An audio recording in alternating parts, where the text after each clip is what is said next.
In the heart of a desolate land, now a sprawling graveyard for countless fallen souls, the remnants of a war that could never be won lingered. Life had been stripped away in the relentless pursuit of victory, leaving the few survivors with a single, primal desire: survival. Beyond this instinct, there seemed little reason to continue in a world so thoroughly scarred by conflict. Yet, among the survivors, one figure had endured through unimaginable hardships, emerging as the protagonist of our tale. Having faced defeat 98 times, he now approached what he believed might be the final chapter of his arduous journey. A brilliant, almost blinding light beckoned him forward as he stepped into a vast chamber, where a formidable cadre of sentinel golems awaited. As he surveyed the towering figures before him, he couldn't help but question whether this was truly his 20th mission. Behind the imposing golems, a dark tunnel stretched into the unknown, suggesting these sentinels guarded something far more significant. His resolve hardened, and with a focused determination, he summoned his weapon. A crimson scythe materialized in his grip, its blade gleaming ominously. The moment the golems caught sight of the weapon, their eyes flared with renewed intensity, as if awakening from a deep slumber. With a unified purpose, these colossal sentinels advanced, their heavy weapons poised to strike. The battle commenced as they launched their coordinated assault, aiming to crush the lone warrior. However, his agility proved to be his greatest asset, allowing him to evade their deadly blows with swift, graceful movements. This was the opportunity he had been waiting for. With unshakable determination, he invoked the insignia of death, a powerful incantation. Above the leading golem, a dark, menacing circle adorned with the symbol of a grim skull appeared, marking the sentinel with a sinister curse. Cloaked in a fiery, dark aura, our hero's speed surged beyond the golem's reach. Seizing the moment, he delivered a devastating strike. The crimson scythe carved through the guardian's massive frame, leaving a gaping wound in its wake. As he stepped back, a satisfied smile crossed his face. The plan had worked flawlessly. Insignia of death had doubled the damage of his attack, ensuring his success. But the victory was short-lived. As the first golem crumbled, the remaining sentinels surged forward, their fury unbridled. They charged at him, intent on tearing him apart, the battle far from over. He was like a mere insect before these colossal monsters, dwarfed by their towering forms. Yet, the overwhelming disparity in size did nothing to deter him. Undaunted by their intimidating presence, he launched himself into the air, summoning a technique known as the Knight of Death. This skill imbued his weapon with a sinister, dark energy specifically designed to counter the sanctity of his opponents. Slowly, the darkness spread, consuming the radiant light that once bathed the temple in a holy glow. The golems, guardians of the sacred place, were soon engulfed in the encroaching shadow, rendering them blind to their surroundings. Seizing the opportunity, the hero unleashed a cataclysmic strike, a wave of energy so powerful it could obliterate an entire horde of enemies in an instant. However, despite his calm demeanor, it quickly became evident that even this massive attack had failed to harm the guardian golems. With uncanny precision, the holy creatures retaliated, charging their arrows with the pure elements of fire and ice before launching them at the hero with deadly accuracy. Each arrow whizzed past him, narrowly missing its mark, threatening to end him with every shot. Realizing the imminent danger, the hero knew he needed to move faster to avoid the relentless barrage. Without hesitation, he leaped directly into the path of the advancing golems, meeting them head-on. His incredible speed allowed him to create afterimages that bewildered the guardians, causing them to strike at illusions rather than the real target. In a counterattack, one of the golems notched several arrows in rapid succession, firing them with such velocity that they broke the speed of light, obliterating nearly every illusion the hero had created. Despite the grave situation, the hero remained composed, even managing a taunting smile. He goaded the golems, mockingly suggesting that their efforts were far from enough to defeat him. But his confident facade quickly faded when a sudden burst of light erupted beneath him. To his shock, an unexpected magical seal on the floor had triggered a trap, summoning a massive block of ice that encased him completely, immobilizing him. His vaunted speed, which had been his greatest asset just moments before, was now utterly useless. Trapped, he fought with all his might to shatter the ice, slowly causing cracks to form. As he struggled, the golems closed in, one of them preparing to strike a fatal blow with a colossal spear. The cracks in the ice grew wider, but it still refused to break. In a desperate bid for freedom, the hero invoked another powerful skill, moonlight destruction. The ice surrounding him turned a deep crimson, and with a flash of brilliant red light, it shattered, releasing him from his icy prison. The unleashed attack not only freed him but also annihilated the guardian golem standing before him, unleashing the full power he had been holding back. His equipment, now enhanced by the use of this skill, underwent a transformation, becoming even more formidable. He acknowledged that he had come dangerously close to losing the battle, nearly failing the mission. After expending considerable time and energy battling the guardian golems, the hero made a crucial decision: to end the fight with a single, all-consuming strike. As the dark, malevolent aura around his scythe grew more intense, signaling the impending climax of the confrontation, the guardian golems prepared their most devastating attacks in response. Weapons capable of mass destruction, arrows charged with potent magic, and powerful seals were all ready, setting the stage for the final, decisive clash. Our hero retaliated with a powerful stomp, channeling immense energy into his scythe as he prepared to strike. With a fierce determination, he unleashed his moonlight destruction skill, now amplified by an overwhelming surge of dark power. But this time, the aura surrounding him was further enhanced by another skill, the red moon. The result was a devastating slash with a much wider reach, similar to the one that had shattered the ice earlier. The once dominant golems were cleaved through effortlessly, their massive forms falling to the ground as lifeless husks. As the protagonist landed, a sense of relief washed over him, knowing that these formidable enemies were finally defeated. Without hesitation, he ventured deeper into the mysterious area, heading towards the chamber that the Guardians had been protecting. However, as he advanced, an unsettling feeling crept over him. The surroundings resembled a temple, but there was something eerily vacant about the place. He approached the door at the far end, uncertain of what awaited him beyond it. As he neared, a magic circle inscribed on the floor began to glow and shift. With resolute determination, the hero stepped into the center of the circle, curious to see what would happen next. A rueful smile crossed his lips as he stood there, wondering if this would be the moment he finally completed the game on his 99th attempt. But his hope was quickly shattered when a notification appeared, informing him that only one player out of 5 was present on the magic circle. The harsh reality hit him: he needed a group of 5 to access the boss room. The notification warned that failing to meet this requirement would result in death.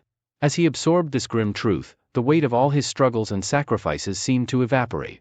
A golden light enveloped him, forming an impenetrable barrier that resisted all his efforts to escape. In his final moments, he cursed the absurdity of this last, impossible prerequisite, but his anger was futile. His body began to disintegrate, and he couldn't help but question if this was truly the end. The grim realization dawned on him as the game confirmed his death, with the countdown ticking away the last seconds of his life. But just as despair threatened to consume him, a hidden power activated, a rune known as regression. This final act would mark the 100th use of the regression rune, sending the last surviving hero back in time to the moment before his first mission began. With the activation of the rune, it would vanish forever, but the protagonist would start his journey anew, embarking on his 100th regression. The scene shifts to a Korean palace, situated in the heart of the city, where the story begins once again. It is the last day of the year, and a crowd has gathered to celebrate the coming of the new year. As the final 5 seconds of the year approached, a radiant blue aura enveloped the body of a lone figure. His discomfort was palpable as he realized that he had returned to his previous life. The moment he glanced at his hands, recognition dawned: this was the very instant before everyone was pulled into that stupid game. Clenching his fists, the man recalled how close he had come to winning, vowing to change his fate as he prepared to face the challenge once more. He was in the 20th round, teetering on the brink of another failure. As the clock ticked down to the final 2 seconds before disaster struck, he fantasized about freezing time, longing for just a moment more to find a way out. His mind flashed back to the message he received from the system after his last death. This was his 100th use of the regression rune. The stakes were higher than ever, and he knew this might be his final chance to win. As the year's last seconds approached, the man who would be our protagonist steeled himself, determined to finish the game once and for all. He couldn't forget the critical requirement he failed to meet during the 20th round, the need to recruit 4 additional players. Now, as he prepared for what was to come, he began scanning the crowd, searching for the right people to join him. Just moments before the countdown to the new year, another figure came into view, an acquaintance of the protagonist, standing with a group of friends in the bustling city center, ready to welcome the new year. Among them was a bald man who, in the midst of the festivities, wondered aloud about his future after graduation. He jokingly asked his friend if he should take up a job as a delivery driver. The man named Youngman, who would later be revealed as our protagonist's former tormentor, responded with a grin, declaring his ambition to become a mob boss. His friends were taken aback, unsure if Youngman was serious or just joking. But Youngman, with a carefree attitude, argued that life was too short not to live it to the fullest.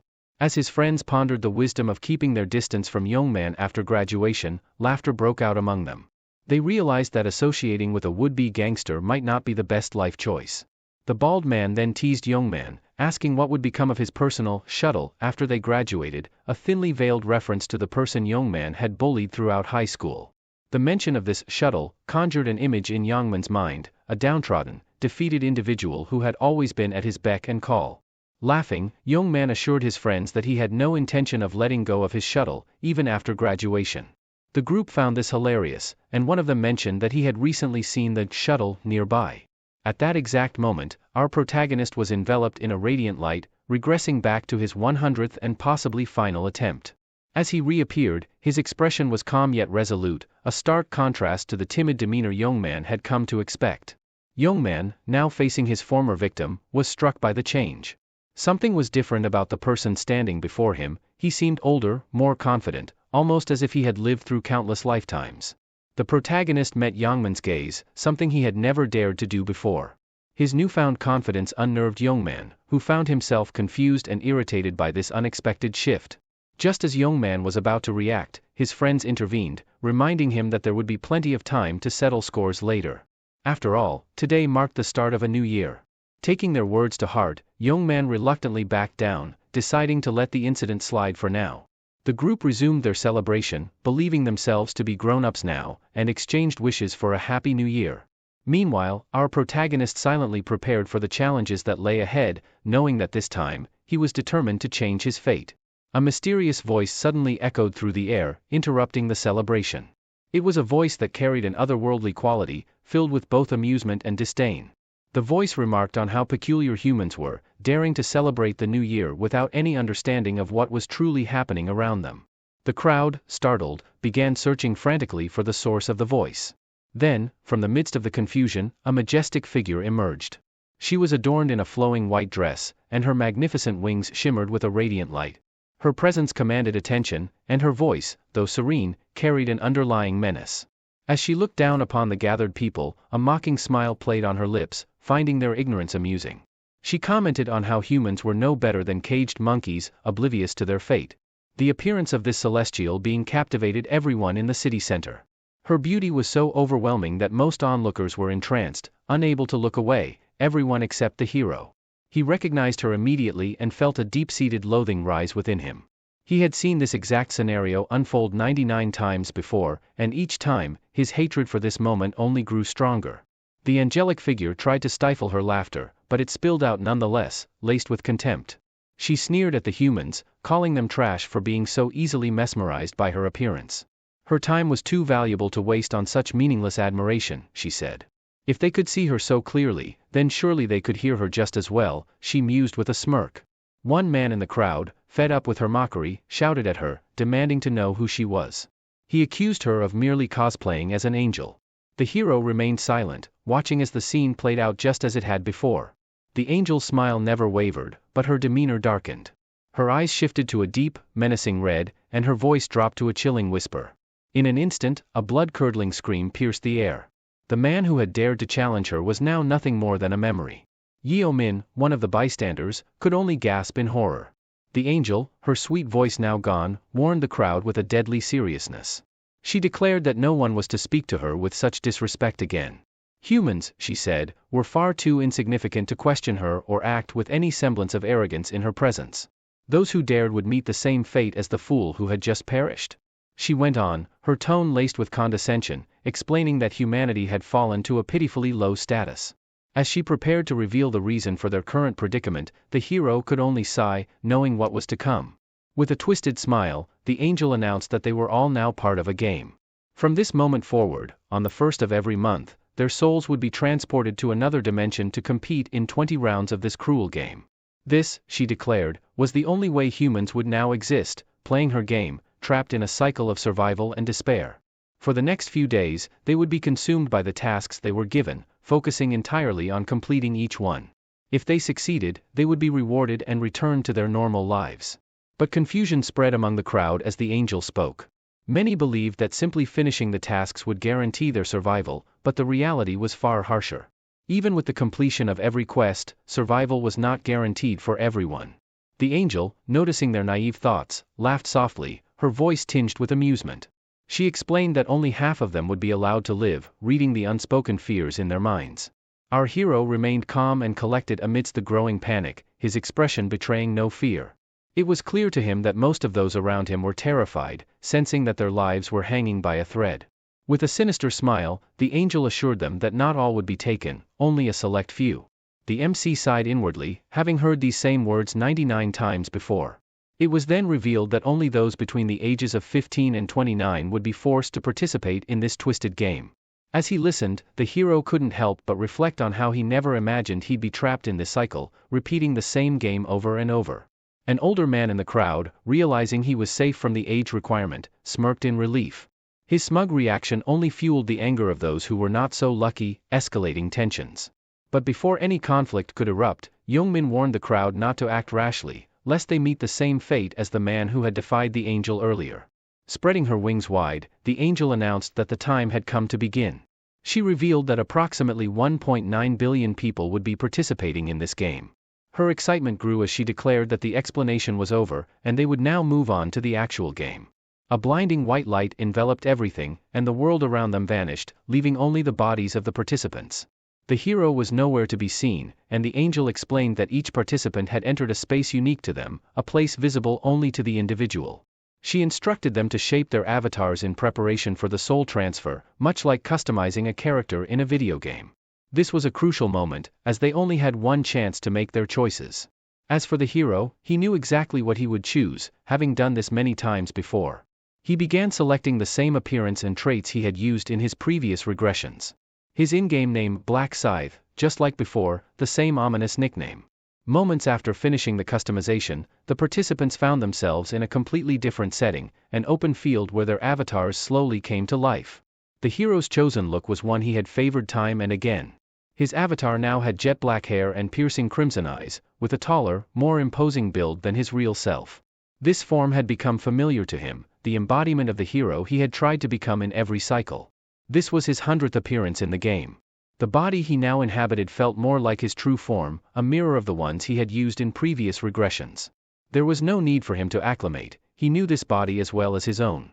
As the avatars of the other players materialized into this new reality, many were visibly stunned by their own customizations.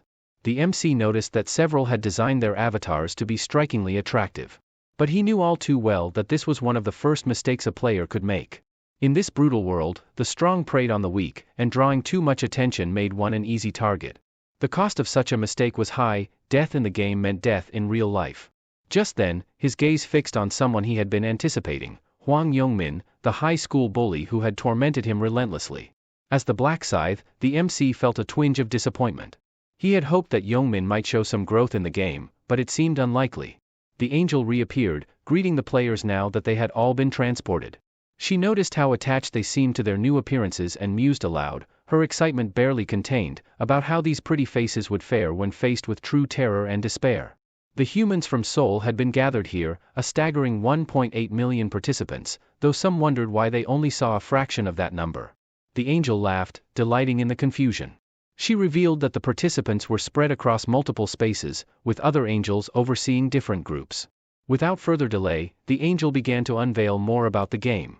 She explained that players could access a special kind of status window simply by imagining it.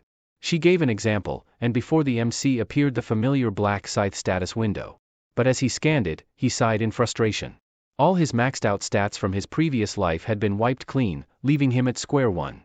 Has everyone seen their status windows? The angel asked, her tone laced with mockery. A reminder of just how worthless you all are, she added with a smirk. The only way to survive and complete the 20 rounds, she told them, was to grow stronger. She then revealed the reward for completing this monumental task, a single wish, anything they desired. And, she added, they wouldn't have to pay any price for winning the game. The promise of such a reward set the players' minds racing, each contemplating their deepest desires. Sensing their eagerness, the angel's smile widened. To get things started, she announced, I've prepared a little gift for each of you today. When the players checked their inventories, they discovered something unexpected, a single item had been added. It was a random rune. The angel explained that this rune could be used only once and was usable even by those who were still at level 1. For now, it was the only item they would receive. The players quickly grasped that they could consume this rune just by thinking about the word use. The first to use the rune was Yongmin, who was visibly stunned by the outcome. The angel let out another chuckle as she noticed that several players seemed displeased with the effects of their runes. With a sly grin, she remarked that fate had dealt them these hands, and they had no choice but to accept them. As the players prepared for what was to come, the angel snapped her fingers after explaining the runes. Suddenly, particles of light began to materialize around them. A notification appeared before every player, detailing their first mission. As expected, the task seemed straightforward. Each player had to kill 100 goblins. However, the stakes were high. After this round, only half of the participants would be allowed to continue. Before long, the first goblin materialized. Some players, seeing the creature, remarked that it felt like they were inside a virtual reality game. But the angel quickly warned them not to get too comfortable. With a darkening expression and a menacing aura, she announced that she had summoned not just a few goblins, but a massive horde. The air filled with beams of light as more goblins appeared, and the initial calm on the players' faces quickly turned to panic. The angel declared that 10,000 humans would face off against 50,000 goblins in a brutal fight to the death. As the goblin horde surged forward, moving with terrifying speed, many players were paralyzed with fear, unsure how to react. Others began to retreat, their footsteps echoing in the tense silence. But not Black Scythe. With a determined expression, he charged headlong into the fray, showing no trace of fear. The players behind him watched in disbelief, wondering what he could possibly be thinking. The goblins were heavily armed and dangerous, yet Black Scythe's calm demeanor gave way to a murderous intensity as the monsters drew nearer. He lunged at the closest goblin, delivering a powerful kick that sent the creature flying several meters away. Black Scythe knew the importance of making a strong first impression, especially in a new group. He wanted to burn the image of his strength into the minds of those around him, and taking down the first goblin was the perfect way to do it. With the goblin down, he quickly snatched the dagger from its hand, knowing there was something even more important he needed to acquire. In his mind, it was crucial to demonstrate his power early on, to keep the other players from underestimating him or becoming a nuisance. The angel overseeing their group watched with growing interest, clearly amused by Black Scythe's display of skill. Realizing that all eyes were on him, Black Scythe knew he had to keep up the act. In a flash, he slashed through 2 more goblins that rushed him, leaving the onlookers in awe of his prowess. Other players began to wonder if Black Scythe was some kind of secret agent. His impressive nickname only added to their curiosity. They figured that perhaps the goblins were just the weakest enemies, given how easily Black Scythe had taken them down. A few of the more confident players even started to believe they could handle these monsters just as effortlessly. However, their overconfidence was short-lived. One player, who had let his guard down, was caught off guard by a goblin. The so-called weakest monster took him down with a single blow, shattering any illusions of an easy victory. Reality set in hard, and the group quickly realized that they were in serious danger. Panic spread as they witnessed the goblin killing the player, and soon, everyone was fleeing for their lives. Black Scythe observed the chaos unfolding around him. He recognized this as one of the many brutal lessons of the game, what he called the greetings of Inferno. By now, it was clear to everyone that this was no mere game. Survival had become the only thing on their minds. The humans who once sat comfortably at the top of the food chain were now the hunted.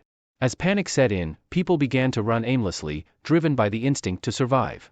Black Scythe recalled making the same mistake during his first playthrough, only realizing the harsh truth after his second regression: no matter how fast one ran, there was no escape from this dimension. One woman, in particular, came to a halt as she realized she was trapped by an invisible barrier, preventing any escape from the goblins. This situation served as a stark wake-up call for the modern humans, whose lives had been made easy by technology. The natural instinct to kill for survival had long been dormant in most of them, making it difficult for some to take their first life in the game.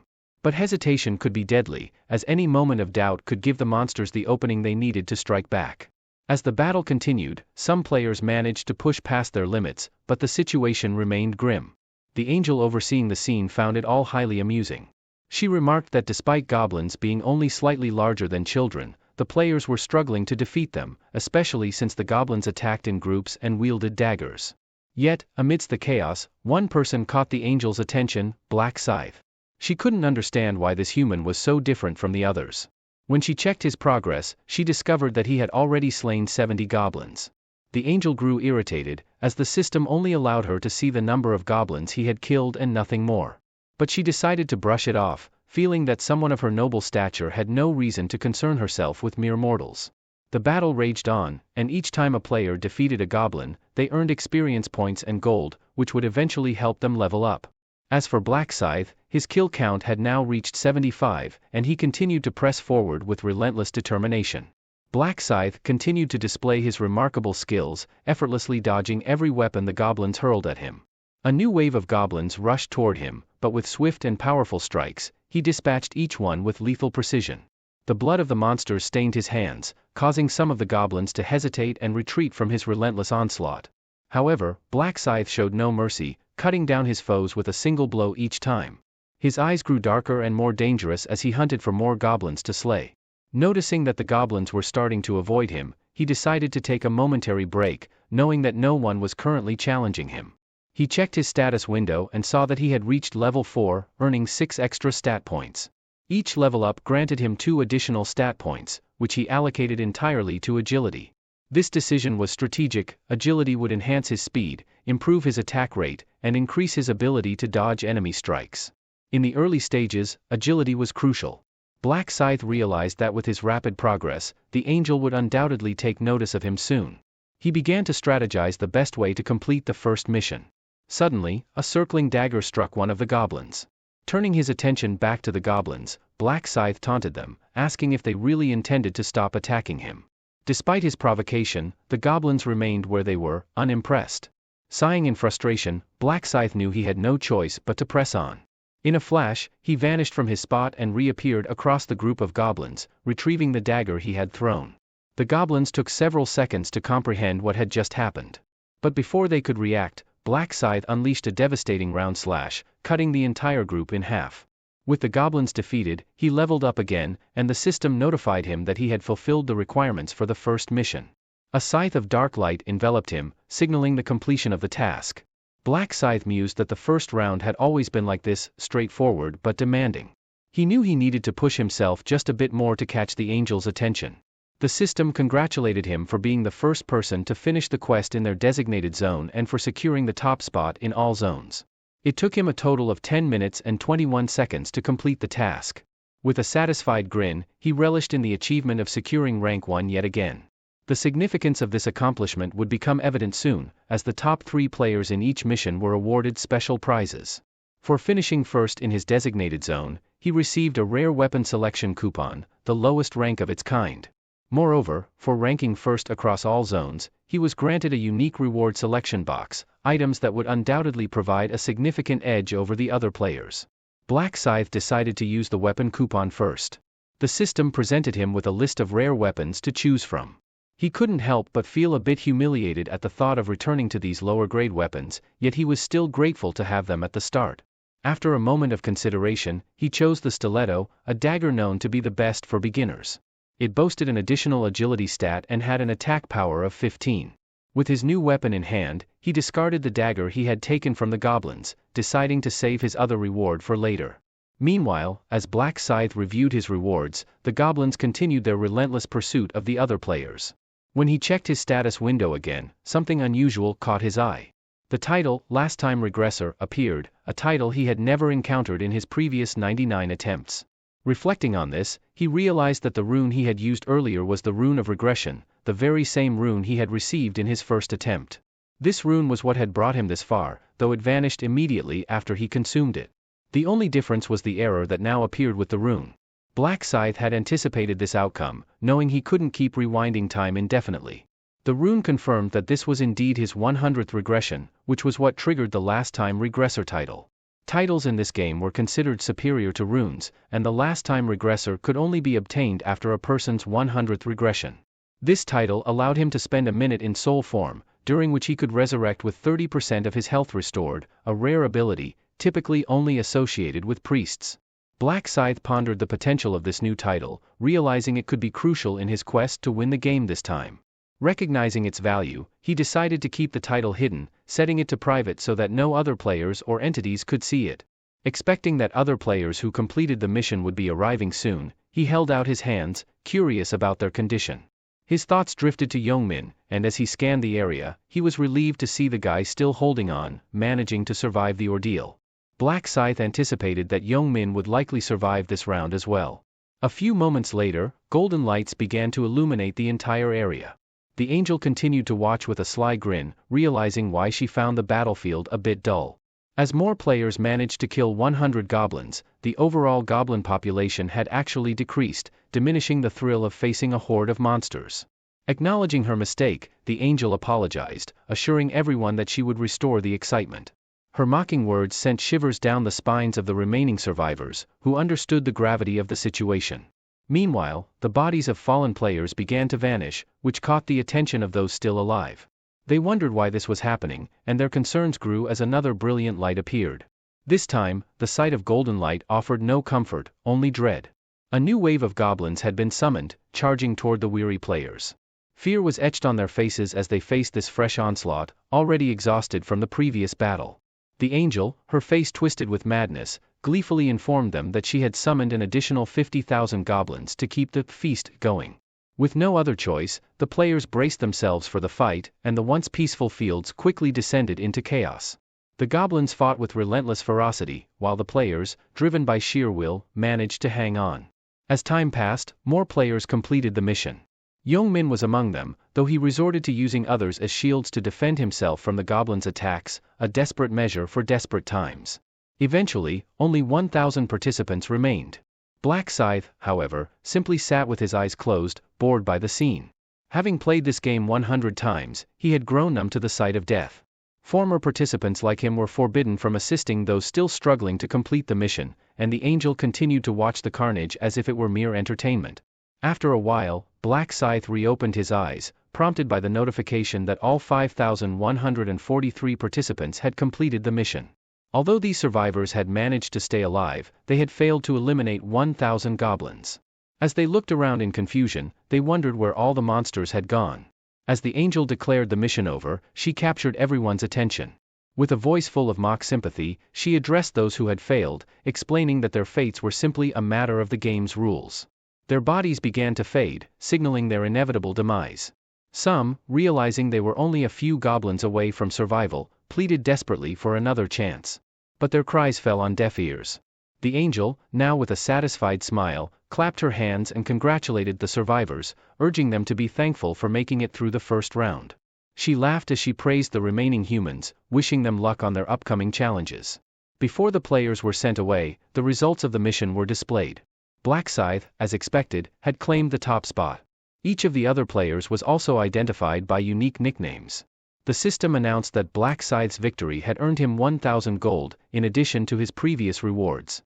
He was informed that once he reached level 10, he could use the gold to purchase valuable items. As he received his gold, Black Scythe noticed more players avoiding eye contact with him, exactly as he had intended. His goal was to establish himself as the strongest, and he had succeeded. The angel, somewhat surprised, commented that she never expected the top-ranked player to be within her own domain. She then turned to Black Scythe, curiosity in her eyes, and asked him how he had become so powerful, wondering if he had been granted a particularly strong rune. However, before she could press further, she realized her mistake and cut herself off. Amused, Black Scythe teased her, suggesting she could check his status window to see his rune for herself. The angel, trying to maintain her composure, pretended that she could indeed see his rune.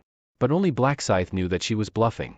To further unsettle her, Black Scythe stepped closer and made a bold request. The angel's demeanor became increasingly unstable as she listened, unaware that this man had already spent 99 lifetimes in this exact scenario. With a calm but firm tone, Black Scythe expressed his dissatisfaction with the reward he had received for finishing first. He accused the angel of being stingy, a statement that shocked those around him. They couldn't believe someone would dare to demand more from such a ruthless entity. As expected, the angel's mood darkened, and she questioned him sharply about his audacity. But Black Scythe remained unfazed, repeating his request without hesitation. His unwavering confidence left the others in awe, realizing that this was no ordinary player. He desired greater rewards. The angel's irritation with Black Scythe's audacity was growing, but they locked eyes in a tense standoff.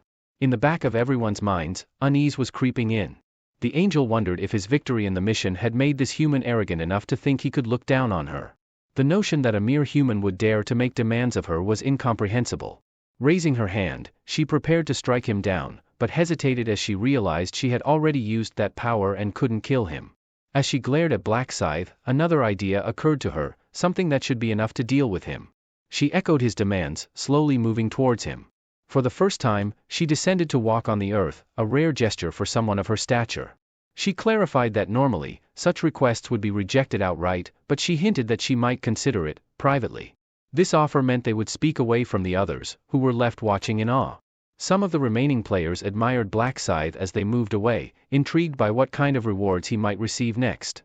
Among them was Yongmin, who watched him cease back with a puzzled expression, unsure of what he was missing. Black Scythe noticed the glance and returned it, leaving Yongmin more confused than before. With a slight smile, Black Scythe continued walking. By now, they had distanced themselves from the other players, venturing deep into the forest. The angel, growing impatient, ordered Black Scythe to come closer. Inwardly, she mocked humanity, thinking they needed to be punished to understand their place. She considered them foolish and greedy, and as she walked, she rationalized that the rewards were beyond her control. However, she was determined to discipline Black Scythe for what she saw as his excessive greed. She led him to a secluded spot behind a large rock, an area where the system couldn't track them. Once they arrived, her true intent surfaced: she wanted to kill him. She knew there would be consequences if the authorities discovered she had killed a player for personal reasons, but her irritation overrode her caution. The angel had planned this meticulously, ensuring there would be no witnesses to what she was about to do, believing it to be the perfect plan. The angel's grin twisted into a maniacal smile, convinced that this human should have just stayed silent. She turned to face Black Scythe, asking what kind of rewards he was hoping to receive. But before she could react, she was met with a swift fist aimed directly at her face. The punch landed with a satisfying impact. In that moment, the so-called holy being was reduced to something far less formidable. Her expression darkened as she realized that she wasn't as invincible as she believed. Seeing the golden blood oozing from her wound, she was shocked that anyone dared to strike her. She quickly turned to flee, but when she looked back, Black Scythe had vanished from sight. Her heart raced in panic. Suddenly, she felt a sharp tug as Black Scythe reappeared and grabbed one of her wings. Fear surged through her as she realized what was coming. She cried out, demanding to know what he planned to do and begging him to stop. But Black Scythe was merciless. He snapped the wing as if it were nothing, showing no concern for her pleas. The angel screamed in agony, nearly losing consciousness as golden blood sprayed from the torn wing. Our protagonist looked at her coldly, telling her to stop whining. He then seized her other wing, ripping it apart with the same ruthless efficiency. As the final wing was destroyed, Black Scythe remarked that she wouldn't be able to run anymore. He then asked her if she was in pain. Her answer was an obvious yes. She felt as if she had lost a part of herself. Black Scythe then revealed that if her plan had succeeded, she would have been the one asking these questions, laughing at his suffering. The angel, desperate, tried to deny his accusations, insisting that he had lost his mind. But Black Scythe exposed a hidden dagger that had been concealed beneath her wings, confirming her true intentions. The angel fell silent, knowing she had been caught. Still, she attempted to talk her way out of the situation, but Black Scythe simply smiled and told her that her face had already betrayed her lies. He then called her by the name Beryl, which caught her off guard. She stared at him in confusion, asking how he knew her name.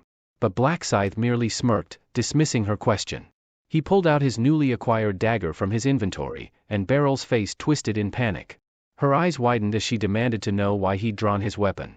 Desperation laced her voice as she threatened to obliterate him with a snap of her fingers, claiming she could end him in an instant. However, Black Scythe knew better. He was well aware that Beryl had already expended her power earlier, rendering her threat empty. This knowledge bolstered his confidence, leaving Beryl with no options. Clenching her teeth in frustration, she tried one last time to bargain for her life. She warned him that if he killed her, other angels would hunt him down for revenge. But Black Scythe wasn't fooled. He knew that angels were self-centered and indifferent to the fate of others, even their own kind. Realizing her threats were useless, Beryl switched tactics, pleading for her life. She insisted that sparing her wouldn't cost him anything, and that killing her wouldn't bring him any real benefit. She even tried to tempt him with the promise of valuable information that could help him succeed in future missions. But Black Scythe had already lived through this scenario 99 times before. He knew all the tricks and traps by heart. If he really needed information, he could have just tortured it out of her. Without hesitation, Black Scythe drove the dagger into Beryl's chest. The angel gasped in shock, realizing too late that she had underestimated her opponent. As the dagger was pulled from her chest, she collapsed to the ground, lifeless. A system notification flashed before Black Scythe's eyes, congratulating him for being the first player to defeat an angel. The title Angel Slayer was bestowed upon him, and 2 items materialized in his hands. One of these items was a vial labeled Angel's Blood, while the other was a crimson rune known as the Rune of the Slaughterer. Without wasting a moment, Black Scythe activated the rune, feeling its power etch itself into his body. The Angel Slayer title doubled all his stats, a reward that far exceeded his expectations. He recalled that during his 13th regression, he had first discovered the rewards for killing angels, knowledge that had served him well. The Rune of the Slaughterer had a unique effect. With each kill, it would boost all his stats by 1%, up to a maximum of 100%. As he surveyed his newfound gains, Black Scythe couldn't help but grin. These rewards were as good as an entire treasure trove. He knew that the other angels would be stunned when they learned he had claimed yet another powerful rune. But then, his expression darkened as he remembered there was one more reason he had killed Beryl, a reason that lay glowing faintly on the ground. It was the vial of Angel's Blood, a rare consumable that held the potential to transform its user into a Reaper. The only requirement was reaching level 10, the threshold at which players could choose their class in this deadly game. There are 30 different classes available to players, and changing classes is a straightforward process. All a player needs to do is acquire a class change item, typically obtained naturally through hunting or meeting simple requirements. However, special classes, which are available only under specific circumstances and to a single player, are exceptions to this rule. The Angel's Blood, which transforms a player into a Reaper, is a prime example of such a special class. Special classes operate on a completely different level from standard ones, offering extra stats, unique progression runes, skill combinations, and numerous other benefits. Although the first mission was still incomplete, Black Scythe felt a deep sense of relief, knowing that he had secured these powerful rewards. He opened his status window using the special prize he received for being ranked first in his zone. Among the options available, he only needed to choose the one that would enable him to reach level 10 as quickly as possible, allowing him to switch classes. The experience buff, which offered triple experience points, was the clear choice. This bonus would automatically take effect in the second mission. Things were finally falling into place for him. As Black Scythe glanced down at the fallen angel, he realized that this might be his last chance to win the game. He was prepared to do whatever it took to grow stronger and achieve his goal. The first round of the mission finally concluded after a brief delay. Across all regions, around 900 million survivors remained, with roughly 5,000 in Black Scythe's zone. The system then announced that the survivors would be returned to their original bodies in another dimension. The next mission was scheduled for February 1, 2023. When Youngmin woke up, he gasped for breath, instantly looking around in confusion. He had fallen asleep during the New Year's Bell event in the middle of the city and had just experienced what felt like an extremely vivid dream. His expression grew puzzled as he tried to process what had happened. The people around him were waking up as well, all of them complaining of body and head pains. They quickly realized that everyone had shared the same dream, which left them feeling unnerved and confused. As they discussed their experiences, it became clear that this was not merely a dream. More and more people began to realize this unsettling fact, leading them to wonder if they would be transported back to another dimension on the 1st of February. However, some also noticed that not everyone around them was waking up. Youngmin's friend, Taeshik, remained still, unresponsive. The sight of their unmoving friend sent a chill through the group, making them question what they had really experienced and what was yet to come. The man approached his friend, calling out his name. When Taeshik's face finally came into view, it was already pale, the unmistakable sign of death etched upon it. At that moment, denial set in among the group. They couldn't accept what they were seeing. But as the realization sank in, they began to tremble uncontrollably. One of them checked Taeshik for a pulse and confirmed that he wasn't breathing. Youngmin was shocked, unable to process the loss. The thought struck them that perhaps Taeshik hadn't survived the goblin mission. As the bald man scanned the area, he noticed more people who hadn't woken up. The horrifying truth dawned on them: everyone lying on the ground was now a corpse. Fear gripped the group as they realized that only half of them had made it through the assault. Youngmin was visibly shaken, beads of sweat forming on his brow as he grappled with the surreal situation. He understood that, from now on, everyone would be equal, regardless of their social standing or background. The game had erased the distinctions that once defined their lives, leaving no room for complaints about life's unfairness. Youngmin tried to comfort his friends, telling them that their only task was to survive each mission. He reasoned that since they had all gone through the same ordeal, there was no need to feel so disturbed by it. His friends, however, thought he was out of his mind, finding his words bizarre and unsettling. The bald man sighed, explaining that Youngmin seemed unbothered because he was now living out his dream of being a thug, while the others had different aspirations. Despite the bald man's words, Youngmin's mind was elsewhere. He was scanning the crowd, looking for someone in particular, MC, his errand boy. He was certain the boy had been standing near them earlier, but now he was nowhere to be found. This led Youngmin to suspect that the errand boy hadn't survived the mission. He smirked, thinking it was only fitting since the boy had always been too weak to take on 100 goblins. But then something caught his attention. Youngmin noticed a man nearby, carrying strange gear slung over his shoulder. He wondered where on earth the man had gotten those gaudy clothes and what the deal was with him. As the thought crossed his mind, he swallowed hard. Youngmin decided to try using the status window, and to his amazement, it appeared before him just like it had in the game. He discovered that he had reached level 5, with all his stat points allocated to strength. The realization that he could access this feature outside of the game was mind-blowing. After hearing him mention it, his friends attempted to access their own status windows as well.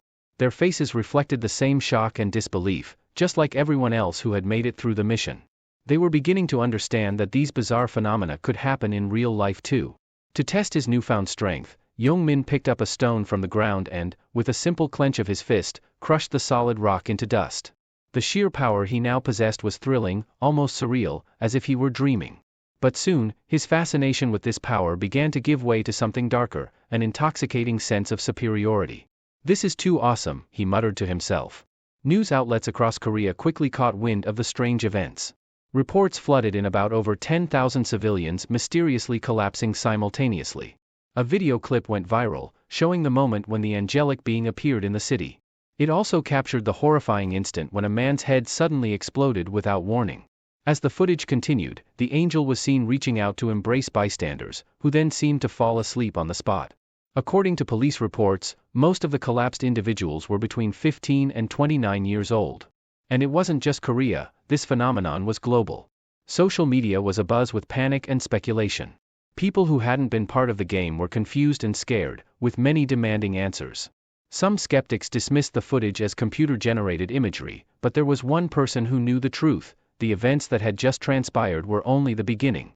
The MC understood that more was coming, and that the world was about to change forever. This was just the first mission. Soon, death would become a regular occurrence. In just one night, 11% of the population had perished. As he made his way home, the MC realized that the real danger lay ahead. Those who had survived the mission were now known as players, and authorities were scrambling to understand the cause of this phenomenon.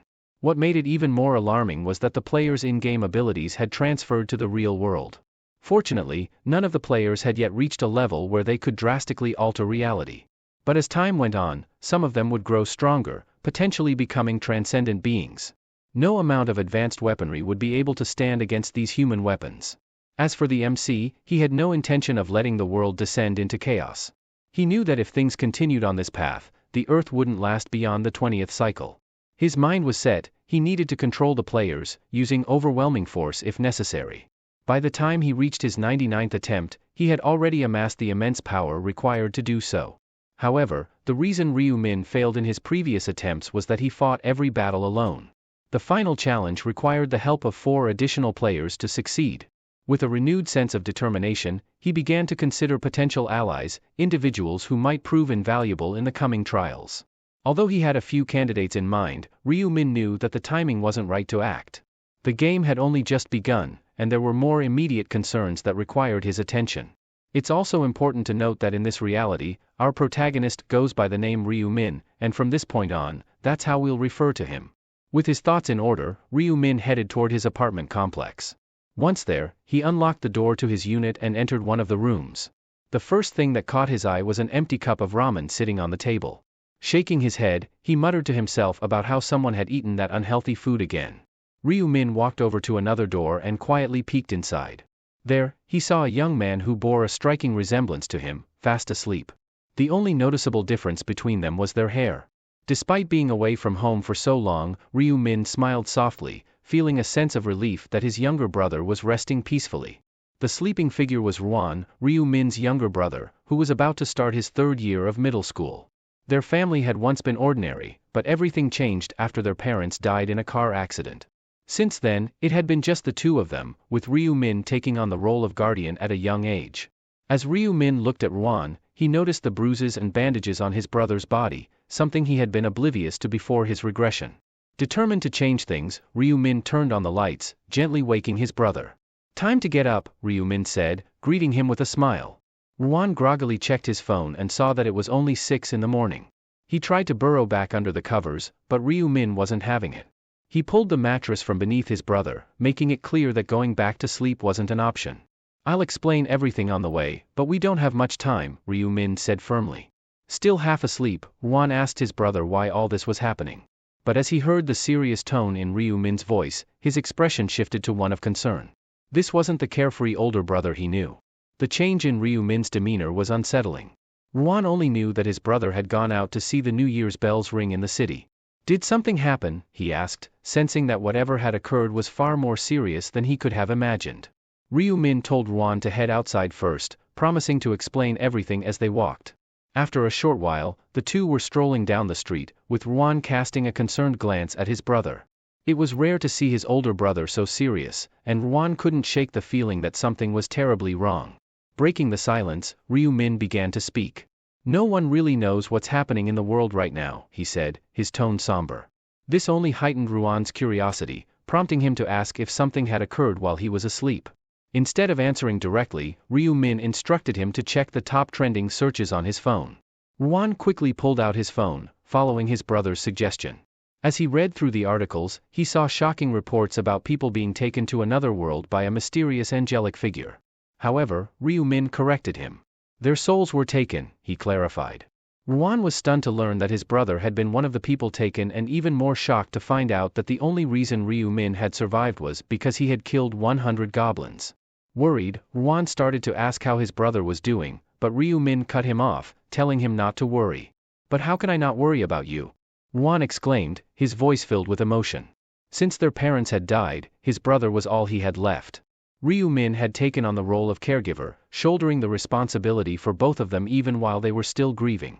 To Ruan, his older brother had always been a source of strength, mentally and emotionally. But the idea that Ryu Min had killed 100 goblins seemed impossible. How could the brother he knew be capable of such a thing? Sensing his brother's doubts, Ryu Min interrupted his thoughts. He explained that the game they were thrust into had a system of stats that could enhance a person's abilities. "That's how I gained the strength I needed to complete the mission," he said. Ryu Min then added that Ruan would understand everything once he saw what Ryu Min could do later. Despite Ryu Min's assurances, Ruan couldn't shake the concern that gnawed at him. The world had changed, and so had his brother. But how much, he wondered, had Ryu Min truly changed? Ruan suddenly stopped in his tracks, refusing to take another step until Ryu Min revealed where they were heading. His voice tinged with desperation, he insisted on knowing their destination before going any further. As he stood there, the bruises hidden beneath his bandages became more visible, a stark reminder of his recent struggles. Ryu Min's expression remained blank as he recalled a painful memory from the past. After a brief pause, he spoke a name, Bang Taeju. The mention of this name sent a jolt of fear through Ruan, his eyes widening in shock. He hadn't expected his brother to know about Bang Taeju, the notorious bully in his class who had been tormenting him. Turning to face his younger brother, Ryu Min calmly stated that they were heading to Bang Taeju's hideout. It was the place where the head delinquent of Ruan's class was hiding out, and it was also where Ryu Min had finally admitted to himself that he knew Ruan was being bullied. Ruan's alarm grew. He had gone to great lengths to keep this secret from his brother, hoping to shield him from further stress during an already difficult time. But Ryu Min wasn't ignorant of the situation. He had been carrying the guilt of not knowing sooner, of being too absorbed in his own struggles, balancing school, work, and the pressures of life. It wasn't until after his first battle with the goblins that he learned the truth. That day, he had slept for hours, exhausted from the fight, while Ruan slipped out of the house.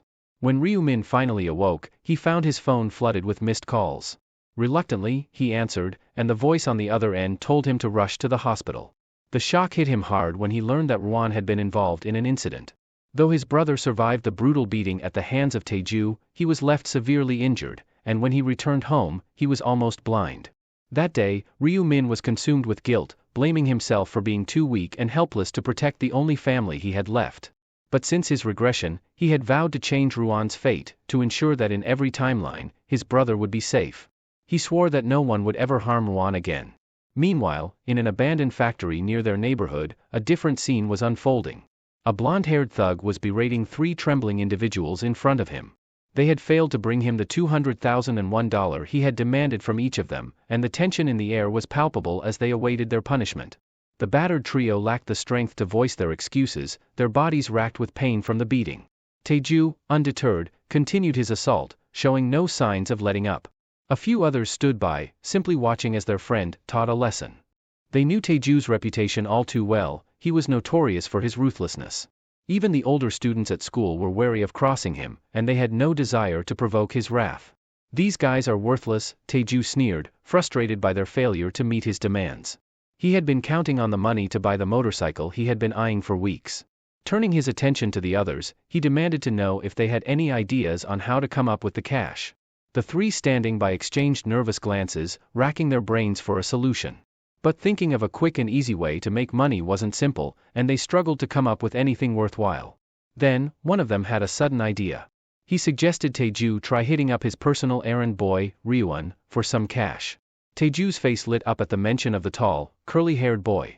He had already been planning to contact Ryuan, figuring he could squeeze some money out of him while spending the new year together. The others chuckled, encouraging Taeju to just rob Ryuan outright.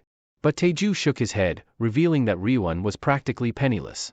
Even if he beat him up, Ryuan wouldn't be able to bring him much money. His house looks like it's about to fall apart, Taeju added, his voice dripping with disdain. Hearing this, the others felt a twinge of pity for Ryuan.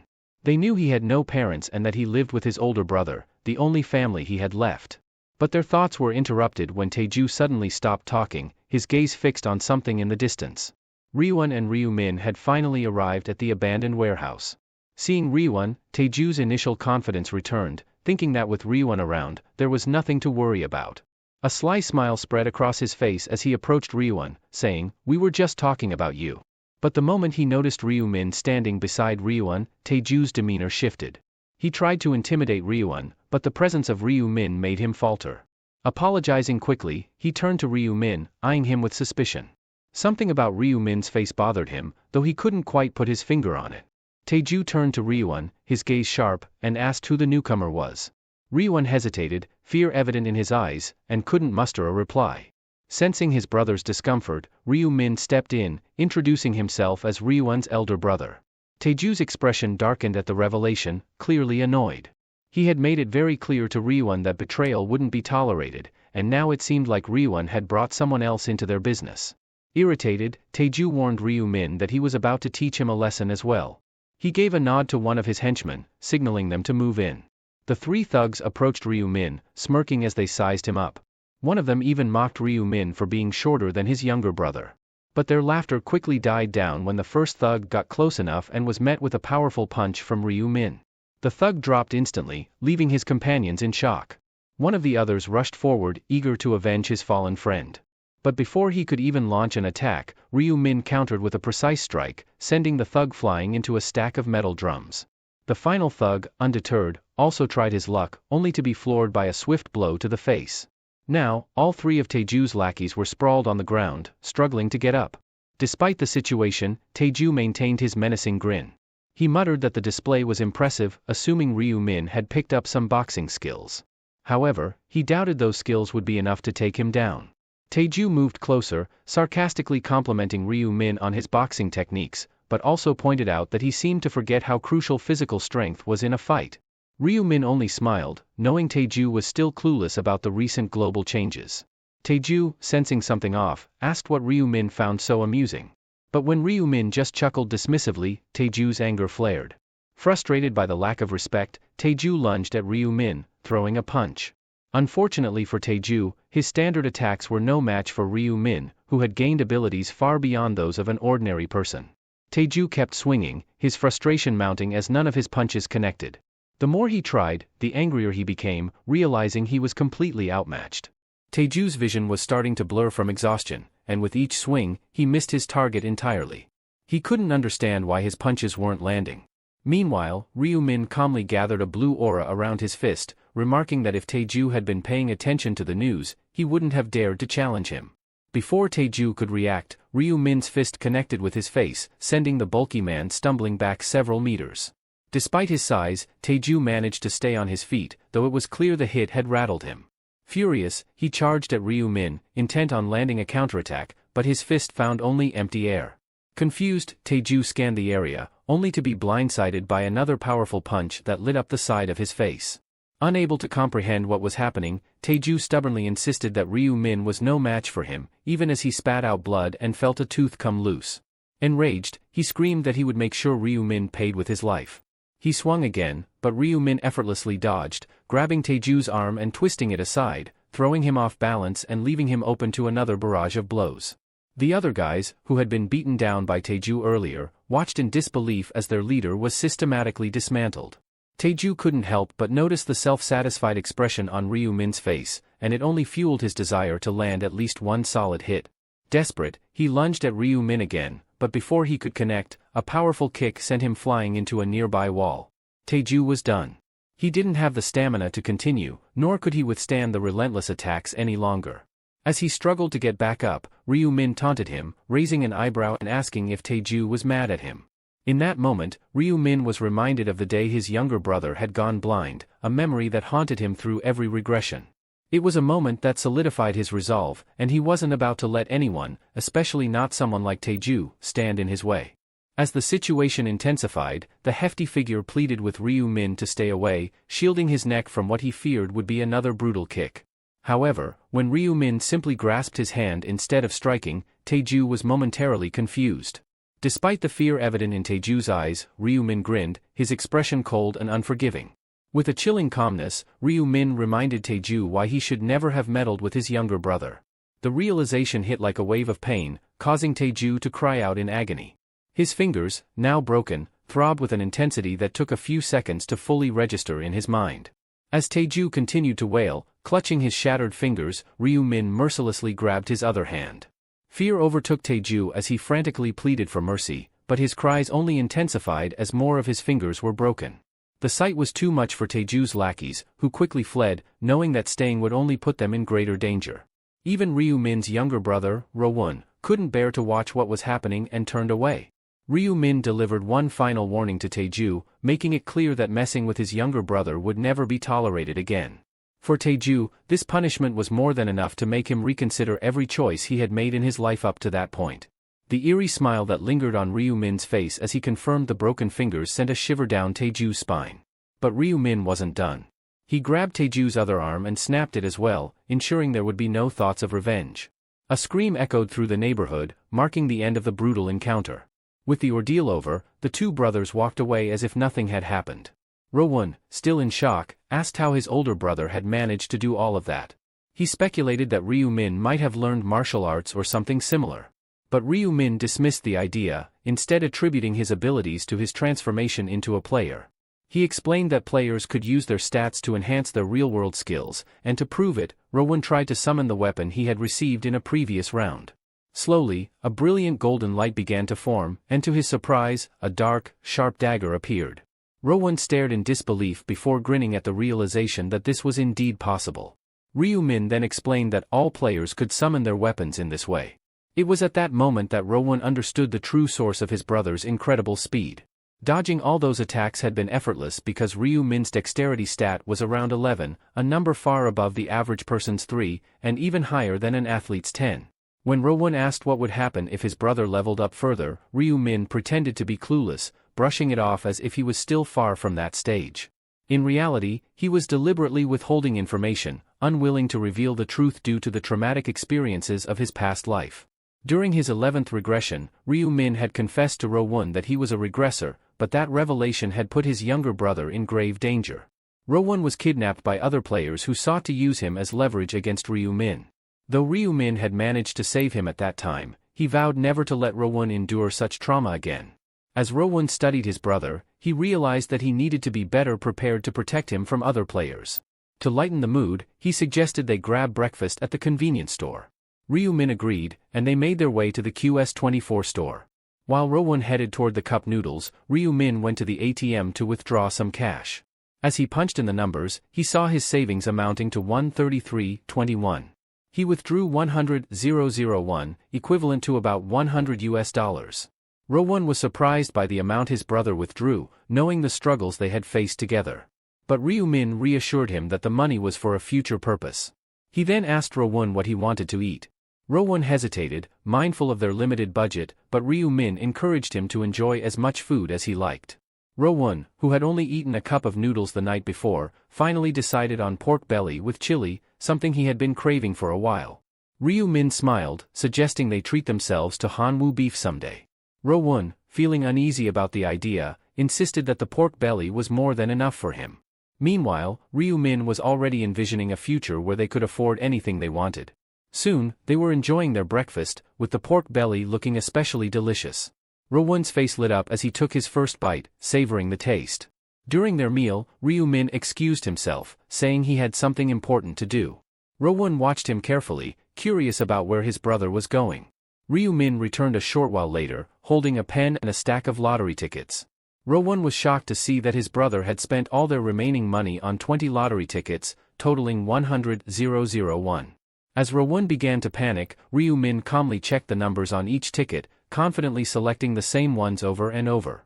He then flashed a grin and revealed that these were the winning numbers, explaining that was why he had taken such a bold step. Ro-won was left in disbelief, struggling to comprehend his brother's actions, while Ryu-min remained certain that their gamble would pay off. Later that night, the two brothers returned to their apartment. Ryu-won was glued to his phone, anxiously watching the day's lottery draw. His nerves were getting the best of him. He even started biting his nails, worried they might have just wasted 100,001. As the numbers began to be drawn, Ryu-min lightly teased his younger brother for his behavior, but Ryu-won's focus remained unshaken. The first number announced was 3, followed by 8. When 9 and 38 appeared next, Ryu-won's heart skipped a beat. These were the exact numbers his brother had selected. As the final numbers were revealed, 3, 18, 9, 38, 21, and 1, Ryu-won realized every single one matched. They had won, without even needing the bonus number. Overcome with disbelief, Ryu-won exclaimed in shock, finding it hard to grasp that his brother had been right to purchase those lottery tickets. Tears welled up in his eyes as he began to believe it was all a dream, even asking Ryu-min to pinch him. But Ryu-min just smiled, reassuring him that it was all real. Ryu-won, still in awe, jokingly asked if his brother preferred it to stay a dream. It took several moments for the reality to sink in fully. When it finally did, he jumped up, holding the winning tickets high, and let out a loud shout of joy. His celebration was cut short when Ryu-min urged him to quiet down, concerned that the neighbors might hear. Seeing his brother's excitement brought back memories for Ryu-min. The first time he won the lottery, he had reacted just like Ryu-won, cheering and shouting all night. But after experiencing multiple regressions, it had become a routine event for him. This was all part of a bigger plan. With 11% of the world's population disappearing overnight, global economies had been thrown into chaos. And with the imminent introduction of player-to-player item trading, which would be conducted entirely in cash, Ryu-min knew he needed a substantial amount of money. The next day, after exchanging the tickets, Ryu-won asked his brother how much they would receive. Ryu-min's response was cryptic. His only concern was whether this sum would be enough to shake the world. Later, Ryu-min stood in front of the Manhwa bank building, calm and composed. He had done this many times before. As he approached the teller, he casually mentioned that he was there to collect the first-place prize. The teller congratulated him but grew increasingly curious as he noticed how young Ryu-min appeared, almost like a high school student. The teller then asked where Ryu-min had purchased the winning ticket, and Ryu-min's nonchalant response took the man by surprise. The bank teller suddenly remembered something his colleague had mentioned earlier about the unusually high number of winning tickets in this particular draw, 115 in total. What made it even stranger was that 100 of these tickets had been purchased from a single store, and all on the same day by just one person. The teller recalled that his colleague had told him to treat anyone coming to claim these winnings as a VIP, regardless of the situation. As he stood there, lost in thought, Ryu-min interrupted his reverie. The teller quickly apologized and asked Ryu-min to wait for a moment. Soon after, a man entered the room, introducing himself as Kwon Jun-ho, the president of Manhwa Bank. Recognizing Ryu-min as the winner of multiple lottery tickets, President Jun-ho personally greeted him and extended his congratulations. He then invited Ryu-min to follow him to a more private area. President Jun-ho led Ryu-min to a room where the team responsible for managing lottery ticket sales was stationed. As they entered, a woman greeted them and, noticing Ryu-min, questioned who he was, speculating that he might be the president's son. President Jun-ho quickly clarified, introducing Ryu-min as one of their VVIP clients there to claim his prize. He instructed the woman to ensure Ryu-min's comfort. When the woman learned that Ryu Min had won with 100 lottery tickets in a single sitting, she was initially taken aback but quickly composed herself. She invited Ryu Min to sit and offered him something to drink, but Ryu Min was focused on one thing: collecting his winnings as soon as possible. The woman began the process by verifying the NATO tickets. Ryu Min handed them over quickly, and as she examined the stack, she couldn't help but find the situation almost surreal. She had never encountered anything like this before and briefly entertained the thought that Ryu Min might somehow have known the winning numbers in advance. After a short while, she confirmed that all the tickets were genuine. When Ryu Min inquired about the amount he would be receiving, the woman hesitated, momentarily overwhelmed by the figure. Finally, after a brief pause, she informed Ryu Min that his winnings amounted to approximately $22.5 billion. The winnings totaled over $16 million, an incredible rags-to-riches story. After taxes, Ryu Min ended up with 15 billion won, equal to $11 million. Once the reward was in hand, things moved quickly. That same evening, Ryu Min busied himself with purchasing a new home for them and setting up a stock trading account. He planned to increase his Bitcoin holdings and invest in stocks since he knew Bitcoin's value was predicted to skyrocket by 500% during this time of year. A few days later, the brothers discussed their future plans. Ryu Min showed Ryu Won some pictures of their new home, a place so luxurious that Ryu Won had only ever seen such houses in magazines. However, something puzzled Ryu Won. Despite having more than enough money, his brother had chosen to rent the house instead of buying it outright. Ryu Min explained that they were temporarily low on cash because he had invested everything, $14 million, into Bitcoin. At first, Ryu Won was stunned into silence, unable to comprehend the enormity of the decision. But Ryu Min, confident in his knowledge of future events, assured his brother that this was the right move. He even had a backup plan in case things went wrong, revealing that he still remembered 4 sets of winning lottery numbers from a dream. If necessary, he could simply buy more tickets. Ryu Won's eyes widened in disbelief. He had only seen people dream about winning numbers on TV and had never taken them seriously. He shook his brother, urging him not to forget those numbers. Given the importance of the situation, Ryu Min reassured him that he wouldn't forget. He had already memorized them after all the times he had been through this. Afterward, Ryu Min told his brother it was time to get ready to move into their new home. Ryu Won, still confused, asked where they were going. With a smile, Ryu Min revealed that they were moving in today. Meanwhile, in a distant, isolated location, a powerful punch struck a wall, shattering the point of impact. The one responsible was a man named Yong Min. He grinned with satisfaction, knowing that his decision to allocate all his stat points to strength was paying off. The angel had bestowed upon him the rune of strength, which doubled his strength stat, granting him this immense power. As he observed the deep fissures he had caused in the wall, Yong Min felt a surge of pride. He believed that even the best fighters would be envious of such a powerful punch. The thought of testing his newfound strength in a real battle excited him, and he couldn't wait to unleash it. Later that day, a young man, seething with anger, knocked on the door of Ryu Min's old home. He was the same person who had a vendetta against Ryu Min, intending to become a fearsome underworld boss. The silence from within the house only fueled his frustration, especially since none of his calls were answered. He had a hunch that Ryu Min had survived their last encounter, and the memory of being looked down upon by Ryu Min, as if he were nothing more than an insect, filled him with rage. He was determined to finish what he had started and kill Ryu Min. The young man assumed that Ryu Min would be hiding inside the house, but despite his aggressive knocking, there was no response. Suddenly, he paused and devised a plan. He loudly declared that he was leaving since no one was inside, hoping to lure someone out by pretending to depart. He waited, listening for even the slightest sound from within, ready to blow the door apart. However, before he could act, an elderly man approached and asked what he was doing in front of his neighbor's door. The young man, annoyed, asked why the old man cared. The elderly man, who turned out to be the landlord, inquired if the young man was there to see a friend. Seizing the opportunity, the young man lied, claiming to be a friend of Ryu Min, and asked the landlord to open the door so he could check on his friend after losing contact. However, the landlord revealed that Ryu Min had moved out, leaving the young man infuriated. He believed Ryu Min had run away without a word, fueling his anger even further. Meanwhile, Ryu Min and Ryu Won stood in awe before a towering, sophisticated skyscraper. "This place is just too tall," Ryu Won remarked, amazed as they walked through the revolving doors. His amazement only grew as he watched his elder brother receive special access passes, reserved for the building's owners.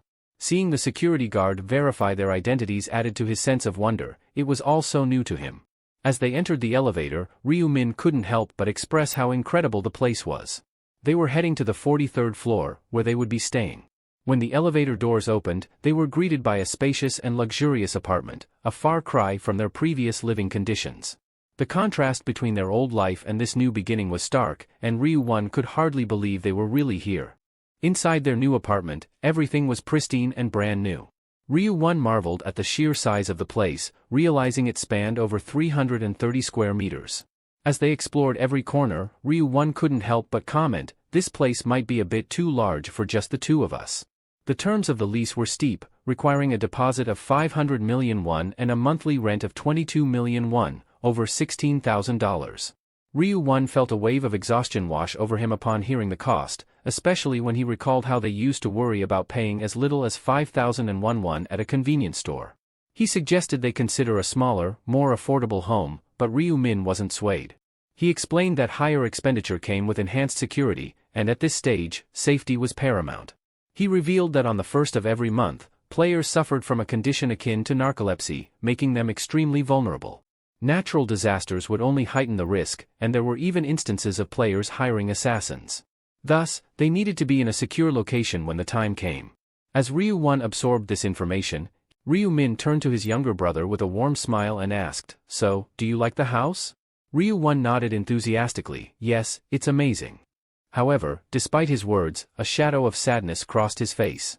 The thought that his brother would soon have to enter the game again, fighting for survival, weighed heavily on his heart. Noticing the change in his brother's demeanor, Ryu-min placed a reassuring hand on his shoulder. "Don't worry about that," he said with a confident grin. "I'm strong. I can handle it."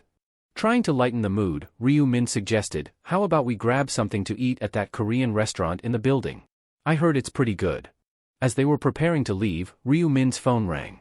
Glancing at the screen, he saw it was Young-min calling, but he chose not to answer. Instead, he slipped the phone back into his pocket, focusing on spending the evening with his brother.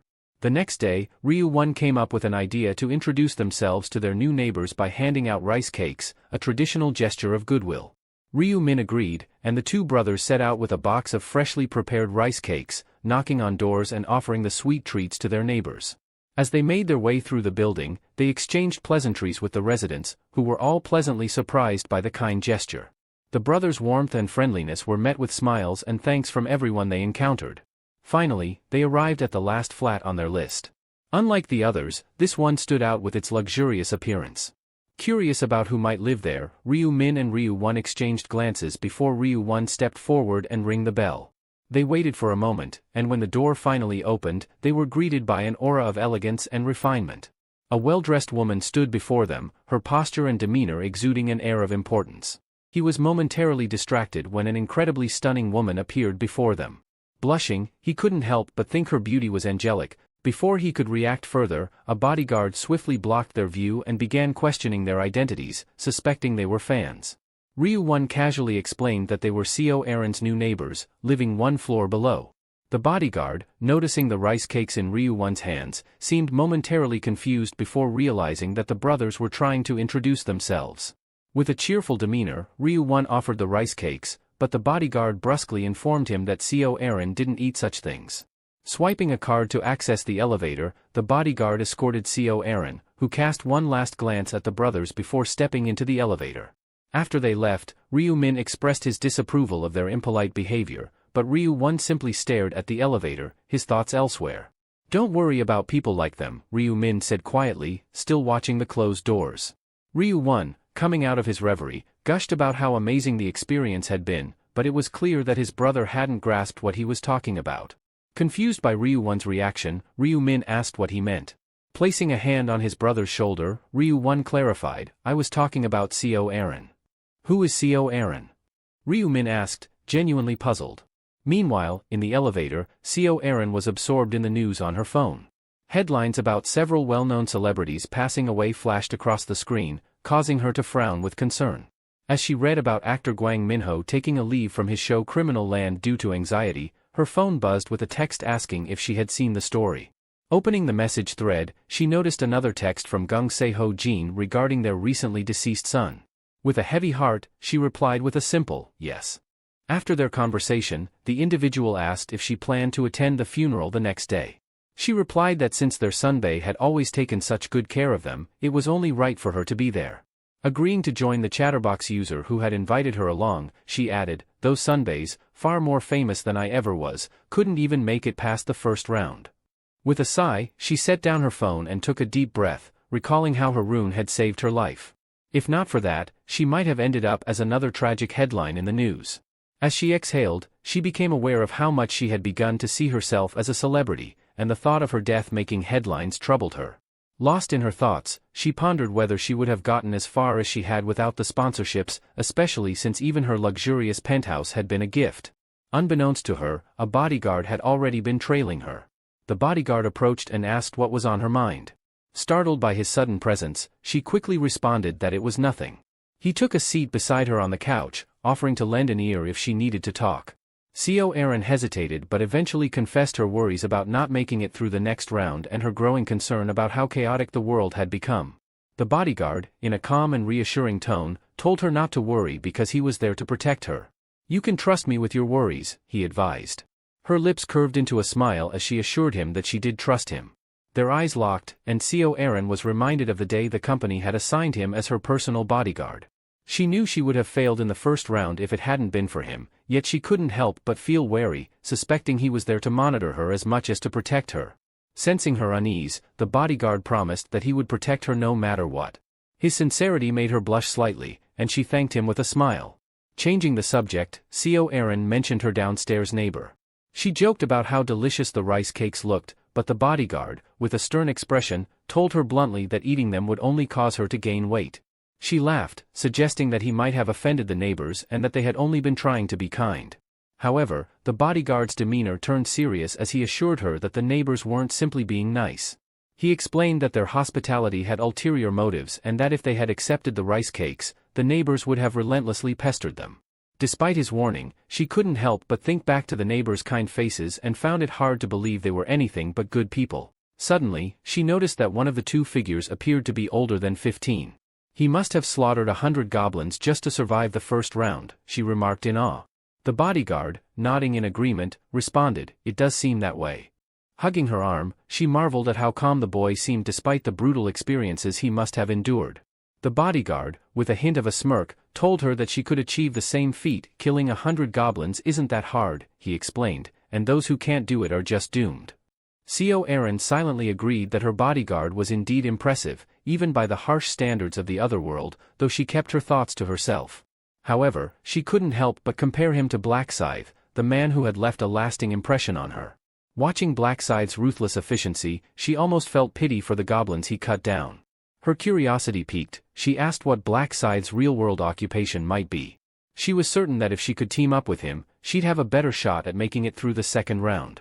She recalled how she had barely scraped through the first round by sheer luck, and the memory filled her with anxiety as she questioned whether she'd survive the next. Meanwhile, at 11 a.m. on Tuesday, January 31st, Ryu-1 turned away from the vacuum cleaner. Opening the door with a broad smile, he greeted his brother enthusiastically and asked if the money had arrived. "Only about 15 billion this time, compared to 17 billion before," Ryu-min replied, slightly puzzled. It was his fourth transaction, so he wondered if the bank had mentioned anything unusual to his brother. Ryu-min recalled that the bank manager had indeed been surprised to see him again. The manager had cautiously inquired about his secret to winning the lottery, gently reminding him that just last week, Ryu-min had told him the strategy had come to him in a dream. Seemingly convinced, the manager had even expressed a hope that he would have similar dreams in the future. Ryu-1 was taken aback by the story. He then asked his brother if he planned to reinvest in Bitcoin.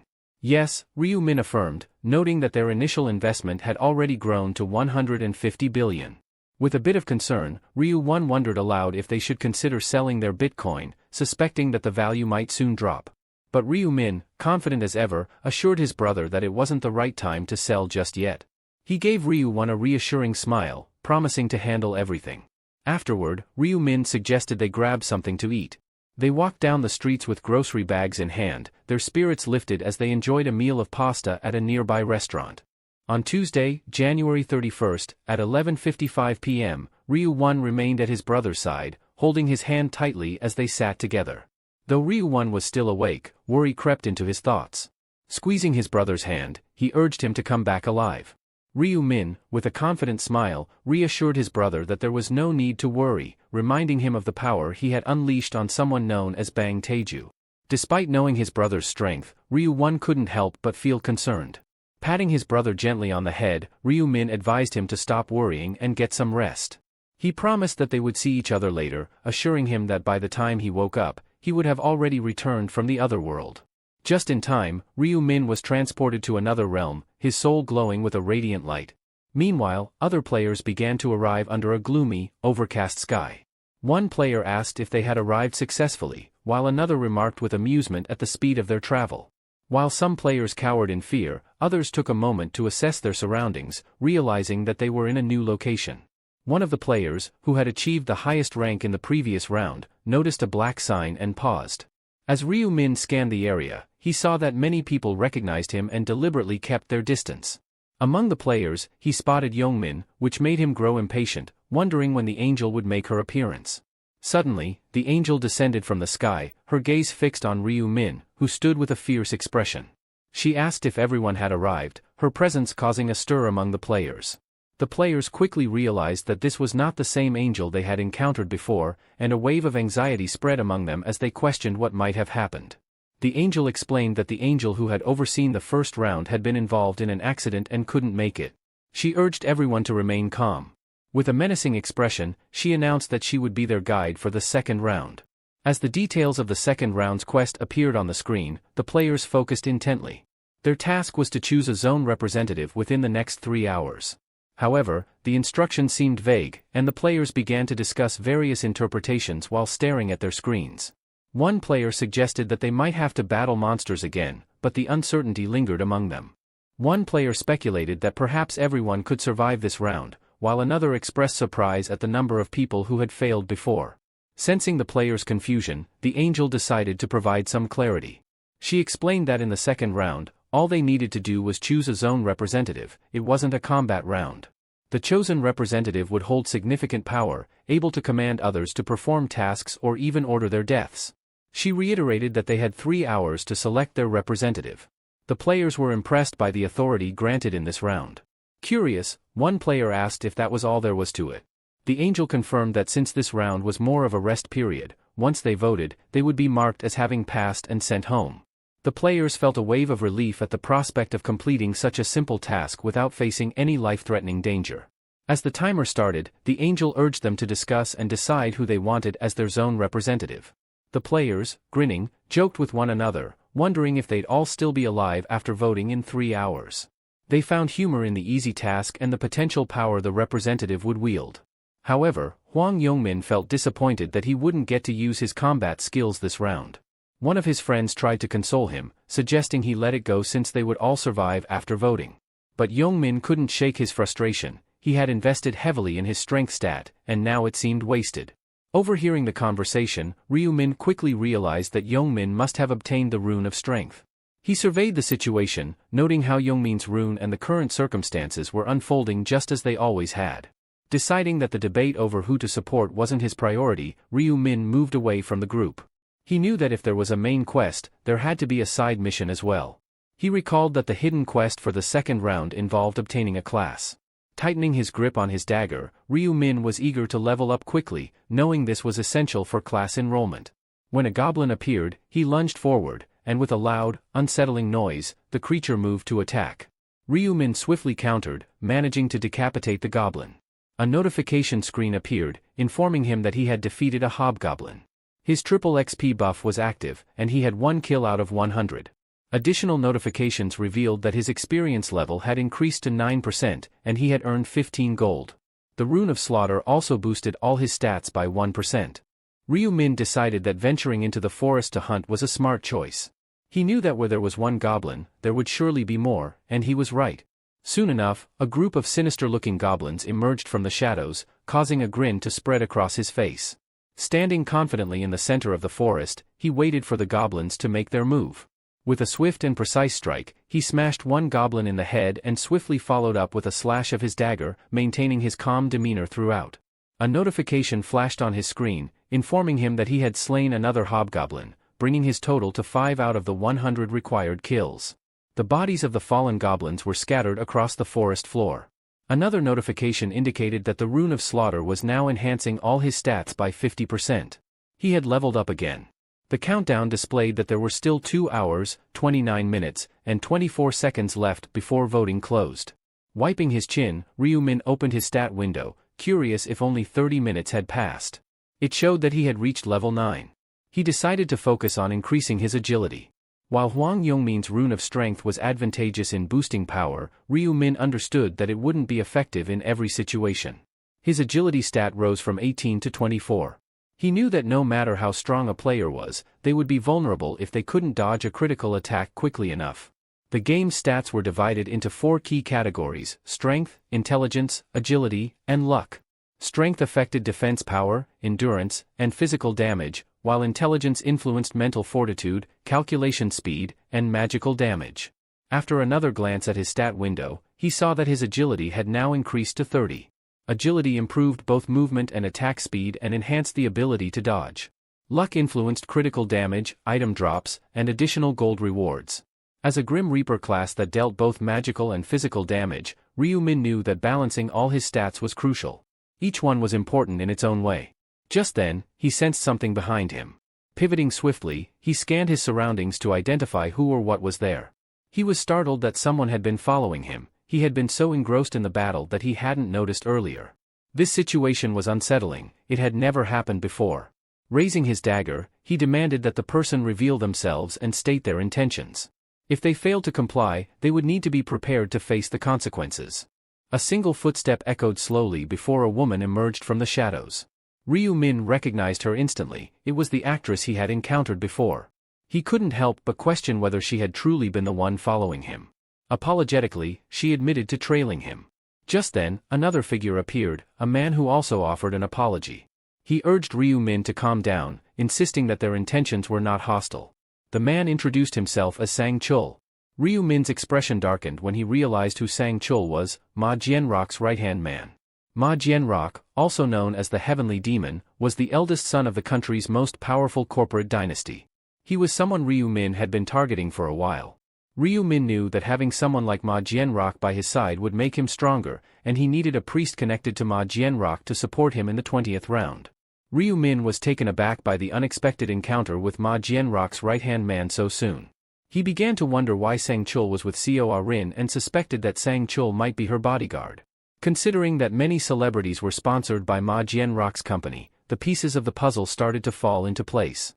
Despite this, Ryu-min felt uneasy knowing that the future had shifted from what he expected. He asked them how long they had been trailing him. Seo Rin admitted that they had been following him ever since they saw him enter the forest and sincerely apologized for it. Ryu-min then demanded to know why they had been following him. Seo Rin nervously explained that their intentions weren't harmful, they simply wanted to make him an offer. She hesitantly suggested that they form a team, knowing he had won the first round. Ryu-min chuckled at the idea of forming a group, dismissing it as irrelevant unless she could actually be useful to him. He mocked her openly. Seo Rin found herself at a loss for words, unable to counter his remarks. Ryu-min bluntly told them that he didn't need their help and would do just fine on his own. He advised them to turn back and stop wasting his time. Turning away, he made it clear that he had no interest in joining a team. They stared at him in disbelief. Seo Rin let out a deep sigh and sank to her knees as Sang-chul muttered under his breath, commenting on how arrogant Ryu-min was. Seo Rin tried to explain that there was a reason for Ryu-min's existence, but his overwhelming aura made her uneasy. Sang-chul remarked that even if someone had a knife to their face, they wouldn't be as intimidating as Ryu-min. Seo Rin felt a pang of disappointment that her plan to team up with him had fallen apart, and Sang-chul reiterated his earlier point, that people with egos as large as Ryu-min's never work well in groups. It was an unfortunate turn of events. Seo Rin couldn't help but reflect on the situation, but Sang-chul quickly reassured her, telling her that it wasn't a humiliating experience. He felt that their time following Ryu-min had been wasted. Seo Rin, trying to shift the conversation, admitted that she hadn't expected to encounter monsters in the forest. She suggested that they spend the rest of their time hunting them instead. Sang-chul agreed that it wasn't a bad idea, and they set off to carry out the plan. The forest was dense with towering trees and thick underbrush.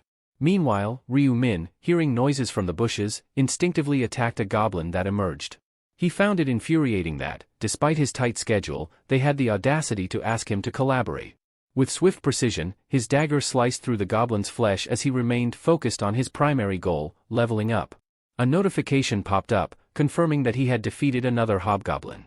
His current kill count stood at 60 out of 100, and the effects of the Rune of Slaughter had boosted all his stats by 60%. Suddenly, a pack of wolf-like creatures, gnolls, appeared. Ryu Min felt a rush of satisfaction at the sight of so many gnolls approaching at once. They lunged at him in unison, weapons poised for attack. Ryu Min stood his ground confidently, gripping his dagger tightly.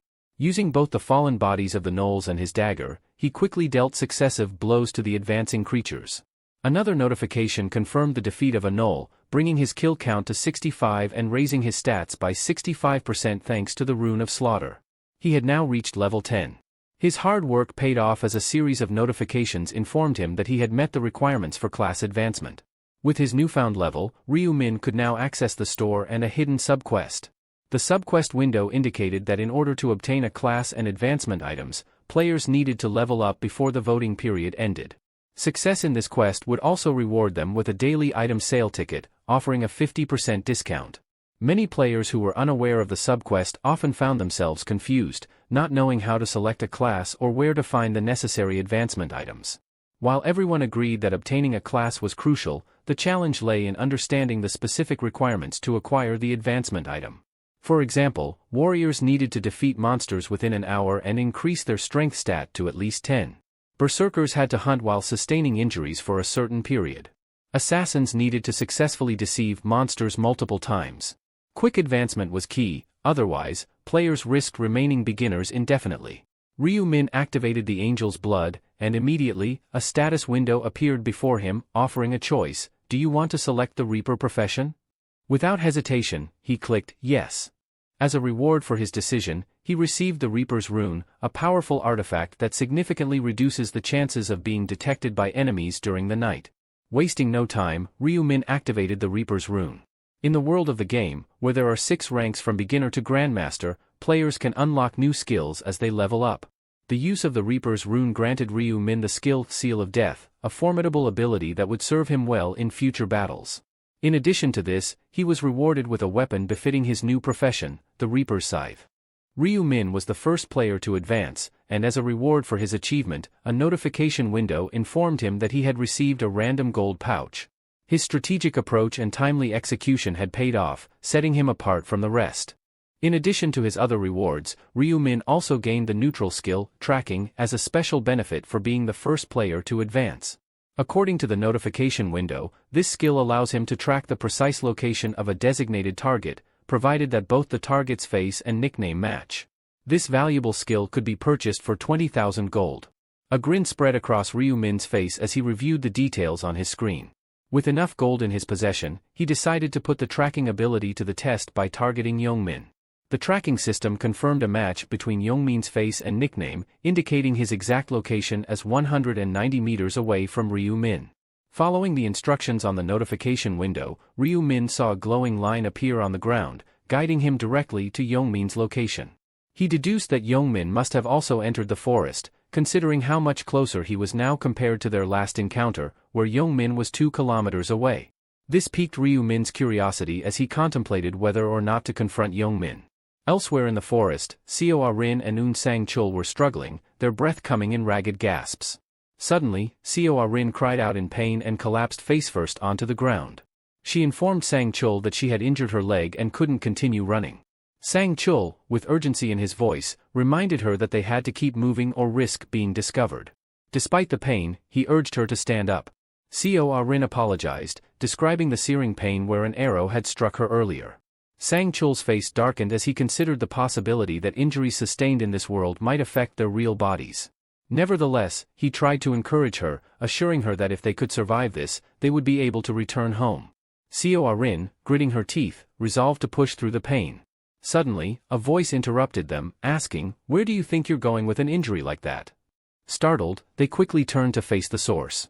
It was Youngmin, standing with 3 menacing figures behind him, all wearing sinister smiles. Youngmin mocked Seo Rin, sarcastically commenting that her injury didn't seem to be painful enough yet. Un Sang Chul felt trapped and fury welled up inside him. He clenched his teeth, cursing under his breath at the situation, especially at the acquaintance he bitterly referred to as a stupid woman in his mind. Realizing that they might have no choice but to fight, he drew his weapon and assumed a battle stance. His readiness to fight seemed to catch Youngmin off guard, momentarily impressing him. A sly grin spread across Youngmin's face, mirrored by his lackeys. With a mocking tone, he addressed Sangchul as old man and asked if he was actually thinking about fighting them. The four men wore expressions of arrogant confidence. Youngmin then told Sangchul to use his eyes and count how many of them there were, clearly enjoying the intimidation. Sangchul's anger flared as he demanded to know why they were being treated this way when they hadn't done anything to provoke him. Youngmin, maintaining his taunting demeanor, denied any wrongdoing. Confusion etched across Sangchul's face as he questioned why they had suddenly decided to attack. Youngmin, still smirking, revealed that they needed something only Seo Rin could provide. Seo Rin and Sangchul exchanged bewildered glances. Youngmin then admitted that his interest lay solely in the girl standing next to Sangchul. He made it clear that they had no interest in Sangchul himself, emphasizing that their attention was focused entirely on Seo Rin. As they conversed, the three men with Youngmin speculated whether the girl was indeed the famous Seo Rin. One of them noted that her face and nickname confirmed it was her. Another suggested that perhaps someone was merely imitating her, trying to take on her identity. They continued discussing how little it mattered to them, given that appearances could be so deceiving. Seo Rin's face paled in horror as she listened to their conversation. Meanwhile, Youngmin turned back to Sangchul and offered him a deal: leave Seo Rin behind, and he could walk away unharmed. This only fueled Sangchul's rage. In his mind, Youngmin should have made that clear from the beginning. If he had, Sangchul might have left Seo Rin without a second thought. He glanced sideways at her, inwardly cursing the situation.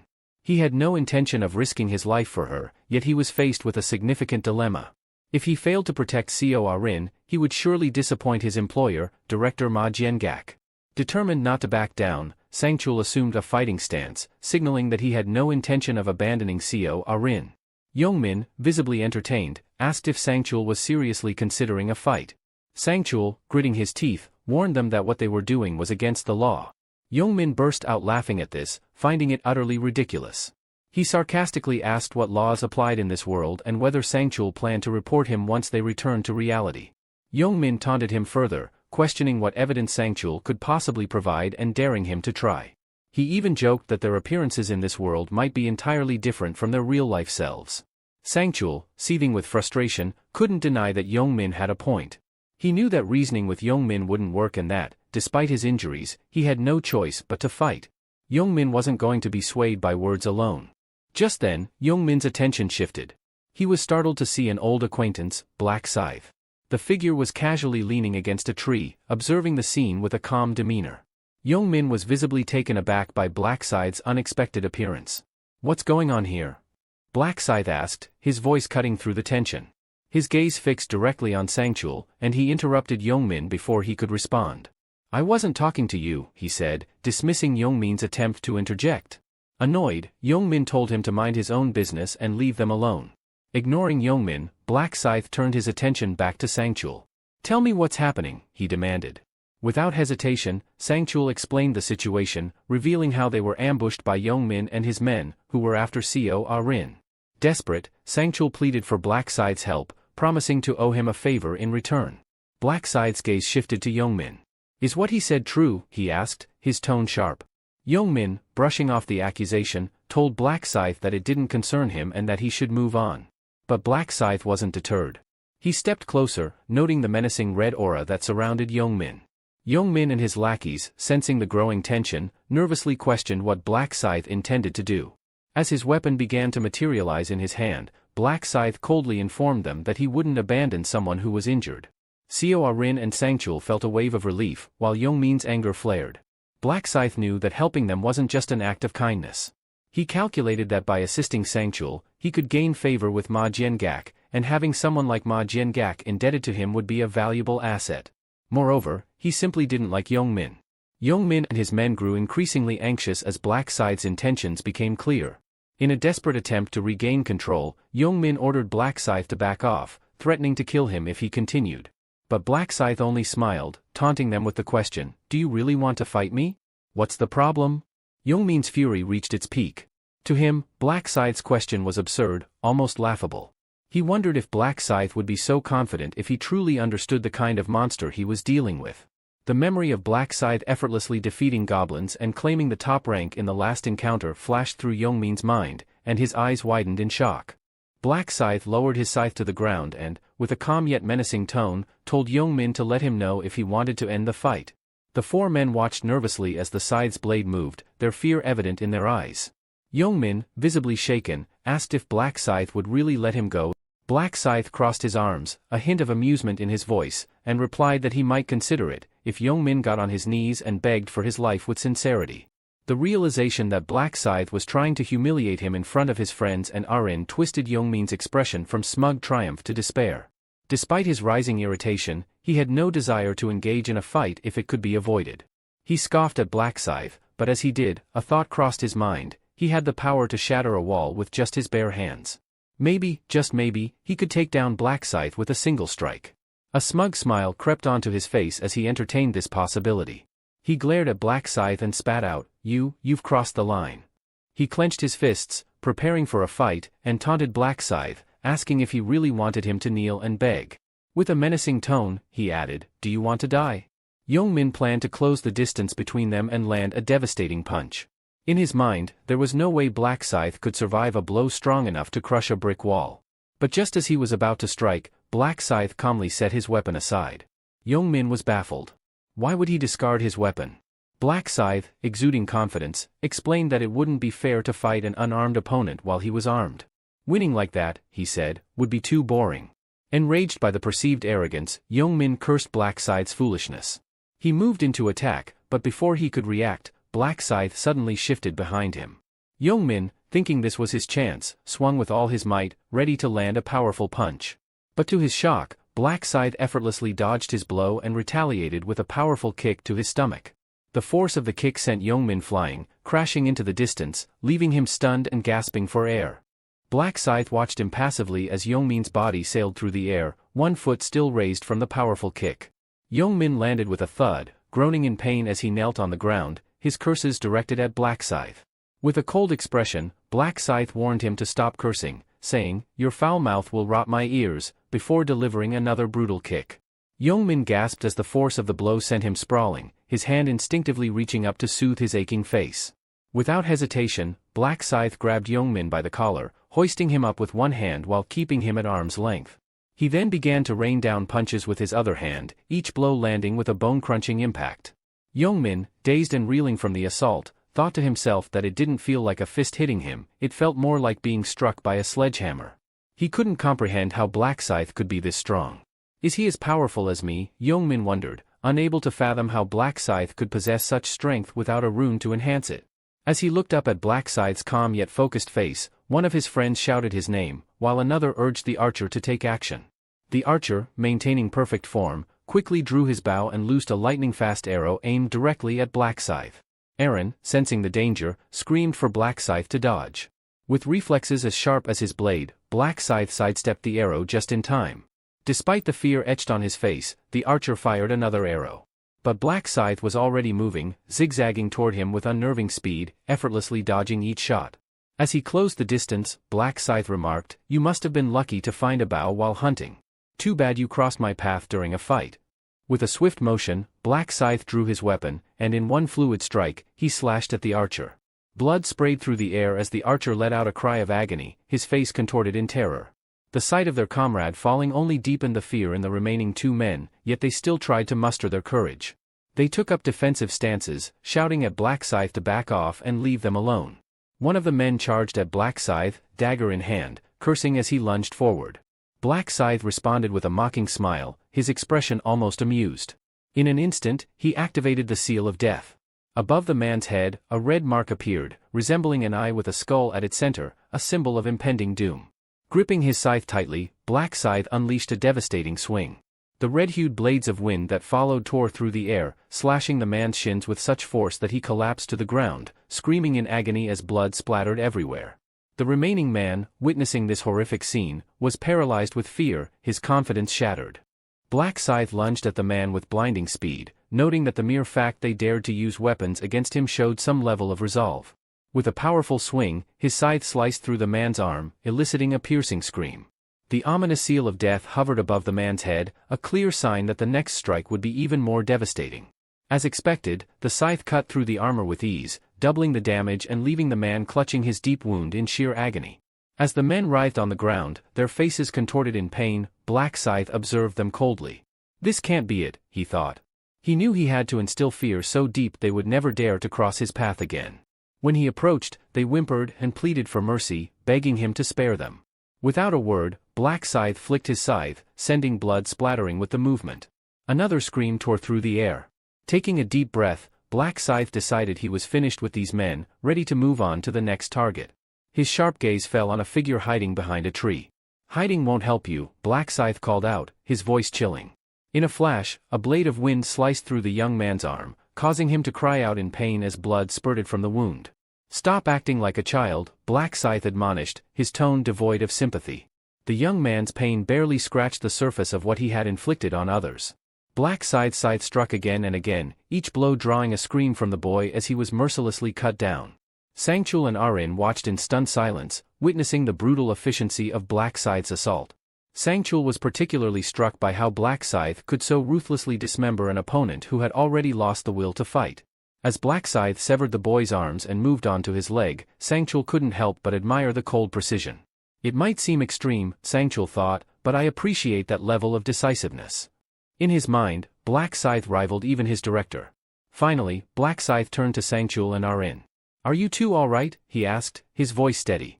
Sangchul nodded, acknowledging that they were safe because of him. "You don't have to worry about Yongmin and his crew anymore," Black Scythe assured them, his tone leaving no room for doubt. Black Scythe suggested they should go and vote, seeing as the four men were too battered to move. In unison, Sangchul and Arin bowed deeply, expressing their gratitude. Arin hesitated, then asked, "Will they die?" Black Scythe shrugged. "Does it matter if they die? They aren't even worth calling animals," he replied coldly, his bluntness catching Arin off guard. Observing her troubled expression, he realized she was far too sensitive. He wondered why she seemed to care so much about the lives of these men as if she were some saint.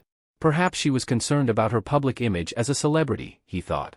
Turning to Sangchul, Black Scythe asked, "Do you have a question?" "Yeah," Sangchul responded confidently. "Why did you decide to spare them? Even if you killed them, there wouldn't be any repercussions in the real world." The young man's face paled at the question. Black Scythe replied calmly, "If you're asking whether there was a specific reason I let them live, there wasn't." He continued, "But the real reason I didn't finish them off is simple, there's nothing to gain from killing them." Sangchul was puzzled by the notion of there being no benefit. "But even so," he insisted, "it's not wise to leave any potential threats alive." "Threats?" Black Scythe echoed, glancing at the trembling men. "If these guys are still capable of causing trouble, then I'd say the game's already in a poor state. Besides, reducing the number of players doesn't benefit anyone. The more, the merrier." After a moment, Sangchul nodded, understanding his reasoning. "Makes sense," he admitted. Sangchul considered that fewer players meant fewer available spots for those who completed each round. He found himself admiring Black Scythe's unique perspective on the game's mechanics, realizing that Black Scythe saw things differently from most players. "I get it," Sangchul nodded. "From now on, we'll stop thinking about the humanity of this game." With that, Black Scythe turned to leave, but Sangchul quickly called out, "Wait. Give me your account number, and I'll make sure you're compensated in the real world." Black Scythe waved it off. "Forget about it," he said, continuing on his way.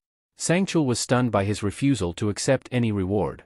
Helping without any expectation of payment was rare in their world. He resolved to report the encounter to the president as soon as he returned to reality. A groan from behind caught his attention. It was one of the young men they had fought. Sangchul felt a surge of anger, his gaze turning lethal. But he remembered Black Scythe's words, it wouldn't benefit them to finish them off. Holding back, he spat in their direction and urged Arin to leave with him. Back in the main field, the atmosphere was tense. Players were campaigning fiercely to be chosen as the region's representative, each claiming they were the best choice. The heated arguments escalated into a physical altercation, with one player grabbing another by the collar. As the crowd tried to intervene, another participant stepped forward, declaring that anyone with such a quick temper shouldn't be representing them and offering herself as a better candidate. Then, a young man joined the fray, boasting about his father being a congressman and insisting he deserved the position. Many in the crowd eyed him with skepticism, doubting the truth of his claims. Amid the chaos, a voice rose from the crowd, commanding everyone's attention and halting the argument. The speaker, known by the nickname Mint Chocolate Boy, grabbed everyone's attention and reminded them that the voting would end in just 2 hours.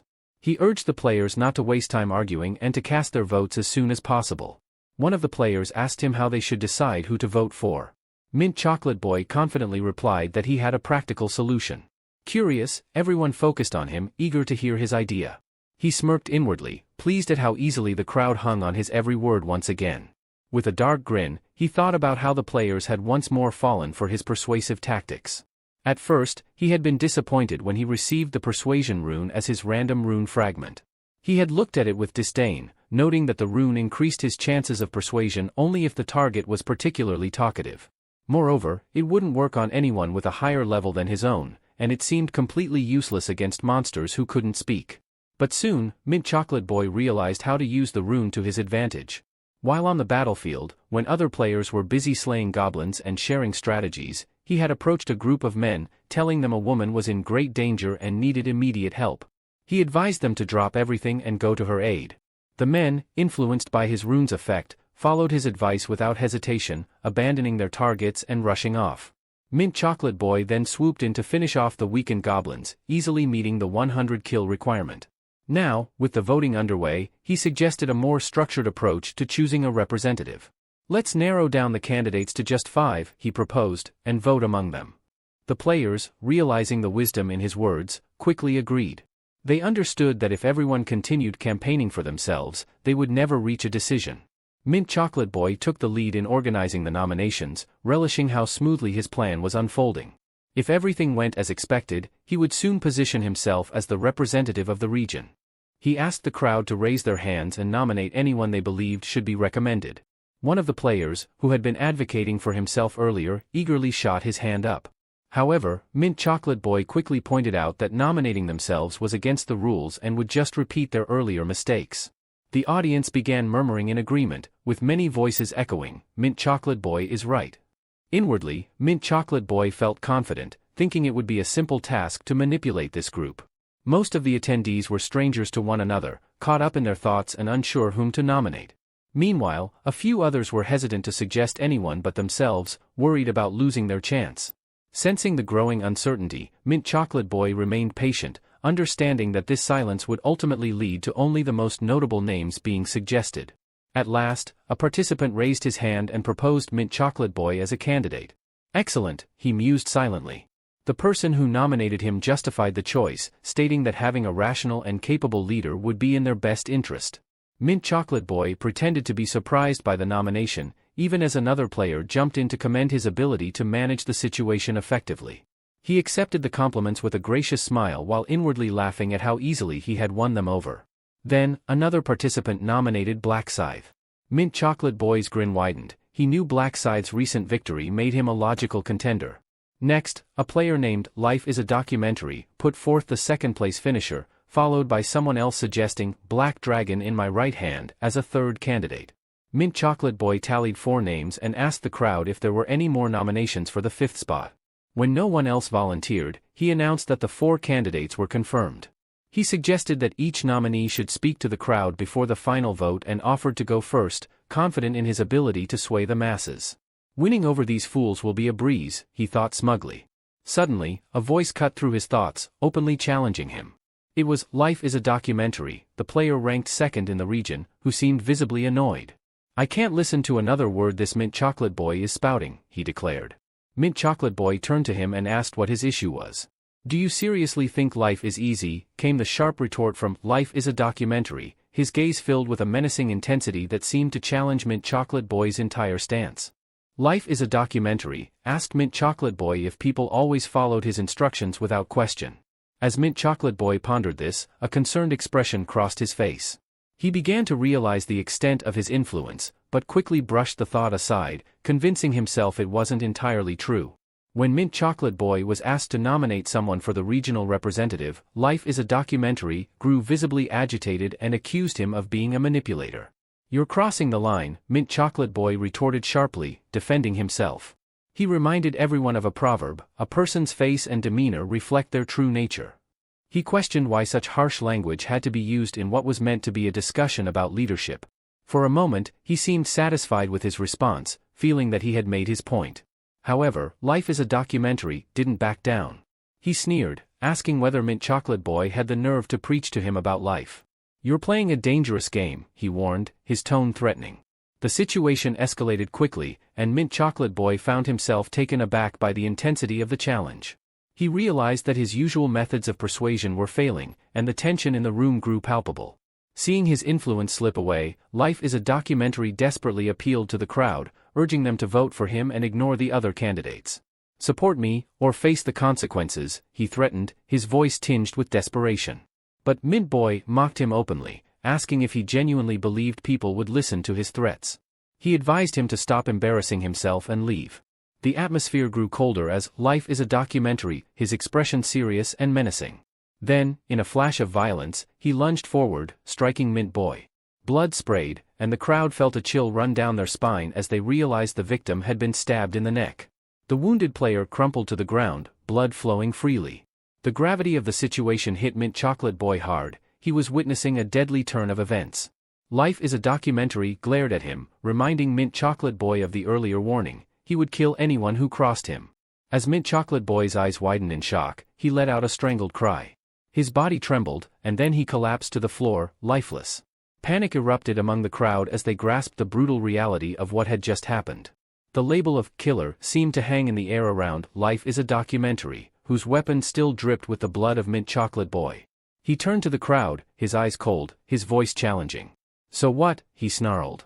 "If anyone has a problem, step forward." A player, terrified, called him insane, pointing a trembling finger.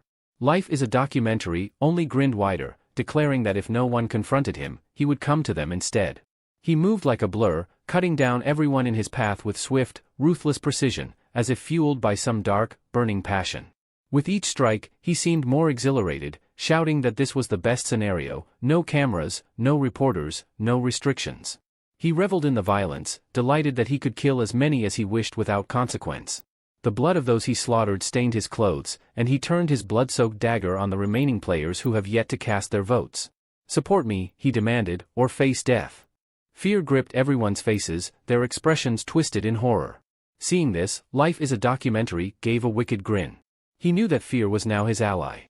The crowd, terrified of what he might do, realized they had little choice but to support him. Life is a Documentary had set his sights on Black Scythe, plotting his demise to clear his path to the top. Meanwhile, in the depths of the forest, Ryu Min continued to hone his skills, wielding his scythe with relentless determination. His goal was to grow stronger with every swing. As he fought on, a notification flashed before him, revealing he had just defeated Knowles. The tally of his kills now stood at 265, far surpassing the original target of 100. With this achievement, the Butcher rune he possessed activated, doubling all his stats by 100%. In addition, he was granted a threefold experience buff, accelerating his growth. Ryu Min had reached a new milestone, level 16. Yet, when he glanced at his status window, he realized that his leveling pace was beginning to slow. Despite having slain over 200 monsters, he had only managed to gain 2 levels in the past 2 hours. While the progress was slowing, hunting had become noticeably easier, likely due to the powerful combination of the Butcher and Reaper runes. These runes not only enhanced his weapon's attack power but also amplified all of his stats. Feeling satisfied with his gains, Ryu Min decided it was time to head back. Sheathing his weapon, he turned to make his way back to the starting point. Suddenly, the countdown reached 0, and a notification window appeared, signaling that the voting period had begun. A radiant golden light enveloped Ryu Min's body, signifying that all players in the vicinity were being summoned back to the starting point. The time had come to cast their votes. As the local players gathered, 4 wounded figures emerged, those who had earlier fought against Black Scythe. Their battered appearance caught everyone's attention, leaving the other players in shock at the sight of their injuries. Then, Aaron, Sangchul, and a group of additional players arrived at the scene. As they surveyed their surroundings, they were stunned by the sight before them, a field strewn with player corpses. Shocked, they immediately began to ask what had happened. Aaron quickly assessed the situation, his eyes narrowing at the figure standing among the bodies, covered head to toe in blood. He assumed that the blood-soaked individual must be the one responsible for the carnage. Ryu Min, observing the situation, noticed that it looked like Cho Young-sik had regained control. Cho Young-sik was known as the leader of the Young-sik gang and was widely regarded as the second-best fighter in the region. However, his personality was infamous for being aggressive and domineering. Young Sik's face was smeared with blood, and his expression was disturbingly intense, his eyes darting around suspiciously. Ryu Min understood that this was a volatile situation, like a ticking time bomb waiting to go off. He quickly calculated that it wasn't the right moment to act just yet. As he assessed his options, Young Sik slowly approached him, clearly waiting for some kind of reaction. With a calm demeanor, Ryu Min decided to bide his time and wait for the perfect opportunity. Meanwhile, Young Sik called out to him, asking where he had been. This caught the attention of both Aran and Sangcheol, who turned their focus to Black Scythe. Ryu Min, maintaining his composure, responded to Young Sik's question with a steady gaze, asking what he wanted. Young Sik, with a haughty smirk, stated his demand outright. He wanted Black Scythe to serve him as a subordinate. Ryu Min, known as Black Scythe, replied with a cold, "And why would I do that?" Undeterred, Young Sik spun his dagger in a menacing manner, threatening to spare Black Scythe's life only if he submitted to him. Instead of fear, Young Sik was met with the sound of Ryu Min's laughter. Amused by the audacity of the demand, Ryu Min asked if Young Sik intended to start a fight immediately. Still smiling, he added, "If you want me to spare you, you'll have to kneel before me." This bold statement caught Young Sik off guard, making him view Black Scythe as utterly insane. Young Sik accused Black Scythe of not grasping the gravity of the situation, his frustration evident in his voice. He continued speaking, but Black Scythe swiftly cut him off, tauntingly asking if Young Sik was having trouble understanding what he had just said. With a cold smile, Black Scythe unsheathed his weapon and casually suggested that dying on the spot might be more satisfying for Young Sik. Caught off guard, Young Sik stared at the weapon in Black Scythe's hand, bewildered. He had no idea where such a powerful weapon had come from and could feel his confidence begin to waver. Panic crept into his mind as he realized he may have underestimated his opponent. Sensing his discomfort, Black Scythe taunted him further, asking, "What's the matter? Cat got your tongue?" Young Sik gritted his teeth, frustrated by his own hesitation. Trying to regain his composure, he loudly proclaimed his identity as the leader of the Young Sik gang and declared that he would never bow to anyone. His anger reached its peak, and he recklessly swung his weapon, challenging Black Scythe to a duel. In response, Black Scythe merely scoffed, recognizing Young Sik's notorious temper. He decided to stop provoking him further, knowing that things could become complicated if he pushed too hard.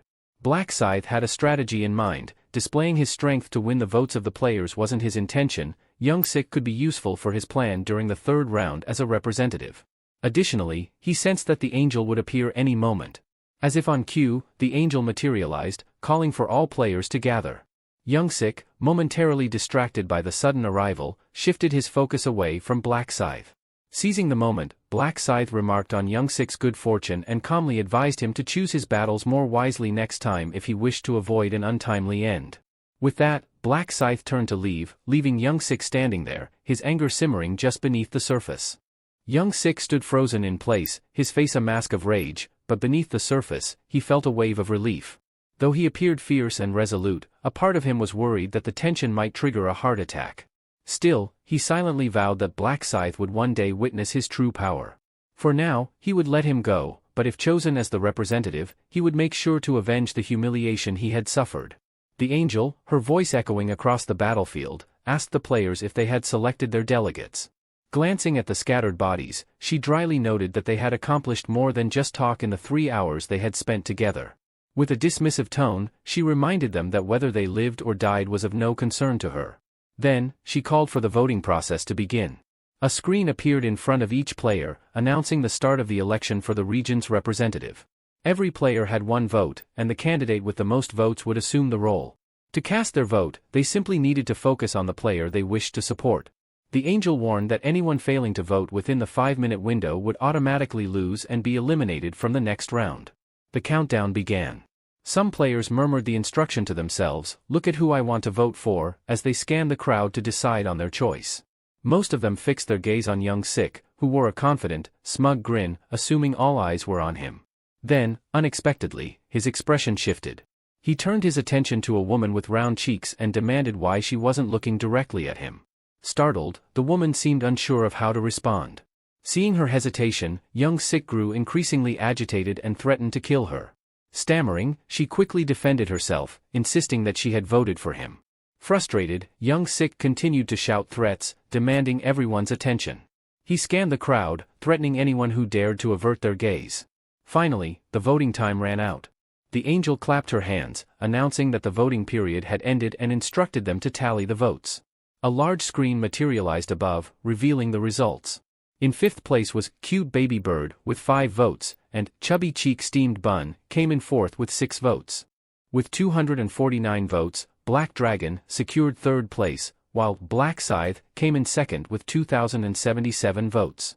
Topping the leaderboard with 2,412 votes was Life is a Documentary. Although Young Sik, who went by Life is a Documentary, received the highest number of votes, he wasn't pleased. His irritation deepened as he saw that Black Scythe had garnered significant support. Young Sik glared at the players who had voted against him, and many of them avoided meeting his gaze, aware of his anger. After the voting concluded, the angel announced that Life is a Documentary had been chosen as the region's representative. A window screen appeared, indicating that Young Sik had gained the power of command, allowing him to issue directives to other players. His blood-stained face broke into a wide grin. He immediately planned to use this newfound authority to rally the players against Black Scythe, determined to make him regret not killing him earlier. As Young Sik examined the details of his command ability on the screen, he realized its limitations. He could give direct orders to players, but only those without a class, and he could only control one player at a time, up to a maximum of 10 uses. Discontent flickered across his face at the restrictions, especially the fact that players with a class could resist his commands. The angel's voice cut through the tension, asking the players if they believed this was the end. However, she hinted that a hidden mission still remained for this round. Her cryptic words puzzled the players, who couldn't quite grasp what she meant. A window screen then appeared, revealing that the second round contained a side quest. If they completed it, they would receive a class advancement item and a coupon for 50% off today's item. Sungkal and Arin seemed confused about the concept of class advancement items. The angel clarified that these would appear in the quest window once players reached level 10. When one of the players questioned how they were supposed to level up without any monsters, the angel's expression darkened, and she informed them that the forest was teeming with creatures. Only 80,000 players nationwide would have the opportunity to advance to a class this round, the angel added. She then revealed that someone in their region had already been granted a class advancement, sparking curiosity among the players about who it could be. Sensing their interest, the angel asked if they wanted to check the results of the side mission to find out more. This possibility excited the group even more. The results of the second round subquest appeared on a large screen, revealing the standings for each region. At the top was the level 16 Reaper, Black Scythe, followed by the level 10 Dark Knight, Heavenly Demon, in second place, and a level 10 Shaman in third. It quickly became evident that Black Scythe was the only player in their area to have advanced to a class. The realization dawned on the other players that he was now in a class of his own, the Reaper class. This knowledge brought a mix of fear and respect, as they murmured among themselves, connecting his class to the scythe he wielded. Young Sik, who had hoped to use his command authority to control Black Scythe, was seething with frustration. He found it infuriating that Black Scythe had managed to advance so quickly, making him immune to his control. The timing seemed oddly perfect to him, almost as if fate itself were playing a hand. The angel then explained that rankings for the second round had been assigned based on who completed the subquest the fastest. Looking at the leaderboard, she announced that Black Scythe was the first in their region to change his class and had also claimed the top spot overall. She seemed genuinely impressed and even commented on how fitting his nickname was, given his new class. She asked him how he had chosen the name Black Scythe and if he had known in advance that he would acquire the Reaper class. With a casual demeanor, Ryu Min responded that he had no idea he would end up in a class that matched his moniker so well. The angel, intrigued, suggested that perhaps it was fate for him to become a Reaper. Ryu Min nodded, mentally noting that the angel seemed unaware of how the Reaper class was actually obtained. They only knew it was something unique. She found the situation fascinating and remarked that it was surprising there was only one player in the area who had managed to change their class. Furthermore, she clarified that Black Scythe would be the only one immune to authority orders. Her statement caused confusion among the players, who questioned what she meant by saying the authority command would not affect Black Scythe. The angel paused, seemingly considering whether to elaborate further, leaving everyone in suspense about what might come next. She continued by clarifying that anyone belonging to a class is exempt from the authority of command. This meant that the region representative had no power to control Black Scythe. Moreover, there were only 10 opportunities to use the command authority, so being named a region representative did not grant unlimited power. The players absorbed her explanation, but Cho Young-sik's frustration grew. He had hoped to keep the limitations of his authority hidden from everyone. The angel then turned her attention back to Black Scythe, proposing that he should receive a reward for being the fastest to complete his class. With a snap of her fingers, 2 screens appeared before him. The first screen congratulated him on achieving the highest rank in the area, while the second celebrated his position as the top-ranked player across all regions. Ryu Min, tapping on the screens, claimed his rewards. For being the first in the area, he received a ticket of low-rank rare armor. Additionally, for placing first across all regions, he was given the choice of a special reward from a collection of rare armor pieces. The options included a leather armor of a skilled hunter, armor of a medieval knight, and a well-ventilated mage robe. His decision was already clear. The first option seemed too intricate, and the third offered little in terms of defense. So, he selected the second choice, the leather armor of the skilled hunter. Next, he was asked to pick from a set of unique rewards, 3 experience boosts valid until the end of round 3, 3,000 gold, or information about the third round. Understanding that the next round would involve a large number of monsters, he chose the 3-time experience boost, knowing it would be the most advantageous. The angel announced that the rewards had been distributed. A golden glow surrounded Ryu Min's body, as well as those of the other participants, signaling the completion of the reward ceremony. The angel declared that everyone could now return home. With a sinister grin, she hinted that the third round would be far more challenging, assuring them, "I promise." Before the players could teleport, a large screen displayed the results of the second round. Only 873,500,205 survivors remained across all regions, with 4,998 survivors in their current region, ESKS 455. The screen then flashed another message, announcing that their souls would soon be transferred to their physical bodies in the current dimension, with the next round set to begin on March 1, 2023. The message concluded by wishing them luck in surviving. As the notification ended, the soul transfer began. Suddenly, Young Min awoke with a start, shouting in panic. He glanced down and was relieved to see his hand was still intact, his arm was still attached to his body. He had assumed he might return with his normal body if he survived, but now, a sense of dread crept over his face. He swore he would never cross paths with Black Scythe again or even think of confronting him. Meanwhile, Sungchul praised Aaron for her hard work.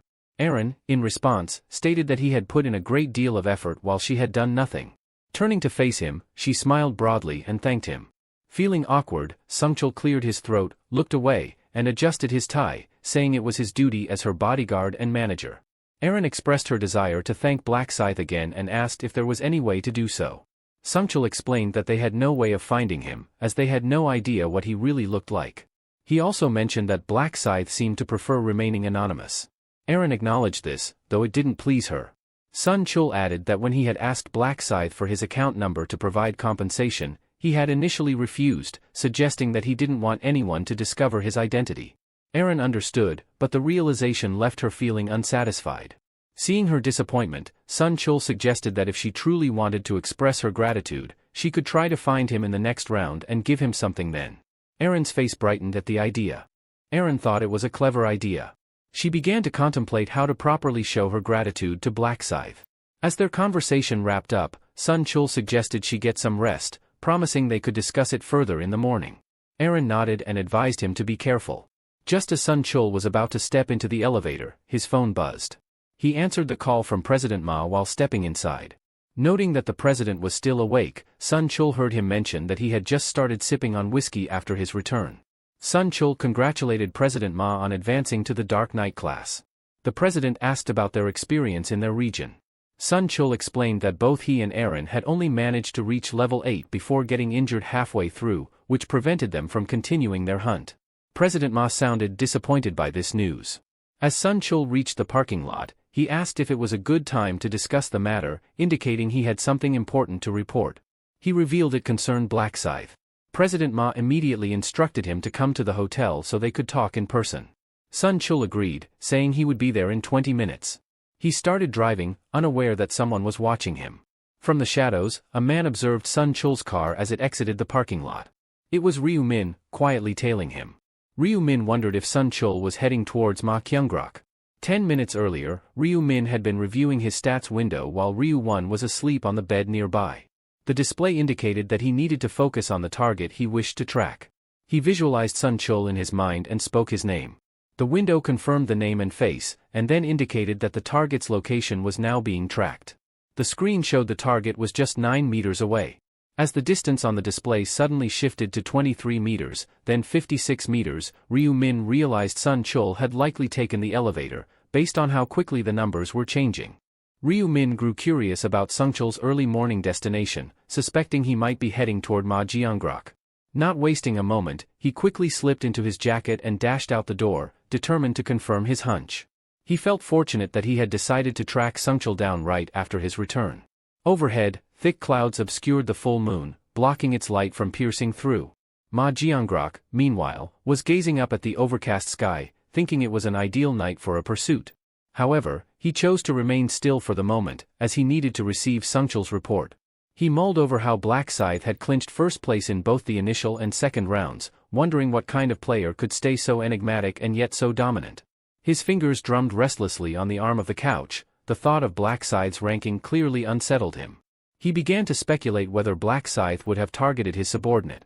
If so, Ma Jiangrok knew that such a move would be a direct challenge to him. And he was not the type to tolerate such defiance lightly. His expression remained stern and focused. He had no intention of allowing anyone, not even the player ranked first, to stand in his way. A sense of tension filled the room as he considered the possibilities. Outside, a figure stood by the door, finally knocking.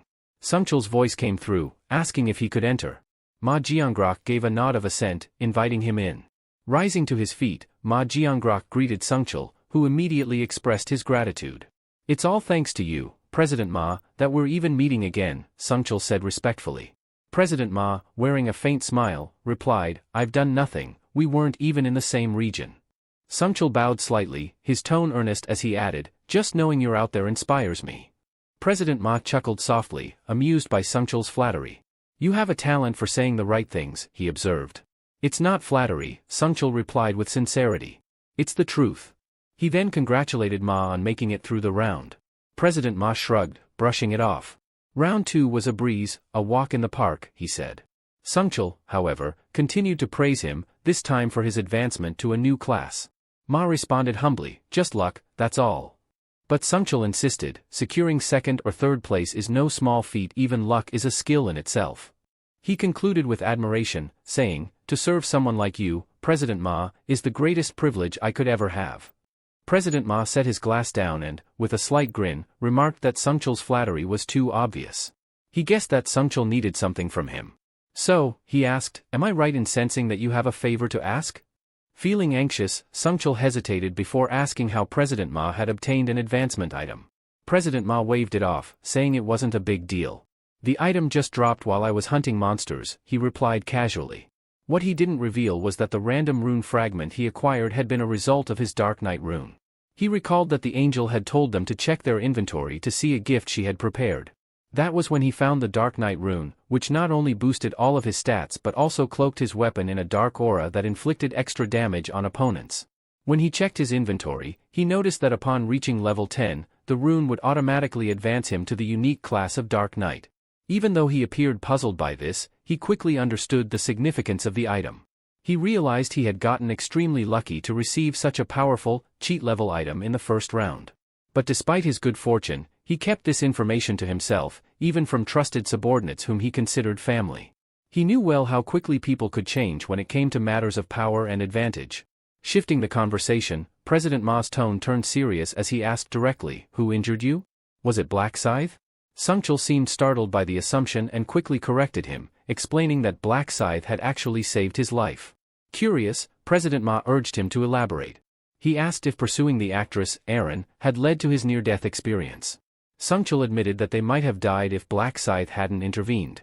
He explained further, Erin might have survived, but she would have been left with psychological scars too severe to continue her career in the entertainment industry. President Ma nodded, his interest piqued. The story was turning out to be more complicated than he initially thought. President Ma seemed to be deep in thought. He had nearly lost a valuable subordinate, and it had almost jeopardized his business interests. Breaking the silence, President Ma asked about the fate of the thugs involved, assuming they had been killed. Sun Chul clarified that while Black Scythe had inflicted agonizing pain on them, it wasn't fatal. Curious, President Ma asked why Black Scythe had spared them. Sun Chul explained that, according to Black Scythe, there was no point in killing them. His logic was simple: as the overall population dwindles, so does the pool of those who survive. President Ma acknowledged that the reasoning made sense, though he remained concerned about what these individuals might do in the future. Taking a thoughtful sip of his whiskey, he reflected that both his assets and subordinates were only alive because of Black Scythe. He felt indebted to him for that and remarked that he should offer some financial compensation. Sungchul mentioned that he had already brought up the topic, but Black Scythe had refused and left immediately afterward. President Ma was slightly surprised to hear that the offer of compensation had been declined. He speculated that perhaps Black Scythe wanted to avoid revealing his identity. With the conversation seemingly drawing to a close, both men stood up. President Ma described Black Scythe as a cautious individual. He instructed Sungchul to express his gratitude if he encountered Black Scythe in the next round, genuinely appreciating the man who had kept both Aaron and Sungchul alive. Sungchul promised he would convey the message. Moreover, President Ma ordered Sungchul to keep an eye on Black Scythe and offer assistance if needed, stating his philosophy of never leaving debts unpaid. "As you wish, sir," Sungchul replied. Just before Sungchul could leave, President Ma remembered something crucial and made a bold request. With a menacing glare, he demanded to know the nicknames of the thugs involved. Meanwhile, outside the hotel, Ryu Min was concealed behind a tree, silently observing. He glanced around, thinking to himself how fiercely loyal a dog Sungchul truly was. Even though it was late at night, Sangchul made his way directly to Ma Jiangrok's location as soon as he returned to reality. Having already confirmed the place, he decided to leave quickly, knowing that staying there too long might arouse suspicion. He called a cab and, while waiting, couldn't help but notice a peculiar coincidence. CO Aaron, a celebrity backed by Jiangrok, happened to live in the same apartment complex as he did. He recalled to himself that he needed to thank his younger brother. If they hadn't handed out rice cakes, he would never have crossed paths with Aaron or uncovered the connection between Sungchul and her. Just as he was about to open the taxi door, he had a sudden thought: perhaps he could use this neighborly relationship to his advantage to gain Jiangrok's trust. Still, he needed to decide whether bringing Jiangrok into the fold for the 20th round was the right move. He was well aware of Jiangrok's possession of the Dark Knight rune, a powerful item that essentially functioned like a cheat. However, he also knew its limitations. Without an advancement rune, Jiangrok would have to progress as a basic knight first. Moreover, to unlock the true potential of the Dark Knight, like the Dark Aura ability, Jiangrok would need to accumulate dark mana, a unique type of energy that couldn't be obtained through conventional means. It seemed suited for someone with a twisted hobby, like Jiangrok. Ryu Min mused that having a comrade with a psychopathic streak could be dangerous. For now, he decided to keep Jiangrok as a potential candidate but planned to exploit his usefulness as much as possible. He also noted that there were other promising players, like a girl he had seen with a unique green energy aura. Upon reaching his apartment, Ryu Min resolved to head out at dawn to begin his work. Later that day, at a local convenience store, the cashier seemed conflicted, clearly worried about something. He was anxious, fearing that their sales might plummet by 50%. Just then, his daughter arrived. He greeted her with a warm smile. Juri asked her father why he seemed so troubled. He explained that the store's lottery ticket sales had come to a complete halt. Curious, Julie asked why this had happened so suddenly. Her father sighed and told her that while the government had provided a reasonable-sounding explanation, it seemed like they were blaming the players for the downturn. The government admitted that they had no way of gauging the skill levels of the players. Julie recalled reading about a man who had won the lottery 4 times in a row. Her father sighed and added that rising labor costs and rent were already making things tough, and now he wasn't sure how to manage. Julie tried to reassure him, saying she would help out as soon as she graduated. She even wondered aloud whether taking on a part-time job would help them make ends meet. Her father quickly dismissed the idea, urging her to focus on her studies instead. He promised to handle the financial worries himself, reminding her that her goal of becoming a doctor was more important. Praising her for her good grades, he asked if she still planned to go to college.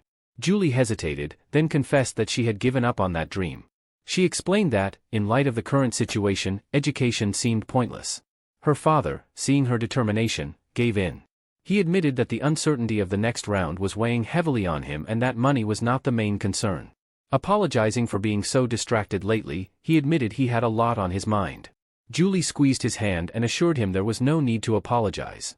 She smiled warmly and told him she was okay, saying, "Guess what? I made it through the second round and even got myself a class." Her father looked at her with surprise and curiosity. Julie raised her hand in front of his forehead, and suddenly, green circles of light began to glow around her. Her father stared in astonishment as his body started to emit a faint green glow. He asked, bewildered, "What did you just do?" Julie grinned and explained, "It's a skill called Bless that I got when I earned the buffer class. It slightly boosts your stats and has a refreshing effect." Her father's face lit up with joy as he felt a rush of energy coursing through him. He praised her for her skills, saying he truly did feel more invigorated. Julie promised she would use this skill on him regularly to help him feel better. Encouraging him to lift his spirits, she gave him a playful nudge. Just then, the door to the convenience store swung open. A man stepped inside. Julie noticed the recognition in her father's eyes. She leaned in closer and whispered, "Dad, do you know that man who just walked in?" Her father nodded slightly, his expression a mix of curiosity and caution. The man was none other than Ryu Min, who had just entered the store, seemingly aware of the attention he was drawing. Julie's father informed her that the man who had just walked in was the first-place winner, the one who accurately picked the winning numbers on every tickets. As he approached the counter, Ryu Min greeted him with a familiar smile, asking if he remembered him. He continued, mentioning that he was the person who had bought 101 lottery tickets. Recognizing him, the man at the counter nodded and asked why he had come back.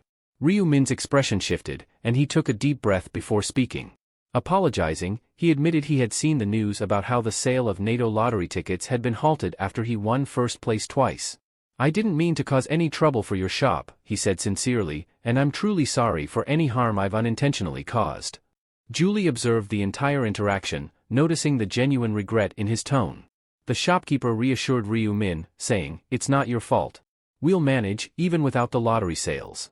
However, Ryu Min continued, rummaging through his bag as he spoke, "I know it's not entirely my fault, but I still feel responsible. I want to help in some way, even if it's just a small gesture." He pulled out an envelope and slid it across the counter. The shopkeeper glanced at the envelope, puzzled, and asked, "What's this?" Ryu Min calmly replied, "There's 10 million won in there." Both Julie and her father were shocked by the amount. The man quickly refused, but Ryu Min insisted, urging them to accept it. Before they could respond, he turned and left the store. Staring at the envelope, Julie's father seemed overwhelmed by the sudden offer. Without hesitating, Julie volunteered to return it. Taking the envelope, she dashed out of the store, calling out for Ryu Min to stop. He paused and turned to face her, his expression curious. As she caught up, Julie introduced herself, noting that they were in the same class. Ryu Min raised an eyebrow, feigning surprise. "I'm sorry, I'm not great with faces," he replied, clearly lying. He knew exactly who Julie Min was, the daughter of the convenience store owner, and someone with the unique buffer class. Still, he maintained his polite demeanor as if meeting her for the first time, masking his awareness with a well-practiced calm. When Ryu Min first realized that Julie had been in his class in the past, he was genuinely taken aback, feeling as if fate had intertwined their paths for a reason. He had originally approached her under the guise of coincidence, aiming to subtly persuade her to see things from his perspective. Julie, sensing his intentions, invited him to talk privately. Ryu Min agreed, and soon they found themselves sitting on a park bench under a clear, brilliant blue sky. Julie handed the envelope back to him. "Is this the money I just gave you?" he asked, raising an eyebrow. Julie firmly insisted that he take it back, saying, "We can't accept such a large amount." Ryu Min knew that 10 million won was indeed a significant sum, and he had anticipated they might refuse it. He had given it with this in mind, aware that Julie was the type who could not tolerate any debt, regardless of her situation. Holding the envelope, she added with a sigh, "Just take it, my arm is starting to hurt." Ryu Min, however, declined, explaining, "I feel responsible for any trouble I've caused, which is why I offered it in the first place. It's the least I can do to ease my conscience." Julie countered, saying, "But that's way too much." Ryu Min responded calmly, "No matter the amount, I still want you to accept it. If you don't, it'll bother me for a long time." Julie protested again, "It's too burdensome and excessive." Ryu Min smiled slightly, knowing this was precisely why he insisted on giving it to her. He suggested she send a message to the store owner, adding, "To me, it's not that much money, so please don't feel pressured to refuse it." Julie shot back, "Why are you always so stubborn?" Just as Ryu Min stood up to leave, she called out, "Wait." She continued, "I'll take 1 million won, but 10 million is far too much." Ryu Min paused, intrigued, and asked, "And how can you make that decision for him? You should talk to the owner." Julie replied, "Trust me, my father would find accepting such a large amount awkward." Ryu Min feigned surprise. "Your father owns the convenience store," he said, tilting his head. "I had no idea." He admitted that he frequently visited the store, finding this coincidence strangely fascinating. As Julie studied him, she couldn't help but feel that there was more to his intentions than he was revealing. Julie acknowledged that she found the situation quite fascinating as well, especially since her classmate turned out to be the first natto winner. The word friend seemed to catch Ryu-min off guard. Julie then asked if he genuinely hadn't realized she was in his class all this time. Introducing herself, she mentioned that she recognized him the moment he entered the convenience store. Ryu-min, feigning a sheepish grin, replied, "This is actually our first real conversation. Sorry, I'm not really great with remembering faces."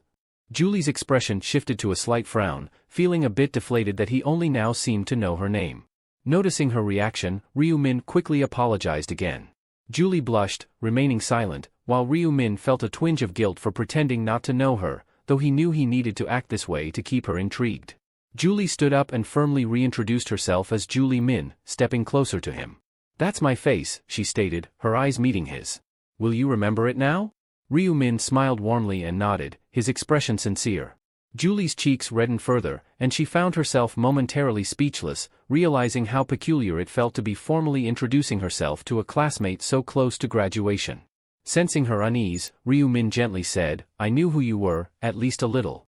And graduation doesn't have to mean losing contact." He then asked for her phone number. Julie, caught off guard, hesitated. "Is it wrong to ask?" he inquired with a playful smile. "I don't think it's strange to ask a classmate for their number."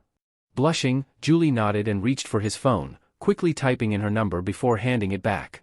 "Thank you," Ryu-min replied, adding, "It seems like fate brought us together, so we should stay in touch." Julie stammered a bit before agreeing.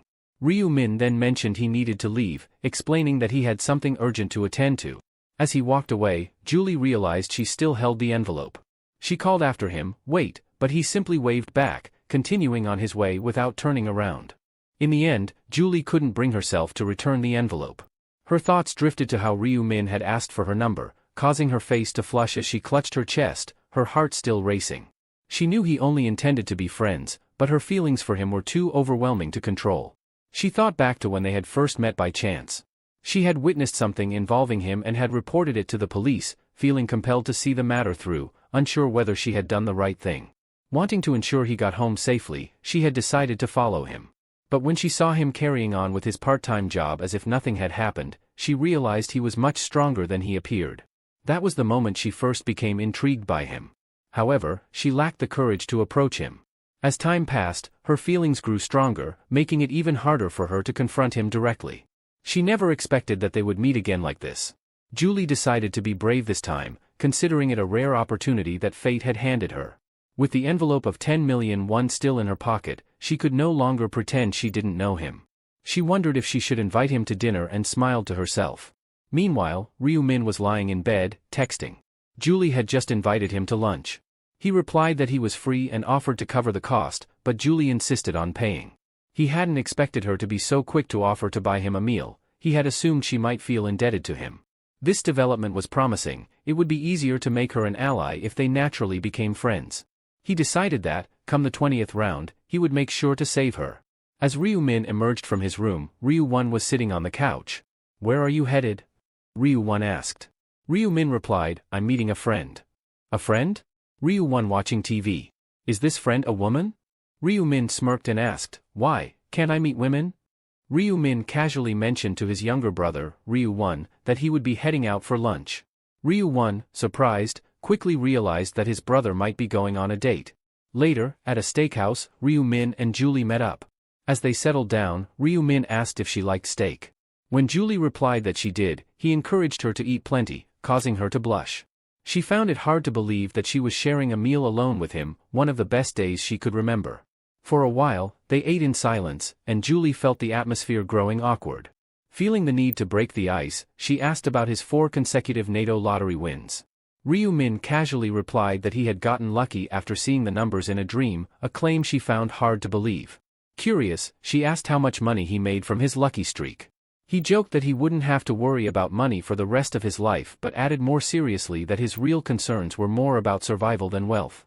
Julie then shifted the conversation to their experiences in the first round of the game. She asked how difficult it had been for him to kill goblins. He replied that it had taken quite a while.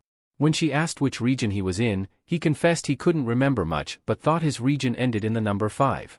Julie told him her region ended at 7 and lamented that they couldn't cross into each other's territories in the other world.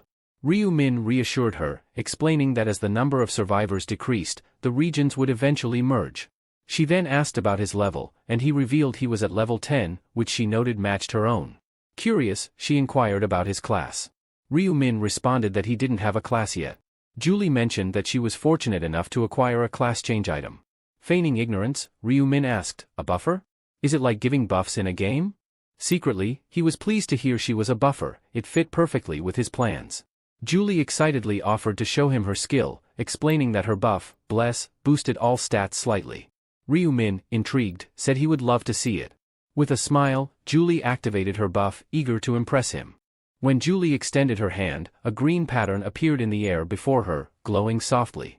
A notification window popped up, indicating that the blessing would last for 3 hours and that all of Ryu Min's stats had increased by 50%. He expressed his admiration for her skill, thinking to himself that it was a remarkable effect for a special talent. He also realized that once Julie reached her maximum level, the effectiveness of her ability could double, enhancing the buff to a total of 100%. That is, of course, if she managed to level up to the highest point. Regardless, he was pleased to have the buff, especially since meeting her had served that exact purpose. Ryu Min remembered the random gold pouch he had won as a reward for completing his first-class change subquest. The pouch contained a random amount of gold, determined by his luck stat. The higher his luck, the more gold he would receive. He thanked her, stating that the effects of the buff were impressive. Julie beamed and said he only had to ask if he ever needed another buff, reassuring him that casting it was effortless for her. Sensing there was more she wanted to say, he asked what else she had on her mind. Julie hesitated briefly before thanking him again for the 10 million won he had offered. She added that her father was also grateful and wanted to convey his thanks. However, Ryu Min sensed there was something more, so he probed gently, "Is that really all you wanted to say?" She shook her head slightly and explained that she had been thinking of something else. Reaching into her bag, she pulled out a glowing object. Curious, Ryu Min asked what it was. Julie explained that she had found the item while hunting, and since he refused the money, she wanted him to at least accept this as a token of her appreciation. She insisted he take it, making it clear that she was sincere and wouldn't take "no" for an answer. They finished their meal, and Julie suggested they meet again sometime. Ryu Min nodded in agreement, advising her to stay safe in the upcoming round. She eagerly agreed, saying they should continue surviving and meeting at the park. After she left, Ryu Min was alone. He pulled up his inventory screen and inspected the object Julie had given him. It was a low-quality purple magic crystal, not particularly valuable but potentially useful. The crystal Julie gave him was a delicate, stunning purple stone with a faint mana aura. Ryu Min hadn't expected her to gift him something like this. When he removed it from his inventory, he noted the brief description, which didn't offer much insight into its properties. He had no idea what the crystal could actually do. However, he knew that at level 20, the combination function would unlock, allowing players to fuse magic crystals with weapons, and he suspected that this particular item would be of great value at that point. The combination feature would not only allow him to merge the crystal with a weapon, but also grant additional enhancements. There were 7 types of magic crystals, each with a different color representing a specific attribute: red for damage, orange for strength, yellow for luck, green for dexterity, blue for intelligence, dark blue for damage reduction, and purple, the rarest of all, for boosting all stats. The purple crystal had the lowest chance of appearing, making it incredibly valuable. Ryu Min felt fortunate to have acquired the crystal so easily. It was a testament to his high luck stat in real life. He decided he would save it until he reached level 20, when he could truly unlock its potential. Glancing at his screen, he noticed the Bless effect still had 30 minutes left. He debated whether to open the gold pouch before the buff expired but realized he first needed to make use of his Butcher rune to maximize his stats. The rune had a unique function: every time it killed a living entity, including something as small as an insect, it would increase all his stats by 1%. Since there were no insects to hunt in the alternate world, he had to kill monsters there, but the real world had no such restriction. He opened his bag and pulled out a plastic packet filled with 100 mealworms. Feeling a bit guilty, he placed the packet on the floor and apologized to the small creatures before raising his foot to crush them. A notification appeared, displaying a kill count of 45 out of 100, which resulted in a 45% boost to all his stats from the Butcher rune. Moments later, another window popped up showing the kill count had reached 67, raising his stat boost to 67%. Each update confirmed the rune's effects, steadily enhancing his abilities as he continued. Ryu Min continued using the Butcher rune until his kill count surpassed 100.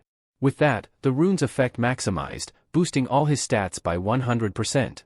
Opening his status window, he noticed his luck stat had climbed to 45 points.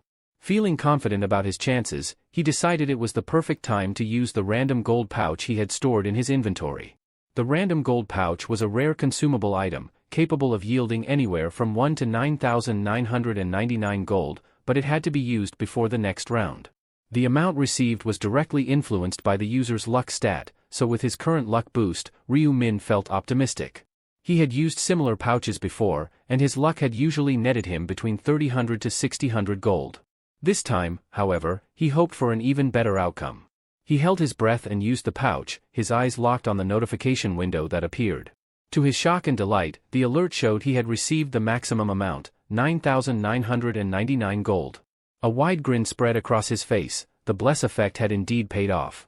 Checking his total gold, he now had 16,249, a substantial amount, more than enough to purchase an epic item. However, since the specific item he wanted wouldn't be available for another 2 weeks, he decided to save the gold for now. Back at the apartment, Ryu Min announced his return. His younger brother, Ryu 1, looked up from his smartphone and eagerly approached him. "So, how did your date go?" Ryu 1 asked, a mischievous glint in his eyes. Ryu Min gave him a puzzled look. "What date?" he replied, pretending not to understand. "You know, with that girl you were meeting," Ryu 1 teased. Ryu Min waved him off. "Stop talking nonsense. What did you have for lunch?" Ryu 1 shrugged. "Just ordered black bean noodles." Ryu Min chuckled. "You should have treated yourself to something better." Ryu 1 frowned, confused. "What's wrong with noodles? I felt like eating them." Ryu Min nodded thoughtfully, remembering that just a month ago, they could barely afford such small luxuries. It was a reminder of how quickly things could change. As Ryu Min reflected, he remembered his recent investment of $150 million in Bitcoin. Predicting a market crash in 2 weeks, he planned to cash out just in time, similar to his past financial maneuvers. His attention shifted when a sleek car on television caught his eye, prompting him to realize he needed a driver's license. He decided to take the written exam, wondering how many times he'd attempted it in the past. Approaching it with a casual attitude, he completed it quickly. The proctor, puzzled by the speed, checked the computer and was surprised to see that Ryu Min had scored a 95. While he had expected to pass, there was a delay, and he had to wait 4 days to receive his license. After getting his license, Ryu Min bought a supercar, a Lamborghini Aventador. It was the car he always wanted. Ryu Min asked how long it will take to deliver the car. The man told him it will be delivered within a month. Finally, the moment arrived, and as he held his smartphone, he decided it was time to exit the Bitcoin market. Laughing while looking at his phone, Ryu 1 noticed and asked if something good had happened. Ryu Min replied that he had just sold all of his Bitcoin.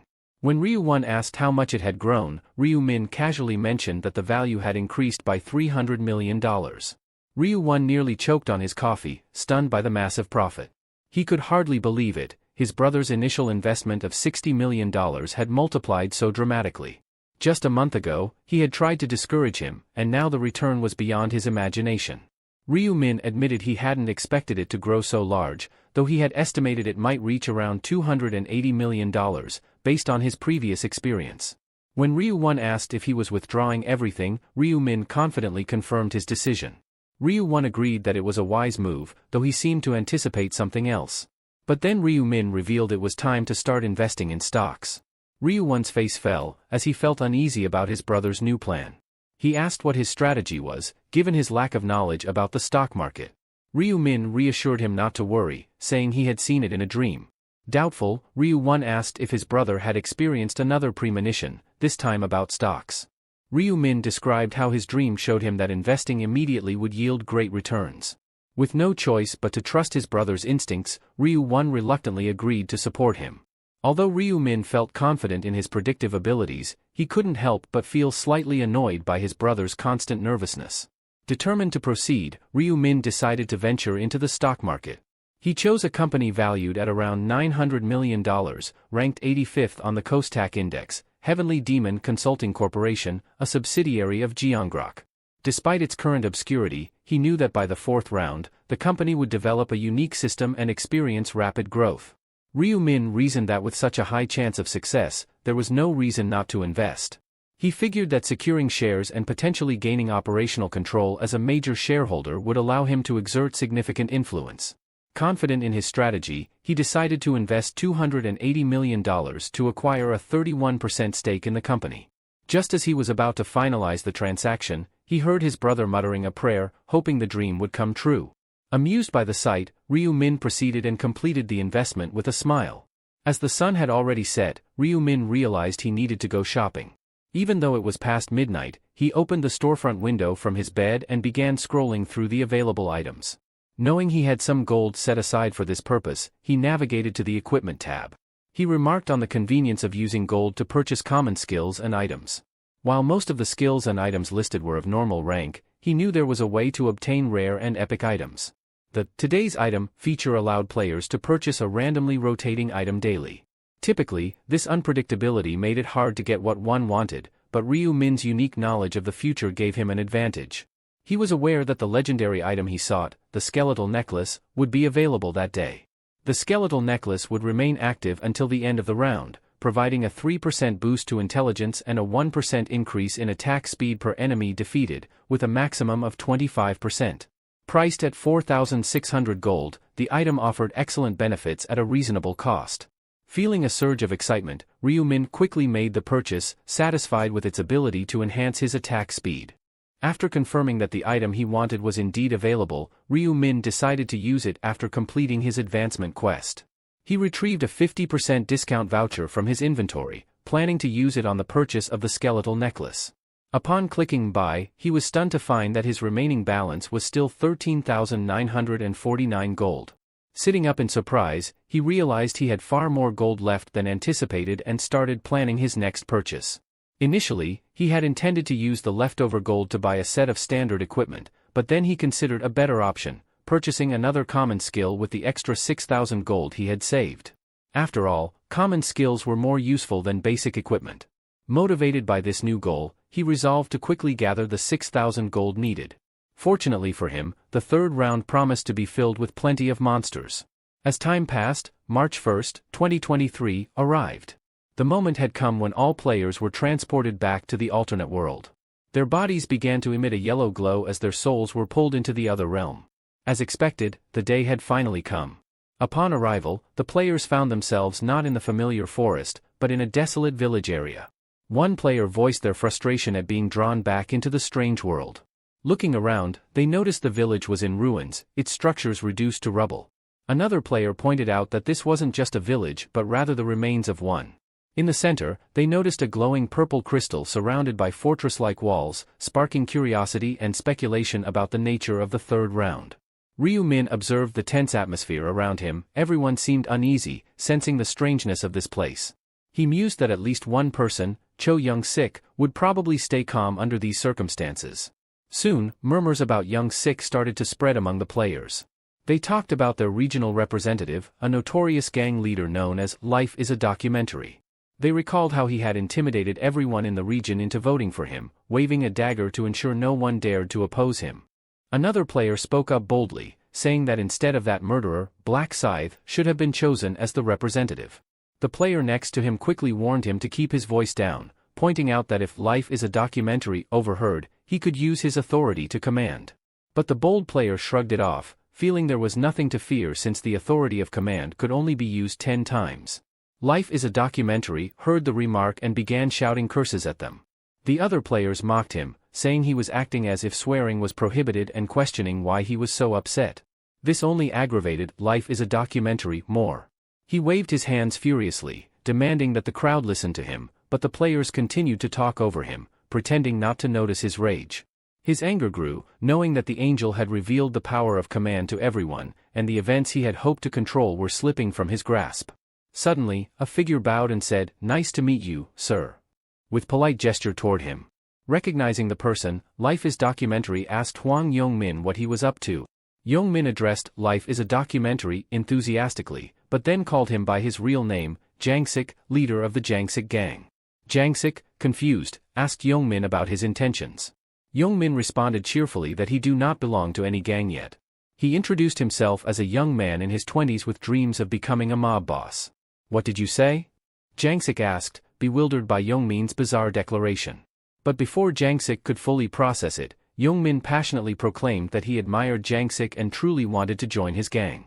Just as Jangsik was about to ask him why, Youngmin suddenly bowed deeply, pledging his lifelong loyalty and begging to be taken in. Jangsik smirked, amused. He had encountered many kinds of lunatics in his time, but this one was new to him. He appreciated Youngmin's spirit, so he ordered him to stand up. Then, with a hint of mockery, he asked if Youngmin was sure he still wanted to serve him, even knowing his reputation was tarnished. Youngmin responded with unwavering respect, saying that he didn't care about any of that. He declared that he wouldn't give a damn what others thought, as long as Jangsik accepted him into the gang. Jangsik, looking quite pleased, decided to take responsibility for the young man and raise him as his own.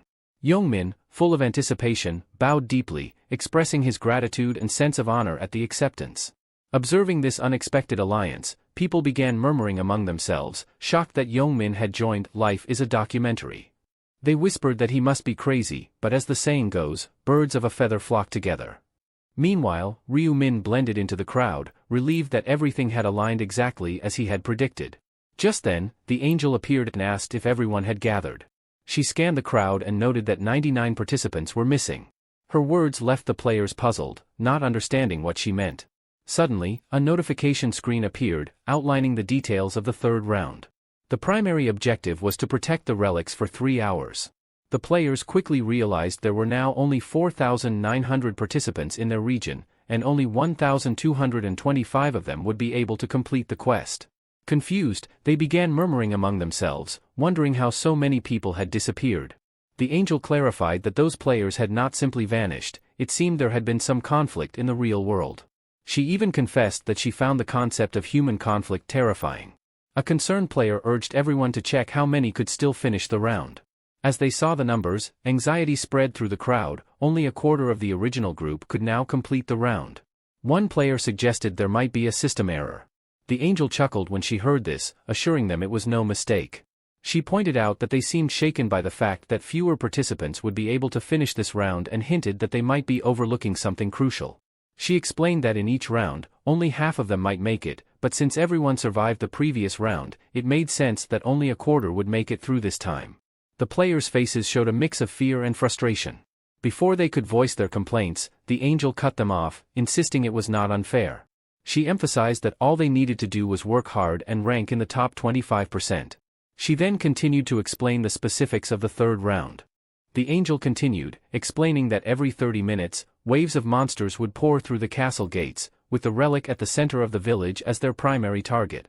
To protect it, the players would need to work together through 5 waves.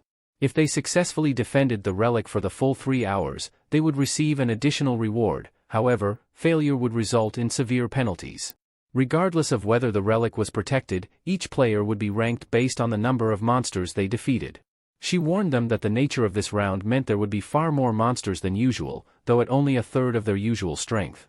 But that also meant any experience points and gold gained would only be at a third of the normal amount. Jangsik grinned to himself, thinking that all he had to do was defeat as many monsters as possible. Holding the authority of command, he felt confident that this round would be straightforward. The angel then mentioned one more critical point she had almost forgotten. In the previous round, Life is a Documentary had been chosen as the representative. She explained that he could continue to use his authority moving forward. However, she sensed the crowd's curiosity about what would happen if he died. She clarified that if he were to perish due to natural causes, his position would become vacant. But what if another player were to kill him? She paused, letting the question linger. With a sly smile, the angel revealed that in such a case, the player who killed him would immediately become the region's new representative, inheriting his full command authority. At this revelation, several players began eyeing Jangsik with open hostility, their true intentions becoming clear. The angel clapped her hands, announcing that the first wave of monsters would arrive in 10 minutes. She encouraged the players to cooperate if they hoped to survive for 3 hours, adding with a grin, "Though I'm not sure if any of you will make it." Jangsik cursed loudly, feeling the threat of enemies lurking behind him. He was furious that the angel had exposed his precarious position. Sensing danger all around, he shouted for anyone loyal to him to get ready for battle. Jangsik pulled out his dagger, daring anyone to come at him. "I'll face you all head-on," he shouted defiantly. The players around him seemed ready to attack. But one of them pointed out, "He can only use the command authority 10 times. He's not as powerful as he thinks." Another player added, "If I understood the angel correctly, the person who kills him takes his place as the representative." A third player argued that maybe keeping him as their leader would be more beneficial, and the group hesitated. Then, they noticed Black Scythe stepping forward boldly. Jangsik, feeling uneasy, demanded, "What do you want, Black Scythe?" Black Scythe approached calmly, "Relax, I'm just here to talk. No need to be afraid." Jangsik scoffed, "I'm not afraid. Say what you came to say, but don't think I'll bow my head to you." Black Scythe nodded. "I have a proposal for you," he began. "I understand you're in a tight spot right now. Let me protect you." Jangsik was confused. "Protect me?" Black Scythe clarified, "I'll guard you, stop anyone who tries to kill you. Consider it a personal escort service, one-on-one." The players around them began to murmur, realizing that to take down Jangsik, they'd now have to face Black Scythe too. It left them unsure of their next move. Jangsik, noticing the change in their demeanor, was tempted to accept the offer. He knew the reputation of Black Scythe alone could make people think twice. However, he was aware that there was always a price. "What do you want in return?" he asked cautiously. Black Scythe smiled slightly. "Nothing much. Just that you follow my orders, all of them." The demand stunned Jangsik. "You want me to be your subordinate?" "Think of it as a partnership," Black Scythe replied, his tone even. Jangsik, still suspicious, questioned, "Why are you offering me this deal? What's in it for you?" Black Scythe gave a shrug. "I can't say. Just know that you'll need to obey without question." Jangsik didn't like the sound of that. He realized he'd be putting himself under Black Scythe's control without knowing his motives. Inside, he cursed the man, frustrated by the impossible choice he was facing. Jangsik hesitated, wondering what would happen if he refused the offer. He feared that rejecting it might provoke Black Scythe to attack him. Black Scythe, sensing his indecision, reminded him that others were waiting for his answer and pressed him to make a choice. After a moment of uncertainty, Jangsik finally declared that he would not accept the offer. Ryu Min had expected this outcome. He knew that someone like Jangsik would never swallow his pride so easily. The players around them began to mock Jangsik for his decision. He could have hunted in peace if he just accepted, one of them jeered. Another guessed that Jangsik had refused because he felt insulted at being asked to obey. They joked that his pride was worth more than his life, or maybe he just had no regard for the rest of the players. Everything was unfolding just as Ryu Min remembered from his past life. He knew Jangsik would always draw a clear line and refuse to submit. Black Scythe, appearing indifferent, replied, "Very well, your choice is made. I won't concern myself with whether you live or die." The players' excitement grew at the news that Black Scythe wouldn't interfere. Now, they could target Jangsik freely, and the prospect seemed to thrill them. For a brief moment, Jangsik felt a pang of doubt. Maybe he should have accepted the offer after all. But before he could dwell on it, a notification window flashed. Wave 1 was about to begin. Another message followed, instructing the players to guard the relic and prepare for the arrival of monsters. It also revealed that Wave 2 would start in 30 minutes, regardless of how many monsters were defeated. Someone in the crowd shouted for everyone to protect the relic. As the countdown began, Jangsik realized he couldn't rely on anyone here. They were all potential threats. He knew he had no choice but to fight alone. Jangsik noticed Black Scythe moving away from the crowd and wondered where he was headed. He watched as Black Scythe continued walking toward a deserted alley, prompting Jangsik to follow. He questioned whether Black Scythe planned to fight alone or head straight to the entrance. The first wave started almost immediately. The doors began to creak open slowly, revealing 49,100 players and 9,800 weakened goblins waiting on the other side. As the goblins, each with a fierce appearance, started pouring through the narrow doorway, a notification window displayed their numbers. Upon realizing the sheer number of monsters swarming into the village, Jangsik felt a surge of panic. The window also noted that, due to the nature of the round, the goblins' strength was reduced to just 1/3 of their usual power. The final message read, "Good luck to you all." Jangsik found the situation absurd. Deciding to observe from a safe distance, he quickly hid and ran up the stairs to get a better view. He wondered why Black Scythe wasn't moving. It seemed that Black Scythe intended to fight the goblins at the entrance alone. Jangsik noticed that the entrance, while narrow, was still wide enough to fit at least 10 goblins side by side. He questioned how confident Black Scythe must be to face them all by himself. Reaching the top of the stairs, Jangsik opened a door and peered down. As the goblins approached, he watched Black Scythe remain in position, seemingly unfazed. Jangsik thought the man must be insane. His level was certainly high, but facing so many enemies alone seemed reckless. He assumed Black Scythe was bluffing and that he'd retreat after a few moments of fighting. But then, to his surprise, Black Scythe charged forward and met the goblins head-on. With a swift swing of his scythe, he cut down several goblins in a single blow. Jangsik's attention was drawn to the ferocity of the attack. More goblins leapt towards Black Scythe, but he stood his ground, preparing to strike again. With incredible speed and agility, Black Scythe leapt into the air, slicing through the goblins with a precise counterattack. Jangsik finally understood the extent of Black Scythe's power. Seeing this, he wondered if it was because Black Scythe had already reached level 16. That strength certainly made sense now. Realizing this wasn't the best time to simply watch, Jangsik decided to focus on leveling up as quickly as possible to grow stronger himself. He turned his gaze toward the opposite side of the village, where he expected to see a fierce clash between the goblins and the players. Near the relic, the players had gathered, working together to protect it. They communicated with each other, shouting which entrance had been breached and where reinforcements were needed. Jangsik, emerging from his hiding spot, decided it was time to start taking down goblins. He viewed them as a way to gain experience points.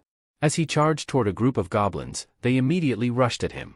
But before they could reach him, Jangsik sensed something behind him. He reacted instantly, striking first before it could do any damage. Grinning with pride, he was satisfied with his quick reflexes. Thanks to the rune of detection, he had anticipated their movements, believing this fight would be easy. Suddenly, Jangsik caught a glint of metal in his peripheral vision. He tried to dodge, but it grazed his ear. Realizing it was an arrow, he scanned the area, confused. He hadn't seen any goblins using bows. Furious, he searched for whoever fired it. Though he didn't know who it was yet, he swore to get revenge if he found out. Just then, he felt a sharp pain as another player stabbed him in the side. He groaned as the attacker shouted in triumph. Anger flared within him. Gritting his teeth, Jangsik grabbed the spear embedded in his body, yanking it to pull the player closer. With a swift motion, he plunged his dagger into the attacker's chest. "Die, you son of," he shouted, withdrawing the blade with a fierce snarl.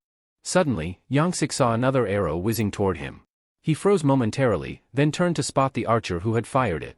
The archer was positioned at a distance, preparing to launch another shot. Without hesitation, Jangsik grabbed the spear that had been used to stab him and hurled it with all his might. Before the archer could release the arrow, the spear struck him directly in the skull, causing blood to gush out. Clutching his wound, Jangsik realized that he needed to be far more concerned about the other players than the goblins. Regret washed over him for being chosen as the representative of his region.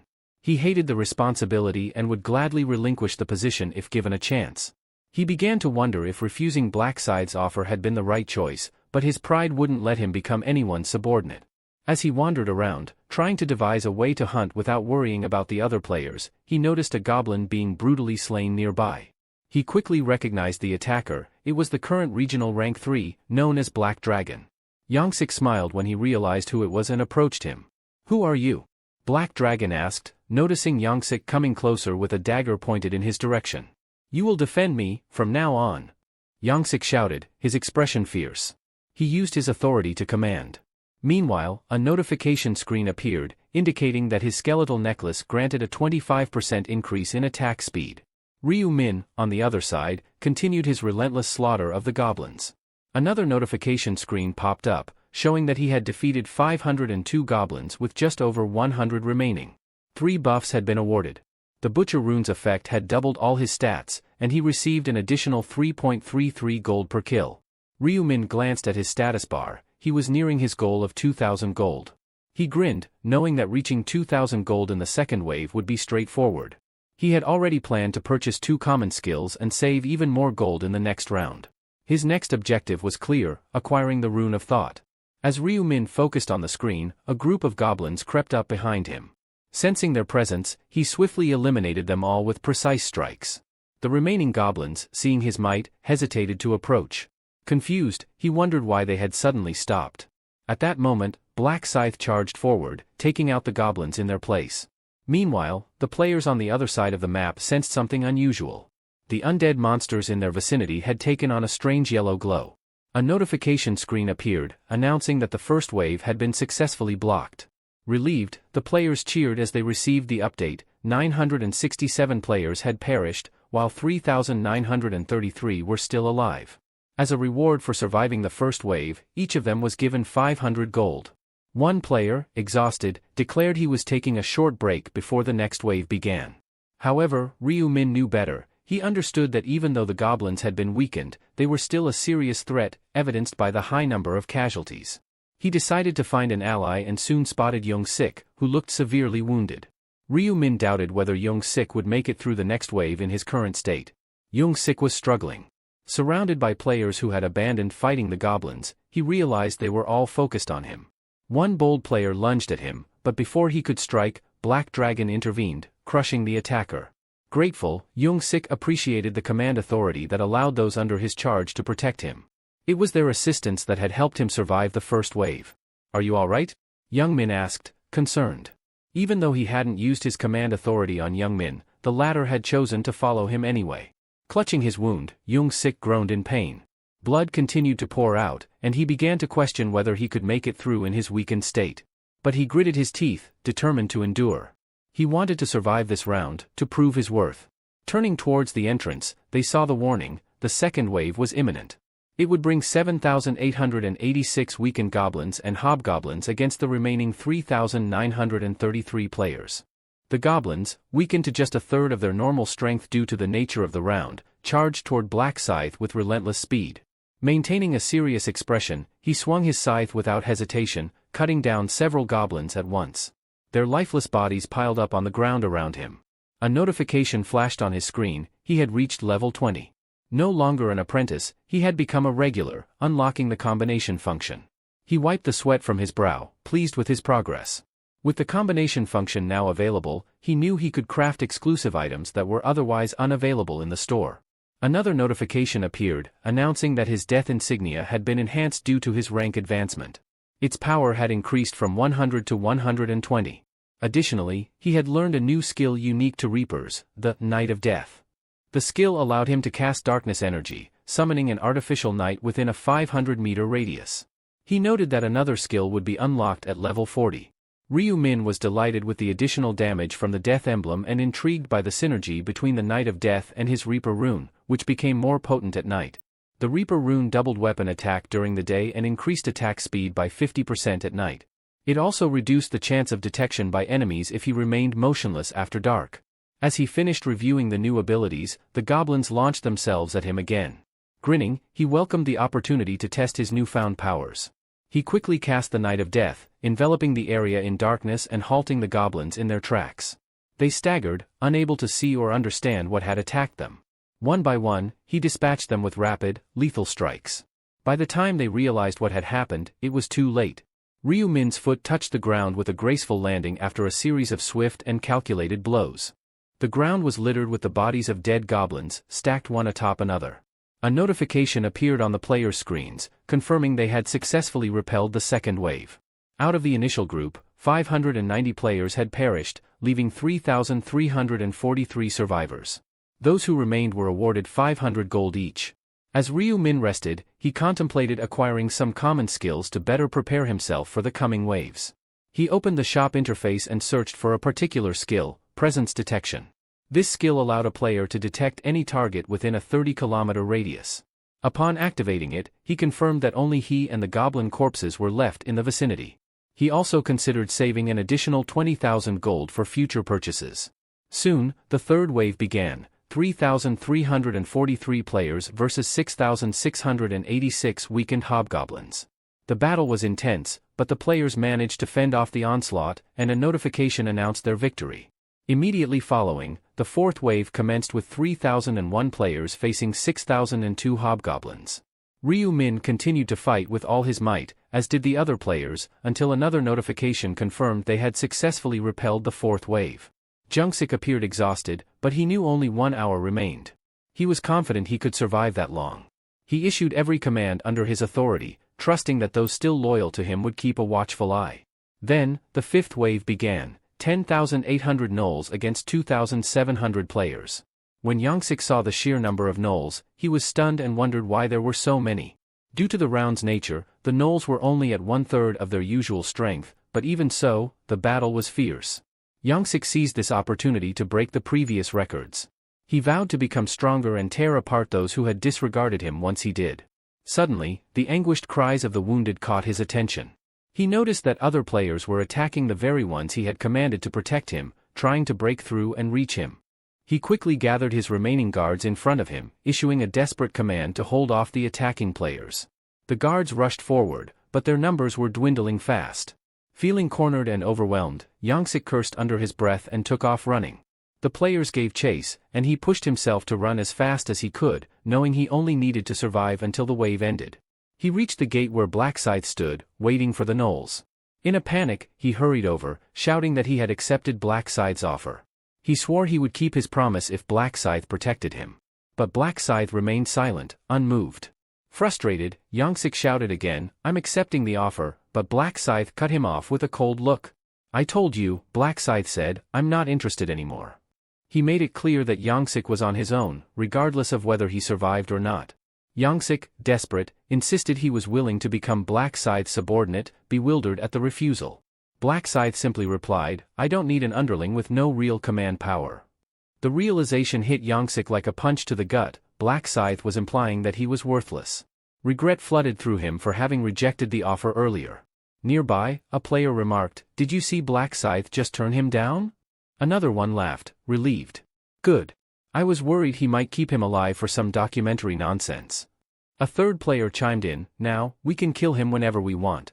Enraged, Yongsik vowed to take down at least one of the players who had turned against him. Suddenly Yongmin came to help him. Yongsik was happy to see Yongmin. But before he could act, a sudden blow struck his face. It was Yongmin. Yongmin looked at him with a cruel smile. "Are you tired?" he asked mockingly. "I'll make sure to help you." Yongsik, trying to shake off the blow, mumbled that he didn't need his help, but Yongmin's expression only grew darker. With a devilish grin, Yongmin taunted, "I'll kill you myself, make it easier for you." He delivered another harsh punch, sending Yongsik sprawling to the ground. Yongsik groaned in pain, clutching his cheek. Before Yongsik could utter a curse, Yongmin grabbed him by the collar, striking him repeatedly. Each punch came harder than the last, as Yongmin's presence loomed over him, dominating and relentless. Blood streamed from his nose, and one of his eyes was swollen shut. Yongsik could barely comprehend what was happening. His pride shattered as he realized he was being betrayed, unable to make the final move against Yongmin. Then, with a brutal kick, Yongmin delivered the finishing blow. A notification appeared, announcing the death of the region's representative. The message declared Yongmin as the new representative, having claimed the title by assassinating his predecessor. A grin spread across Yongmin's face as he basked in his victory. With this newfound authority, he relished the idea of exercising complete control over his fellow players. Looking down at Yongsik's lifeless body, Yongmin vowed to assert his power to its fullest. He remarked that Yongsik's downfall was due to his constant fleeing, branding him an embarrassment. His grin widened, knowing the other players had witnessed his ruthless display and would now recognize his strength.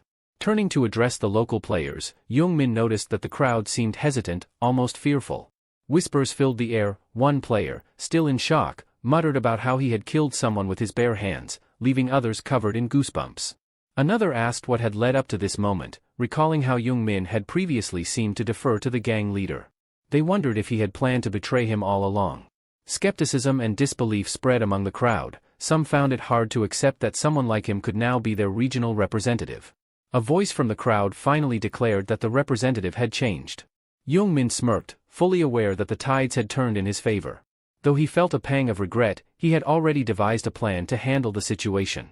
Without hesitation, he sprinted off, heading straight for Black Scythe. When he arrived, Black Scythe eyed him suspiciously. "What's the matter?" he asked, his tone blunt. "Did you get the message?" Yongmin, brimming with excitement, replied, "I'm the new regional representative now. I'm in charge." Black Scythe remained expressionless but nodded in acknowledgement. Yongmin then boldly declared, "I'm ready to accept that offer you gave to the life is a documentary." Simply put, Yongmin agreed to comply with all of Black Scythe's demands in exchange for his safety. He felt confident his plan would work. After all, he was now the new regional representative, unlike Yongsik, who had failed because he lacked command authority. Yongmin was certain that Black Scythe wouldn't turn him down now, especially since he hadn't yet used his newfound authority. However, Black Scythe's expression remained stern. "Your attitude isn't exactly winning me over," he said flatly. He then added, "If you want me to consider your offer, get on your knees." Yongmin blinked in confusion, not fully grasping what Black Scythe meant. "But I'm in a position to give orders," he protested. Black Scythe shook his head. You're mistaken. You think you have something to offer, but you're the one who lost here. I don't care about titles or positions. If you want my protection, you're going to have to earn it, so kneel. As the other players began to draw closer, Young Min felt a wave of panic. He had to make a decision quickly. Swallowing his pride, he dropped to his knees before Black Scythe. Please, he begged, let me serve under you. I'll follow your every command, I promise. Black Scythe stared down at him, his expression unreadable. Deep down, he was tired of this pitiful display. He had seen it too many times before. Yet, unlike Young Sik, he recognized potential in Young Min. After a tense pause, Black Scythe nodded. Fine. I accept, he replied. Young Min sighed in relief, thanking him profusely. But Black Scythe cut him off with a dismissive wave. Stop groveling, he snapped. I don't want to see you like this again. Young Min understood. Rising to his feet, he stepped aside as Black Scythe moved past him to face the players who had been pursuing.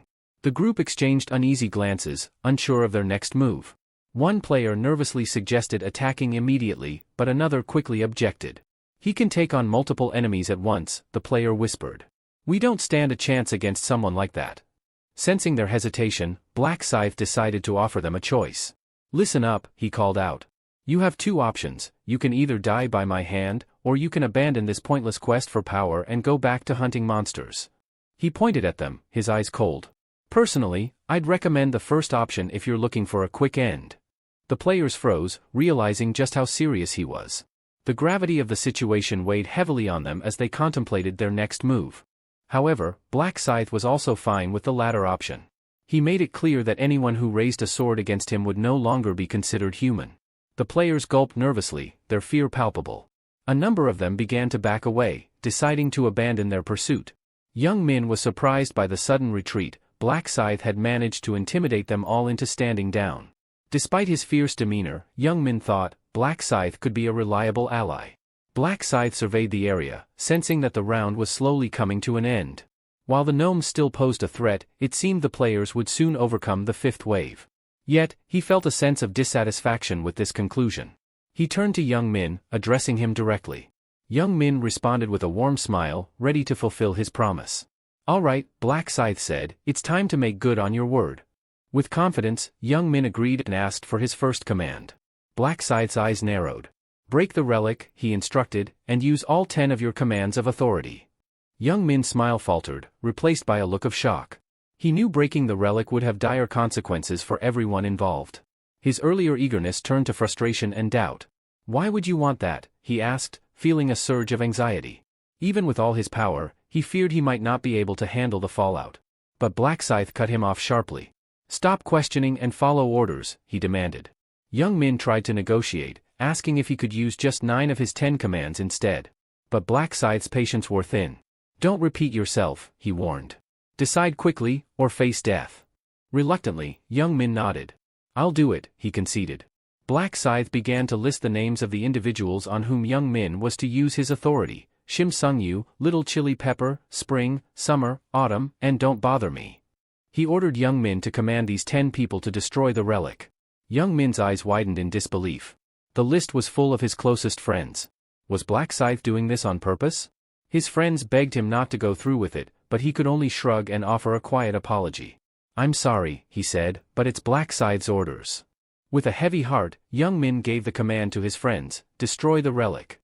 After Young Min called out the names given by Black Scythe, a notification blared across all screens, alerting every player that the relic was under attack. Instantly, all eyes turned to the relic, and disbelief rippled through the crowd as they saw 10 players relentlessly striking it. Panic erupted, and frantic shouts filled the air, urging them to stop. A surge of players rushed forward, desperate to prevent the destruction of the relic, fearing the severe penalty that awaited if it shattered. One player screamed orders to halt the attackers, while another tried to physically pull away a player hitting the relic. A third suggested taking extreme measures, even killing the attackers if necessary. But before anyone could intervene, the relic cracked wide open and shattered completely. A notification flashed: relic destroyed. Primary mission failed. A new message announced that in 30 minutes, a divine retribution proxy would be summoned. Another screen popped up with urgent instructions for all players to survive the impending divine retribution. The round would continue until the countdown ended. The players glanced at each other in confusion, wondering if they were about to face a new kind of boss battle. Then, a notification for a subquest appeared, and Ryu Min's grin widened. The subquest's objective was to survive the Divine Retribution proxy, with a timer counting down and a prize of 3,000 gold for those who succeeded. The sight of the prize seemed to change the mood among the players. Although the primary quest only offered 2,000 gold, many began to calculate that completing the subquest would net them even more, an additional 3,000 gold. Suddenly, what seemed like a failure now offered a more lucrative opportunity. Black Scythe had anticipated this turn of events. He had instructed young Min to destroy the relic, knowing full well that he didn't want to do it himself. As the notification confirmed the relic's destruction, another message appeared, confirmed, relic was broken by the players who attacked it. A penalty was immediately imposed on those 10 players, a permanent 50% reduction in all their stats. The 10 players, who had only followed young Min's orders, stood in shock and disbelief, unable to accept the harsh consequences for their actions. The 10 players, furious at young Min, turned on him. Young Min, visibly shaken, stammered out an apology, insisting he had no idea about the punishment. But before he could finish, another notification flashed across their screens: region representative penalized, stats permanently reduced by 50% for failing to protect the relic. The reality sank in hard. Young Min let out a scream of rage, cursing loudly and kicking the wall in frustration. Meanwhile, Ryu Min watched them closely. Understanding the severity of permanent stat reductions, a near-death sentence in a game where survival depended on every advantage, Ryu Min decided to prepare himself for the upcoming battle against the Divine Retribution proxy. He quickly accessed the shop and spent his extra gold on some essential items. First, he chose the Assassin's Hood, a standard helmet for assassins that added 3 points to agility and 20 to defense. He knew that even minor improvements could make a difference. Then, he purchased the Agile long boots, which, despite their tight appearance, were surprisingly comfortable, offering 15 defense, plus 2 agility, and a 5% speed boost. Ryu Min knew that every little stat increase could aid him in the upcoming subquest. He began crafting, carefully combining various items with a mana stone. One successful attempt created a skull and bones necklace that boosted all stats by 1. Determined to enhance all his gear, he attached a mana stone to each piece, resulting in a seasoned hunter's leather armor with improved damage reduction. Another combination yielded a Grim Reaper's scythe, which granted an additional 2 points to strength. Although he understood that low-grade mana stones wouldn't offer much of an advantage, he figured any boost was better than none. Meanwhile, the players gathered in the center of the village, sensing an ominous presence around them. Anxiety filled the air as they questioned whether this was the beginning of the Divine Retribution. The tension grew as they braced for what was to come. One of the players urged everyone to hold out for the next 30 minutes. Another suggested that their best chance for survival might be to keep running away. Ryu Min listened to them and knew they were underestimating their opponent. In his past life, out of the original 2,700 players, only around 500 had managed to survive. Escaping wouldn't be easy. The proxy of divine punishment was not something they could outrun. Even at level 40, it was a formidable monster, swift and merciless. But Ryu Min had a different plan. He wanted to defeat it and claim the substantial reward that came with it. Suddenly, a burst of yellow light pierced through the darkened sky. The source of the light was the Divine Retribution's messenger. As it approached, most of the players looked up, thinking all they had to do was evade it until time ran out. Meanwhile, Ryu Min felt an unusual calm settle over him as he observed the enemy. He held a unique advantage, the title of First Ever Angel Slayer, earned after defeating the Angel Briel. This title doubled his stats against divine-type enemies, and the proxy of divine punishment fit that category perfectly. The divine entity descended from the sky, its appearance marked by an aura of light. In its hands, it wielded a staff with a bell embedded in a circular end. It struck the ground with the staff, sending a loud, resonating sound across the village. A barrier of radiant light formed, encircling a section of the village, and notifications flashed before the players. The proxy of divine retribution had cast a restriction field. Panic set in as players realized they were trapped. Another alert confirmed their stats would be reduced by 50% while inside the barrier. Several players desperately tried to break the barrier, striking it repeatedly, but it held firm. Ryu Min quickly assessed the situation. Around 300 people were now caught within the field. He knew there was little he could do to save them all. As he watched, the divine entity spread its angelic wings, releasing a flurry of needle-like blades that filled the sky. Ryu Min recognized this as the signal to begin. He closed his eyes, not wanting to see the massacre. The proxy of divine punishment unleashed a flurry of gleaming blades that shot through the air like streaks of light. The players, caught in its relentless assault, scrambled in every direction. Panic spread among them as the blades cut through the air with an eerie whistling sound, slicing through armor, skin, and bone alike. Cries of pain and alarm filled the air as several players fell to their knees, clutching at their wounds. Others desperately tried to dodge, but the speed of the blades made them almost impossible to evade. More blades rained down, their numbers multiplying, creating a deadly downpour that left no room for escape. Trapped within the restriction field, the players realized they were cornered. The light arrows fell like a storm, and those who had managed to dodge the initial wave were quickly overwhelmed by the unending barrage. Fear gripped them, there was no way out, no safe place to hide. Ryu-min, however, saw this as his chance. As the others frantically looked for cover, he moved with calculated precision. While the proxy was focused on the chaos it was creating, Ryu-min used the distraction to his advantage. He silently moved closer, his eyes never leaving the proxy. Every muscle in his body was tense, ready for the perfect moment to strike. He noticed the barrier beginning to weaken, its edges flickering and losing their solidity. This was his moment. He knew that once the barrier faded completely, he'd have a brief window to launch a surprise attack. The proxy of divine punishment was still targeting the scattered players, its attention solely on its targets. Confident that it hadn't noticed him yet, Ryu-min crept closer, stopping just 5 meters away. His heart pounded in his chest, but his movements were steady, every step silent on the ground. He activated the death emblem on his scythe, feeling its dark energy surge through the weapon, making it hum with power. This was going to be a decisive blow, he needed it to count. The proxy's senses seemed to flicker with awareness, but it was already too late.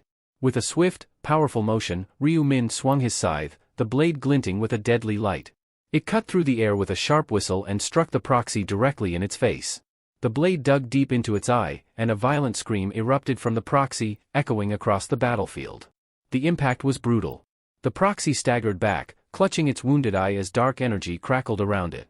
Its health bar dropped significantly, the single blow reducing it by a staggering 40%. For a moment, the battlefield fell silent, as if even the world itself was stunned by the attack. Ryu-min didn't waste a second. He knew the proxy would retaliate and try to trap him again.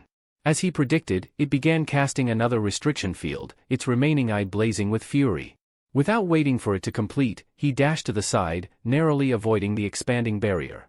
Watching for his next opening, Ryu-min noticed a gap in the proxy's defense.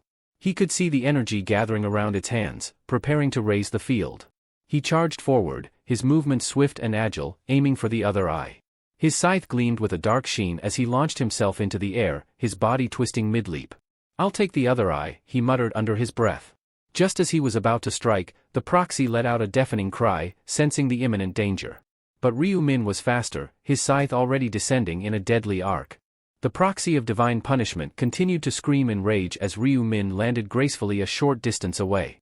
With its restriction field now in place, every player inside found their stats reduced to 50%, but Ryu-min didn't seem bothered in the slightest. To him, the proxy, now blinded, was nothing more than a glorified sandbag. Even as it continued to howl in pain, the proxy fired light arrows wildly in all directions, hoping to strike him down. Ryu-min remained behind the proxy, shrouded in darkness, having activated his Night of Death ability. The light arrows, obscured by the surrounding shadows, failed to find their mark. The proxy seemed utterly disoriented, flailing blindly in its attempts to hit him. Ryu-min understood the mechanics of this world well. In a place like this, darkness often triumphed over light. Seizing the moment, Ryu-min leapt into the air, his scythe poised for another strike. His expression was focused and determined. "Time to finish this," he declared, his voice cold and resolute. He swung his scythe with all his might, aiming for the proxy's wing. The blade sliced through the air, connecting with a solid impact. One of the proxy's wings was severed, crashing to the ground with a heavy thud. The proxy let out a guttural cry, its body racked with pain. Refusing to relent, the proxy raised its staff, preparing for a counterattack. But Ryu-min, now fully engulfed in battle mode, reacted swiftly. He slashed again with blinding speed, catching the proxy off guard. The blade struck true, eliciting another pained moan from the proxy. It stumbled, struggling to maintain its balance and composure. Ryu-min stepped back, his movements fluid and precise, as if dancing in the air. He hovered for a moment, calculating his next move. Then, with unwavering resolve, he charged forward once more, targeting the remaining wing. His scythe cut through the air again, severing the second wing cleanly. Another agonized cry erupted from the proxy as the severed wing fell to the ground. Ryu Min landed lightly beside the fallen wings, his gaze fixed on his foe. He checked the proxy's remaining health and saw that it was now down to a mere 10%. Victory was within his grasp. The proxy of divine punishment was about to play his last card, and Ryu Min knew it. Ever the strategist, he decided it was time to create some distance between himself and his divine foe. Keeping a safe gap was essential, after all. As he backed away, a new notification flashed across his screen. It was a warning about the proxy's last radiant storm, a passive skill that granted it immense strength and a temporary state of invincibility. Ryu Min watched intently as the proxy began to glow, its body radiating a brilliant yellow while its staff shimmered ominously in purple. He recalled from past experience that this was the moment when its endurance hit rock bottom. Had he rushed in earlier, the proxy would have unleashed its full might against him without hesitation. Suddenly, lightning crackled through the air, and the proxy let out a guttural roar that could rival any heavy metal band. Tiny purple warp holes started forming in the sky, raining down like celestial confetti.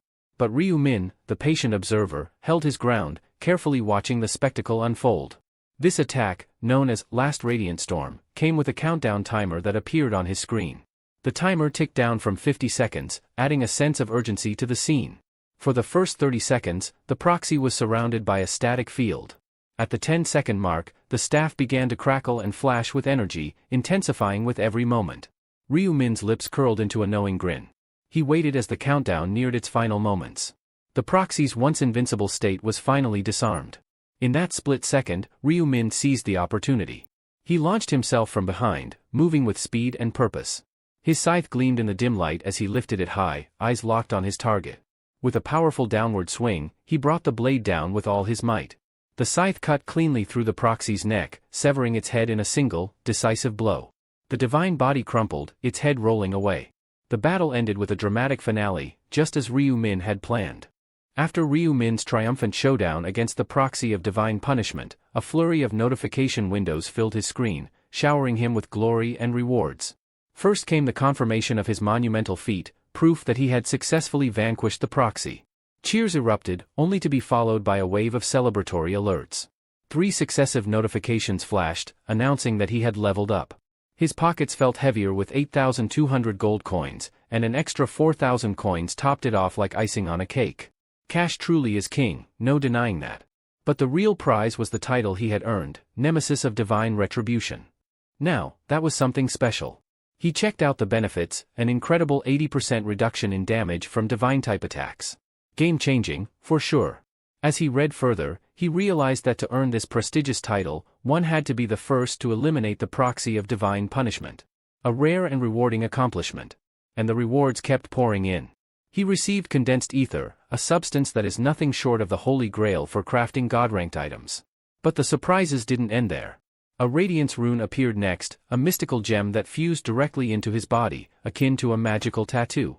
This rune offered unique advantages, enhancing all divine-type skills by 1% and increasing his intelligence by 1 point per level. Given Ryu Min's current level of 30, this meant an immediate boost of 30 intelligence points and a 30% enhancement in his divine abilities.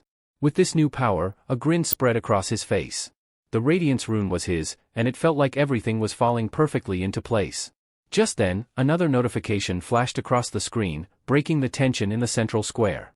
It announced that the subquest had been completed with perfection. With 3,000 gold pieces in hand, it was time for some well-deserved celebrations. The players were abuzz, and all eyes were on Black Scythe, the man of the hour. Whispers filled the air about how he had single-handedly defeated the proxy of divine punishment. Some marveled at his monstrous skills, while others outright called him a beast. But then, the angel named Olive cut into their chatter with a declaration. She proclaimed that Ryu Min was the first human she had ever truly acknowledged and expressed her excitement. Ryu Min, however, hardly seemed to care. He was busy scanning through his own notification screens. In a light-hearted mood, Olive suggested an interview, hoping to get his take on his spree of divine slayings. Ryu Min was less than thrilled by the idea. Without even sparing her a glance, he curtly replied that he had done it simply because he wanted to. Olive found his reasoning puzzling. After all, he could have just passed the stage and still received a reward. But no, Ryu Min had chosen a different path, going on what seemed like a relentless killing spree. He calmly explained that if he hadn't acted, there would have been a massacre of the players. The other players, who had been listening closely, began to rethink their perceptions. Maybe Ryu Min, or Black Scythe, was more than just a powerful player, perhaps he is a nice person. Even one of the players admitted that he'd expected someone like Black Scythe to be ruthless, but maybe he was different. Meanwhile, Olive, with her celestial wisdom, couldn't quite wrap her mind around a human protecting his own kind. To her, it was baffling how humans could coexist peacefully one moment and then turn on each other the next. Lost in thought, Ryu-min concluded that this was just what he expected, especially from a self-absorbed angel. Still confused but not without admiration, Olive praised the crowd for their perseverance but reminded them of a harsh reality: it was far too early to relax. The game was far from over. She then decided it was time to display the results of the third round. The massive screen lit up with the scores. Unsurprisingly, Black Scythe dominated every zone, racking up a staggering 3,631 enemy kills. He was on fire. Behind him were Level 13 Stupid Idiot and Heavenly Demon in second and third place, respectively. In Ryu-min's own zone, he reigned supreme, with Sangchul and Seo Aaron trailing behind him. Black Scythe's level and score were so unreal, it left the players in disbelief. Some even speculated he might have received some secret XP boost. In his mind, Ryu-min thought he indeed got XP buff, but no one will know until they become rank 1 in map. Meanwhile, Ryu-min's notifications took center stage. First, congratulations for topping the ranks in every zone. Next, another round of applause for winning his specific zone. But here's the big news: he received a coupon for a rare ring selection of intermediate grade and a reward selection box. The choices for the ring included the Ring of Resistance, the Ring of Azure Magic, and the Ring of Rushing Winds. Without much thought, Ryu-min chose the Ring of Resistance, unimpressed by their names. The ring offered increased durability to 450, a resistance boost of 35%, and added 4 points to luck, a decent bit of gear that might make people think twice before messing with him. Another notification followed, presenting more choices: a 50% stat boost buff for the 4th round, 4,000 gold, or information about 4th round. Ryu-min skipped over the triple experience option, knowing that round 4 wasn't exactly a free-for-all monster hunt, with 4,000 gold up for grabs. Then, Olive turned to the players, her smile taking on a menacing edge, and asked if they had checked their rankings. When she revealed that the cutoff was at rank 1,225, players erupted in shock and disbelief, accusing the system of being unfair. Many were astonished at their low placements despite their efforts in slaying monsters and demanded a recount. The drama was far from over. For those who didn't make it into the magical top 1,225, Olive coldly declared it was time to squash the bugs. With a snap of her fingers, players who failed to qualify began to fade away, screaming in panic. The screen then announced the end of round 3, showing that out of 214,007,550 total survivors, only 1,225 remained in the designated zone. Round 4 was set to kick off on April 1, 2023, at the stroke of midnight. Seo Aaron jolted awake, finding herself back in the real world. She stared at her hands in disbelief. She had actually made it through round 3. Not only had she survived, but she had also acquired a new class, Summoner. Excitedly, she summoned a small fairy, a cute, winged creature that fluttered onto her shoulder. These fairies had been instrumental in her survival during the 3rd round, serving as both bodyguards and shields. And the best part? She had clinched 3rd place. Pondering her next move, she wondered if Black Scythe might appreciate receiving a Mondstone as a gift. Meanwhile, across town, a table lamp found itself the target of some serious aggression. With a thunderous crash, it was sent flying across the room.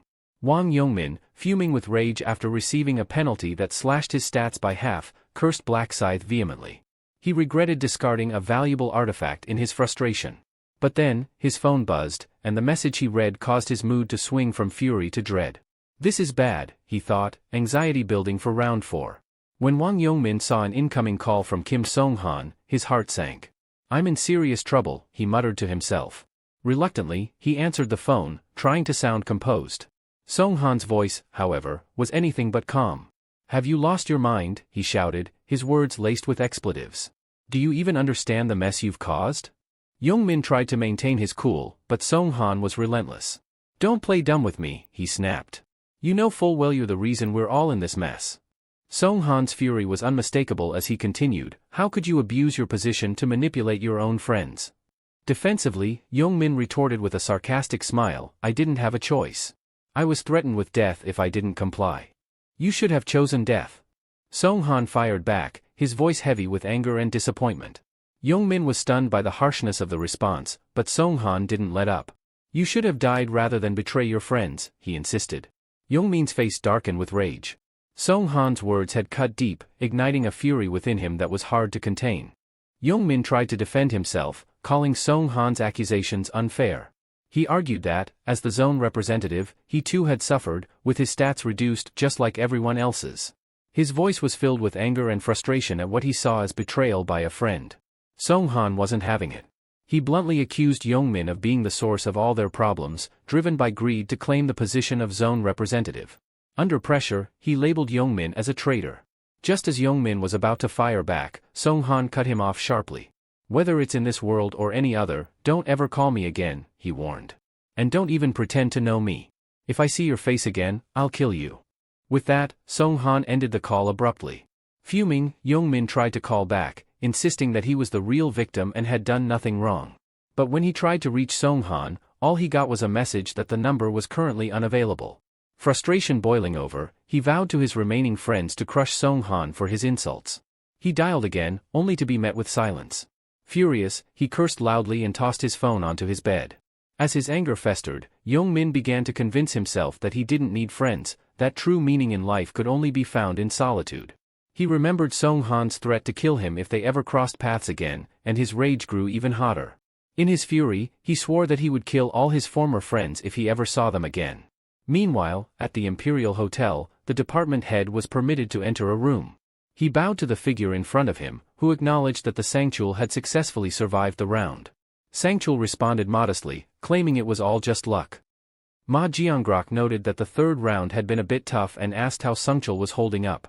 In reply, Sangchul modestly suggested that perhaps the monster was just weaker this time, which made him feel less anxious. Jiangrek then inquired about Sangchul's class and level. Sangchul responded that he was a level 11 knight and mentioned that Co Aaron was at the same level. He explained that Aaron belonged to the summoner class, which was quite rare. Jiangrek found it impressive, especially since the summoner class was considered uncommon. Sangchul admitted he was also surprised by it and recounted how Aaron, after her class change, could summon fairies and create protective shields. He credited her with allowing him to hunt safely. Jiangrek agreed, saying it was indeed remarkable. Then, he jokingly told Sangchul to keep his distance from Aaron but added that he could still date her if he wanted. Sangchul looked puzzled by Jiangrek's suggestion. Jiangrek clarified, saying he meant that dating could make it easier to see a person's flaws, but he didn't think Sangchul should become too serious with her. Confused, Sangchul asked if he should actually pursue a romantic relationship with her. Jiangrek laughed, amused to see Sangchul so flustered. It had been a while since he had seen him like this. He reassured Sangchul that it wasn't necessary, especially if it might lead to complications. Sangchul seemed relieved and said that Aaron probably wouldn't feel anything for him anyway. Jiangrek questioned why Sangchul, who was dependable and manly, would think that way. Sangchul explained that Aaron always addressed him as Mr. Bodyguard, maintaining a strictly professional relationship. Shifting gears, Jiangrek reminded Sangchul about the urgent report he needed to deliver. Unexpectedly, Sangchul began his report with an apology. Jiangrek asked what he was apologizing for. Sangchul clarified that he had failed to deliver the message he was tasked with or follow orders to assist Black Scythe. Jiangrek had a feeling there was a good reason for this and waited for Sangchul to explain. Sangchul began detailing the situation, and Jiangrek listened closely. When he heard about the divine punishment proxy, Jiangrok guessed it must have been a formidable opponent and asked if Black Scythe had managed to defeat it. Sangchul confirmed that Black Scythe had indeed taken down the enemy with such skill and precision that it seemed as if he already knew exactly how to win. He also mentioned that Black Scythe appeared to be entirely self-reliant. This made Jiangrek suspect that Black Scythe possessed extraordinarily powerful stats, far beyond what he could imagine. He even felt a pang of guilt for having once believed his own strength, bolstered by the Dark Knight's rune, was enough. His expression turned serious as he contemplated what it would be like to meet Black Scythe, if that was even possible. Jiangrek reassured Sangchul that he wouldn't be held accountable, acknowledging that his reasons were valid. Sangchul apologized again, but Jiangrek shifted the conversation to the criminals they were hunting and the current status of the investigation. Sangchul explained that there were many people with the name Yongmin in their country, assuming that it was his real name. He added that they had managed to narrow the list down to 5 individuals. If they assumed that he was a sole resident in his 20s, Jiangrek asked about their addresses. Sangchul replied that finding the residential addresses of those individuals would take about a month. Jiangrek was a bit disappointed to hear that they wouldn't be able to locate the culprits until after the 4th round, which Sungchul confirmed. However, he added that since they still had some time, there was no need to rush. Jiangrek then asked about Sungchul's gold collection. Sungchul reported that he had accumulated 10,000 gold pieces. Jiangrek informed him that he was already halfway there and gave him instructions on how to acquire the tracking skill, which could be purchased for 20,000 gold from the shop. Sungchul responded that he understood. Then, Jiangrek was informed by him that a shareholder had purchased a substantial amount of his company's stock the previous month. Jiangrek took a moment to think what this meant for the company. It's Heavenly Demon Consulting, Sungchul clarified, referring to the company that the director was currently focusing on. Jiangrek asked how much of the stock had been purchased. Sungchul warned him not to be shocked before revealing the answer, an astonishing 31%. Jiangrek could hardly believe that a single person had bought that much of the stock. Seeing Jiangrek's reaction, Sungchul admitted that he, too, had questioned his vision when he saw the figure on the monitor. Jiangrek's mind raced, considering the implications for Heavenly Demon Consulting, which had a market value of 900 billion won. The 31% stake amounted to 280 billion won, an enormous sum. He found it hard to believe that anyone would have that kind of money to spend. Was it a move by his brother, or was there a wealthy individual he didn't know about? He quickly reached for his cell phone, suspecting that whoever had made such a massive investment was aiming to get involved in the company's management. He asked Sungchul for the shareholders' contact information. Meanwhile, in another part of the city, someone was checking his phone while lying in bed. It was Ryu Min. He knew that Jiangrek would be looking for him by now, but he didn't want to make the first move and lose face as a major shareholder. Just then, Ryu Won burst into the room, demanding to know his level. Startled, Ryu Min dropped his phone, which smacked him right in the face. Annoyed, he asked why Ryu Won was suddenly asking about his level. Ryu Won, clearly frustrated, explained, "There's this kid who's always bragging about how great his brother is, like he's some big deal. He's been saying his brother is already level 11. Upon hearing this, Ryu Min smirked and told Ryu Won that he was above that level. Ryu Won, eyes wide with admiration, immediately asked what his level was. Ryu Min hesitated, wondering how much he should reveal. He didn't want to cause unnecessary trouble, so he calmly replied, level 12. Ryu Won's face lit up with admiration, and he eagerly asked if Ryu Min had a special class. Ryu Min just responded with a nonchalant, yes. This only made Ryu Won more curious, and he pressed for more details, but Ryu Min shook his head and said, that's a trade secret. Pouting, Ryu Won remarked that there shouldn't be any secrets between brothers. Ryu Min replied with a sigh, telling his younger brother he needed to sleep and that Ryu Won should leave. With a disappointed expression, Ryu Won left the room, closing the door behind him. The moment Ryu Won was gone, Ryu Min's phone rang. It was the call he had been waiting for. He picked up, and with a calm demeanor, asked, who's calling? The caller introduced himself as Jiangrek, the CEO of Heavenly Demon Consulting. This was exactly what Ryu Min had anticipated. Playing his part, he made his voice sound innocent and slightly clueless. After all, the more naive he appeared, the more likely Jiangrek would underestimate him. Jiangrek asked if Ryu Min had indeed made a substantial investment in his company last month. Ryu Min confirmed, adding a touch of curiosity to his voice as he asked if something was wrong. Jiangrek explained that since Ryu Min had become the largest shareholder of Heavenly Demon Consulting, he wished to meet him in person. He suggested they have a meal together to discuss things further. Ryu Min agreed, but when Jiangrek proposed meeting that Friday, Ryu Min hesitated. He knew that day was essential for obtaining the rune of inner thoughts. Thinking quickly, he suggested they meet another day since he already had plans for Friday. Jiangrek agreed, and they wrapped up the conversation. Ryu Min had expected this call. He knew Jiangrek wouldn't dare act recklessly with such a significant shareholder in his company, especially when that company had been established to gain his father's favor. Smiling, Ryu Min thought to himself that he'd meet Jiangrek after securing the rune. This was a business partner he planned to exploit thoroughly. Runes could be obtained in various ways. They were exclusive rewards, found in specific locations during particular rounds, or dropped by boss monsters. On rare occasions, even regular monsters might drop them. However, few knew that runes could also be obtained in the real world, and Ryu Min was one of those few, now hunting for another rune even outside the game. He was well aware of how difficult it could be for a rune to manifest. Climbing the stairs of an abandoned building, Ryu Min moved carefully, his steps almost silent. He hid in a shadowed corner, waiting for a man named Jang Seokin to appear. Jang Seokin was using his real name even in the game world, a bold but reckless move. This was the same criminal who had once kidnapped Ryu Min's brother, a memory that still burned in his mind.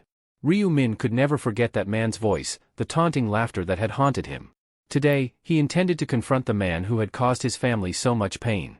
Ryu Min's mind flashed back to a haunting memory, his brother, blindfolded and bound, helpless in the clutches of Jang Seokyeon. With a sinister grin, Jang had taunted him, asking if he wanted to save his brother. He had pressed a blade close to Ryu Won's throat, and the chilling demand had followed, to pay a price by revealing a piece of knowledge that no one else knew. Ryu Min, keeping his calm, pretended to play dumb, but Jang Seokyeon saw through the act instantly. He let out a sharp, mocking laugh. "You think you can fool me?" Jang's expression turned deadly serious. "I know you're a regressor," he declared, his tone filled with confidence. Ryu Min's eyes widened in shock. "How do you know that?" he demanded, trying to mask the fear creeping into his voice. Almost reading his thoughts, Jang smirked. "You're wondering how I know, aren't you?" he teased. "I found out using the rune of inner thoughts on your brother," he continued, savoring the look of disbelief on Ryu Min's face. "And I used it again on you, back on that stage." Ever since that fateful incident, from his 11th regression to this very moment, Ryu Min had been driven by a singular purpose: revenge against Jang Seokyeon. All other emotions and goals had faded into the background, consumed by his need for retribution. He adjusted his mask, hiding his features, determined to acquire the rune of inner thoughts before Jang could. As if on cue, Jang Seokyeon entered the abandoned warehouse, a figure slung over his shoulder. He dropped the person onto the cold, dusty floor, a woman, bound and with tape over her mouth.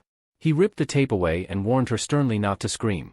Trembling, the woman, still shaking with fear, only managed to beg for her life, despite being given the chance to speak. Jang's expression darkened with frustration. "Is that all you have to say?" he growled. "I have a child? Please, just let me go." "I don't want," she stuttered, offering him money in desperation. Jang's face twisted with irritation. "Money," he sneered. "Why are you apologizing now?" Through shaky breaths, the woman explained that she had accidentally looked in the wrong direction the other day, which had somehow provoked Jang's wrath. Jang's annoyance only deepened. "Is that your excuse?" he snapped, his eyes narrowing. "You'll regret saying things like that," he warned, his voice laced with menace, his intentions clear. He wasn't here for apologies. Jang Seokyeon, reflecting on his actions from 2 nights ago, felt a hint of embarrassment. He had been wandering around the city, searching for a girl to pick up, believing that finding just one could somehow solve all his problems. Spotting a woman engrossed in her phone, he immediately noticed her attractive figure and decided she was the one. The woman continued down the street, completely unaware of his presence. When she turned into a dimly lit alley, Jang seized the opportunity and followed her quietly. Sensing his moment, he rushed toward her, his entire body emitting a strange, glowing light. The woman turned in surprise, her vision suddenly blurred by the intense brightness. A sharp pain shot through her eyes, causing her to cry out, "Who are you?" In her panic and disorientation, she dropped her phone. Jang continued his assault, ignoring her screams, until he finally left the scene, glancing back briefly to see her on her knees, still blinded and in pain. Feeling a surge of satisfaction, Jang reveled in the power he had to cause chaos whenever he wanted. He lived recklessly, uncaring if he met his end, finding his life otherwise dull and meaningless. Before his journey to the other world, he had been a frequent visitor to correctional facilities. He had acquired the rune of luminescence, which allowed his body to emit a blinding light that disoriented his opponents. To him, it was the perfect tool for his twisted sense of fun. Later, Jang walked into a local cafe. He was immediately greeted warmly by a female employee whose beauty caught his attention. After placing his order, she informed him that his total was 50,000 won. Handing over the money, Jang casually asked if she worked part-time there. The employee seemed confused by his question, so Jang clarified, mentioning that while he was a regular at the cafe, this was his first time seeing her. The woman explained that she hadn't realized he was a regular and added that all the part-timers had left recently. She commented that strange changes were happening in the world. Jang nodded as it all started to make sense to him. The part-timers likely had no intention of continuing their jobs, knowing the dangers of the world around them and the constant threat of death looming over them. Jang Seokyeon continued probing the cafe employee, pressing her about whether she was the owner. She replied affirmatively. He then began asking more personal questions, like her age. Though visibly uneasy, she responded that she was 32. From this, Jang deduced that she wasn't a player. She confirmed this with a hint of relief, admitting she was happy not to be involved in the game world. Emboldened, Jang asked for her phone number and bluntly confessed that he liked her, his expression earnest but intense. The woman, clearly uncomfortable, said nothing in response. Sensing her unease, Jiang demanded to know what was wrong. The woman hesitated. Jiang assumed that she didn't like his face. Jiang's mood shifted instantly to anger. He shouted, asking if the few blemishes on his face repulsed her. His fury mounting, he slammed his fist against the counter, refusing her earlier offer of coffee and instead demanding his money back. With shaking hands, she returned his money, and he snatched it away, fuming. He stormed out of the cafe, swearing under his breath about her. He was enraged that she seemed to be judging him solely based on his appearance. Seething with resentment, he swore she would pay for what he perceived as her disdainful look. Waiting for her to leave the cafe, Jiang struck her on the back of the head with a bat as soon as she stepped outside. Back in the present, the woman was trembling as she apologized to him, her voice wavering with fear. Jiang reprimanded her, accusing her of believing that people should only be judged by their looks. She desperately promised never to do it again, but Jiang was far from satisfied. He sneered at her, pushing her down onto a mat on the ground. Grabbing her wrist tightly, he asked if she truly thought he wouldn't see through her act of fear, her attempt to escape the situation. The woman screamed for him to let her go, but his expression grew more twisted as he loomed over her. His voice cold, he taunted her, saying that if she were truly sorry, she ought to be ready to face the consequences. The woman, desperate to free herself, pleaded, "It's all my fault," and tried to pull away from Jiang Xiaqian. He tightened his grip and sneered, "Stay still. You brought this on yourself." Neither of them noticed that Ryu Min was approaching. Suddenly, a voice cut through the tension, instructing Jiang Xiaqian to freeze. The command startled him. Thinking he was alone, he began to panic, wondering if a detective had stumbled upon them. Swearing under his breath, he turned to see who had spoken. Ryu Min, wearing a white mask and wielding a large scythe, stood before him. Jiang Xiaqian called him a madman, but Ryu Min calmly warned him against swearing, hinting that he'd need those curses later. Observing the masked figure with the scythe, Jiang Xiaqian mocked him, calling his weapon a toy. Ryu Min remained composed, pointing out that Jiang Xiaqian clearly didn't understand the situation. "Does this look like a toy to you?" he asked, lifting the scythe. Realizing the scythe was real, panic flickered in Jiang Xiaqian's eyes. "Are you a player?" he stammered. Ryu Min replied, "What does it look like to you, idiot?" Turning to the woman, Ryu Min told her, "You can leave now. This is your only chance." Jiang Xiaqian snapped his head toward her and shouted, "Who said you could go?" Terrified, the woman hesitated. Seizing the moment, Ryu Min dashed toward Jiang Xiaqian.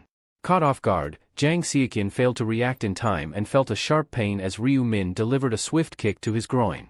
He crumpled to his knees, clutching himself and cursing in agony. "Didn't I tell you to save those curses?" Ryu Min taunted with a grin. Turning to the woman, he calmly told her, "Go. Leave him to me." She muttered a quick "thank you" and fled towards the door. Now alone with Jiang Xiaqian, Ryu Min's face darkened. "Let's start the real game," he said menacingly. Jiang Xiaqian, still clutching his groin, seethed in pain and anger. "I'll kill you," he bellowed, his voice hoarse with rage. Ryu Min, unbothered, smiled. "I like your spirit. It wouldn't be fun if you gave up so soon." Enraged, Jiang Xiaqian hurled more curses at him, his eyes burning with fury. He lunged at Ryu Min with his blade, striking over and over, but Ryu Min dodged each attack effortlessly, moving with a fluid grace that seemed almost inhuman. Each failed attempt only fueled Jiang Xiaqian's frustration. His strikes grew more frantic, his breathing more ragged, while Ryu Min remained calm and poised, like a predator toying with his prey. Jiang Xiaqian was baffled, his frustration mounting as he struggled to comprehend how Ryu Min could evade his relentless attacks so effortlessly. Ryu Min dodged yet another swipe of the blade and glanced at the weapon, smirking. "Really? You're still swinging around a goblin's dagger," he mocked. Before Jiang Xiaqian could react, Ryu Min moved in a blur, slashing his hand with a swift, precise motion. Blood sprayed from the wound as Jiang Xiaqian screamed in agony, clutching his injured arm. Ryu Min's taunts cut deeper than his blade. "Does it hurt? And here I thought I hadn't even gotten serious yet," he sneered. Panic spread across Jiang Xiaqian's face as he tried to stanch the bleeding with his other hand. But Ryu Min gave him no time to recover. He swung his scythe again, severing Jiang Xiaqian's other hand in a swift, ruthless stroke. Another howl of pain escaped his lips as he went pale with fear. Desperation set in. He knew he was moments away from death, yet he clung to a sliver of hope. He decided his only chance was to blind Ryu Min. With a scream, he unleashed a blinding white light, hoping to disorient his foe. But something was wrong. His brilliance flickered, then dimmed, the light sputtering out. Panic and confusion seized him as sweat beaded on his brow. Why isn't it working? He muttered under his breath, terrified. Ryu Min watched with an amused expression. Oh, poor Mr. Lightbulb, he chuckled, you didn't know, did you? When the Night of Death is activated, no light can shine. Aware of Jang Seokin's desperate move, Ryu Min had cast Night of Death earlier to prevent any light from breaking through. Now, he advanced, his scythe glinting ominously. But just in case, I think I'll take a few precautions, he muttered darkly. He moved with brutal efficiency, slicing through Jang Seokin's ankles. The man crumpled to the ground, a scream of agony ripping through the air. Demon! Jang Seokin spat, crawling backward, his voice trembling with terror.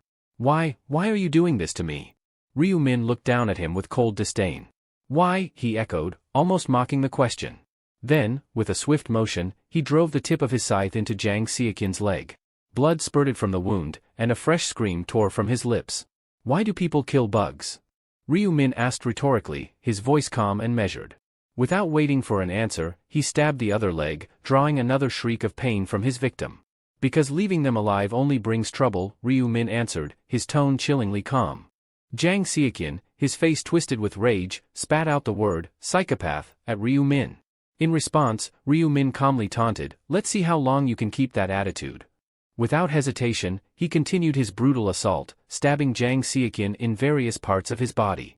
Each strike drew out a fresh scream and a new torrent of blood. Jang Seokin could barely move now, his body trembling as he lay face down on the ground. His mind raced, struggling to understand why Ryu Min was torturing him so mercilessly. What kind of grudge did this man hold against him? He couldn't fathom it. It felt so unfair. The pain was unbearable, every nerve screaming in agony. Tears, sweat, snot, and saliva mingled on his face as he considered the only escape he could think of, death. Desperately, he decided to bite his tongue, hoping to end his suffering quickly. His expression contorted in anguish as he prepared to carry out his grim decision, but before he could act, Ryu Min's scythe brushed lightly against his chin. Startled, Jang Seokin looked up at him, his eyes wide with fear. You were thinking of biting your tongue, weren't you? Ryu Min asked, his tone cold. Did you really think I'd let you do that? With a swift motion, he stabbed Jang Seokin again, blood spurting from the new wound. You don't get to die unless you beg for it, Ryu Min declared, his voice filled with venom. Ryu Min continued his vicious onslaught, slicing and stabbing, each strike more brutal than the last. Jang Seokin's mind was consumed with a single, desperate thought, to end the pain. In a broken whisper, he managed to say, kill me, please. Ryu Min paused, tilting his head as if he hadn't heard him. What was that? He asked. Jang Seokin repeated his plea, louder this time. Are you serious? Ryu Min pressed, his voice mocking. Jang Seokin begged again, his voice hoarse with pain. But instead of delivering the final blow, Ryu Min withdrew his scythe, his expression thoughtful. Do you really not know why I'm doing this? He asked, his tone cold. Especially since we're supposed to be complete strangers. Jang Seokin said nothing, just stared up at him, bewildered. Ryu Min leaned closer, his voice a low growl. We're not strangers, he said, addressing him by name. We've met before. The revelation stunned Jang Seokin. How did this man know his name? Why, he croaked, still struggling to comprehend. Why did you do this to me? Are you related to that woman? Ryu Min asked, you think I had any connection to that woman, he began. I don't. Jang Seokin remained confused, trying to understand the situation. Ryu Min continued, this has nothing to do with her. It has everything to do with you, and what you will do, or rather, what you were going to do. Seokin's brows furrowed in confusion. What are you talking about? He asked. Ryu Min explained, you were planning to abduct my brother and use him as leverage to force me to reveal information I'm not supposed to. You tried to deny it, but I know. Jang Seokin shook his head, I haven't done any such thing. Ryu Min cut him off sharply, no, not yet. But in the future, you will. For you, it hasn't happened. For me, it's already in the past. Seokin blinked, trying to wrap his head around the idea. What do you mean? How do you know this? Ryu Min's voice was calm and cold, because I've lived through it before. You would have captured my brother and forced me to divulge secrets. Then, if I hadn't intervened now, you would have received the rune of inner thoughts. Seokin seemed lost, struggling to comprehend the meaning. The rune of inner thoughts, he muttered, more to himself than anyone else. Yes, Ryu Min clarified, there's a hidden rune in this warehouse. It manifests only when someone hears a genuine voice, a voice that comes from the heart. Seokin asked, what do you mean by a genuine voice? Ryu Min explained, a voice filled with sincerity, coming straight from the core of one's being. Had I not come here tonight, that woman would have begged you for mercy in her own voice. You would have heard it and claimed the rune, using it for even more criminal activities. Seokin remained silent, absorbing the information. Ryu Min went on, I've regressed multiple times, and each time, you end up the same way, a criminal who deserves nothing less than death. This rune would have made you far more dangerous. Seokin's face drained of color. He could hardly believe what he was hearing. If I deserve to die, just kill me now, he pleaded. Ryu Min stared down at him, unyielding. No, he said, I won't lay a hand on you. Seokin was stunned, trying to understand what Ryu Min was planning. Why? He asked. Ryu Min's voice was calm but firm. Because I intend to let you die slowly, to give you time to reflect, he said, watching Seokin's face contort with pain. Seokin gritted his teeth, inwardly cursing his situation. He couldn't fathom why Ryu Min would block him from speaking if he wants the rune of thoughts, the very thing that could give him a fighting chance. Ryu Min's whisper cut through the silence.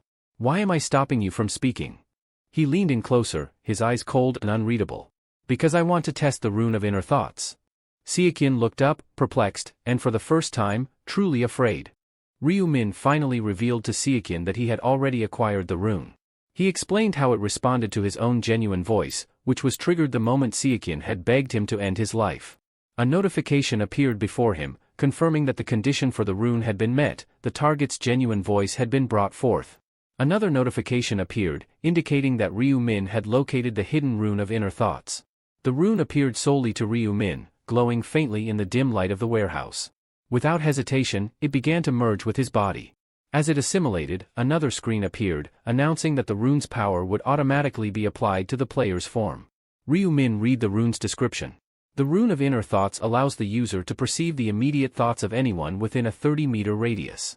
By focusing intently, the user can even glimpse the target's true intentions. Testing its effectiveness, Ryu Min watched Seokin's expression closely. I'm experimenting with it now, and it seems to work, he remarked, a cold smile tugging at his lips. Seokin, still reeling from shock, spat out, then if you've achieved your goal, just kill me already. But Ryu Min refused, his voice calm and detached. That would be far too merciful, he replied, after all you've done to others. Seokin could only curse at him, calling him a demon. Eventually, he fell silent, standing frozen, unable to think of anything else to say or do. Ryu Min observed him carefully, noticing that his eyes had lost their focus. For a moment, he thought Seokin was already dead. Even though there were no other witnesses, Ryu Min knew he still had to be thorough. He activated another skill he had acquired, erase traces. Almost instantly, a faint green light enveloped the scene, wiping away every bit of evidence, blood, footprints, fingerprints, and even the body itself. When the light faded, it was as if nothing had ever happened there. Ryu Min watched the area carefully, satisfied that the skill had worked perfectly. It's always better not to leave a mess behind, he muttered to himself. He removed his mask, feeling the cool air on his face as he began to leave the warehouse. Having accomplished what he came for, Ryu Min made up his mind to pay a visit to Ma Jiangrok the next day. The next day, Ryu Min dressed in a sleek black suit, radiating sophistication and style. Wow, what's the occasion? Ryu Won asked, clearly impressed, his tone curious. Got a hot date or something? Ryu Min chuckled, shaking his head. No, nothing like that. I have an important meeting with a potential business partner. Ryu Won blinked in surprise. Business partner? Are you getting into something new? Yeah, you could say that, Ryu Min replied calmly, adjusting his cufflinks. Ryu Won's mind raced. He couldn't help but feel a twinge of concern, remembering Ryu Min's past foray into stock trading. Now, Ryu Min was diving into the business world? Ryu Won quietly worried about the possibility of his brother facing disappointment. He wondered what would happen if this venture didn't go the way Ryu Min expected. Noticing the worry etched on his younger brother's face, Ryu Min smiled. It warmed his heart to see that Ryu Won was more anxious about his emotional state than the potential financial fallout. With a confident grin, Ryu Min reassured him, don't stress. I'll tell you everything after the meeting. Just trust me, alright? One nodded, still slightly uneasy but reassured by Ryu Min's words. I trust you completely. You know that, he said sincerely. Ryu Min ruffled his brother's hair. Good. Now, just stay home and be safe. The streets are dangerous, especially with all these players running wild. I know, Ryu Won agreed, recalling recent news reports. It's getting crazy out there. Players are abusing their abilities, committing all kinds of crimes. I even heard about criminals escaping from prisons overseas. Yeah, Ryu Min acknowledged grimly. The moment someone reaches the right age, they can become a player. That's just fueling the chaos. Every month, the number of people is shrinking, and players are only getting stronger. I can see where this is headed, and it's not good. Ryu Min's thoughts drifted to the future he feared. He imagined a world where players ruled, and non-players might be persecuted, possibly even enslaved by those who had no regard for the law. Determined to avoid that dark future, Ryu Min continued, "That's why I need to build Black Scythe's reputation, before things fall apart completely." Concerned for his brother's safety, he added, "And remember, be extra careful when you go out, alright?" One nodded. "Okay, I will. But hey, what's your class, anyway?" he asked with a playful glint in his eye. Ryu Min smirked. "That's a secret." One pouted, his expression adorable. "Come on, I really want to know." With a playful grin, Ryu Min pinched Ryu One's cheek, teasingly promising to reveal his class soon. "Now, focus on your fancy lunch instead of craving those black bean noodles, alright?" Ryu Min joked. Ryu One, rubbing his cheek, replied with a light-hearted, "Ow, got it." Standing by the grand entrance of the building, Ryu Min reflected, knowing that Giant Rock would pick this place for their meeting. It made sense to operate on familiar turf. As he walked into the luxurious hotel, Ryu Min noted that the location, an Osang Group property, was actually owned by Giant Rock, though this was a well-guarded secret, likely known only by Giant Rock's closest circle, and now Ryu Min. Ryu Min knew he had to use this insider knowledge to his advantage, but first, he had to establish the right impression. Playing the role of an unassuming, slightly naive businessman was key. With that in mind, he approached the front desk, nervously introducing himself and explaining his meeting arrangements. The receptionist asked if he was there to meet with the CEO of Heavenly Demon Consulting. Ryu Min confirmed, and she informed him that the CEO would be arriving shortly, directing him to the lounge to wait. Thanking her, Ryu Min moved to the lounge, deliberately adopting an absent-minded air as he glanced up at the impressive chandeliers. Acting as though he were new to such an extravagant setting was all part of the plan. Then, someone approached him and asked, "Are you Ryu Min?" Finally, he's here, Ryu Min thought to himself. He turned to greet the newcomer but stopped when he saw the bodyguard standing in front of him. The guard asked if they had crossed paths at the Galleria Forest, and Ryu Min confirmed, recalling the encounter with a subtle smile. Ryu Min recalled seeing the bodyguard during moving day when he had been handing out rice cakes with the actress Erin. Suddenly, the bodyguard bowed, acknowledging the encounter and apologizing for any previous disrespect. Inside, the bodyguard was puzzled by Ryu Min's youth. This kid didn't even look 20, yet he was supposedly the major investor with 280 billion won at his disposal. Doubt simmered in the bodyguard's mind about how someone so young could wield such vast wealth. Ryu Min, using his mind-reading rune, picked up on these thoughts but kept his expression calm. He brushed off the apology, explaining that the bodyguard had acted out of ignorance, and mentioned that he hadn't known the CEO of Heavenly Demon Consulting lived in the building either. The bodyguard quickly corrected him, explaining that he wasn't the CEO. "Huh?" Ryu Min responded, confused. The man then formally introduced himself as On Sang-cheol, head of the department. He added that Giant Rock, the CEO, was running late, and that was why On had arrived early. On then invited Ryu Min to wait inside until Giant Rock arrived. Nodding, Ryu Min followed him into the building and sat down, settling into a comfortable chair. After ensuring Ryu Min was seated, On excused himself, stepping outside to discreetly send a text. He informed Giant Rock about meeting with the shareholder but expressed doubts about whether this young man was truly the one behind the massive investment. He suspected there might be someone else pulling the strings and urged Giant Rock to be cautious. Back in the room, Ryu Min picked up on the bodyguard's suspicions, unsurprised. He knew Giant Rock was the type to send someone ahead to size up his guests. Moments later, Giant Rock entered with a warm greeting, introducing himself as the CEO of Heavenly Demon Consulting. With a friendly handshake, Giant Rock met Ryu Min's gaze, his tone respectful yet guarded. Ryu Min returned the handshake as Giant Rock gestured for him to sit back down, inviting On Sang-cheol to join them as well.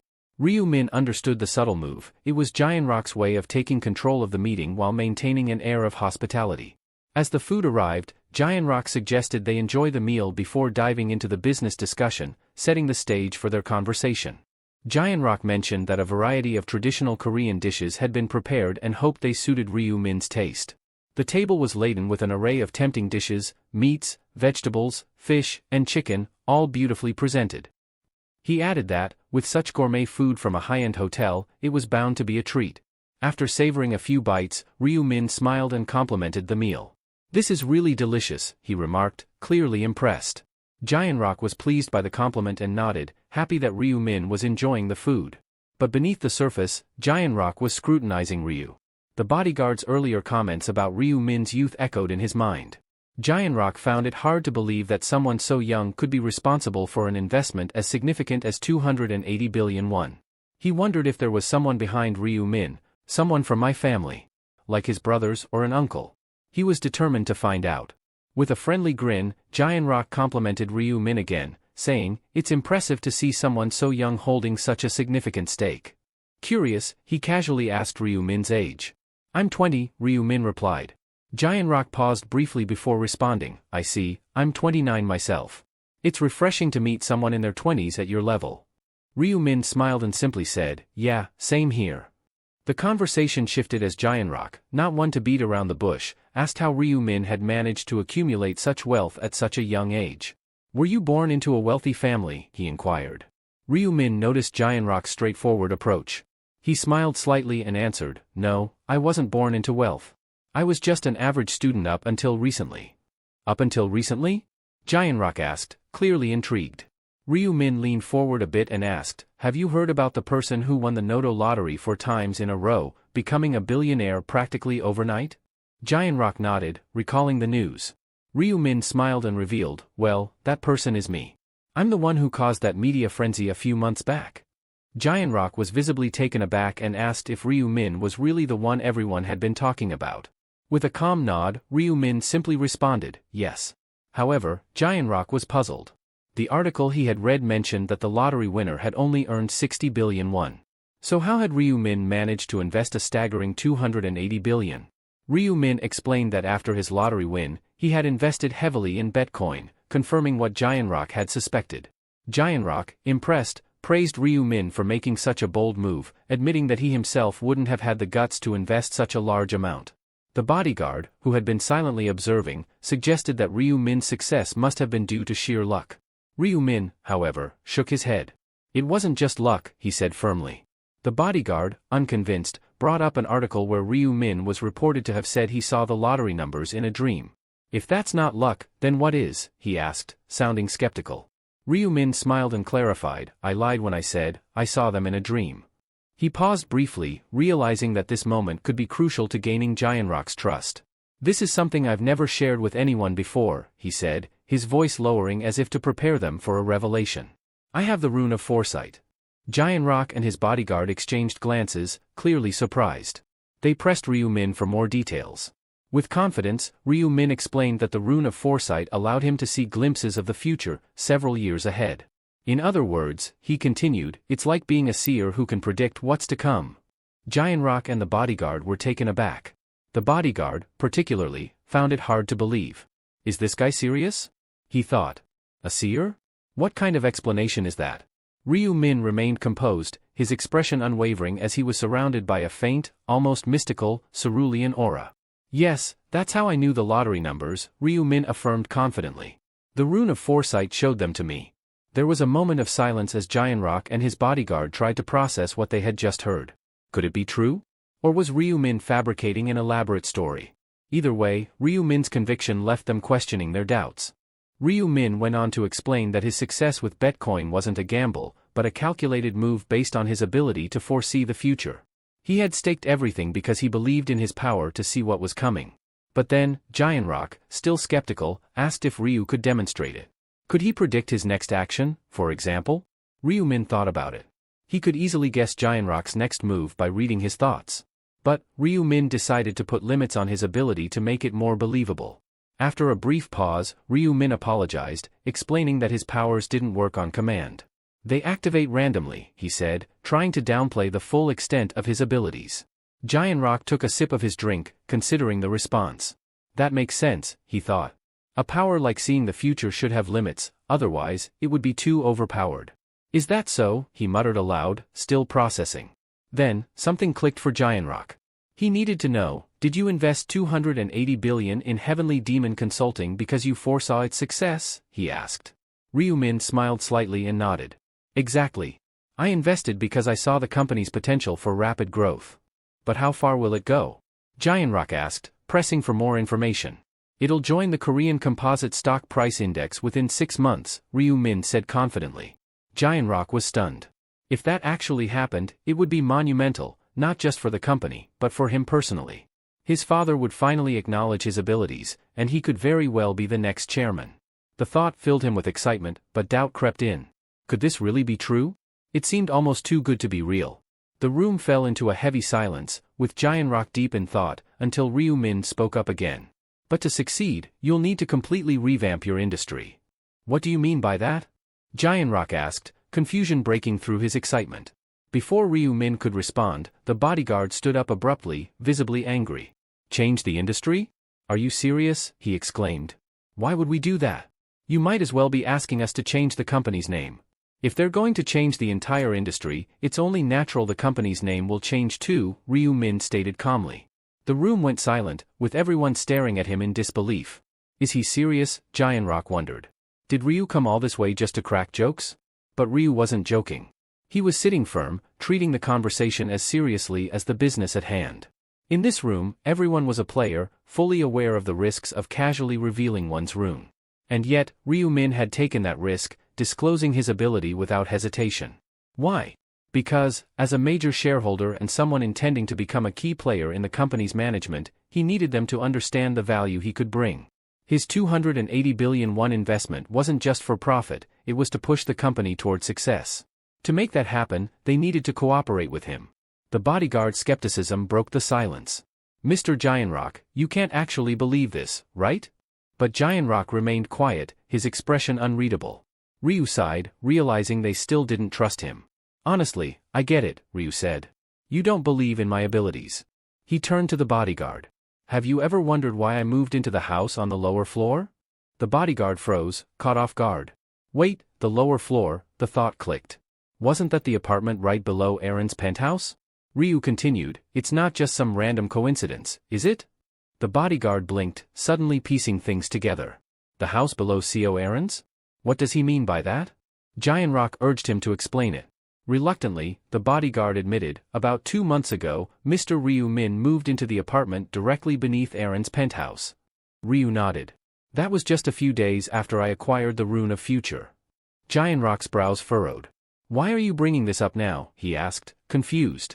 The bodyguard shifted uncomfortably. I only learned about it today. But, think about it. If Ryu didn't have knowledge of the future, why would he move so close to someone tied to the company he was about to invest in? Giant Rock considered this. It seemed too deliberate to be a coincidence. But then again, couldn't Ryu just be someone with inside knowledge, someone aware that Giant Rock was sponsoring Aaron? As Giant Rock mulled it over, Ryu calmly enjoyed the meal in front of him. He knew it wasn't enough to convince Giant Rock yet. The CEO's expression still carried doubt. How about this? Ryu Min said, his voice calm and measured. The hotel we're in right now. Giant Rock, you own it, don't you? You're the eldest son of the Osum Group. You founded Heavenly Demon Consulting to prove yourself and earn your father's recognition. The bodyguard shot up from his chair, enraged. Who's feeding you this information? Only Giant Rock's close relatives know about that. Calm down, Ryu replied coolly, before turning to Giant Rock. Apologies, bodyguard muttered. Giant Rock remained silent, collecting his thoughts.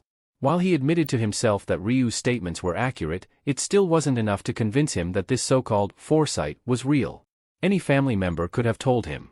For all Giant Rock knew, Ryu could have been hired by someone to manipulate him. The idea of shifting their entire business strategy simply because one major shareholder suggested it sounded reckless, even absurd.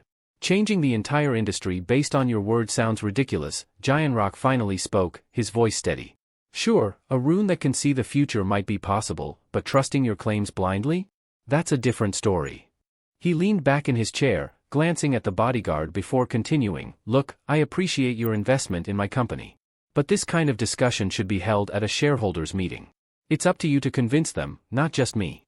Giant Rock stood up, preparing to leave. Sorry, but I've got other meetings. I hope you understand. Ryu, unfazed, called out, Wait a moment. There's something more. Giant Rock paused, one hand on the chair.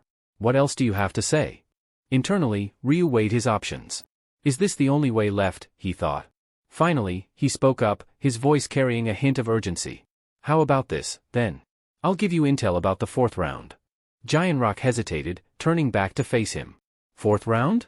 What are you talking about? Ryu sat back down, the corners of his mouth lifting slightly. I saw what's going to happen. The tragedy that's about to unfold. And I have the details. Wouldn't that be enough to prove my ability? Intrigued, Giant Rock sank back into his seat, faster than he had risen. You actually have information on round 4? Ryu nodded. I do. And if you listen, it'll be enough to show you what I'm capable of. Moments later, Ryu was gone, leaving Giant Rock and the bodyguard alone in the room, both still processing what they had just heard. The bodyguard bowed, his face flushed with shame. He had lost his composure earlier, raising his voice without thinking. That's all right, Giant Rock said, watching him closely. You were just looking out for me, right? Speak your mind.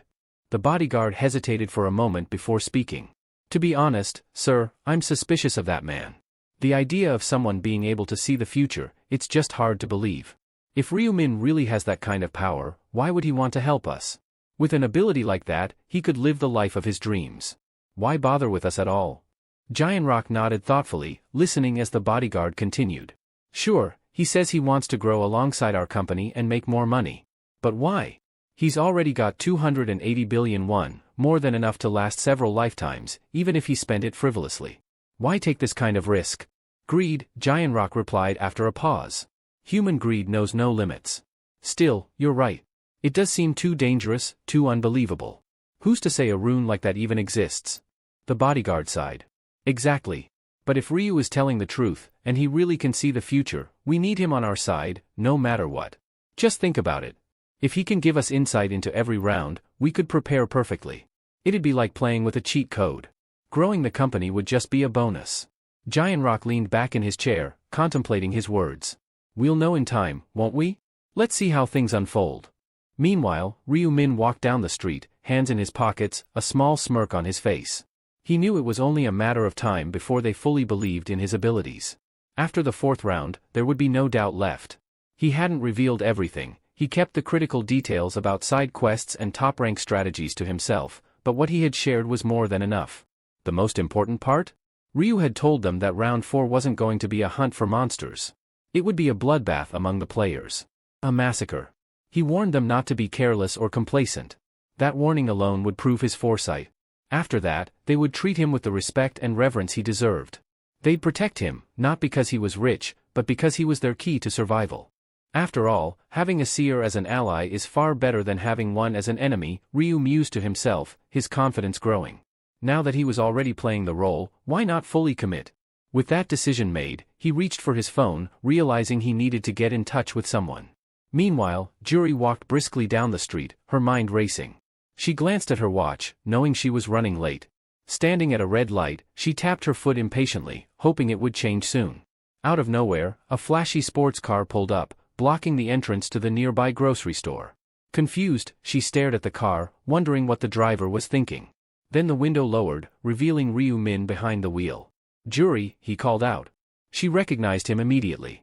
The light turned green, and she hurried across the street, making her way toward his car. Is this your car? She asked, her voice tinged with surprise. Yeah, Ryu nodded, offering a quick apology for parking in front of the store. Hop in. Let's go for a drive and talk. Sure, Juri agreed, curiosity piqued. As the car sped down the road, Juri couldn't help but be impressed by the luxurious vehicle. She had never been in a car like this before. Ryu mentioned it was his first drive in it too, having only recently bought it. How much did it cost? She asked, intrigued. Not much, Ryu replied nonchalantly. Around 900 million. 900 million? Juri exclaimed, her eyes wide with disbelief. That's not much to you? Do you know how many convenience stores you could open with that kind of money? Ryu laughed softly. Compared to what I earned from the lottery, it really isn't that much. Fair enough, she admitted, shaking her head in amazement. She couldn't deny it, Ryu was incredibly wealthy. 60 billion from Nato? It's like we live in completely different worlds. Juri blushed, unable to shake the feeling that this outing felt a bit like a date, making her shy. Her cheeks grew even warmer when Ryu suddenly said, I need to confess something. Her heart skipped a beat, and she stammered out a flustered, huh? Confess? Noticing her reaction, Ryu quickly clarified, relax, it's nothing weird. Don't get the wrong idea. Trying to compose herself, Juri replied, wrong idea? No, of course not. But inside, she felt like she wanted to disappear into the nearest hiding spot. Curiosity piqued, she asked, so, what is it? Ryu leaned back casually and admitted, that story I told you before, about winning the lottery from a dream? That wasn't true. Wait, really? Juri asked, surprised. Yeah, Ryu explained. I actually knew the lottery numbers because of my rune of future. It's tied to my class as a seer. A seer? Juri repeated, genuinely impressed. That's incredible. The rune of future sounds amazing. She smiled, appreciating that Ryu had shared such a personal secret with her. Thanks for telling me. I know it's not easy to open up about stuff like that. Ryu shrugged and said, well, you did tell me you're a supporter. It's only fair. Fair? Juri thought to herself. Not exactly, since she hadn't revealed her own rune to him yet. But as the conversation went on, she wondered if now might be the right time to do so. Sensing her hesitation, Ryu reassured her. It's fine. You don't have to tell me if you're not ready. Taking a deep breath, Juri decided to open up. Actually, in the first round, I got the rune of protection, she confessed. It creates protective barriers around me, one for each person within 10 meters. So, if there are 5 people, I'm surrounded by 5 barriers. She felt a weight lift from her shoulders after revealing her rune, finally feeling comfortable enough to share that part of herself. Curious about why Ryu had decided to reveal his rune so suddenly, Juri couldn't help but ask. He sighed and responded, keeping it a secret was weighing on me. Plus, I figured you wouldn't believe what I'm about to tell you unless I was upfront first. What's on your mind? She asked, her attention fully on him as the car sped along. Ryu took a moment, then revealed critical details about the upcoming round 4. Juri was shocked, her eyes widening at the implications. He warned her to stay cautious, explaining that the actions of other players would be highly unpredictable. I will, she promised, genuinely appreciating his concern. Internally, she couldn't help but wonder if his care for her hinted at something more. The thought made her blush. Does he also have feelings for me? She pondered, secretly hoping it might be true. Later that evening, Ryu sat on his bed, stunned as he replayed the day's events in his head. Juri has had feelings for me all this time, he hadn't realized it until now, but her kindness made so much more sense. The revelation stirred mixed emotions in him, though a part of him felt flattered, he knew it might also work in his favor. Having her trust him would make it easier to build an alliance, and she'd likely believe in his foresight more readily. At least that was one less worry on his mind. Time to get some rest, Ryu muttered, knowing he didn't have much on his plate for the remainder of the month. Time passed quickly, much like someone disappearing without a trace. Before he knew it, it was March 31st, 11:55 p.m. Before his venture into the other world, he had made a crucial purchase, an epic item from the day's I-10 selection, the Shadow Gloves of Darkness. These epic gloves came with impressive stats, providing +5 agility and a semi-transparency feature for weapons, which only activated at night. The gloves had a durability of 1000, with a usage rank requiring regular players or above. Their description hinted at mysterious powers, claiming they could shroud their wearer in the darkness of night, rendering both the gloves and weapons nearly invisible. Combined with his Knight of Death skill, Ryu knew these gloves would be a powerful tool in the upcoming round. Suddenly, a knock interrupted his thoughts. It was one, standing at the door, ready to brief him. Brother, it's time, one said, his voice edged with nervousness. Do you think you can survive this one too? Ryu shrugged, a calm confidence in his tone. I'll know once I give it a shot. You're a seer, aren't you? One stammered, nervously glancing at Ryu. You mentioned you had some intel on the 4th round.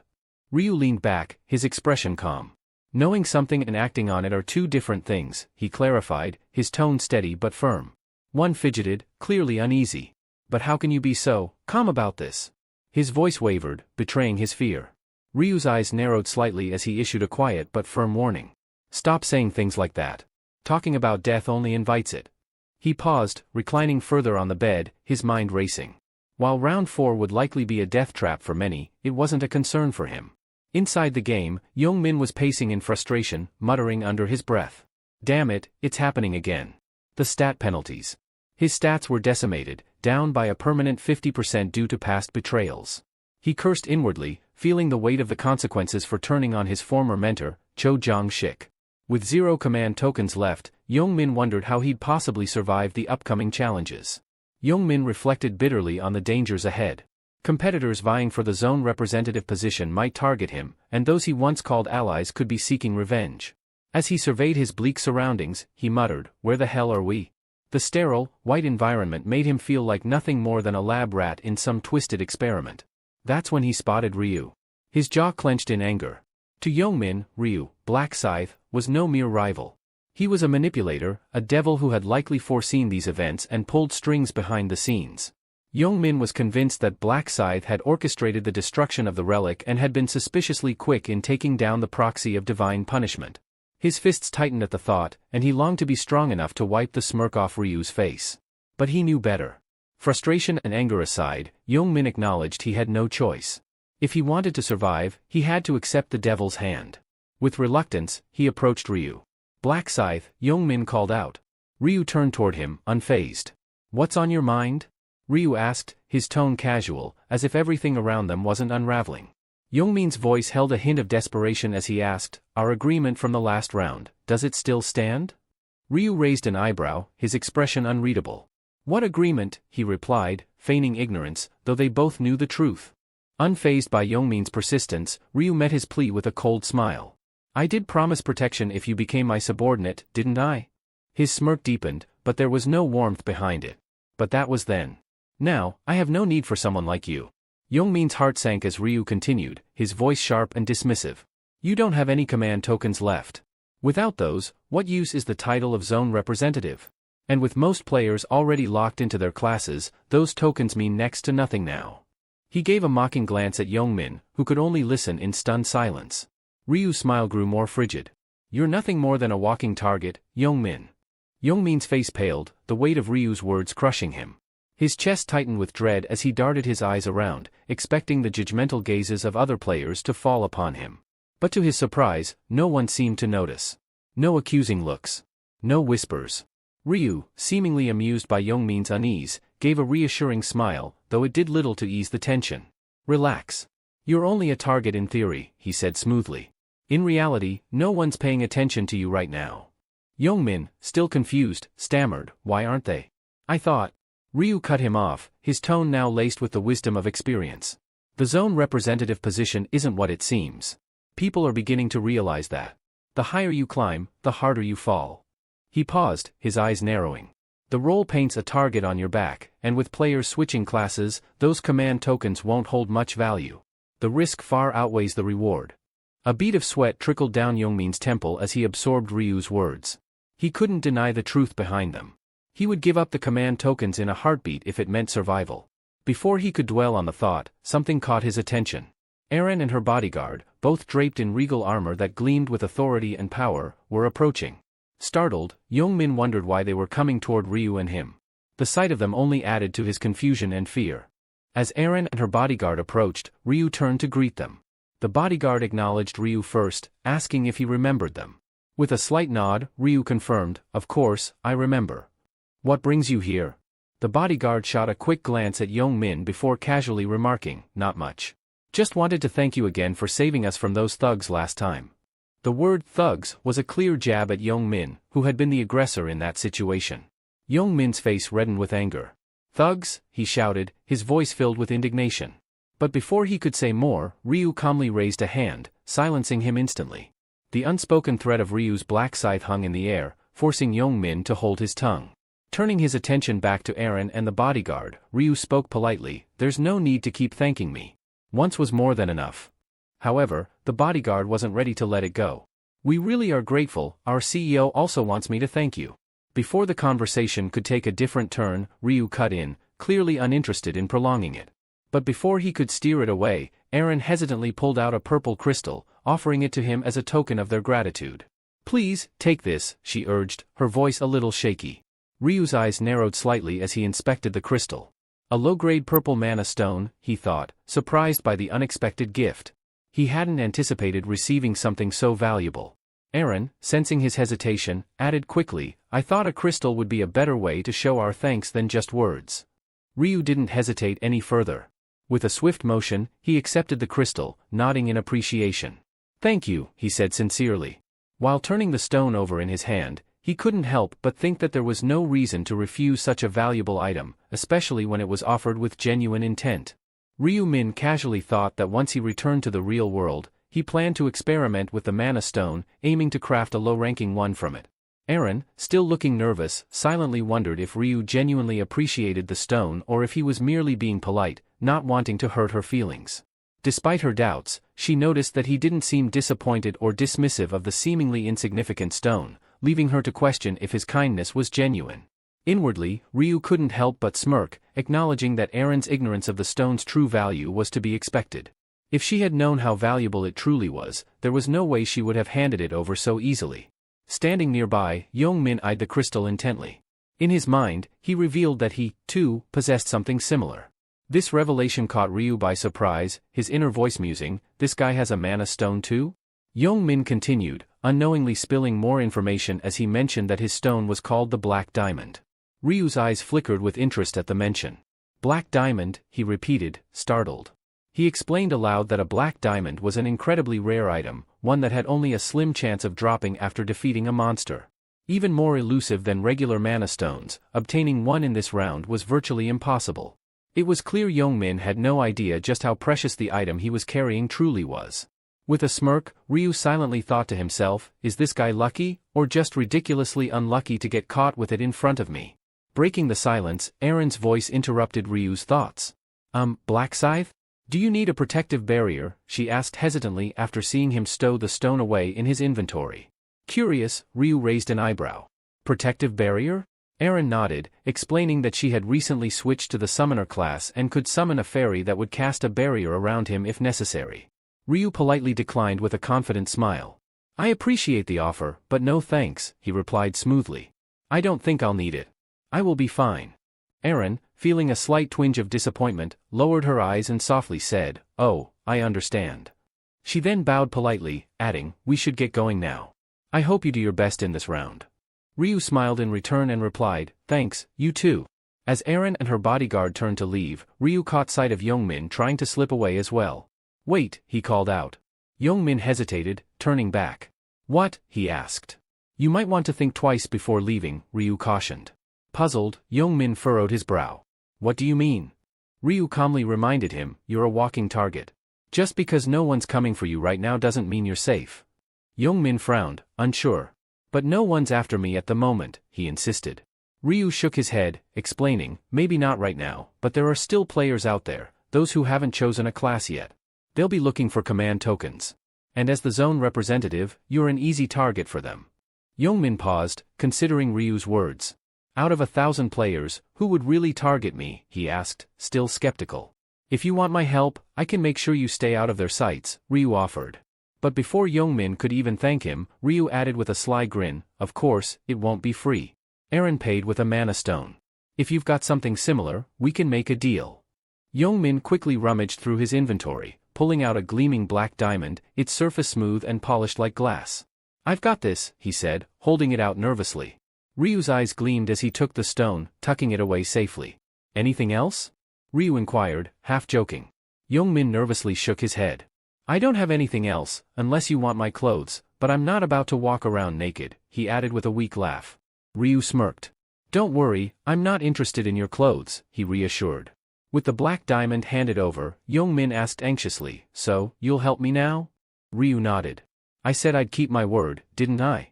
Just then, an eerie, celestial laughter echoed through the realm, as if an unseen angel was watching, amused by the shrinking number of players still left in the game.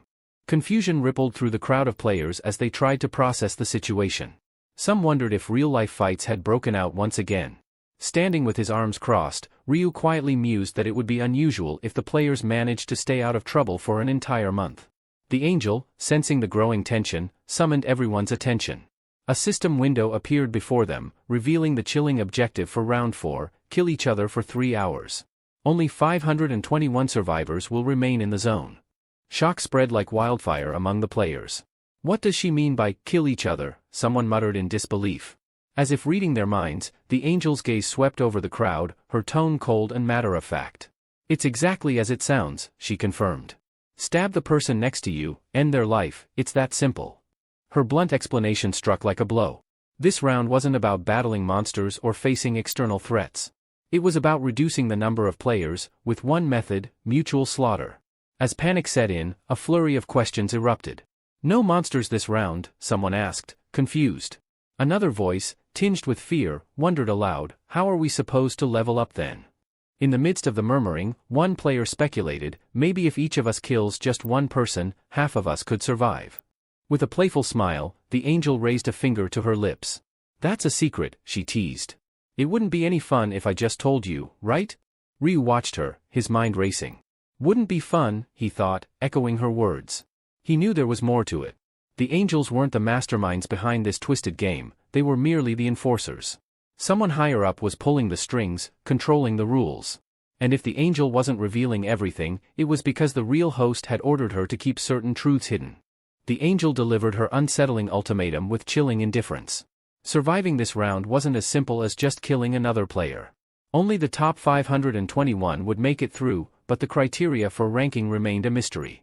Quick kills wouldn't necessarily guarantee a higher position. With a cold smile, she abruptly ended the briefing, urging them all to kindly eliminate each other. The countdown started, ticking away at 2 hours, 59 minutes, and 59 seconds. Fear and confusion gripped the players. Most stood frozen, grappling with the horrific dilemma. Should they really start killing each other? They didn't bear any grudges, but this round was bound to turn chaotic. Amidst the growing panic, Young-min stood out. A mischievous grin spread across his face as he hid his inner thoughts. Killing had served him well in the past, and now he had a clear target in mind. Stifling a laugh, Young-min couldn't help but relish the thought of taking out an old foe. Ryu, observing him closely, quickly deduced that Young-min intended to eliminate a former friend who had bullied him, confirming his suspicions. Grinning wider, Young-min thought to himself, if nobody wants to target me, wouldn't that work to my advantage? No enemies means a clear path. But his grin soon twisted into anger as old resentments resurfaced. Cursing his former friends, he swore to hunt them down and eliminate them all. Suddenly, his confidence shattered as he jumped in fear, thinking someone was coming for him. But it was only Ryu, who approached with a calm, purposeful stride. "Do you have any business with me?" Young-min asked, still rattled. Ryu's voice was steady. "I told you I'd help you avoid being targeted, didn't I? I'm here to keep that promise." With a casual flick of his hand, a crimson aura began to swirl around Ryu's palm, and in a matter of moments, a scythe materialized. Young-min's eyes widened in terror, his body frozen as if anticipating the inevitable. Ryu looked poised to strike, leaving Young-min, and the audience, hanging in suspense. The air thick with tension as the deadly weapon hovered over its potential victim. Young-min's head flew through the air, his body collapsing lifelessly to the ground. Before the shock could settle in, Ryu's calm expression remained unchanged as he wiped his blade clean. Almost immediately, a system notification popped up before Ryu, revealing a hidden subquest: eliminate the zone representative within the time limit. Ryu had effortlessly completed it by killing Young-min, the current zone representative. As a reward, he received a rare item, a lowest rank mana stone draw token. The token had some specific conditions, though. It could only be used by someone at practice rank or higher and would expire after the next round. The prize was luck-based, offering between 1 to 5 random mana stones. Ryu smirked inwardly as he read the notification. He had secured exactly what he was after. Dismissing his scythe, he felt a rush of excitement about the loot. While the subquest reward was a nice bonus, it wasn't the only reason he had dispatched Young-min. Suddenly, panic screams erupted from the crowd as onlookers pointed toward Young-min's lifeless form. One girl, her voice trembling with accusation, cried out, "He killed the zone representative. Black Scythe's a murderer." Fingers were pointed, and more voices joined in, calling Ryu's actions barbaric. Ryu found their outcry deeply hypocritical. Just moments ago, these same players had been eyeing the zone representative's head themselves. Now that Young-min was gone, they were pretending to be virtuous, accusing him of being inhumane. As the crowd's condemnation grew louder, they began questioning his humanity, branding him a cold-blooded killer. Inwardly, Ryu acknowledged the irony. Sure, he had taken lives before. Seokyun's death was fresh in his mind, but nothing in this game was black and white. The rules of survival left him with little choice, especially in this round. He was acutely aware that more difficult choices would lie ahead, and more lives would inevitably be lost as they approached round 20. But he wasn't reckless, every action had a purpose. Despite knowing this, the criticism was relentless. All over a single death, even in a game where everyone was forced to make impossible choices. As the crowd simmered with fury, various thoughts bubbled up in the minds of the players. One plotted to rally the others against Ryu, another sought to ruin his reputation, while some quietly considered physical confrontations. A few even feared his rise to power as the new zone representative. All of them believed they had a chance to take him down. Ryu, perceptive as ever, caught on to their thoughts. His smirk deepened, amused by their futile schemes. They really think they stand a chance? How laughable, he mused, barely containing his inner chuckle. The crowd, seeing his smirk, became even more enraged. "What, you think this is funny?" one player shouted, while others hurled insults, calling him a psychopath for grinning after killing someone. The tension crackled in the air. Just then, a system notification flashed before everyone's eyes. Player Blackscythe has been designated the new zone representative. Silence fell over the crowd as they processed the news. It was as if they had just armed a predator. Someone dangerous was now in command. The air grew thick with uncertainty. No one knew what their next move should be. Ryu, still wearing his smug grin, mocked the crowd's sudden quietness. "What's wrong?" he asked, his voice dripping with sarcasm. "Why aren't you all shouting anymore? Scared now that I'm the zone representative?" His gaze swept over the uneasy faces. He taunted them further by casually mentioning command tokens, suggesting that those who hadn't undergone their class change were especially vulnerable. His words caused visible discomfort. Nervous murmurs rippled through the group. "What are you talking about?" one player finally stammered. Then, someone pointed at Ryu's name, noting that its color had shifted. "Look! Blackscythe's name has changed," they exclaimed. More players began to notice it as well, their confusion mounting. How had his name color changed, while theirs remained the same? Ryu stayed calm, his demeanor betraying his extensive experience. He knew exactly what was happening. With 100 regressions under his belt, he had encountered this situation before. He inwardly confirmed that his name had likely shifted from neon to red, a sign of the bloodshed he had caused. Breaking the silence, he explained the mechanics. "In rounds like this," he began, "your name turns red when you kill someone. The more people you take out, the darker the shade gets." His voice was matter-of-fact, as if discussing the weather. He continued, "The system separates those who've killed from those who haven't. Funny thing is, players tend to target killers first. It makes them feel better, like they're not the bad guy. But the irony is, once they kill a killer, they become one themselves. It's a vicious cycle, encouraging everyone to spill more blood." The crowd's fear deepened as his words sank in. They realized that by eliminating Ryu, they'd only be setting themselves up for the same grim fate, trapped in a spiral of violence. Ryu thought that their hesitation to kill now would only result in more deaths later. Frustrated by their inaction, he asked, "What are you all waiting for? There's no time to waste." Yet, instead of acting, the crowd remained angry, accusing him of being a murderer and demanding he stay put. Ryu couldn't help but marvel at their audacity, talking down to the #1 ranked player in the world like that. He decided to be blunt. "You're all making it sound like I'm the only one who ever planned to take out the zone representative. What about last time when everyone rushed to Jongshik? Were you planning to give him a hug?" His voice hardened. "This is survival. It's kill or be killed." Ryu found it baffling that they had made it this far without grasping such a basic truth. He urged them to drop the pretense and face the harsh reality. "If your life was on the line, you'd be pulling out a weapon to defend yourself too," he said, his gaze cold and serious. "This isn't the time for idle talk. If you've got a problem with me, let's settle it like we did last time, with a vote. But stop wasting time." Turning away from them, Ryu mused silently. Even if he kept quiet, they would inevitably start arguing amongst themselves. But by the time they realized what needed to be done, it might be too late. If he didn't push them to act now, they'd keep squabbling, and fewer than 521 would survive. He knew it was a gamble, stirring up conflict in the group, but it was the only way to save more lives in the end. His words, harsh as they were, might be the wake-up call they needed. Suddenly, a girl spoke up, agreeing with him. "Yeah, Blackscythe is right. We can't just sit around. We need to do something," she urged. A man quickly countered, challenging her. "Then what do you suggest? If you've got an idea, let's hear it." The tension in the air thickened as the crowd waited for someone to take the lead. The girl, clearly annoyed by the man's sarcastic tone, shot back, asking, "Why do you have to be so snarky? I'm just saying we need to figure something out." The man, undeterred, suggested they settle things with a one-on-one duel. However, another voice immediately challenged the idea, asking how fighting to the death could ever be considered fair. "You think this is just some game?" the person added, clearly frustrated by the lack of urgency. This sparked an argument between them, the tension rising rapidly. Nearby, Erin stood with her bodyguard, anxiety etched on her face. "What should we do?" she whispered, her voice shaky. "Do we really have to kill someone, like Blackscythe said?" The bodyguard, eyes cold, nodded without hesitation.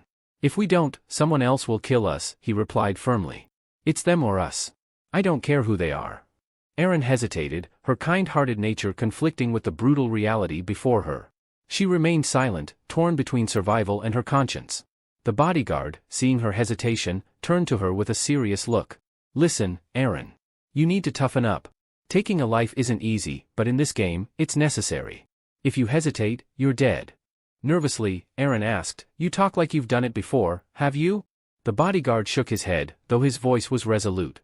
"No, I haven't. But I've thought it through. You need to get ready.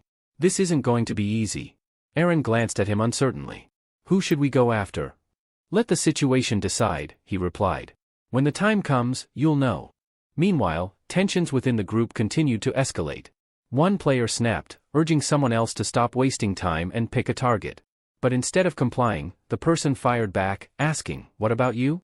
Who are you going to target?"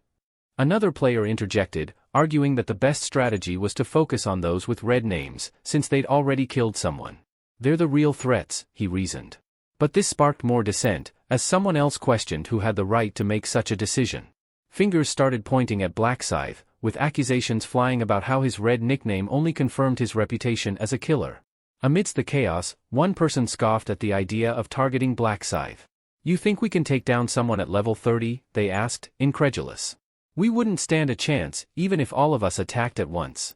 Another chimed in, doubting their ability to overwhelm Ryu. "Even if we worked together, we couldn't overpower him." As the voices grew louder, a nervous player cautioned them to lower their voices, casting a worried glance in Ryu's direction. "What if he overhears us?" Ryu, wearing a scowl of irritation, silently noted that he could hear every word the group was saying. As his sharp gaze swept over them, a palpable wave of unease washed through the crowd. Some of them visibly tensed, avoiding his stare as if it burned. The tension was briefly broken by another player who, fed up with the heated chatter, spoke up. "Is this really what we're doing? We can't just kill people, even if they've done wrong. Life's still life," he argued passionately, attempting to appeal to their dwindling sense of morality. A second player nodded in agreement. "If we start killing murderers, what's the difference between us and them? We'd just be creating more killers." But another, more pragmatic, voice cut through the moral debate. "Look, we need to focus on survival. We have to decide who's the real threat here, or none of us will make it." Someone else quickly chimed in, tired of the back and forth. "Enough talking. We should just target those who've already crossed the line. They're the ones we need to take out." A girl, standing near the back, scoffed. "And how exactly do you plan to do that? Line up all the criminals and ask them to raise their hands," she asked sarcastically, drawing a stifled laugh from a joker in the corner. One of the men, clearly irritated by her comment, turned to her with a sneer. "Who the hell are you to make jokes? Either say something useful or shut up." He spat out a curse under his breath. The girl's face twisted in anger at the insult. "Why are you swearing at me? Maybe I should kill you first," she snapped. The man smirked, unfazed. "Go ahead and try," he challenged, his voice dripping with disdain as he hurled another curse at her. Before things could escalate further, the clown who had laughed earlier decided to jump into the fray. "Why are you still running your mouths? We're here to fight, not bicker. Just get on with it already." The two arguing players immediately turned their frustration on the clown. "You're just making things worse," one of them shouted. The girl, livid, pointed at him. "People like you just love stirring up trouble, don't you?" The clown's amusement vanished, replaced by fury. His eyes darkened as he summoned his weapon, snarling, "I'll kill every last one of you if I have to." Not backing down, the girl quickly summoned her own weapon. "Come on, then. If you're so tough, let's see what you've got." Ryu couldn't help but shake his head at the chaos around him. What a mess, he thought, watching the group argue without any real action. They were all bark, no bite. He figured they'd turn on each other eventually, it was only a matter of time. Just then, one man finally had enough.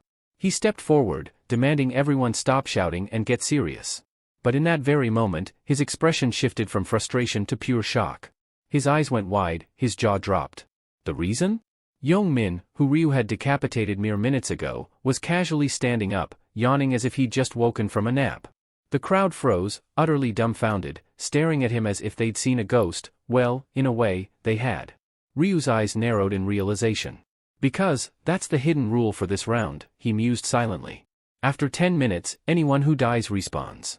Meanwhile, Young Min, completely oblivious to the stunned faces around him, looked confused. "Why's everyone looking at me like I crawled out of a grave?" he wondered. Then, his eyes landed on Ryu, piecing together what had just happened. Moments ago, he'd been talking to Blackscythe, but now? His mind raced, trying to figure it out. Suddenly, a man in the crowd broke the silence, yelling in disbelief, "He's alive again." Another player quickly jumped to conclusions, assuming Yong-min had somehow gained divine power. But a more experienced voice among them chimed in, explaining it was likely a respawn feature of the game. The revelation spread through the crowd, sparking curiosity. Wait, does that mean anyone who dies will come back? A girl, standing nearby, shrugged and casually remarked, well, if that's the case, maybe killing isn't such a big deal after all. Her words seemed to flick a switch. People started gripping their weapons tighter, considering that if death wasn't permanent, maybe it was time to act. Amidst the growing tension, a nervous girl stepped forward, trying to calm the rising storm. She warned them not to rush into anything, pointing out that they didn't fully understand how the resurrection worked yet. But before she could finish, a figure emerged from behind her. Without warning, he slashed her across the back, silencing her plea for peace. As she collapsed, clutching her wound, the attacker loomed over her, sneering. Why don't you die first, then, he spat, his voice dripping with malice. He continued to strike, hurling insults with each vicious blow. The crowd, already on edge, tensed further as the violence erupted. The other players watched in horror, wide-eyed and trembling, as blood splattered everywhere. The assailant, drenched in crimson, stood panting like a predator fresh from the hunt, his weapon and appearance reminiscent of a bloodied wolverine. In the chaos, some players nervously muttered, "Come on, she'll respawn. We need to regroup," hoping that the girl's body would miraculously revive. But as the seconds dragged on, the unsettling realization hit them, she wasn't coming back. One jittery player, biting their nails in growing anxiety, whispered, "She's not respawning." Another nervously suggested that maybe it was just taking time. Yong-min took about 10 minutes, right? Let's give her a little more time, someone else added, clinging to hope. The group agreed, anxiously waiting. After what felt like an eternity, a soft, golden light began to surround the lifeless girl. Her clothes and wounds were restored, as if she'd never been touched. In a matter of moments, she stirred and slowly stood, stretching as if waking from a deep sleep. The onlookers were stunned, mouths agape at the miraculous sight. But as she fully regained her senses, a new realization hit her. She remembered everything. Who did it? Who attacked me? She demanded, her sharp gaze sweeping across the crowd. Silence followed. No one dared to speak. But just as the tension thickened, the man who had killed her earlier stalked toward her again, ready to strike once more. This time, however, before he could land the fatal blow, he sneered and proudly admitted, "It was me." But before his blade could reach her, a blur of movement sliced through the air. In an instant, a figure appeared behind the man, slashing his hand clean off, sending him crumpling to the ground. Blood sprayed as the killer fell lifeless, his arrogant grin frozen on his face. The victorious figure, grinning widely, pointed at the fresh corpse. "So, they really do come back after 10 minutes, huh?" he said, almost mockingly. Yet, despite knowing this, the group couldn't hide their disgust. Some players looked visibly sick, their stomachs turning at the carnage unfolding around them. Ryu, watching silently, noted that while the reality of resurrection had been confirmed, it didn't make the sight of murder any less unsettling. People were horrified, but Ryu knew better. In chaotic situations like these, it didn't take long for people to show their true nature. Chaos soon erupted. With the newfound certainty of resurrection, players started turning on one another. A man suddenly rushed forward, stabbing someone from behind, the crowd quickly devolving into a frenzied bloodbath. In the midst of the frenzy, another player, apparently having given up on any sense of morality, sliced through someone from behind without hesitation. The chaos around them only intensified as players turned on each other. Amidst this, a heated confrontation broke out, with one man managing to block an incoming attack. "You've all lost your minds," he shouted in disbelief. One player, recently stabbed, hurled insults at his attacker, but the stabber, oddly calm, apologized, claiming he had no personal vendetta.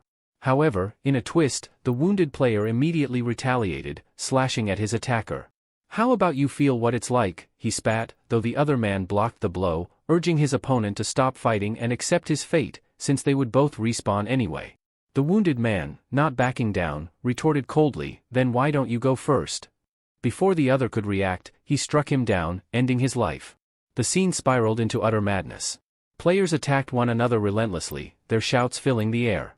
Some begged for mercy, while others screamed in agony as blood painted the ground. The battlefield had become a gruesome spectacle of violence, with no end in sight. Watching the carnage unfold, Ryu noted how the mass of players, now over 1,000 strong, had descended into an animalistic fight for survival, no different from stray dogs tearing at each other. The sight reminded him of a war zone. Quietly, he summoned his scythe, a crimson glow flickering around his hand as the weapon materialized. It was time for him to enter the fray. The moment Ryu began to move, everything changed. His mere presence sent a ripple through the chaotic battlefield. Combatants froze in their tracks, their attention shifting as Black Scythe approached. With a single, sweeping motion, Ryu unleashed his power, and a wave of red energy sliced through the air, cutting down everyone in his immediate vicinity. The ground was suddenly littered with corpses, blood pooling around him as the deadly quiet settled. But Ryu wasn't done. He sensed 3 individuals attempting to ambush him from behind. Before they could even launch their attack, he dispatched them in an instant, his presence detection skill making their feeble attempts laughable. They didn't stand a chance. Scanning the battlefield, Ryu's eyes landed on a man wielding a massive, double-sided axe, laughing maniacally as he took down his foes with brutal swings. Ryu smirked to himself, knowing that the man's rampage wouldn't last much longer. As Ryu observed the chaos around him, he quietly acknowledged that this 4th round was tailor-made for Black Flame Dragon. With the absorption rune in his possession, this stage was practically a banquet for him. From the deep hue of Black's name, Ryu deduced that the man had already eliminated about 10 players. He figured Black would likely have to make use of the stack few times, considering the pace of his rampage. Black couldn't contain his amusement, glancing at his status window in sheer delight. Each player he took down caused his stats to skyrocket, and he was reveling in it. Sure, it was normal to grow stronger from slaying monsters, but the unexpected boost from eliminating other players? That felt like hitting the jackpot. The absorption rune worked by increasing a stack each time an enemy was defeated. Once the stack was full, a random stat would be added, and the size of the boost depended on the level of the defeated player. Armed with this knowledge, Black was like a predator on the hunt, grinning wickedly as he sought out his next target, eager to cut down as many as he could. Each time his status window updated, showing the steady growth of his stack, he couldn't help but wonder if it was due to the high level of his victims. His most recent kill was around his level, and the stack jumped significantly. That made him think, what would happen if he managed to take down Black Scythe himself? The thought of filling his stack instantly and gaining new abilities flashed through his mind, but he quickly dismissed it. Going after someone of Black Scythe's caliber could lead to disastrous consequences, and he wasn't eager to tempt fate. Instead, he decided to stick to weaker players, using them as stepping stones to grow even stronger. Spotting another player nearby, he swiftly moved in, delivering a lethal strike from behind. As his blade cut through his unsuspecting opponent, Black murmured under his breath, "Nothing personal." Pulling his bloodied weapon free from the lifeless body, he chuckled to himself, feeling a strange sense of relief wash over him. The chaos, the bloodshed, it was all an outlet for his pent-up aggression, and it felt oddly therapeutic. Recalling the trouble Jongsik had caused in the previous round, Black Flame Dragon's grin widened. He couldn't shake the feeling that this round was designed perfectly for him. Just then, he sensed movement behind him. Someone was trying to sneak up for an ambush. Without missing a beat, Black Dragon sidestepped the incoming attack, raising his weapon overhead. As he readied his strike, he mused inwardly about how most players gain nothing from eliminating each other. But for him, it was different. His stats surged with every kill. With a swift, clean cut, he took down his would-be attacker. But me? I get stronger every time I bring someone down, Black muttered to himself, barely breaking stride. As players started respawning, he observed with a smirk. And the best part? My prey just keeps coming back for more. His eyes fell on a girl who had just reappeared, her expression barely registering her new reality before he cut her down again, blood spraying across the ground. As he wiped the blood from his weapon, he wondered how many he'd killed by now. He had lost count but knew that the more he eliminated, the higher he would climb on the leaderboard. His ambitions were crystal clear, eliminate everyone he could to secure the top spot. However, his momentum came to an abrupt stop when he found himself face to face with Ryu. Ryu advanced toward him, and in an instant, the air around them shifted. With a single move, Ryu unleashed his skill, Night of Death. The sky turned unnaturally dark, casting an eerie shadow over the battlefield. Black blinked, bewildered by the sudden shift, and noticed that other players around him were just as confused, eyes darting toward Ryu in shock.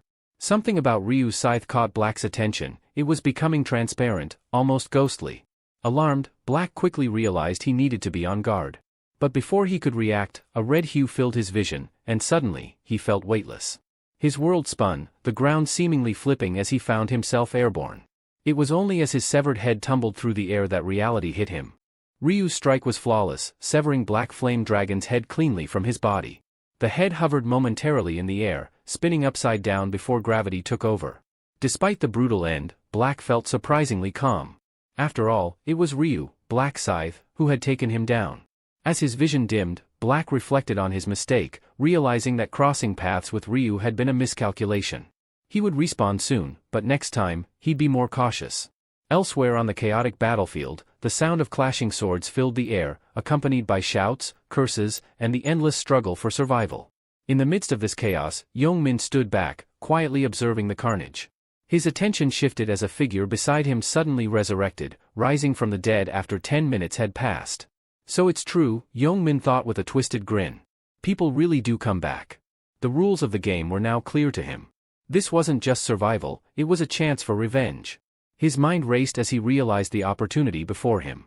He could take out everyone who had betrayed him. Clenching his fist, he smiled wider, resolved to settle old scores. Walking through the battlefield where players ruthlessly slaughtered one another, Yong-min scanned the chaos, his eyes seeking one specific person, Kim Sung-han. A predatory grin formed on his face when he finally spotted him.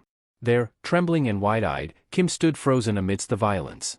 "Look at this idiot," Yong-min chuckled to himself, watching Kim visibly quake with fear, terrified over the prospect of a stat penalty. Yong-min couldn't resist. Laughing, he waved dramatically to catch Kim's attention. When Kim turned and saw him, his confusion was palpable. Without warning, Yong-min sprinted toward Kim and landed a brutal punch to his face, sending him crashing to the ground.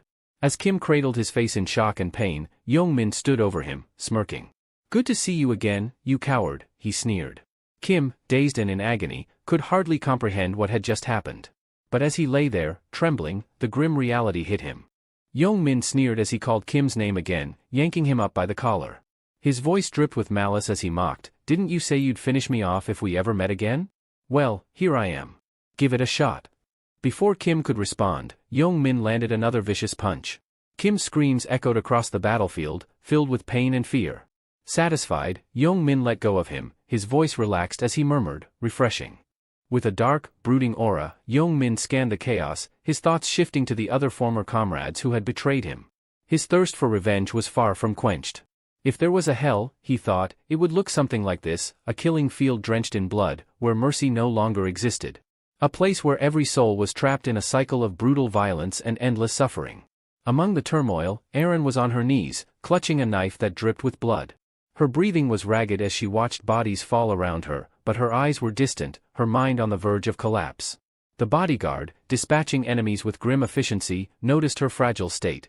Walking over, he asked with mild concern, "You tired?" Erin shook her head weakly. "Not tired," she replied, her voice trembling. "Just struggling." It wasn't her body that was exhausted, it was her mind. She was barely holding on. The bodyguard silently assessed her, thinking to himself that while he could endure, it was Erin's mental state that worried him. If she couldn't pull herself together, it would impact their mission, and worse, he wouldn't be able to face the CEO. Just then, something caught his attention. A man had crept up behind Erin and grabbed her by the hair, yanking her head back. He raised his weapon, ready to strike. Without hesitation, the bodyguard sprang into action, closing the distance in an instant. Disarming the attacker with a swift movement, he sneered, "Like hell I'd let scum like you touch her." With a smooth motion, he plunged his blade into the man's chest. The attacker crumpled to his knees, gasping in agony. Turning back to Erin, the bodyguard spoke coldly. "Finish him." Erin's hands trembled as she stared at the man struggling before her. Fear and hesitation gripped her, but she knew there was no other choice. Steeling herself, she forced her feet to move, rushing forward. With a determined cry, she plunged her knife into the man's heart, ending his suffering. The bodyguard watched as Erin shakily stood up. Inwardly, he thought she does as she's told. Her face still pale from the ordeal. Between gasps and sobs, she asked, "How much longer do we have to keep this up?" He replied flatly, "Probably another hour." Erin looked around at the chaos unfolding, her voice wavering as she said, "Just watching this, it's tearing me apart inside. I don't get why they're all so determined to kill each other." Inwardly, the bodyguard couldn't help but think she's so weak. Always has been, a delicate flower completely sheltered from reality. Out loud, he told her, "If you're that tired, take a break. You've already killed 50 people, so that should be enough to put you on the leaderboard. Leave the rest to me." Erin nodded, grateful. "Thank you, for everything." But in his mind, the bodyguard smirked. "I should be thanking you. I've been carrying her the entire time, but now I don't have to hold her hand anymore. I can finally focus on myself." Earlier, he had deliberately injured people and let Erin finish them off so she could rack up kills. But now, with her taken care of, it was his turn to cut loose and rack up his own kills. With only 10 minutes left in the round, he was eager to make his move. Meanwhile, Ryu continued his slaughter, a blur on the battlefield. As someone tried to sneak up on him from behind, Ryu sighed inwardly. Round 4 is always so draining. In one swift motion, he turned and eliminated his attacker without missing a beat. I can't afford to lose focus, he muttered to himself, eyes scanning the battlefield. The prize for being number 1 across all zones was too tempting to ignore. His thoughts shifted to the ultimate goal, reaching round 20. He knew that every second counted. No telling how strong the final boss will be, Ryu thought as he darted toward another group of players. I have to get as powerful as possible before that moment comes. As Ryu cut down one of the 2 fleeing players, the other continued to run, shouting in fear that Black Scythe was after him. But to his surprise, Ryu sped past without delivering a final blow. The man came to a halt, panting in relief, thankful to still be alive. Inwardly, Ryu reasoned that there was no point in taking down someone he had already killed. In round 4, it wasn't just about the sheer number of kills. To rank highly, you needed diversity in your eliminations. Killing the same person repeatedly only counted as a single kill. He couldn't help but shake his head at Youngmin's reckless approach, obsessively taking out the same people over and over, especially his own friends. Youngmin's being absurd, Ryu thought, watching the scene unfold. He's just killing them in the same spot over and over. They don't even have a chance to get their bearings, let alone make any progress in the rankings. At that moment, one of Youngmin's unfortunate friends respawned yet again. Without hesitation, Youngmin whirled around and delivered a brutal punch to the man's face, calling him a bastard and demanding he hurry up with his respawn so the cycle could repeat faster. Ryu grimaced. If he keeps this up, they'll have no chance of recording anything in this round. He's essentially dooming them to failure. Suddenly, a system notification chimed, announcing that only 1 minute remained before the round's conclusion. Ryu's mind raced. 1 minute, there's not much time left. I need to secure as many points as possible. Darting across the chaotic battlefield, he scanned the crowd, looking for anyone he hadn't killed yet. He spotted 2 familiar faces, players he had already eliminated, and then, finally, a figure he didn't recall. Wasting no time, Ryu dashed towards him, his large black scythe gleaming as it sliced through the air. The man fell instantly, just as Ryu hoped. But then, everything froze. A radiant golden barrier formed around Ryu and the other surviving players. Out of nowhere, an angelic figure appeared, her laughter echoing across the battlefield. She smiled mischievously and asked, "Did you all enjoy your little killing spree?" Ryu, watching the angel with a cynical eye, mused internally, "We were killing people just like us, there's no way anyone would enjoy something like that." The angel, meanwhile, floated above the carnage, her tone playful but edged with sarcasm. "Oh dear, look at all this filthy blood," she sighed dramatically. "You've turned this once pristine place into a total disaster. But, well done. You all worked so hard to kill each other." She waved it off as if it were a trivial matter, then casually mentioned, "Time to bring everyone back before we check the final tally." Ryu couldn't help but note to himself that she was pretending to take credit for something the system handled entirely. The angel wasn't bringing anyone back, the system was. As if on cue, severed limbs began to regrow, and those who had been slaughtered moments before were resurrected. Youngmin's friends, among the revived, immediately began pounding against the shimmering golden barrier that encased them. Their eyes wild with fury, they hurled curses and threats at Youngmin, their hatred for him palpable. But Youngmin only chuckled darkly. "Idiots," he muttered, thoroughly enjoying their misery. He seemed completely unaffected by their anger. Suddenly, the angel's playful demeanor dropped, replaced by a chilling expression of authority. "Silence," she commanded, her voice laced with an unmistakable threat. "Anyone who speaks another word will lose their head." The venom in her voice stilled the chaos instantly. Youngmin's ex-friends, even Youngmin himself, went quiet, their defiance fading as they recognized the seriousness of her warning.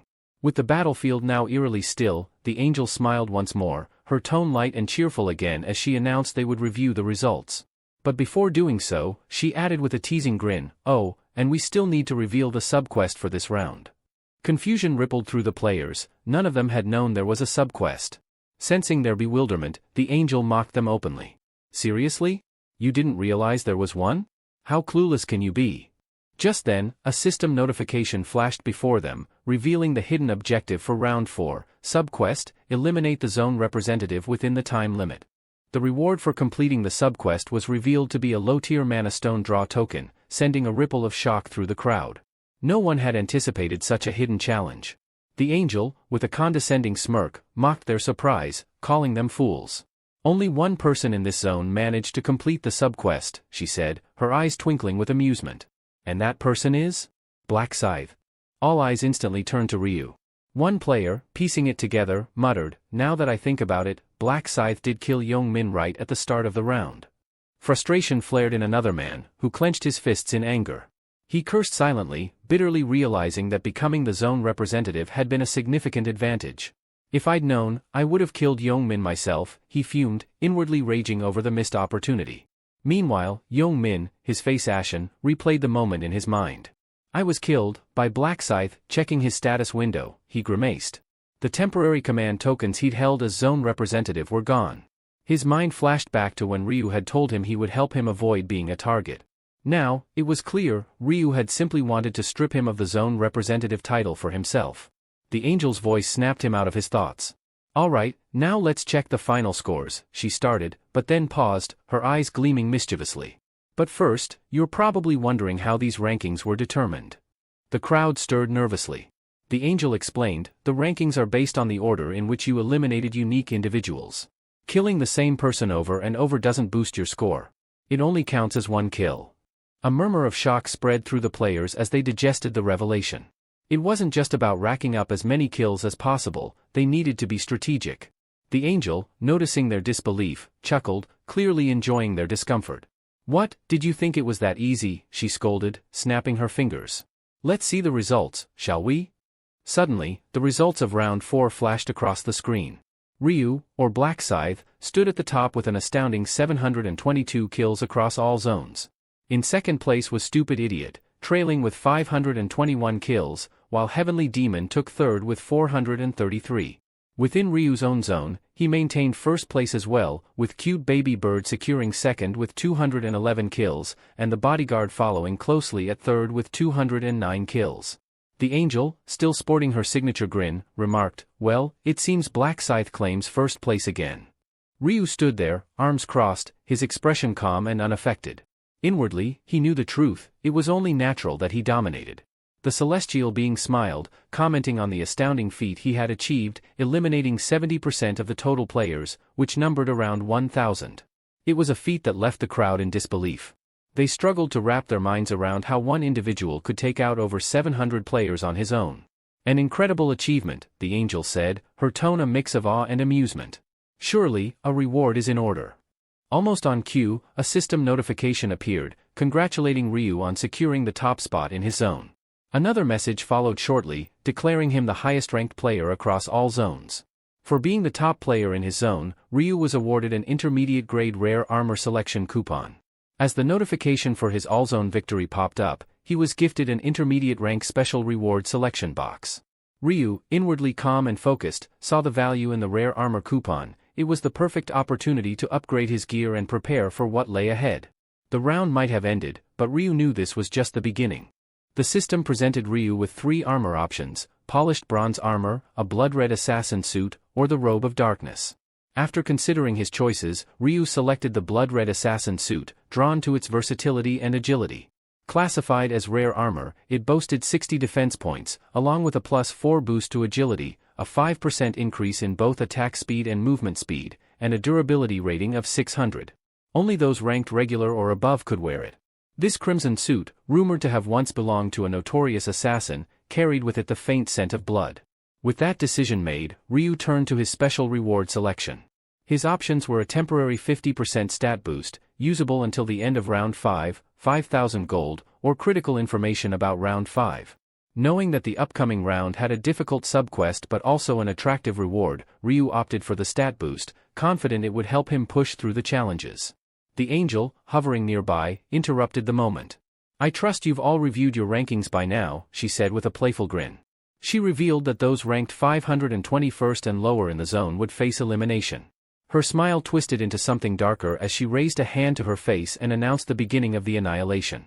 Immediately, a golden aura surrounded several players, inducing waves of panic and fear. Realizing their fate, the unlucky ones below the cutoff began to plead desperately with the angel, their voices filled with terror. Please! It can't be permanent death this time, right? They cried out, begging for another chance. Their pleas fell on deaf ears as the angel watched with detached amusement. Young-min stood nearby, watching the scene unfold. He glanced at his former friends disappearing one by one and inwardly sighed with relief, relieved to have survived the cutoff. A sly grin crept across his face. Erin, on the other hand, clenched her fists and tried to block out the cries, unwilling to let the horror of the situation sink in. The angel's grin widened as the doomed players vanished from the battlefield, marking the cruel end of those unable to escape their rank. Meanwhile, Ryu remained indifferent to the cries of the eliminated, his mind accustomed to such scenes after experiencing the day's events multiple times due to his regressions. The screams eventually died down, and with them, he opened his eyes as the final notification for round 4 appeared. It announced the conclusion of the round, stating that across all zones, a total of 90,953,209 survivors remained, with 521 survivors in his particular zone. The system then reassured them that their souls would soon return to their bodies in their original dimension. A message followed, revealing that round 5 would begin at midnight on May 1, 2023. With a final, "See you in the next round," the system congratulated them on surviving.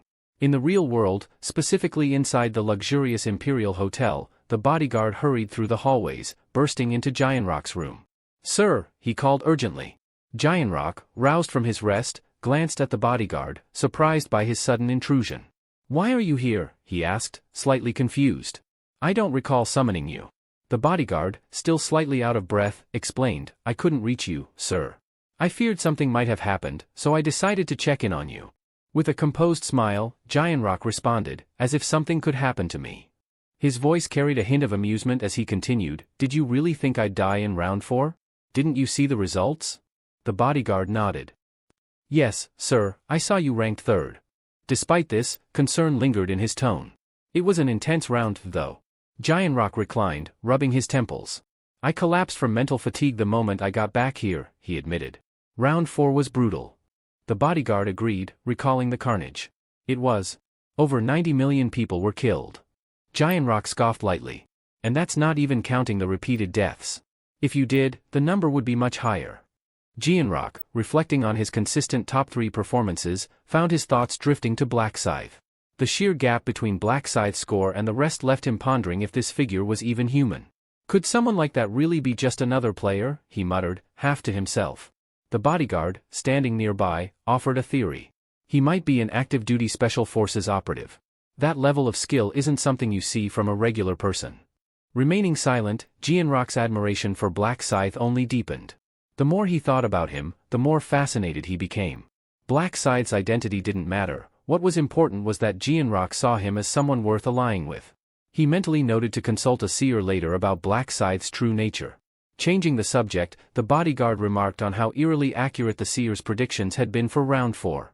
Initially skeptical, he admitted he only began to believe when he witnessed the chaos firsthand. Gianrock nodded in agreement, a flashback filling his mind. He recalled when Ryu had warned them, saying, "Round 4 won't be about hunting monsters. It's going to be a slaughter, a massacre among players."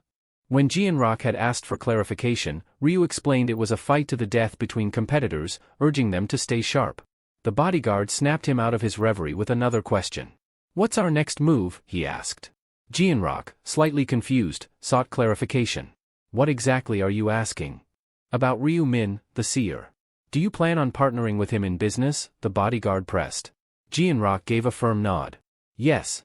Ryu Min holds 31% of the company's shares, which effectively puts the future of our company in his hands." The bodyguard's eyes widened. "So, we're going to pivot the entire industry, just like he suggested?" "Exactly," Gianrock replied, his tone resolute. "With Ryu's foresight, the possibilities are limitless." As Gianrock rose from his bed and slipped on his coat, he questioned the need for further discussion. He stressed that the company had immense potential for growth in this direction, and aligning with Ryu Min was essential. "We need him on our side," Gianrock remarked. He advised the bodyguard not to let pride or Ryu's youth cloud his judgment. "Even if you don't like his behavior, you should praise him and play along. Only then can we truly benefit from the insights of this seer," he added, his tone firm. The bodyguard nodded in understanding. "I'll be more cautious when dealing with Ryu Min from now on." "Good," Gianrock responded. "Now, give Ryu a call. Tell him we should celebrate surviving round 4 today, and ask if he'd like to bring his family along." The bodyguard hesitated for a moment before asking, "What should I say to him?" Jianrock grinned, explaining, just tell him it's a small gathering to mark our survival. And see if Aaron should come along too. The bodyguard raised an eyebrow. Aaron? Why her? With a knowing smile, Jianrock replied, we need a celebrity at these sorts of things. The scene then shifted to Café Scala, where Ryu stood beside his car, waiting. Spotting someone, he waved with a smile. Hey, Yuri, he greeted warmly. Yuri smiled back. Ryu, you're looking sharp. Not as sharp as you, he quipped with a grin. She raised an eyebrow playfully. What's up with you? Making lunch plans all of a sudden? Ryu chuckled. I thought it'd be nice to celebrate surviving round 4. My treat. Yuri laughed softly. Well, if you're paying, I won't say no to taking advantage of my rich friend. The two got into the car, speeding off down the road. As they drove, Yuri thanked him. Because of you, I was able to prepare for round 4. Ryu glanced at her with a half-smile. But what if I was lying all along? Did that ever cross your mind? Yuri responded with a light laugh, saying, you would never lie to me, Ryu. What would you even gain from that? Ryu smiled softly. Thanks for trusting me. She quickly replied, no, I'm the one who should be thanking you. If you hadn't told me about the round, I would have had to kill dozens of people. I'd be dead by now. Internally, Ryu knew that her gratitude wasn't necessary. Even without his warning, Yuri would have survived, thanks to the rune of protection she possessed. She wasn't as helpless as she believed, in fact, she was quite capable. Comparing her to Aaron, he thought Yuri was more like a resilient weed thriving outside a greenhouse, while Aaron was the delicate flower sheltered within it. After a bit of driving, they arrived at a cozy restaurant and ordered their food. Enjoy, Ryu said casually. Thanks.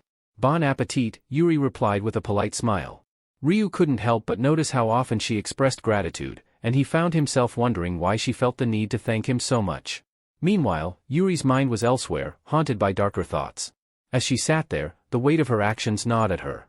She questioned whether someone like her, a murderer, deserved to sit and enjoy a meal so calmly. Though she had come because Ryu invited her, this peaceful moment felt wrong. Noticing her silence, Ryu glanced at her. Why aren't you eating? He asked, sensing her unease. He could tell that the guilt of taking lives was still weighing heavily on her. Yuri hesitated before responding. I just don't feel too well, she muttered, clearly struggling to shake the remorse. Is it because of what happened during the round? Ryu asked gently. You shouldn't blame yourself. You did what you had to in order to survive, just like everyone else. He tried to reassure her, knowing that she wasn't the only one wrestling with the burden of killing to stay alive. Still looking down with a sorrowful expression, Yuri said quietly, but I killed them. Ryu leaned in, his tone firm but understanding. That's enough, Yuri. What if something like that happens again in the future? Will you just stand by and let it happen? He then shared his own fears, revealing that he worried for his family every time he entered a round. My brother cried when I woke up, you know. He was relieved I survived, Ryu said softly.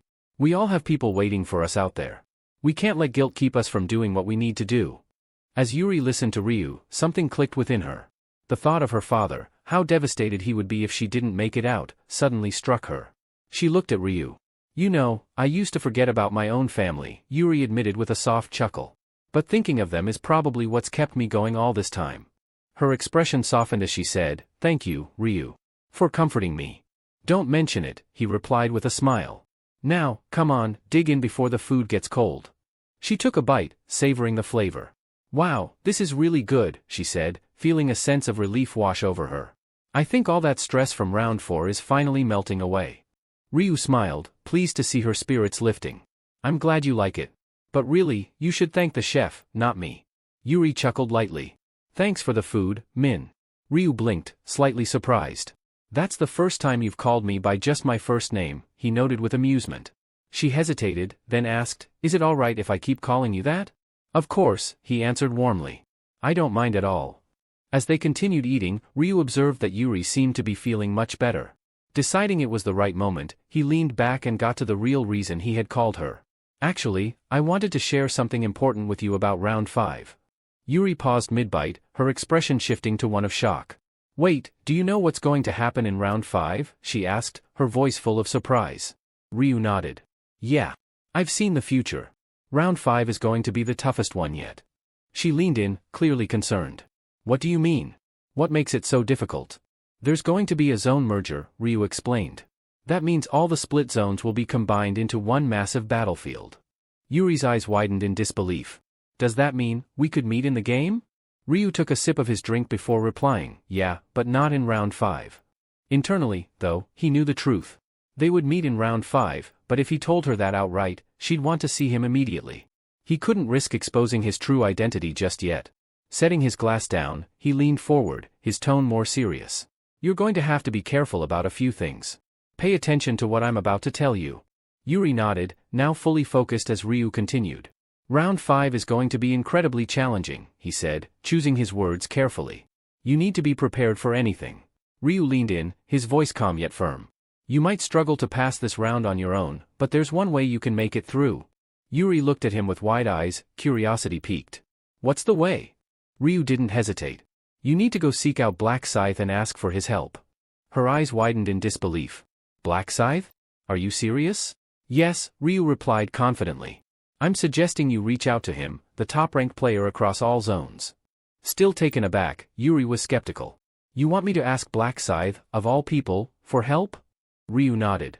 It's not about asking for help in the traditional sense. Think of it more as forming a temporary alliance. Both of you can benefit from working together. Yuri struggled to comprehend the suggestion. But he's on a completely different level than me. Black Scythe is level 30. Why would he want to team up with someone like me? Ryu smiled, reassuring her. You've got strengths of your own. Black Scythe isn't just looking for someone powerful, he's looking for someone useful. And believe me, you can be very useful. Deep down, Yuri couldn't deny the appeal. The idea of partnering with a high-level player like Black Scythe was tempting, but doubts still nagged at her. But what if he doesn't want to work with me? I don't have anything special to offer. Ryu's expression softened. He knew better. What she considered a minor ability was, in reality, something far more valuable than she realized. Trust me, he said, his voice gentle yet firm. You have more to offer than you think. Black Scythe will recognize that. I'm confident he'll cooperate, not just for this round, but for others in the future. Yuri blushed slightly, still unsure but feeling a bit more at ease. Are you sure about this? She asked, her voice soft. I don't want to be a burden. Ryu smiled. I wouldn't steer you wrong. And besides, what kind of friend would I be if I didn't share this with you? Her heart warmed at his words, and she gave a small nod. Thank you, Ryu, she whispered. This means a lot. Anytime, Ryu replied. Suddenly, Yuri looked down at his hand and then back at him. Can I see your hand for a moment? She asked, her voice barely above a whisper. Without hesitation, Ryu extended his hand beside hers. As their hands touched, a brilliant green light radiated from their palms, filling the room with a vibrant glow. The atmosphere shifted, the light reflecting their connection in a way words couldn't express. Yuri insisted that she owed Ryu for his help and, without hesitation, a green aura enveloped his entire body. Smiling brightly, Ryu thanked her, knowing she didn't like the idea of being in anyone's debt. He had expected her to return the favor, boosting his stats as a form of gratitude. With that accomplished, Ryu knew it was time to head home and make the most of his newfound advantages. Just as he was about to leave, a system notification appeared, notifying him that all of his stats had been increased by 50% due to Yuri's blessed skill. His kill count also flashed on the screen, 100 out of 100, a perfect score for exterminating insects. Thanks to the Butcher Runes effect, this gave him an additional 100% stat boost. Sitting back on his sofa, Ryu reflected on his current strength. His stats were now significantly higher, boosted by both Yuri's blessing and the Butcher Runes enhancement. He opened his status window, noticing his luck stat had shot up to an impressive 84. With that kind of luck on his side, he felt optimistic about the challenges ahead. He pulled out a rare lowest rank magic crystal ticket from his inventory. The ticket granted a random number of magic crystals, anywhere from 1 to 5. It was a time-limited item, only usable until the next round, and restricted to apprentices and above. The description reminded him that it was an item with unpredictable rewards, dependent entirely on luck. If he were an ordinary person, Ryu thought, he might have prayed to some higher power for a good result. But he scoffed at the idea, muttering under his breath, praying to some god? No thanks. Ryu couldn't shake the feeling that someone, or something, was pulling the strings. After all, what kind of force could gather 1.8 billion people and pit them against each other in this twisted game? There had to be a divine being at work, a deity who was treating human lives like mere playthings. And whoever it was, Ryu intended to survive, no matter what god might be watching. With a serious look, Ryu declared that if he ever reached the point where he could make a wish after clearing the final round, his one desire would be the complete annihilation of the deity responsible for this cursed game. Resolute in his mission, he activated his lowest rank mana stone draw token. The system flashed a congratulatory message, revealing that he had received 5 lowest rank magic crystals, 2 red, 1 yellow, 1 green, and 1 purple. Ryu was taken aback. 5 crystals was the maximum possible outcome. Smirking, he mused that rather than praying to a god, it was his disdain and curses that seemed to bring him the best fortune. Luck, it seemed, had favored him today. He quickly got to work, starting by merging the 2 red crystals into a low-ranked red magic crystal. Ryu explained aloud that combining magic crystals of the same rank and color results in a higher-tiered crystal. Using both the purple crystal he'd received from Aaron and the one from the ticket, he synthesized a low-rank purple crystal. Satisfied with his new materials, he began enhancing his gear. First, he infused the assassin's hood with the red crystal, gaining a 2% damage increase. Next, he applied the purple crystal to his Shadow of Darkness gloves, enhancing all his stats by +2. Moving on, he merged the yellow crystal with his Ring of Resistance, which granted him an additional +2 in luck. Then, he enhanced his Swift Log boots with the green crystal, boosting his dexterity by +2. Finally, he imbued his Blood Assassin suit with the deep blue crystal, which provided him a 1% reduction in damage. As he surveyed his upgraded equipment, Ryu grinned, knowing every enhancement was worth it. With his magic crystals now spent and his gear optimized, Ryu turned his thoughts to the next step. He needed to prepare for his upcoming meeting with Jianrock. Before he left, Ryu had a conversation with One, informing her that the company he had invested in was led by none other than the heir of the Osum Group. One's eyes widened in disbelief at the news, clearly astounded by the magnitude of Ryu's connections. Ryu calmly explained to One that he'd been invited to a party as a business partner, signifying their future collaboration with Jianrock. Nervous, One asked if Ryu should even attend such an event. Ryu reassured him with a smile, adjusting his slightly crooked tie, and mentioned that Jianrock had specifically told him he could bring family. "Don't worry about it," Ryu said confidently. Just then, a knock echoed through the room, causing One's anxiety to spike. Ryu opened the door to reveal a familiar figure, the same bodyguard they had encountered at the penthouse on their first day. The sight of him, stern and imposing, made One even more tense. He remembered how the man had refused their offer of rice cakes back then. The bodyguard looked at them both before asking about Ryu's companion. Without missing a beat, Ryu introduced One as his younger brother. The bodyguard handed One a business card and, with a rare smile, formally introduced himself as the section chief, Sangchul. Apologizing for his earlier cold behavior, Sangchul explained that the party was also an effort to make amends. He assured them that they were not expected to feel pressured and suggested they leave soon since the limousine was waiting. The scene shifted to the nightlit Imperial Hotel, one of the most luxurious buildings in the city, owned by Jianrock himself. As they entered the grand lobby, One remained visibly on edge. Just then, Jianrock spotted them and called out Ryu's name, his smile wide and welcoming. "Good to see you're alive and well," Jianrock said, shaking Ryu's hand warmly. Ryu responded in kind, and soon Jianrock turned his attention to One, asking if he was Ryu's brother. Ryu introduced him as his younger sibling, and in his nervousness, One extended his left hand instead of his right for the handshake. Jianrock didn't seem bothered by it, chuckling slightly before introducing himself as Ma Jianrock, the president of Heavenly Demon Consulting. Ryu quietly leaned over and advised One to use his right hand next time, prompting a flustered "hello" from the young boy. Jianrock then inquired if One was also a player, to which the teenager, still feeling uneasy, quickly denied, stating that he was only 14 years old. With a light-hearted grin, Jianrock commented on One's luck, narrowly missing the deadly game by just 1 year. He joked about being a bit envious before leading them to the room where their meeting was set to take place. "Though it might not be grand, we've prepared something special for tonight," he said as they entered a lavishly decorated space. The room was filled with an array of gourmet dishes, a personal chef, and an assistant standing by. One's face lit up the moment he saw the feast before him.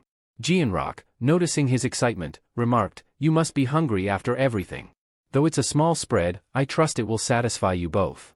Internally, One couldn't help but think Jianrock was joking. There was nothing small about the abundance of food on display. With a welcoming smile, Jianrock invited them to help themselves. However, Ryu's focus was suddenly diverted by the sound of footsteps approaching. His eyes widened slightly as Aaron entered the room, elegantly dressed in a stunning outfit. He hadn't expected her to be invited to this gathering. Once Aaron stepped inside, Jianrock stood and greeted her, asking why she was late and if anything had happened. Apologizing, Aaron explained that she had been held up by attending a fellow actor's funeral. Jianrock, understanding her situation, reassured her kindly. Shifting to a more formal tone, he asked Aaron to greet the major shareholder he had mentioned earlier. Turning toward Ryu and One, Aaron introduced herself with a graceful nod, saying, "Hello, I'm CO Aaron, an actress." But then, her eyes widened as she recognized them. "Wait, you're the new neighbors who gave out rice cakes, aren't you?" she exclaimed, pleasantly surprised. Ryu nodded with a slight smile, confirming her realization. Aaron's face brightened as she warmly greeted them again, expressing her delight. "What a surprise! It turns out the shareholder is my neighbor after all," she said with genuine enthusiasm. Despite her outward composure, Aaron couldn't help but note that Ryu looked younger than her. The idea that someone so young could hold the majority of shares struck her as improbable, making her momentarily wonder if the CEO was playing some kind of prank on her. Meanwhile, One, blushing and nervously fidgeting, leaned in to quietly confide to Ryu, "That's CO Aaron. I'm a huge fan." Internally, Ryu realized that One probably wasn't aware of the connection between Ma Jianrock and Aaron, which explained his surprise at her sudden presence. Ryu mused over whether this kind of reaction was typical for people meeting someone as beautiful and famous as Aaron. Noticing One's anxious behavior around Aaron, Ryu decided to play along, feigning a hint of nervousness and awe to match his younger brother's enthusiasm.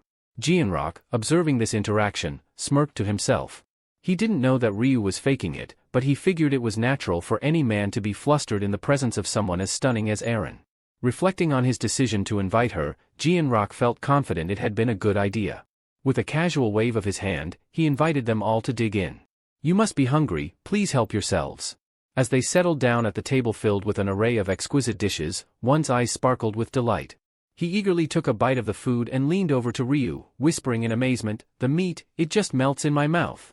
Encouraging One to enjoy the meal further, Ryu joined the conversation as Jianrock asked if they were satisfied with the food, mentioning that he had personally instructed the chefs to pay extra attention to tonight's menu. Ryu complimented the meal, expressing how delicious it was. Jianrock, with a grin, turned his attention to One, asking for his thoughts. Still a bit nervous, One admitted, "It's incredible. I've never tasted anything like this before." Jianrock beamed, satisfied that their efforts had paid off. Internally, he recalled how he had pressured the chefs the previous night, insisting they perfect each dish until they met his exacting standards.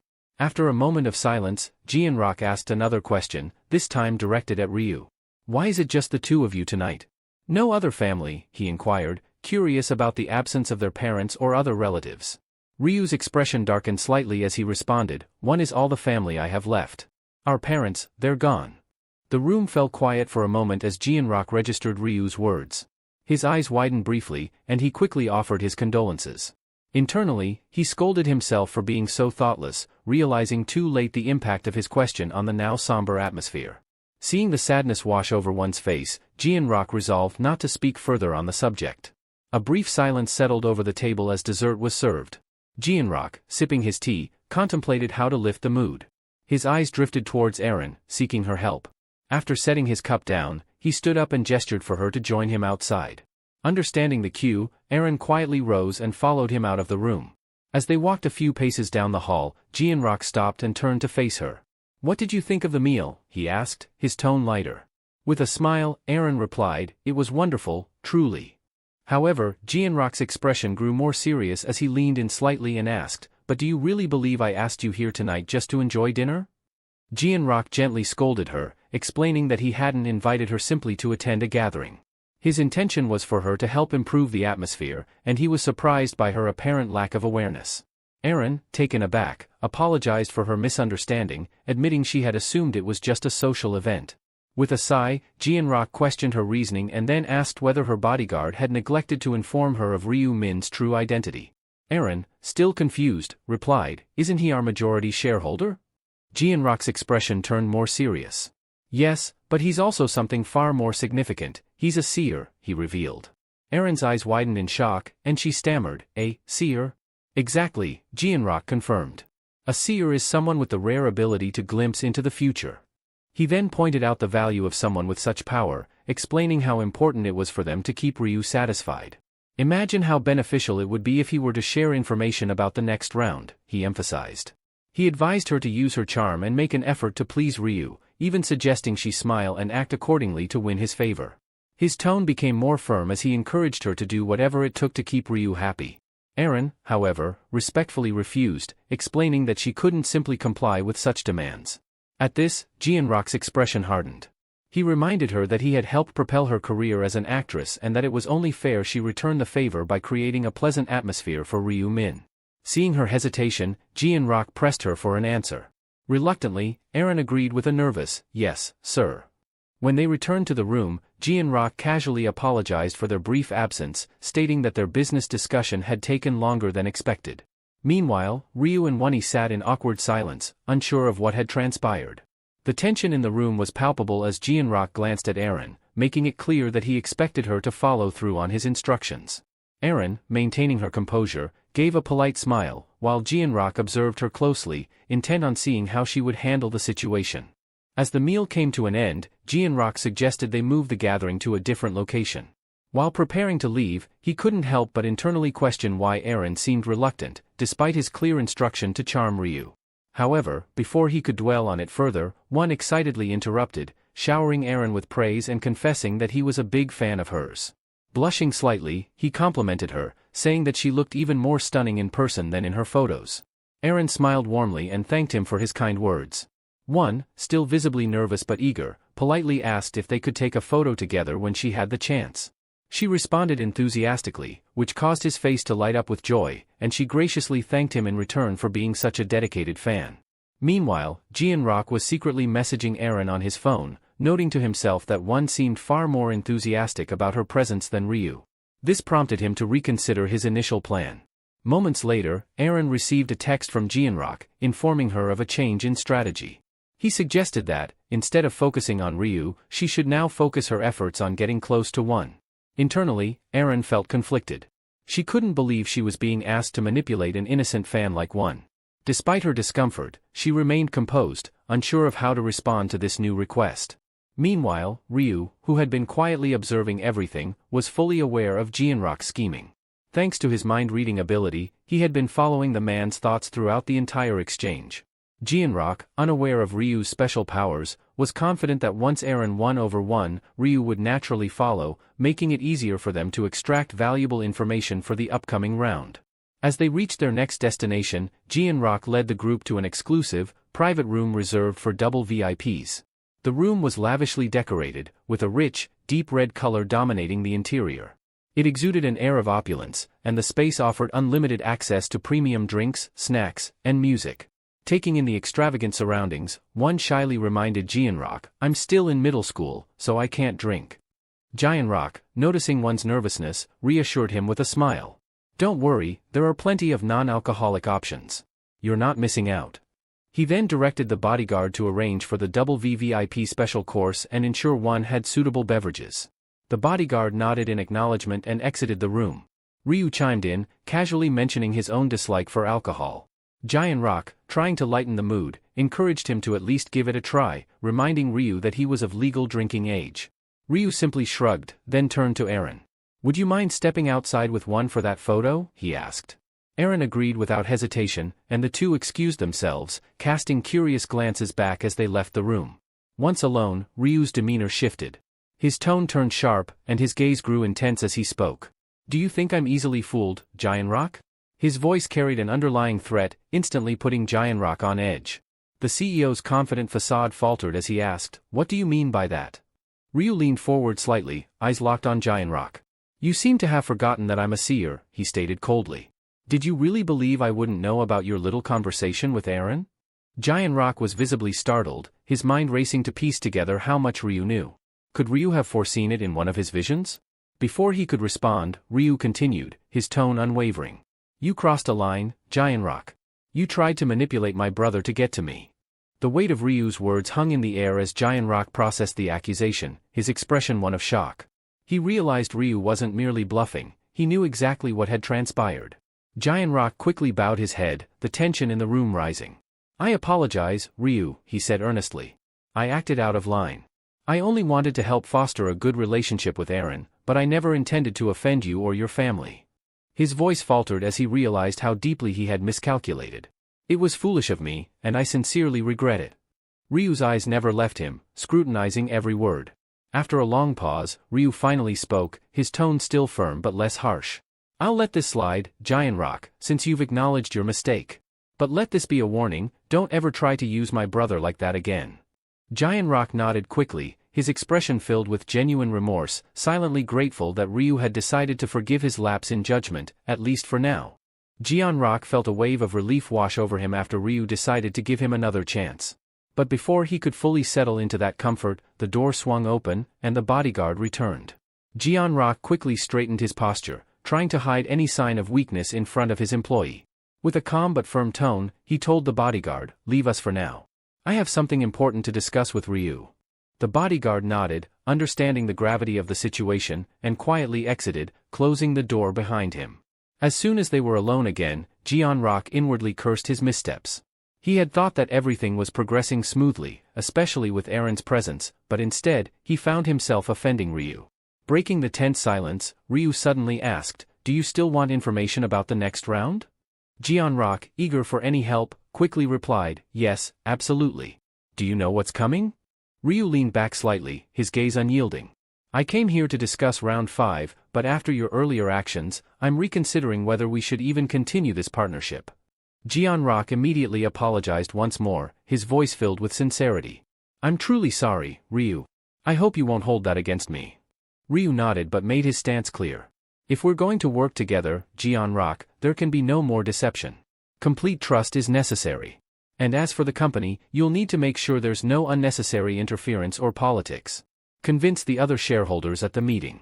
Keep everything in line." Without hesitation, Giant Rock agreed, his tone resolute. "I will. I'll ensure that the shareholders fall in line and that no one interferes." Ryu, now satisfied with Giant Rock's commitment, allowed a small smile to cross his face. "Good. If you hold up your end, I'll make sure the company prospers." He then shifted the conversation back to what Giant Rock had been so eager to know. "As for round 5, it's going to be far more difficult than anything you've faced before." Giant Rock's expression brightened momentarily, glad to finally get the information he sought. But his relief quickly faded as Ryu's words sank in. Ryu continued, "However, don't worry too much. With the right preparation, you'll get through it." Though the warning about the increased difficulty troubled him, Giant Rock, still processing Ryu's ominous tone, asked cautiously, "What exactly makes this quest so difficult?" Ryu leaned back, his voice calm but foreboding. "The quest requires you to kill 300 orcs. But that's not the issue, it's because the zones are merging." Giant Rock's eyes widened as the weight of Ryu's words hit him. "Zones merging? That means we'll run into players from other zones, like Black Scythe." Ryu nodded slightly, though his expression remained unreadable. "Yes, but you won't be in the same zone as Black Scythe." Giant Rock, still grappling with the implications, asked the question that had been gnawing at him. "Do you know who Black Scythe really is?" Ryu, without giving much away, replied, "I don't know his true identity, yet. But I will find out soon enough." Internally, he smirked, knowing full well that the person Giant Rock was so curious about was standing right in front of him. Then, shifting gears, Ryu added, "There's more. You've set your sights on Hwang Yongmin, haven't you?" Giant Rock froze, stunned that Ryu was aware of his hidden agenda. How do you know that?" Ryu's tone sharpened. "There's no point hiding anything from me, Giant Rock. I told you, my abilities are beyond imagination." Giant Rock, taken aback, hesitated before responding. "Your rune of the future, it's more powerful than I ever imagined." But what Ryu said next truly shook him. "Stop pursuing Yongmin." Giant Rock blinked, thoroughly confused. "Why should I stop? He's a threat. Why are you protecting him?" Ryu remained cryptic. "Let's just say if you go after him, you'll end up suffering more than you can imagine. That's all I can tell you." Giant Rock sat in silence, contemplating Ryu's warning. He knew Ryu wasn't one to exaggerate, but it was hard to let go of his plan, especially now. As Ryu watched him closely, Giant Rock finally gave in, realizing it wasn't worth the risk. "Fine. I won't track down Yongmin anymore," he relented, his voice low. With their business discussion wrapped up, Giant Rock forced a chuckle, trying to lighten the mood. "Shall we return to the party, then? No drinks, of course." Ryu nodded, watching as the tension visibly drained from Giant Rock's face. But Giant Rock wasn't entirely at ease. He inwardly sighed, knowing that he needed a way to unwind after all this stress. As they headed back, the sound of rain could be heard outside, a distant figure huffing and puffing under the dark, stormy sky. The old man, drenched in blood, stumbled through the narrow alley, fear gripping his every step. His breaths came in shallow, frantic gasps as he limped further, but there was no escape. Finally cornered, he turned around, trembling, to face his pursuer. The sound of approaching footsteps echoed, heightening his terror, and before he could react, a sharp blade sliced through his legs, sending him crashing to the ground. Writhing in agony, with one hand already severed and his legs useless, the man screamed in desperation. But his cries were abruptly silenced as a cold voice warned him, "Shut up, or I'll cut your tongue out." His predator, Giant Rock, stood over him, the gleam of his sword reflecting the dim light. Why are you doing this to me?" the old man gasped, barely able to speak through the pain. "What have I done to deserve this?" Giant Rock's eyes narrowed, his voice dripping with disdain. "You've got a lot of nerve for a child molester. Do you really need me to spell it out?" The old man's eyes widened in terror as he stammered, "That was years ago. I already served my time, I'm just an old man now." Without a word, Giant Rock lifted his sword and brought it down with brutal force, impaling the man's shoulder.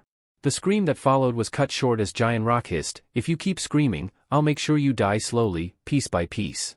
The man's cries dwindled into quiet sobs, and Giant Rock smirked. "At least you've still got enough sense to listen." He crouched down beside the old man, his voice dropping to a deadly whisper. "For someone like you, breathing is a sin. Don't you agree?" As Giant Rock spoke, the blade in his hand began to pulse with a sinister, dark energy. Tendrils of shadowy aura snaked from the sword, wrapping around the old man's body. His eyes widened in horror as the darkness crept over his skin, suffocating him, silencing him before he could beg for mercy. The black aura surged, seeping into the man's body, consuming him from within. Giant Rock watched in eerie silence, feeling the surge of dark magic flow into him as the old man's life force was drained. Though part of him wished for a quicker end, he knew the ritual was necessary. The dark magic he wielded required the souls of the living, and each death recharged his power.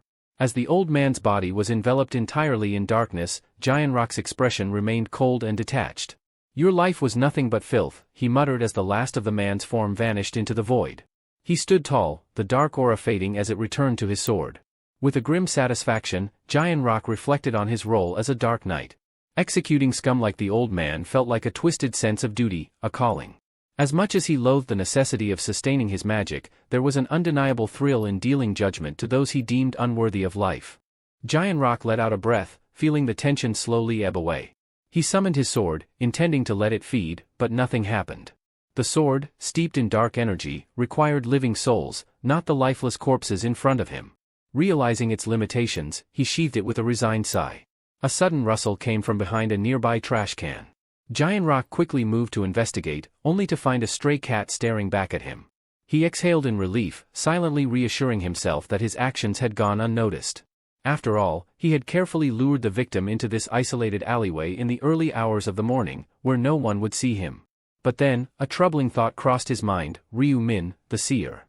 If Ryu had glimpsed this moment through his rune of the future, that meant he knew the truth about Giant Rock's secret life as a killer. Rather than feeling threatened, Giant Rock found the idea strangely exhilarating. Did Ryu approach him, fully aware of his dark deeds? Grinning to himself, Giant Rock called his bodyguard over. "Clean up the mess," he ordered, before leaving the alley with his usual composure. 2 weeks after that night, following the tense meeting with Giant Rock, Ryu spent a quiet day at home. He had no pressing tasks to attend to, and he welcomed the opportunity to rest and gather his thoughts. He knew this period of relaxation was temporary, a brief pause before things escalated again. But today marked the end of his break. While scrolling through a discussion board where players were exchanging information about the rounds, something caught his attention. A new development was on the horizon, and Ryu knew it was time to act. Internally, he noted that the rune of Clone, one of the 5 powerful runes known to exist in the real world, was about to resurface. A small smile forming on his lips as the pieces began to fall into place. The social media was flooded with news. 1.8 billion people who had been drawn into another world were reduced to just 90 million in 3 months. The economy was in danger due to the deaths of the younger generation, and schools across the nation were shutting down. In a corner of the city, a fat man sat reading the news on his phone. His clothes were stained with blood. He was furious because only the 4th round had concluded, and so many players had already died. It felt like a loss to him. According to breaking news, after the 4th round, the number of players killed by other players had suddenly increased. Thousands of security cameras had been destroyed, and the city was now completely lawless. At night, players united and formed an online community against the government, which was increasing anxiety among the citizens. The fat man smiled because he knew that if other players had been in his position, they would have done the same. He picked up his phone, put it in his pocket, stood up, and said, "What's wrong with doing what you want before you die? That's why people shouldn't be pressured so much by rules and restrictions." Then, in anger, he picked up a glass and smashed it on the ground, shattering it into pieces. The anger he had been suppressing exploded because now no one could stop him. With an arrogant smile, he declared himself better than all the other players. The room was filled with corpses, and the fat man began to laugh. Who should I kill next? He asked himself. He was a bit nervous but also happy because, for the first time, he had killed someone in real life. However, the feeling he had expected didn't come. Perhaps it was because he had already experienced all of this in the 4th round, he thought. But he was angry because killing ordinary people only gave him 1 stack, whereas hunting players in the 4th round was more efficient, he reasoned. Then he smiled again because he had acquired a new skill called absorption. Whenever he killed enemies, his bar would fill up, and once full, he would receive a random stat boost. The points he gained were proportional to the level of the enemy he killed. The fat man opened the door of the room. He was restless and wanted to kill players because they gave him more stacks. Curious, he took out his mobile phone and remembered that they had mentioned a forum for players. Suddenly, a sinister smile appeared on his face when he got the idea to join the forum and kill players there. This way, he could earn even more stacks. He opened the forum. It was the first online forum in the country created to help players and change the world. The PCW forum was conducting interviews for membership to ensure that only real players could be part of this community. Before joining, the fat man had to fill in personal information, level, class, nickname, zone name, and round number. Only after filling this out would he be accepted for an interview. The fat man found all this very strict because, apart from providing information, he also had to give an interview. But he had no other choice, so he filled out the form. He was confident that no player would even think that a player was killing other players. The next day, following the instructions, the fat man arrived at a place for the interview. According to the interviewer's message, he had to reach the Welcome Cafe by noon, and he could wear anything he wanted. He saw the cafe's signboard, which read, "Welcome Cafe," but he started to get angry because the place was in the middle of a forest, and no buses even came here. He didn't think much and opened the cafe door. In the back of his mind, he thought that if the interviewer turned out to be a fool, he would kill him too. Inside, the cafe was luxurious and more sophisticated than he had expected. 2 people were sitting at a table, talking. One had green hair, and the other was wearing a pink hood. They were the only customers in the cafe. Seeing the fat man, one of them stood up and asked, "Are you here for the PCW interview?" The fat man walked towards them and said, "Yes." The interviewer asked in a soft tone, "What's your nickname?" The fat man replied, "Black Flame Dragon." They shook hands, and the man introduced himself as the interviewer. The fat man started sweating. He was about to ask in surprise when the interviewer asked, "Are you a player?" He laughed and then nodded, saying, "Yes." The interviewer introduced the player wearing the pink hoodie, telling him that his name was Little Cuckoo. He said that Black Flame Dragon and Little Cuckoo could become teammates, so he asked them to greet each other. The fat man greeted him, and he responded, but the fat man was annoyed to see that such a weak-looking guy was also a player. When they sat down, the fat man looked around the cafe's interior and commented that their business might not be doing well because there were no customers or employees. The interviewer confidently smiled and replied that the place was isolated, so they had rented it for interviews. The fat man became curious and asked where the cafe owner was. The interviewer calmly replied that food was also served here, and the owner was preparing food in the kitchen.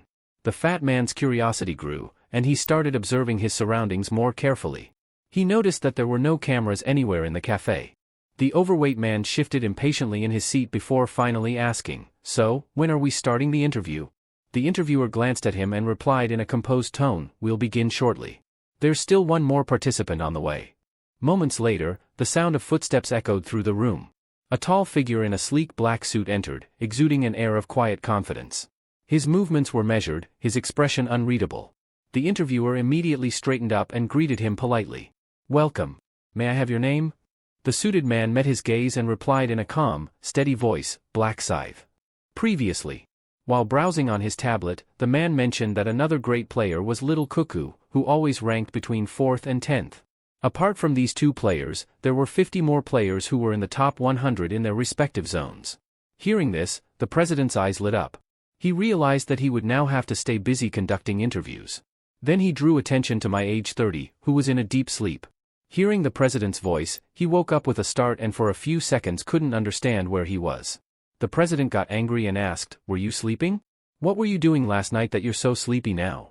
He refused to listen to any excuses and directly ordered him to complete 50 interviews by the next meeting. If he failed, someone else would take his high-level candidate position. Still half asleep, my age 30 promised to complete the task. After that, the president asked Lost Yak if he had contacted the Black Scythe. Lost Yak took out his phone and calmly said that if that had happened, he would have informed him immediately. The president took a deep breath. For him, this was a big loss because if the Black Scythe had joined, he would have directly gotten an executive position. Then he asked Yamti if she could get more articles written by journalists.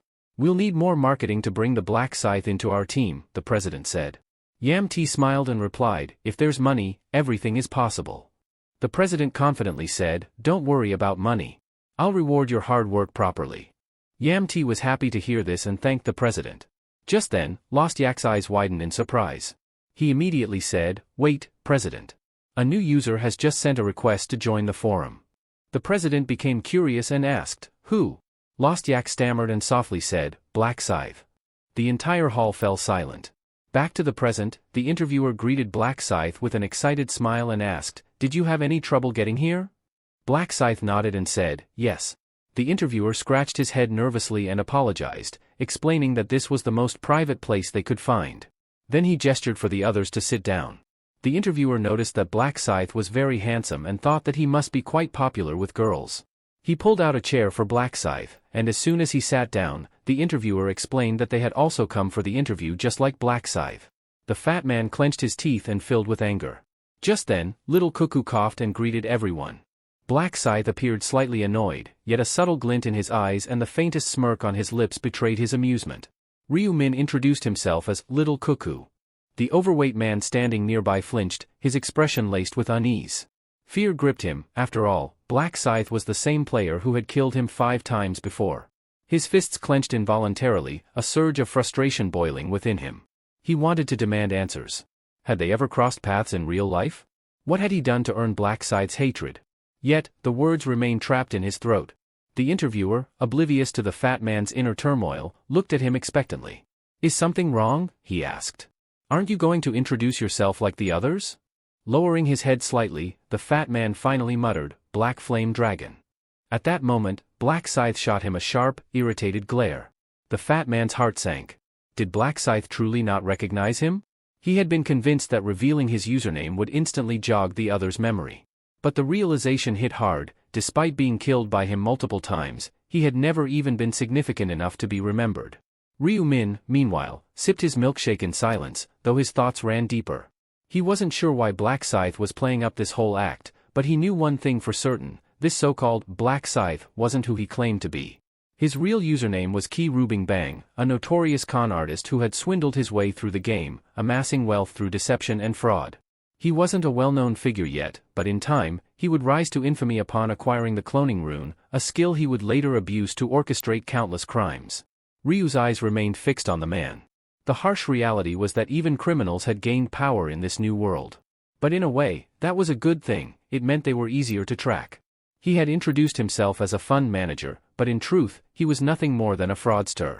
His real plan?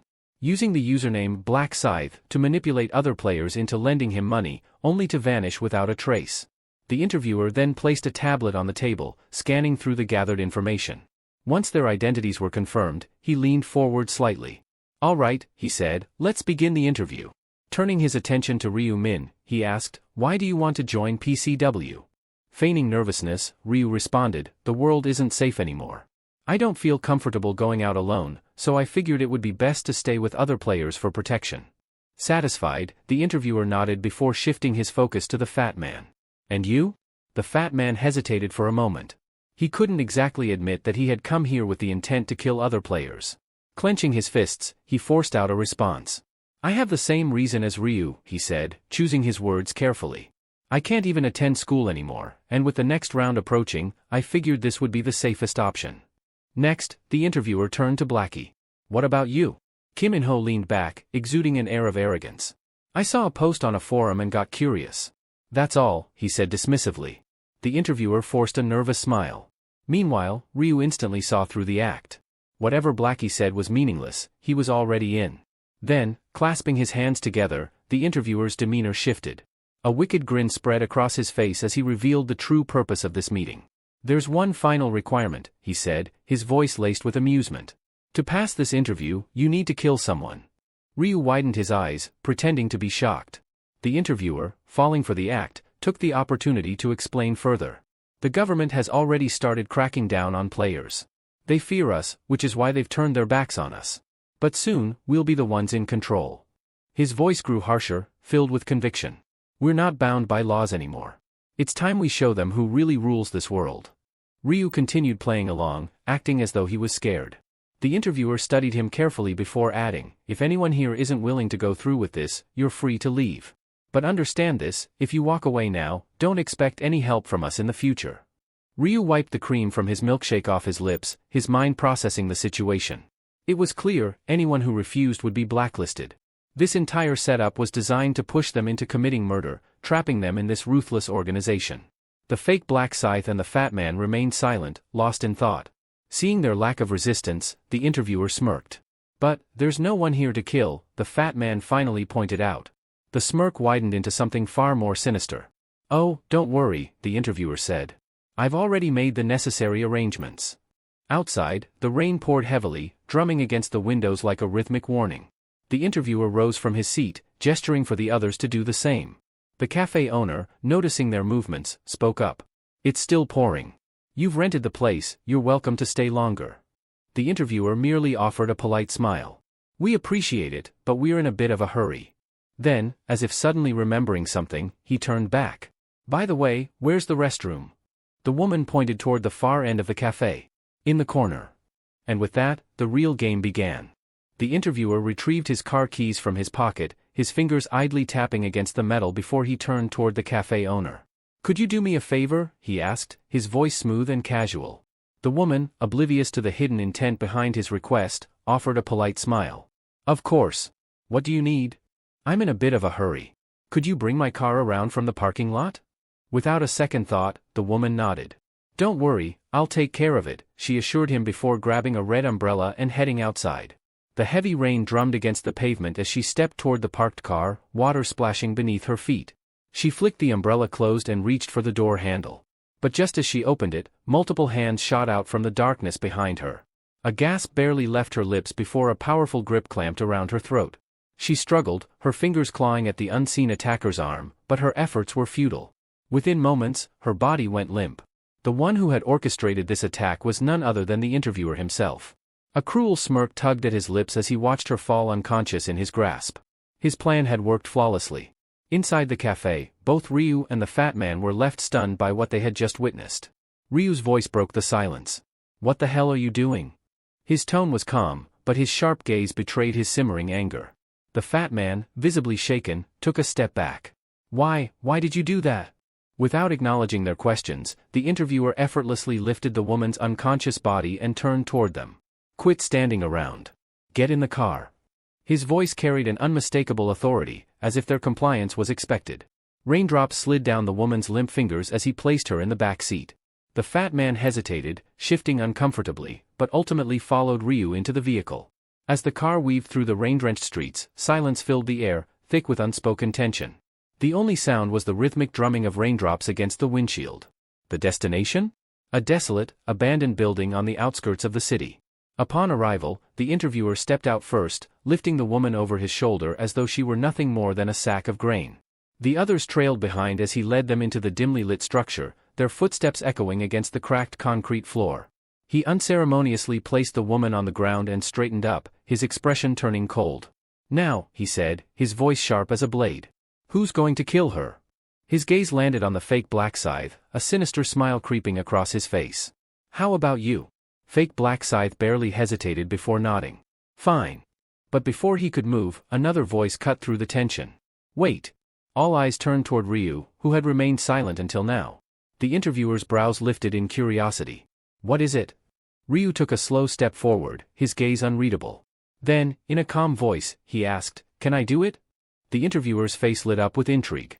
He hadn't expected this. "Oh?" He turned to fake Black Scythe. "Would you be willing to give up your turn?"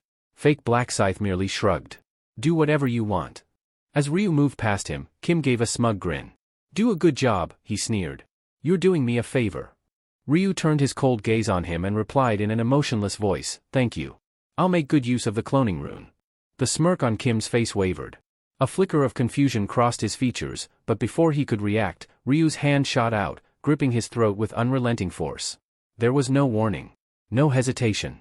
A sickening crack echoed through the empty building as Ryu twisted Kim's neck with brutal efficiency. His body crumpled to the ground, lifeless. Black Flame Dragon and the interviewer were frozen in place, their faces drained of color. The interviewer stumbled back, his voice shaking. You killed him? His eyes darted between Kim's corpse and Ryu, sheer disbelief flooding his expression. Do you even realize what you've done? That was Black Scythe. A legend. His voice wavered with shock and fear. Have you lost your damn mind? Ryu slowly lifted his head, his expression as cold as the grave. His piercing gaze met the interviewer's trembling form. You talk too much, he said flatly. The interviewer felt his heart hammering against his ribs. Those eyes. His breath hitched as a chilling realization settled in. It wasn't just the look of a killer, it was the gaze of a predator. It felt as though an apex beast had just marked him as prey. He instinctively stepped backward, but Ryu was no longer looking at him. Instead, his focus was on something unseen, until, suddenly, a translucent system notification flickered into existence before his eyes. You have killed another player while impersonating them. Activation conditions met. You have acquired a hidden rune, Doppelganger Rune. This rune will automatically bind to your body. A small, satisfied smile played at Ryu's lips. He had obtained the Doppelganger Rune. As for the man who was destined to become infamous in the future, Ryu didn't care in the slightest. Ryu's gaze dropped to the lifeless body on the ground, his expression unreadable. His decision to impersonate Little Cuckoo had turned out to be more advantageous than he had anticipated. The interviewer, now seething with rage, stormed toward him, his voice trembling with fury. Little Cuckoo. Explain yourself. Why did you kill Black Scythe? Ryu, unbothered by the outburst, reached into his coat and retrieved a pristine white mask. With slow, deliberate movements, he secured it over his face. As a strange gleam flickered in his eyes, he replied in an icy tone, Kim was a fool who dared to steal my identity. The interviewer stiffened. His breath hitched as confusion clouded his mind. His thoughts raced, trying to make sense of Ryu's cryptic words, but nothing added up. Meanwhile, Ryu's attention had already shifted. His gaze fell upon the unconscious cafe owner lying motionless on the cold floor. The interviewer's rage flared even hotter. His teeth clenched as he pointed at the woman, his face twisting with frustration. If you were so desperate to kill someone, then it should have been her. Not Black Scythe, he roared. Unfazed by his outburst, Ryu silently walked toward the woman. He crouched beside her, reaching for something discarded on the ground, a crumpled trash bag. With a detached expression, he slowly unfolded it, his voice devoid of emotion as he muttered, Fake Black Scythe was just as worthless as you are. The interviewer's fury boiled over. His chest heaved as he took a deep breath, his fists tightening until his knuckles turned white. His glare burned with pure hatred. Say that again, he snarled, his voice laced with venom. Ryu didn't respond. He simply rose to his feet, his movements steady, calculated. The interviewer, his patience snapped, reached for his weapon. In an instant, a radiant golden sword materialized in his grip, its gleaming blade humming with energy. Still, Ryu remained unfazed. Without a hint of concern, he extended his hand. A deep, ominous energy began to swirl around him, its presence thick with an unnatural darkness. Slowly, the energy coalesced, taking form, his weapon emerging from the shadows. The interviewer's eyes locked onto it, and for a brief moment, hesitation flickered across his face. His body tensed as a wave of unease crept up his spine. Ryu calmly slid his weapon back into its sheath, his gaze still sharp and piercing. Then, in a voice as cold as the void, he repeated, the interviewer and Kim, both of them were trash. A chill ran down the interviewer's spine. He swallowed hard, his throat suddenly dry. But what truly sent fear coursing through his veins was the weapon Ryu wielded. His breath hitched, his pulse racing. It wasn't a sword. It wasn't a dagger. It was a massive, menacing scythe. Something he had never seen in the hands of any player before. Ryu rested the enormous scythe on his shoulder, his piercing gaze locked onto the interviewer. He didn't speak, but his silence alone was suffocating. The interviewer's breath hitched as realization struck him like a lightning bolt. His mouth hung open in shock, his eyes widening with terror. And then, it all made sense. There was only one player who wielded such a colossal scythe as their primary weapon. A shiver ran down his spine as he pieced everything together. Now, he understood why Ryu had said Kim was impersonating him. The weight of the truth settled in, twisting his stomach with fear. Ryu's voice, as cold as death itself, cut through the silence. Now do you understand? He asked, his words carrying an undeniable finality. Now you realize who the real Black Scythe is? The interviewer stumbled back, his legs nearly giving out beneath him. His chest rose and fell rapidly as sheer panic overtook him. He had been toying with a monster all along, completely oblivious. Ryu's lips curled into a faint, mocking smile. I'm sorry, he murmured, tilting his head slightly. I lied. The interviewer's hands trembled violently. His grip on his sword slackened, and before he knew it, the weapon slipped from his fingers and clattered onto the floor. His knees buckled, and he collapsed onto the ground, overcome with terror. Tears welled up in his eyes as he frantically pleaded for his life. Please, have mercy. I didn't know. If I had understood sooner, I would never have. His desperate cries were cut short. Ryu's eyes remained emotionless as he uttered a single word. No. Before the interviewer could process what was happening, his world tilted. A sharp pain, then nothing. His severed head tumbled across the floor, rolling aimlessly until it came to an eerie stop at Black Flame Dragon's feet. A deep chill crawled up Black Flame Dragon's spine. His breath hitched as he stared at the decapitated head, its lifeless eyes still frozen in shock. The gruesome sight sent a shudder through his entire body. This is the real Black Scythe, he thought, dread settling deep within his chest. He's on a completely different level. What terrified him even more was that he hadn't even seen Ryu make a move. All he had witnessed was the interviewer's head hitting the ground. By then, the swing had already been executed. Ryu slowly lifted his gaze, locking eyes with Black Flame Dragon. His voice carried an icy finality. Now, it's just the two of us. Any idea what happens next? A sinister gleam flickered in his eyes. If you have anything left to say, now's the time. Your moment has come. Black Flame Dragon forced himself to breathe. His instinct screamed at him to beg for his life, but the memory of the interviewer's swift demise held him back. He knew pleading would be pointless. Instead, he clenched his fists, steeling himself. I won't waste time begging, he declared, forcing confidence into his voice. Ryu smirked. Good. Then, as if amused, he added, really? Black Flame Dragon hesitated, then took a steady breath. There is something I want to ask before I die. Ryu tilted his head. Go ahead. Black Flame Dragon's voice was steady but filled with curiosity. Back when we first met, why did you kill me 5 times in the 4th round? I just want to know. Ryu's response was immediate and blunt. To keep you in check. Black Flame Dragon blinked. Keep me in check? His brows furrowed. But why? Ryu's expression remained unreadable. Because out of all the people there, you showed potential. I had to make sure you didn't interfere with my plans. Something in Black Flame Dragon loosened.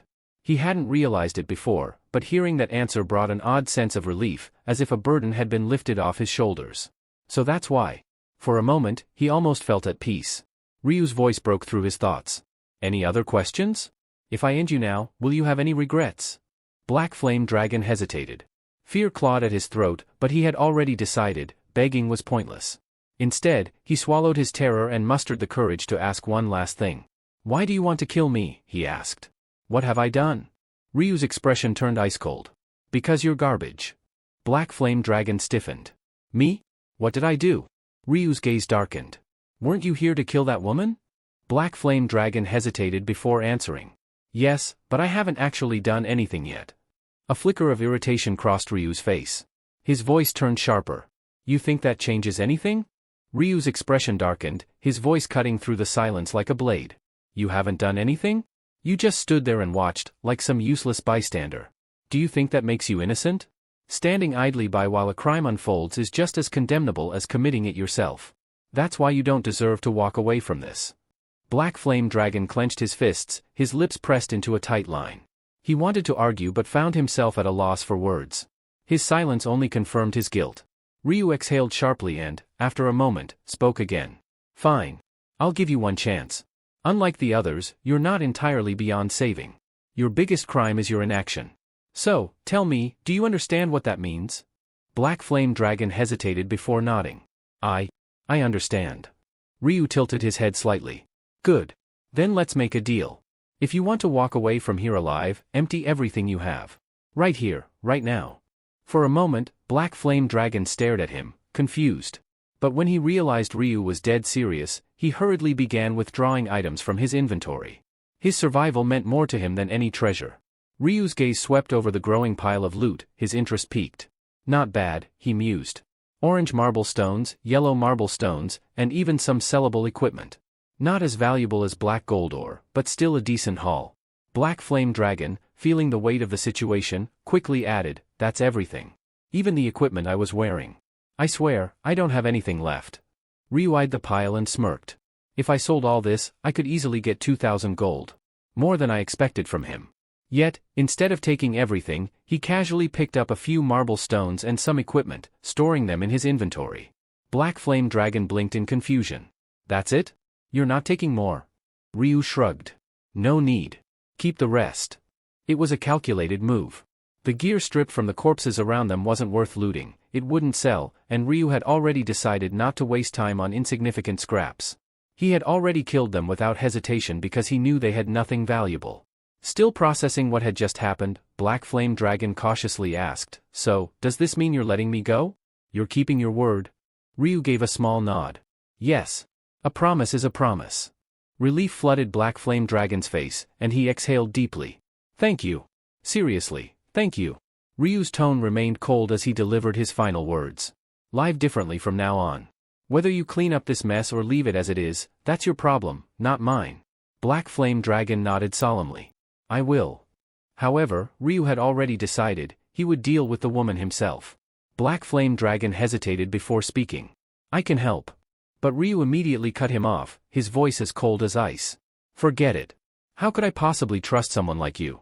Just leave." Black Flame Dragon lowered his head in submission. "Understood."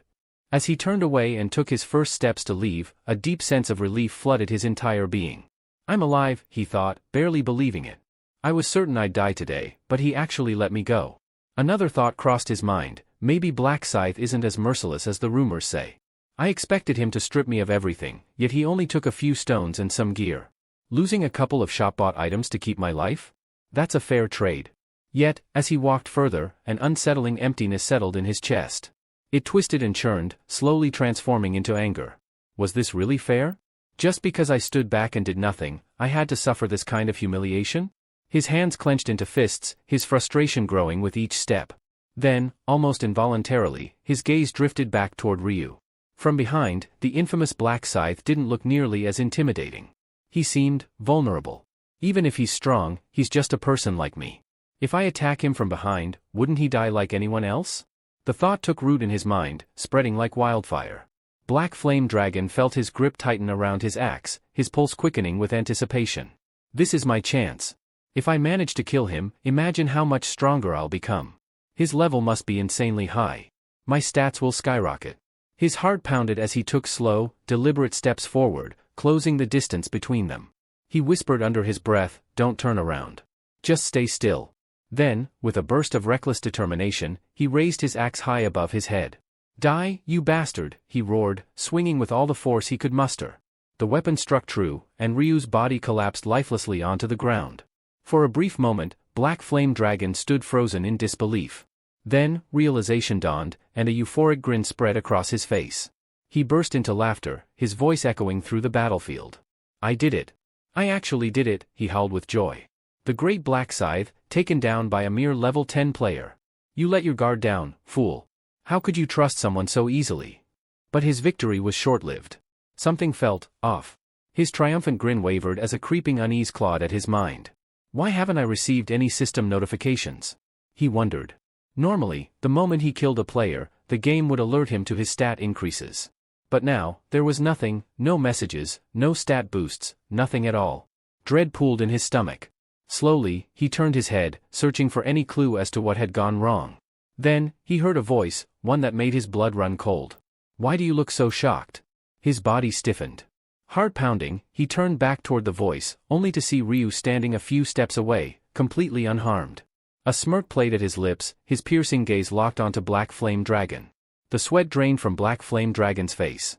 His throat felt dry as he stammered, "How? I just killed you." His mind raced. Does he have some kind of resurrection ability? Or, am I losing my mind? Desperate for answers, he spun around to look at the ground where Ryu's body should have been. But there was nothing, no corpse, no blood, no sign that a fight had ever taken place. It was as if his attack had never happened. Ryu's smirk widened. "What you killed," he said coolly, "was just my clone." Black Flame Dragon's eyes went wide with horror. A clone? Ryu gave a small nod. That's right. The doppelganger rune allows me to create an identical copy of myself. It can't fight, but it serves other purposes, and this little experiment has been more valuable than I expected. Black Flame Dragon's face contorted with rage. His fists clenched as he trembled. You tricked me, he shouted, his voice filled with fury. Ryu's expression darkened. His sharp gaze locked onto Black Flame Dragon. Tricked you, he repeated, his tone laced with cold amusement. Are you really trying to play the victim here? Let me remind you, I was the one who nearly got his skull split open by an axe. Who's the real victim?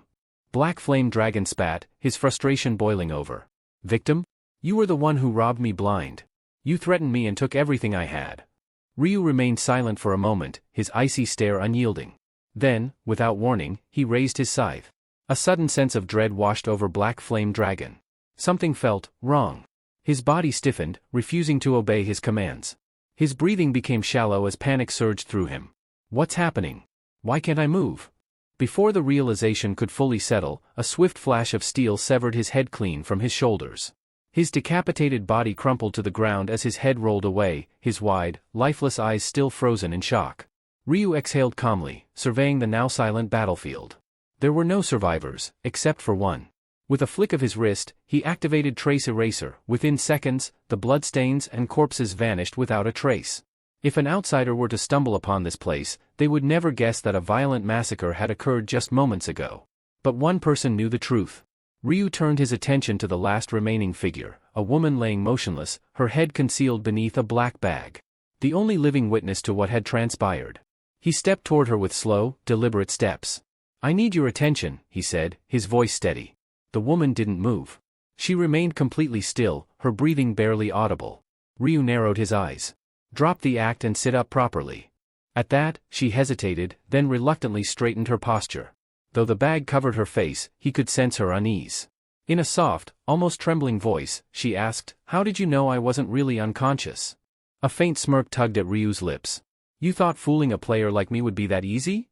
The woman hesitated for a moment before softly whispering, I'm sorry. Then, shifting uncomfortably, she asked, This bag is really stuffy. Can I take it off now? Ryu's response was immediate and firm. No. Keep it on until I'm gone. She gave a small nod. All right. Without wasting time, Ryu continued, How many customers were in here earlier? Do you remember their faces? The woman thought for a moment before answering. There were 4 of them. One was an older man, probably around 40 or 45. I spoke to him, so I remember him clearly. But the others, their faces are a blur. Ryu studied her carefully, analyzing every word. She wasn't lying, her uncertainty was genuine. That was all he needed to confirm, whether or not she had seen his face. Satisfied, he gave a curt nod. That's all I wanted to know. The woman shifted slightly, her voice carrying a note of unease. So, does that mean I'm safe? It's over now.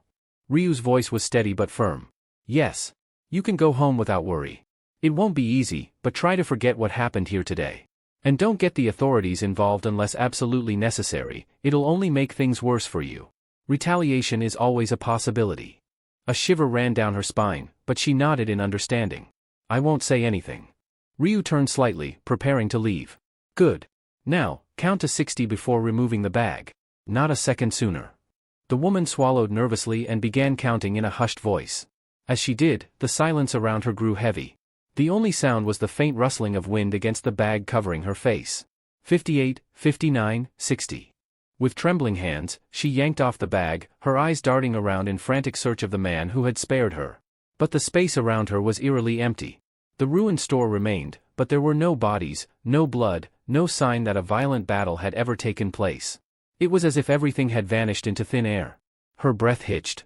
Was it all a dream? She scanned the area once more, desperate for any trace of the mysterious figure who had saved her, but there was nothing. Only an unsettling silence remained. Doubt clouded her mind, and she murmured once more, did that really happen? The truth, lost in the void of uncertainty, would haunt her for a long time. After leaving the scene behind, Ryu returned home. As soon as he stepped inside, Ryu-1 greeted him at the door. Why are you wearing my hoodie? One asked, eyeing him suspiciously. Ryu didn't bother to answer and simply walked past him. Undeterred, one followed and asked another question. Did you eat anything? No, Ryu replied curtly. One sighed. Then at least order something to eat. All right, Ryu agreed. Without another word, he removed the hoodie and tossed it into the trash bin. One, noticing this, frowned. Why are you throwing that away? I'll buy you a new one, Ryu said flatly. He had no intention of letting one wear something he had on while taking another person's life. One didn't press the issue. Instead, with a subdued expression, he muttered, "School's shut down, and with all these players running wild outside, I can't even step out of the house." Ryu could sense the frustration in his voice. Wanting to lift his spirits, he casually asked, "How about a trip to Everland?" One's eyes lit up instantly. "Really? We can go?" "Yeah. Then let's go." One's excitement was palpable. The next day, the two brothers arrived at Everland. It had been ages since their last visit, and seeing one's genuine happiness made Ryu feel at ease. "This place is still running," Ryu remarked as they walked in. "Most places like this have shut down, but Everland is still operating." As they strolled past a shop, they noticed a family walking out, each of them donning a pair of fluffy rabbit ears. One's gaze lingered on them for a moment before he spoke. "I want to try those too." They ended up picking panda ear headbands instead. In the next moment, they both stood there, looking unexpectedly adorable with the accessories. Ryu snapped a few pictures, capturing the rare light-hearted moment. From that point on, one wanted to try everything. They rode the roller coasters, explored various attractions, and even watched pandas playing around in their enclosure. Ryu felt content seeing his younger brother enjoying himself without a care in the world. However, the mood took a subtle shift when one suddenly fell silent. His excitement faded, replaced by a somber expression. Tomorrow. His brother had to return to that game tomorrow. Noticing one's unease, Ryu reassured him, "Don't worry. I'll be fine. I might sleep a little longer when I come back, but that's all. It's dangerous, yeah, but I know how to handle it." One nodded hesitantly, but the concern in his eyes didn't fade. Seeing this, Ryu patted his head lightly. "How about we check out the safari ride next?" April 30, 11:50 p.m. Sitting in his room, Ryu Min waited, mentally preparing himself for the transition to the parallel world. His resolve was firm, his mind sharp. Just then, a message notification popped up on his screen. "Yuri, Min. It's almost midnight, isn't it? I'm so nervous right now, but I have a feeling things will go smoothly this time. Let's not stress about it and focus on giving our best. Go, fighting. We'll see each other again, alive and victorious." A quiet chuckle escaped Ryu Min's lips as he read her message. She's anxious. That long text makes it obvious. It wasn't surprising. After all, he had warned her in detail about the dangers of the 5th round. But she didn't need to worry. From this point onward, he would be her shield. Starting with the 5th round, the zones were set to merge, meaning he would finally cross paths with Min Yuri. Even if it was just to take advantage of her buffs, he had already decided to ensure her safety. "She's looking for the black scythe, but she has no idea that I'm him." As he checked the time once more, he smirked. "Oh? It's time already? Then, let's begin." As the clock struck midnight, Ryu Min's eyes slowly closed. In the blink of an eye, his consciousness was pulled away, plunging him into the parallel world once more. As Ryu Min's eyes fluttered open, he was met with a familiar sight. A vast stretch of open grassland spread before him, eerily reminiscent of the battlefield from the very first round. One by one, figures materialized around him, avatars of the remaining players, summoned onto the plains just as before. For Ryu Min, this scene was nothing new. He had witnessed it unfold multiple times. But for many of the others, it was different. The air was thick with tension, and it wasn't just because of the round ahead. The crowd had thinned considerably. Is this really all of us?" someone muttered. "There's no way. More players must be arriving soon." "Don't kid yourself. Last round, we had about 500 left. Now that I think about it, yeah, the numbers do seem right. It's too quiet, something feels off." As murmurs of unease spread through the group, a familiar presence descended from above. A figure suddenly appeared, a radiant being with gleaming wings, its smile twisted with amusement. "Welcome once again, humans. Congratulations on making it to the 5th round. Kihihihi." The angel's tone was light-hearted, but not a single player returned the enthusiasm. Their expressions remained grim, their gazes filled with silent contempt. Of course, none of them had any fondness for these so-called celestial beings. The angels were the ones responsible for throwing them into this relentless death game. "Oh my, what's with the long faces? Cheer up, will you?" the angel chuckled. "You all had quite the time last round, didn't you? Killing each other so enthusiastically, kikiki." Its laughter echoed across the plains, further igniting the players' quiet resentment. "Ah, I see. Not in the mood for jokes today," the angel mused, feigning disappointment. Fine, I'll get serious then. Its previously mischievous expression faded, replaced by a more businesslike demeanor. Currently, we have 442 survivors. Originally, this round was supposed to begin with 521, but it seems we're short by almost 80. I suppose some of you decided to settle your differences outside the game as well.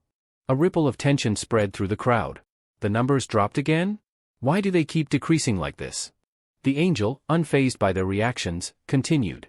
Well, whatever happens in your world isn't my concern. However, with only a little over 400 of you left, things might start feeling a bit uneventful. The angel's lips curled into a sinister smile. So, I took the liberty of preparing something special. Are you ready for what comes next? It's time for the zone integration. The moment those words left the angel's lips, murmurs of confusion spread among the players.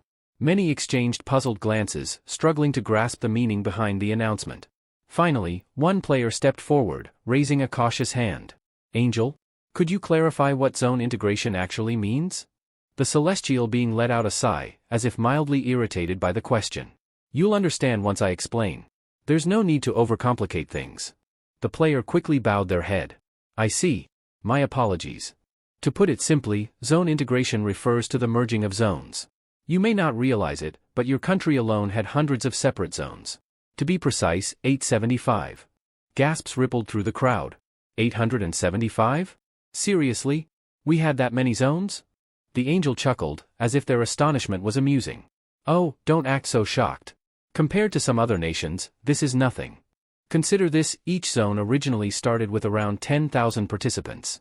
Naturally, countries with larger populations had more zones to accommodate their numbers. A few players frowned as the realization dawned on them. Wait a minute. If every zone had its own angel overseeing it, that would mean tens of thousands of angels exist. This was something none of them had truly thought about before. The sheer scale of it all was overwhelming. The angel, clearly entertained by their whispers, smirked. Correct. Each of us is assigned to a specific territory. Took you this long to figure that out? Humans really are slow. Though the angel's words dripped with mockery, no one dared to respond. It was pointless to argue with a being that held absolute authority over them. However, one thought lingered in the minds of the players. One of them hesitantly spoke up. Wait, Angel, you said you were assigned to a territory.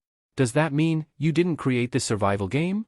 For a brief moment, the angel's expression faltered, as if caught off guard. However, the slip was fleeting, quickly masked by a neutral, unreadable gaze. What makes you think that? The angel asked, feigning indifference. One of the players hesitated before responding. It's just difficult to believe that so many angels would willingly cooperate to create a survival game of this scale. There has to be someone pulling the strings. The angel let out a mocking chuckle. Oh? And what if we did come together of our own volition, with no higher power orchestrating things? Would you commend our efforts? Quit overthinking things. Worrying about pointless details will only give you a headache, humans. I apologize. Faced with the angel's sharp retort, the man had no choice but to lower his head in fear. Ryu Min. Unlike the others, Ryu Min wasn't fooled. He had caught the angel's attempt to steer the conversation away, a clear sign that information about the true mastermind was off limits. It was highly unlikely that the angels, known for their arrogance and rivalry, had come together as a unified force to orchestrate this game. And players can kill angels. No, there had to be an unseen hand controlling everything from the shadows. Enough of these foolish questions. Your only concern should be survival, the angel muttered irritably, unwittingly confirming that they weren't the one in charge. Now, let's not waste any more time. We're proceeding with the territory integration as planned. And before any of you start coming up with wild theories, this is happening only because your numbers have dwindled. Don't overthink it. With a mere flick of the angel's wings, the ground beneath them trembled violently. Rumble. What's going on? An earthquake? The sudden shift left the players in shock, but Ryu Min remained unfazed. He knew exactly what was happening. It's not the ground that's shaking, it's space itself. A deafening noise reverberated through the air as the very fabric of reality wavered, twisting and reshaping before their eyes. A deep, resounding hum reverberated through the air as the very fabric of reality distorted. Jagged black fissures emerged, stretching skyward like cracks in a shattered mirror. Then, as if the world itself had been flipped inside out, space twisted and rotated like the shifting faces of a cube. With each seamless turn, new figures materialized, hundreds of unfamiliar players, their bewildered gazes darting around. The heavy sound of merging dimensions echoed across the landscape. The black lines flickered once before vanishing, leaving behind a vastly different scene. The once sparsely populated grassland was now densely packed with people. Is it over? Who are all these people? A tense silence settled over the crowd as they cautiously studied one another, wariness evident in their eyes. Hovering above them, an unfamiliar angel observed the scene with amusement, a smirk tugging at their lips. And with that, the territory integration is complete. The angel gestured grandly. What's with the awkward silence? You're all humans, aren't you? At least greet each other instead of gawking like statues. The players remained stiff, but the same couldn't be said for the celestial beings. A group of 10 angels had gathered in the sky, exchanging stiff pleasantries. Their smiles lacked any real warmth. Olive, how many do you have in your sector? 442. About the same as ours, then. Seems like it. So, who's going to break the news to the humans? Someone needs to explain how things work from here. Ugh, I'll do it. The angel named Olive, the overseer of Ryu Min's territory, lazily raised a hand. Oh? Trying to earn favor with the higher-ups, are we? Another angel teased. Ha, as if. Then why volunteer so quickly? Fine, you do it if it's such a big deal. No thanks, sounds tedious. Well then, Priscilla, you handle it. What? Me? No way, that's too much trouble. Guys, does it even matter? Someone just do it already. Yeah, the boss isn't going to care who explains it. Good point. Alright, Olive, go ahead. Your voice is the nicest among us anyway. Ugh, whatever. The angels, clearly unbothered by the gravity of the moment, treated the responsibility like an unwanted chore. Even for something as straightforward as an announcement, the angels treated it as an inconvenience. With a sigh, Olive flapped her wings and descended to the center of the meadow. Alright, listen up. I assume your respective angels have already informed you? Due to the dwindling number of participants, we've merged multiple territories into one. The crowd responded with silent nods, their expressions tense. At present, 10 territories have been combined, bringing the total number of players here to 4,844. 10 territories merged? Nearly 5,000 people? The realization dawned on them, explaining why the area suddenly felt so crowded. Glances were exchanged, unease creeping in. With unfamiliar faces all around, the thought of continuing the competition alongside complete strangers made their hearts pound. This isn't an isolated case. Other territories have also undergone integration to ensure a sufficient player count. Naturally, that means your territory name has changed. From now on, this region will be designated as CESKS007, consisting exclusively of South Korean players. Ah, so everyone here is from South Korea? At least we won't have a language barrier. But what happens when we merge with other countries? Indeed, this was only the beginning. As the number of survivors dwindled to 500 or fewer, further integrations would take place. Eventually, South Korean players would find themselves competing against challengers from other nations, a scenario some had already anticipated. It's inevitable, Ryu Min thought. And he knew exactly when that moment would come. By round 11, the second zone integration would take place, forcing players to battle against participants from other regions. But that wasn't the only thing Ryu Min expected. He was well aware that the angels had something extra planned for this round. And sure enough. Before we dive into the main quest, let's mark this occasion with a little side game. A side game? The players murmured amongst themselves, intrigued by the sudden change of pace. Each territory had its own representative, correct? But now that we've merged, that system no longer works. So, what do? Simple, we select a new representative for this integrated territory. A new zone representative? Since only one person could hold the title, it meant a competition was inevitable. The rules are straightforward. The 10 former representatives will step forward and battle each other. The last one standing will be declared the leader of this newly unified region. A death match. To claim leadership, they had to eliminate each other. So they have to fight until only one remains? That's brutal. Yet, despite the harsh nature of the challenge, most players didn't seem concerned. In fact, amusement flickered across their faces. This should be fun to watch. I wonder who'll come out on top? The spectacle was about to begin, and for the onlookers, it was nothing more than entertainment. This calls for some popcorn. Since the battle only involved territory representatives, who had no emotional ties to one another, the onlookers treated it as casual entertainment. Of course, the actual participants didn't share that sentiment. Damn it. So we have to fight to the death just to decide on one leader? I never even wanted to be a territory representative in the first place. Hold on? If we die here, do we get resurrected like before? Is there no way to just forfeit? I don't care about being the representative. Expressions of reluctance and frustration were evident on the faces of the 9 representatives. Only one among them remained composed, Ryu Min. Unlike the others, he knew exactly how valuable this position would become. The angels, noticing their hesitation, chuckled. Come now, representatives. No need for such long faces. It's called a death match, but that doesn't mean you'll actually die. Just like before, anyone eliminated will be resurrected once the match concludes. Oh, so we'll be revived again this time? Of course. Despite the angels' reassurances, the representatives still seemed unenthusiastic. The role of territory representative had felt meaningless up to this point, offering no real advantages. However, the angels weren't finished yet. Judging by your reactions, it seems you think this position holds no real benefits. But are you sure about that? Wait, are you saying there's an actual advantage to becoming the integrated representative? Absolutely. The new representative won't just have command authority anymore. Instead, they'll gain domination authority. Domination? What's that? A significant upgrade. Unlike before, where representatives could only issue commands, domination grants direct control over any player within your territory, so long as their level is lower than yours. Regardless of their job class, you can manipulate them however you see fit. As long as their level is lower? That means I could control anyone beneath me. No matter their class. The representatives, who had initially been indifferent, now looked intrigued. Up until this point, most players had transitioned into their job classes, rendering the old command authority practically useless. But this new ability? It erased that limitation entirely. Of course, there are still some restrictions. Domination can only be used 10 times, and if the representative is killed, their authority transfers to their killer. But tell me, isn't it tempting? The ability to control fellow humans as you wish. There was no need for a verbal answer. The gleam in the representative's eyes spoke volumes. They wanted this power. They were willing to fight for it.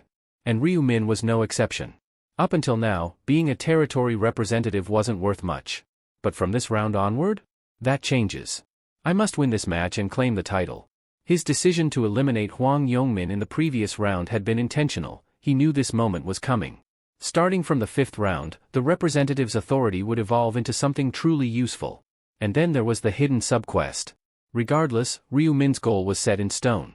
With my current level and combat prowess, even a 9-on-1 fight isn't a concern. Before the extra game could commence, the angels gathered in a tight circle, their voices buzzing with animated discussion. Not only did this newly integrated zone require a single representative, but it also needed a new angel to oversee and guide its players. Now that the territories have merged, we need to appoint a guiding angel, one of them pointed out. Right? We can't afford to bicker over it like last time, another added. However, despite recognizing the necessity, not a single angel appeared eager to take on the role. It seemed that whether human or celestial, no one was particularly keen on accepting unwanted responsibilities. So, is there anyone bold enough to volunteer? Elu asked, scanning the group expectantly. Silence. Not a single hand was raised. The lack of response was almost comical. Well, I guess I shouldn't have bothered asking, Elu sighed, shaking his head. All right, back to the real issue, Ellen interjected, steering the conversation back on track. Since no one wants to be the guide, what do we do? Any suggestions? The angels exchanged glances before offering their ideas. What if we leave it to chance and roll a die to pick? A game of luck, huh? It's not the most exciting method, but it's fair. Or we could take turns, rotating the role every now and then. Wouldn't that be unfair? The ones at the end might never get their turn. Besides, these zones will probably merge again soon anyway. As the angels mulled over their options, numerous ideas were thrown into the mix. What should have been a straightforward decision had taken on an air of gravity, their expressions growing more serious with each passing moment. Then, breaking the silence, Priscilla spoke up, her tone laced with amusement. Instead of resorting to a dull game of chance, why don't we tie it to this extra round? She paused, ensuring she had their attention before continuing. The zone representatives are about to battle, right? Let's make it interesting. The angel overseeing the first player to fall will automatically be assigned as the new guide, consider it a penalty for their bad luck. A ripple of intrigue spread through the group. Oh, that sounds exciting. Now that is a fun idea. I like Priscilla's proposal.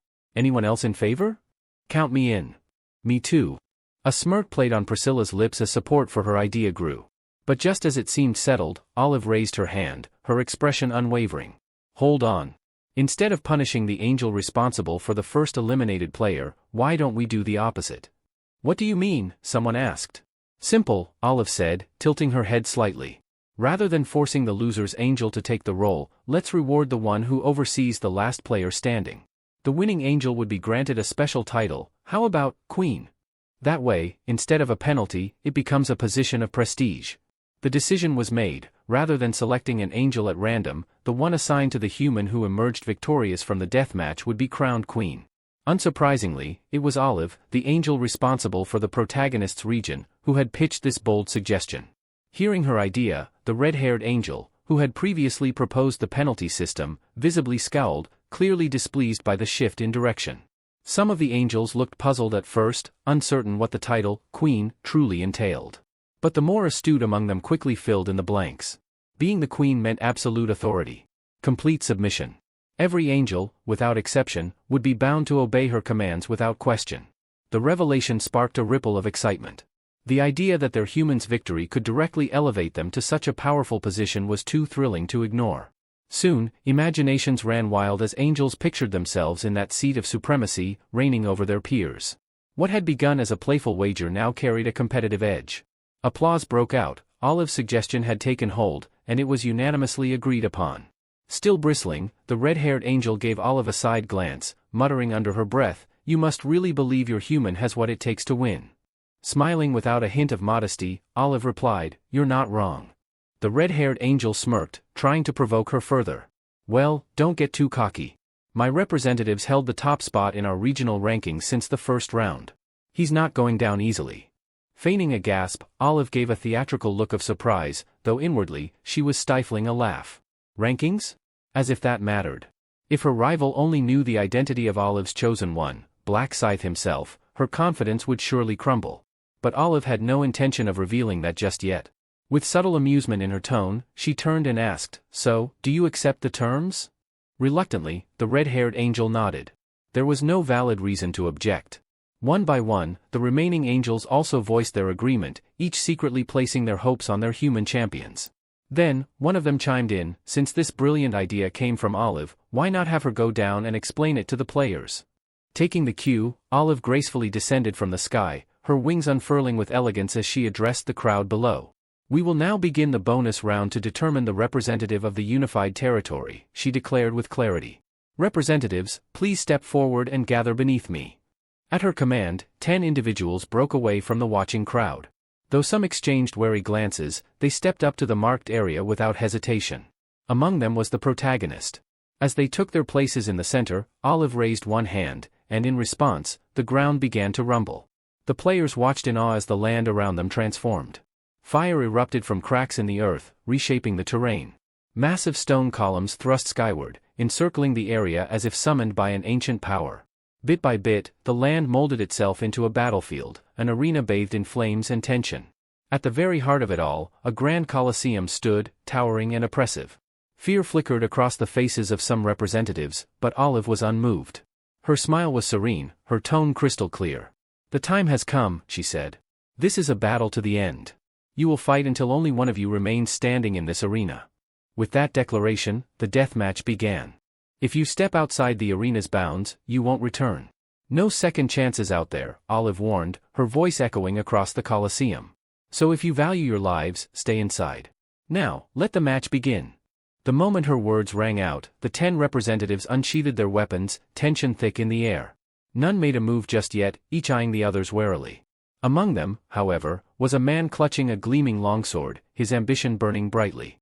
In his mind, this was his chance to rise above the rest, to claim the title of king by cutting down every last one of them. He scanned the group, noting how hesitant everyone seemed. It didn't surprise him, they all recognized one another's strength. Still, he scoffed internally.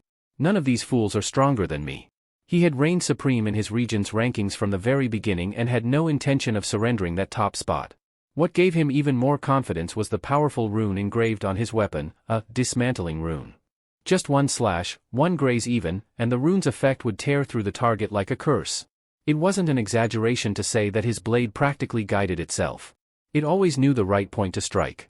Thanks to that alone, he had annihilated over 300 players in the 4th round, 312, to be exact. Up in the sky, a few angels watched the standoff with mixed reactions. One of them let out a bored sigh, clearly unimpressed by the delay in action. Another hovered beside her, attempting to hype things up by shouting encouragements. The man with the rune wondered if the angels had some sort of bet going, based on how restless they looked. Regardless, he had waited long enough. This was the perfect moment to put on a show. With slow, deliberate steps, he strode confidently to the center of the arena, sword resting on his shoulder. He turned his gaze from one opponent to the next, searching for someone to serve as his opening act, the first kill that would set the tone for his dominance. His goal wasn't just to win.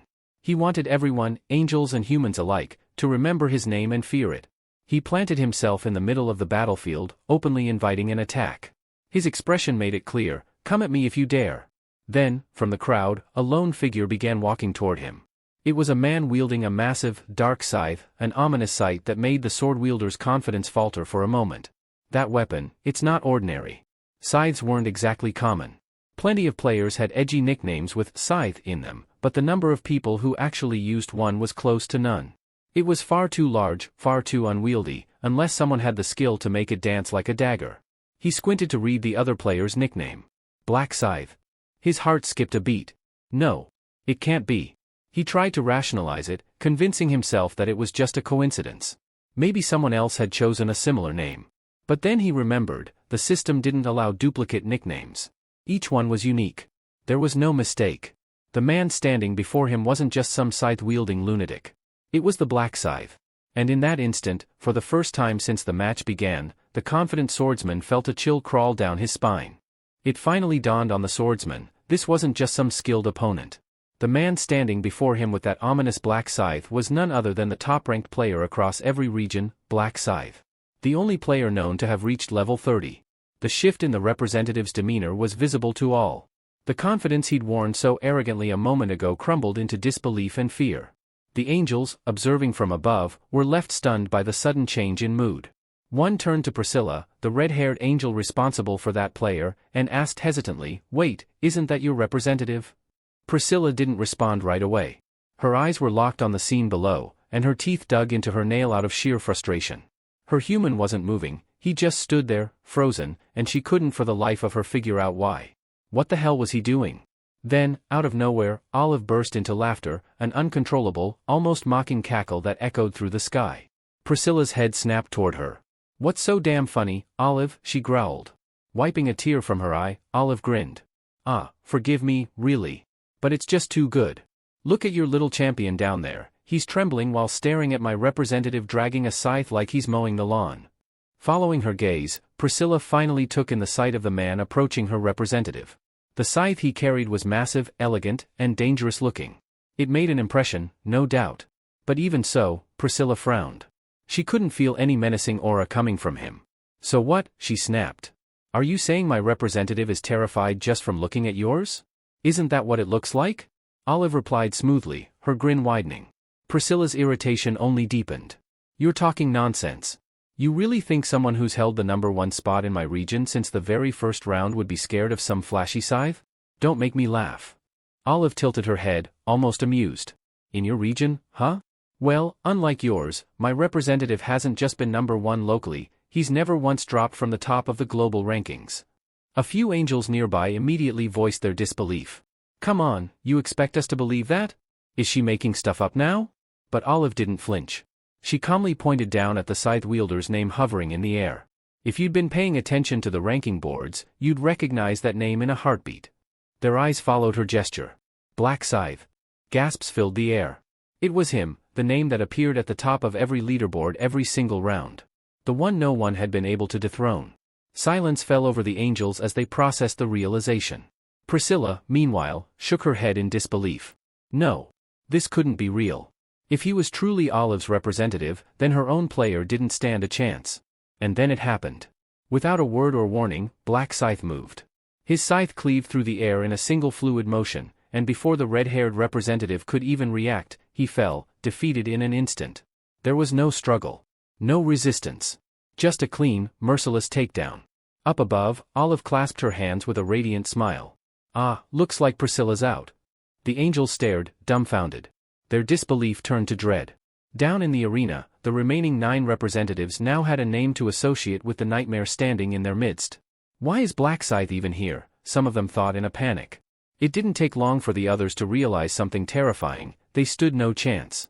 If even the strongest of them had fallen in one strike, what hope did they have? One man, particularly shaken, only level 13, felt his legs go weak. His eyes darted between his sword and the approaching figure. There was no way to fight this. No way to win. Black Scythe didn't stop walking. His expression unreadable, he approached the rest, scythe in hand, completely composed. The closest representative panicked and stepped back, trying a different tactic. Hey there, Black Scythe, he called out with a forced laugh. Wow, it's such an honor to fight beside someone as well known as you. Seriously, I'm touched. I might cry, haha. When he got no response, he quickly shifted his tone. Wait, can we talk for a second? He pleaded, his nervous chuckle fading into desperation. But Black Scythe just kept walking, his silence more intimidating than any threat. Behind Black Scythe, one of the female representatives quietly dismissed the notion of combat. She calmly stowed away her weapons into her inventory, signaling her refusal to fight. The man who had earlier tried to flatter Black Scythe hesitated for a second before raising both hands high, signaling his surrender to the angels observing from above. His bold move quickly inspired others, one after another. Several representatives followed suit, their weapons lowered in defeat. The angels looked down in disbelief. This wasn't how the match was supposed to go. Their expressions twisted into outrage as they processed what was unfolding. The excitement of the showdown, the chaotic clash they had so eagerly anticipated, was unraveling before their eyes. Their game was being reduced to a farce. Enraged, one of the angels floated forward and issued a chilling warning, her voice booming across the arena. Anyone who surrenders will have their heads burst like overfilled balloons, and don't expect resurrection afterward. The threat echoed ominously in the silence that followed. The hands that had once been raised in surrender now slowly lowered. Panic filled the representatives' eyes as they realized that backing out was no longer an option. One of them, a girl with a quiver on her back, retrieved her bow. Others followed suit, drawing swords, gripping axes, and preparing for a battle they knew they couldn't win. There were 8 of them left.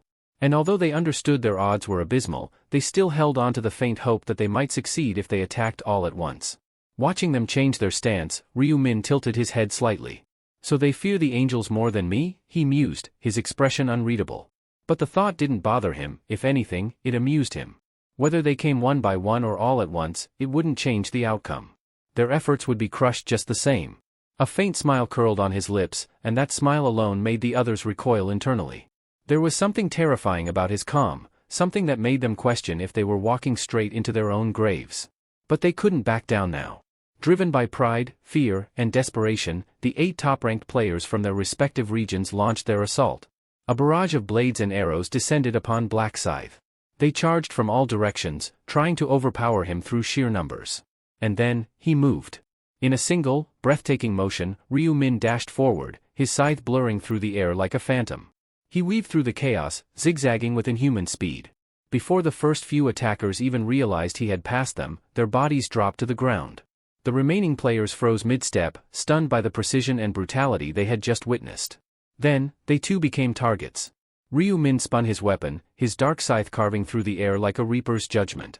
Those who had hoped to retreat were hunted down one by one, their resistance crushed under his overwhelming presence. Above the arena, the angels fell into an eerie silence. The spectacle had left them speechless. They had expected bloodshed, but not like this. This was a massacre, wrapped in grace and dread. Moments later, the silence gave way to gasps and exclamations as they fully registered what had happened. Black Scythe had cleared the stage. He had won. They exchanged glances, realization setting in. Olive, the angel who had brought forth Black Scythe, was now the de facto victor of their wager. And by the rules they had all agreed to, the rest of them would now serve under her command. Priscilla, flushed with fury, couldn't accept it. You knew this would happen, didn't you, Olive? She spat, her voice sharp with accusation. Olive turned toward her, unfazed, the corners of her lips curving in satisfaction. Of course I did. What, did you think I suggested this out of kindness? The fire in Priscilla's eyes flared. You manipulated us. I offered a suggestion. You all agreed without question, Olive replied, folding her arms. No one forced you. You said it sounded fun, remember? Now that you've lost, you want to play victim? The other angels stirred, some looking uneasy, but Priscilla stepped forward again, defiance bubbling inside her. We should never have agreed to this. She tricked us. Tricked you? Olive's tone sharpened. Or outplayed you? There's a difference. Before the argument could escalate further, Olive narrowed her eyes. Don't do anything stupid, Priscilla. You really want to throw hands in front of the humans? That'd be a new low for us. Priscilla flinched, her fists clenched tightly. Besides, Olive added in a sing-song voice, if the head angel hears about you starting a fight, you'll be enjoying a nice long stay in the insect cell. The mere mention of that place made Priscilla recoil as if she'd been slapped. Of all punishments, that was the one she feared most. Her anger remained, but the fire in her eyes dimmed. For now, at least, she would stay her hand. But the tension between the angels was far from over. That place, the insect cell, was the one location Priscilla dreaded more than anything. The moment Olive mentioned it, all the fire in her eyes dulled into resignation.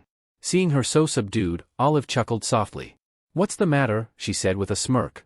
Changed your mind about fighting? Priscilla didn't reply. Her silence was all the answer Olive needed. Well then, Olive said cheerfully, as the winner, I hereby declare myself queen. And as for you, Priscilla, you can be the guide for our lovely new representative. Priscilla clenched her jaw. For how long? She asked through gritted teeth. Olive waved her hand dismissively. Until I'm in a better mood. With that, Olive turned her attention away, fully expecting obedience. When she noticed Priscilla still rooted to the spot, she raised an eyebrow. Well? Get moving. Your job starts now. Swallowing her pride, Priscilla reluctantly stepped forward, moving toward the crowd of human players. Inwardly, she cursed her own foolishness for ever agreeing to the wager that brought her to this point. Clearing her throat, she addressed the players in a clear but curt tone. As you've witnessed, the match has ended, and a new representative has been selected. A system notification had already informed the players of what she said. New zone representative, Black Scythe. With his victory, she continued, Black Scythe has been granted a temporary title, Ruler's Authority. This skill enables him to issue commands to players within certain limits. Though she tried to keep her voice steady, her words carried a trace of bitterness. The gathered players, on the other hand, showed nothing but awe. Many had already heard of Black Scythe's exploits. Now, seeing him wield such power firsthand, they understood why opposing him might be unwise. He was level 30, far beyond them, and that alone gave him the right to command. After formally acknowledging Black Scythe's new status, Priscilla turned her attention to the fallen representatives. With a deep breath, she extended her white wings wide, golden feathers detaching and gently drifting down toward the lifeless bodies. Upon contact, each body began to shimmer with a soft, radiant light, gradually restoring color to their pale skin. One by one, the representatives began to stir. Some opened their eyes in confusion, unaware of what had occurred, while others sat up, visibly shaken, recalling only fragments, a shadowy figure, a sweeping scythe, and the sting of defeat. You were all defeated, Priscilla informed them bluntly, by Black Scythe, who now holds the position of Unified Region's representative. Her words sank in quickly. The expressions on their faces shifted from confusion to realization, then to reluctant acceptance. There was no room for argument. What had happened was undeniable. Priscilla wasted no time stripping away their former privileges. The authority you once held as representatives will now be revoked, she announced. However, this is not the end. Opportunities to regain status may come again. Despite her attempt at reassurance, it did little to lift the atmosphere. Disappointment hung thick in the air. Then, with no fanfare, Priscilla raised her hand, and a translucent window appeared in front of every player, its contents glowing in silver text. Main mission activated. Objective: defeat 300 orcs within the allotted time. Time limit: 10 hours. Secondary objective: acquire 4 equilibrium stones. Survival limit: only 25% of participants will advance to the next phase. Rewards and penalties remain undisclosed. A heavy silence followed as everyone read the message. The challenge was brutal. The numbers alone made it clear, only a quarter of them would make it through. With the looming presence of the orcs and the uncertainty surrounding the mysterious equilibrium stones, a sense of urgency and dread spread through the crowd. Murmurs and anxious whispers filled the air. No one knew exactly what failure would mean. But one thing was certain: this game had just become deadly serious. When the players began murmuring among themselves, clearly displeased by the mission details, Priscilla let out an exasperated sigh. Her golden eyes narrowed as she spoke with sharp sarcasm, complaining already? Is it the survival rate that bothers you? Shall I reduce it even further? The grumbling came to an abrupt halt. Her words, laced with threat, carried more than enough weight to silence everyone. Satisfied, Priscilla continued, her tone dry. You've had it easy up until now. It's about time things got serious. Don't expect the same mercy moving forward. Her words stirred unease through the group, but not everyone looked worried. A few players exchanged confident smirks, their pride shielding them from doubt. These were the ones who didn't think of themselves as ordinary participants, they believed they had the strength to crush the orcs with ease. Priscilla caught their expressions but said nothing. Let them believe that, she thought. The battlefield would break their arrogance soon enough. As the discussion shifted, a voice from the crowd called out, raising a question that had been on several minds. What about the secondary mission? Why hide the reward? Instead of brushing it off, Priscilla turned toward the speaker with an amused look. Good question. You've probably noticed that unlike before, the secondary objective is actually visible now, she replied. And that's precisely why the reward is concealed. If I revealed both, where's the challenge? Ryu Min stood silently among the group, already tired of the cryptic nature of these so-called games. His memory was sharp, he hadn't forgotten that the 5th round's hidden reward had been the Equilibrium rune, one of the 8 essential runes. And only one could be acquired per zone. Of course, he knew that there were alternate paths to obtaining these rare runes, but those methods were even more punishing than the main quests. Just completing the mission wouldn't be enough, only the most qualified could truly earn the rune. Priscilla's voice broke through his thoughts.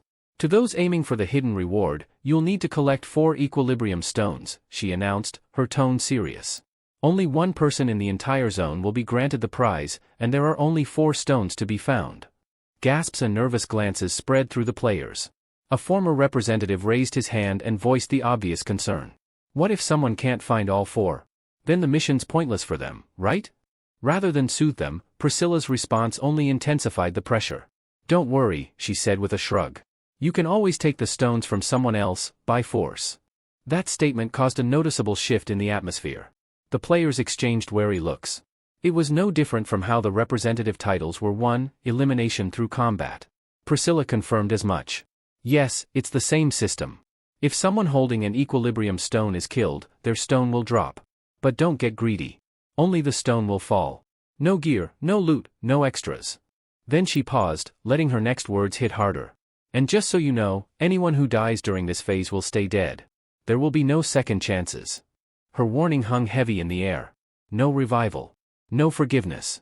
The challenge was no longer about strength alone, it had become a matter of cunning, survival, and timing. The real test was about to begin. After finishing her lengthy explanation, Priscilla ended with a mocking smile and a final message. Do your best, everyone. I'm looking forward to the results. With that, the angels vanished, leaving behind silence and tension. Watching them go, Ryu Min muttered under his breath, clearly annoyed, what a bunch of bothersome pests. Now alone with his thoughts, he began to plan. His first priority was to wipe out the required 300 orcs, and then he'd circle back to assist Minuri. Efficient and methodical, that was his style. As he strode through the crowd of players, the atmosphere tensed around him. All eyes followed his movements, but no one dared lift a weapon. Though some had considered attacking him to steal the title of representative, the moment they met his gaze, or even felt his presence, those thoughts quickly dissolved. His overwhelming aura suffocated even the boldest of hearts. When he walked past, players instinctively breathed a sigh of relief, as though a predator had spared them. Elsewhere, a few former representatives gathered and debated their next move. Confused and aimless, one of them suggested an unorthodox idea. Why don't we follow him? Black Scythe always outpaces us anyway. If we trail him, maybe we can pick off the leftovers. Another man looked at him as though he'd lost his mind. Follow him? Are you insane? If he activates his authority as the representative, we could end up bound to him forever. Still, the first man shrugged. Better than wandering blindly. He always finishes first. If nothing else, we can learn something from him, assuming we don't get caught. Though most hesitated at first, fearful of being enslaved, they slowly began to consider the plan. The key, they realized, was distance. If they stayed just far enough behind, they could avoid triggering any control-based skill. But none moved right away. So, with a deep breath, the one who proposed the idea turned and left by himself, choosing to act rather than wait. Eventually, the rest followed his lead, straying from indecision and trailing quietly in the direction Black Scythe had gone. Not long after, Ryu Min arrived at the edge of a crimson forest where an orc village was tucked among the thick trees. Tall tents made of hide stood like domes, and the smell of roasted meat drifted through the air. He slipped through the foliage with practiced silence, his form blending with the shadows. Those following him from a distance crouched in the underbrush, watching as he moved without hesitation toward the village. At the outer edge of the settlement stood a lone orc guard, thick-muscled and towering, who let out a deep, guttural roar the moment he spotted the intruder. But his warning cry was cut short. Black Scythe moved like lightning. In a blur of motion, the massive scythe he carried sliced through the air. A single arc, clean and silent, and the orc's head was already separating from his shoulders. The body slumped forward and collapsed in the dirt with a heavy thud. Without stopping, Ryu Min crossed the threshold into the village. Around him, orcs were tending fires, sharpening blades, and carrying supplies. At the sight of a human stepping into their camp with such ease, they froze, their yellow eyes widening. Then, all at once, they charged at him, weapons raised and war cries echoing. Ryu Min answered their aggression with graceful brutality. His scythe glowed with a sinister red energy as he spun into the crowd. Each swing was precise and devastating. Heads flew, bodies fell. The crimson arc of his weapon seemed to thirst for blood. 2 orcs tried to flank him, he didn't even glance in their direction before cutting both down with a single, reverse sweep. The earth beneath him became soaked with blood, but he remained untouched, his expression calm. When the skirmish was over, he walked forward with the same composed stride as before, completely unfazed, as though it had merely been a warm-up. His gaze fixed on the largest tent in the village, situated at the center like a chieftain's hall. Without a moment's hesitation, he stepped inside as if it were his own domain. Time passed. Eventually, Ryu Min emerged from the tent, his scythe resting on his shoulder and his pace unhurried. Whatever business he had within had already been settled. He glanced around once and continued deeper into the village, his mind already focused on the next part of his plan. And from the shadows of the trees, those who had dared follow him watched in awe and dread. Before long, the small group of players who had been discreetly tailing Black Scythe spotted him emerging from the orc settlement. His figure, unscathed and calm, contrasted starkly with the blood-soaked battlefield behind him. Witnessing the ease with which he had decimated the orc village, a few players began to believe that the creatures were no stronger than the gnolls they'd encountered in previous missions. But the one who had originally proposed following Black Scythe wasn't convinced. "Are you sure it looked easy because they were weak?" he asked, narrowing his eyes. "Or was it only because it was him?" His warning gave pause to the others. They realized he had a point. Just because Black Scythe made something look effortless didn't mean it was. Acknowledging the wisdom and caution, they agreed to stay alert. With their confidence bolstered by watching his actions, the group made the decision to strike out on their own and attack an orc settlement. After all, they had numbers, and in their minds, that would even the odds. Still, despite their shared goal, unity among them was shallow.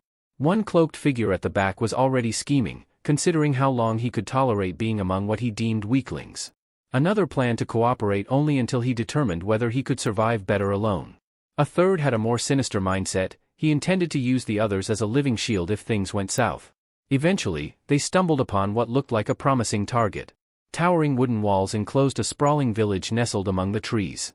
From a distance, it looked 3 times the size of the one Black Scythe had just cleared. The sight filled them with excitement, they believed it to be a treasure trove of kills. But their optimism was short-lived. As they approached, a pair of sharp-eyed orc sentinels positioned in crude towers spotted their movement. Without hesitation, one of the guards lifted a large horn to his lips and blew with all his might. A deep, ominous sound rang out, reverberating through the trees like a war cry. The players froze. They hadn't expected the village to react so quickly. The call to arms hadn't even faded when thunderous footsteps began to echo from within. From behind the village gates, a swarm of armed orcs poured out in droves. The sheer number was overwhelming, dozens at first, then more, until the ground itself trembled under the weight of their charge. In a flash, the players found themselves surrounded. They were a group of just over 10, but now encircled by a horde of bloodthirsty warriors. Each orc wore a twisted grin, their eyes gleaming with savage hunger. The scope of the village suddenly became clear. It wasn't just large, it was massive. Far larger than they had assumed. Reality crashed down on them like a hammer, this wasn't going to be a simple raid. The mage who had first suggested tracking Black Scythe turned to the others, panic creeping into his voice. "What do we do now?" No one had a solid answer. Only one option seemed viable, fight. And fight they did. The orcs wasted no time. With guttural roars, they charged forward, weapons raised, eager to shred their prey. The players reacted with urgency. A swordsman lunged to meet the first attacker, his blade clashing with the orc's massive, spiked club. The force of the collision sent a shockwave into the air. Yet, the impact caused the orc's arm to jerk backward, opening a brief window. Without hesitation, the player capitalized. His sword struck true, cutting the orc down. The moment ignited something in the group. Seeing one of their own take down an orc stirred hope. The tension thinned just slightly as they realized the orcs weren't as quick as expected. Riding that surge of morale, the same swordsman turned and slashed toward a second enemy, charging with renewed confidence into the fray. With confidence surging, the swordsman drove his blade deep into the orc's chest, grinning as he expected the creature to collapse instantly. But that smile vanished the moment the orc didn't fall. The beast remained standing, barely flinching from the wound. Then, before the player could react, the orc retaliated with brutal speed. To his horror, the player realized his weapon was stuck, wedged tightly in the orc's dense muscle, refusing to budge. What followed was a blur of chaos. With a thunderous swing, the orc's spiked club crashed into the player's side, hurling him several meters away. Just like that, the tide shifted. The rest of the orcs, feeding off the momentum, surged forward with terrifying force. Encircled with no room to flee, the human players were overwhelmed. Screams echoed as one player after another was struck down without mercy. No one was spared. Caught beneath the sheer weight of a charging orc, the very man who had proposed following Black Scythe now lay pinned, his body crushed into the dirt. His breath came in short gasps, fear and regret flooding his mind. Is this really how it ends? Trampled like an insect, he wondered.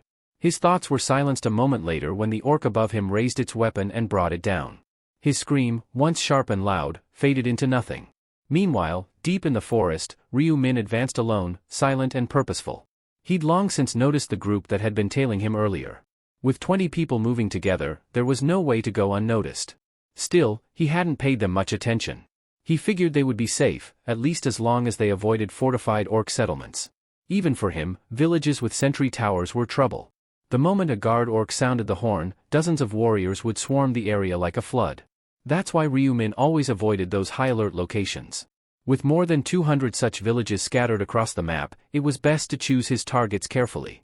Over time, Ryu Min had become intimately familiar with these enemies. Orcs were built differently from humans, their bodies were so tough and tightly wound with muscle that weapons often got stuck if plunged in recklessly. That's why he never relied on stabbing blows.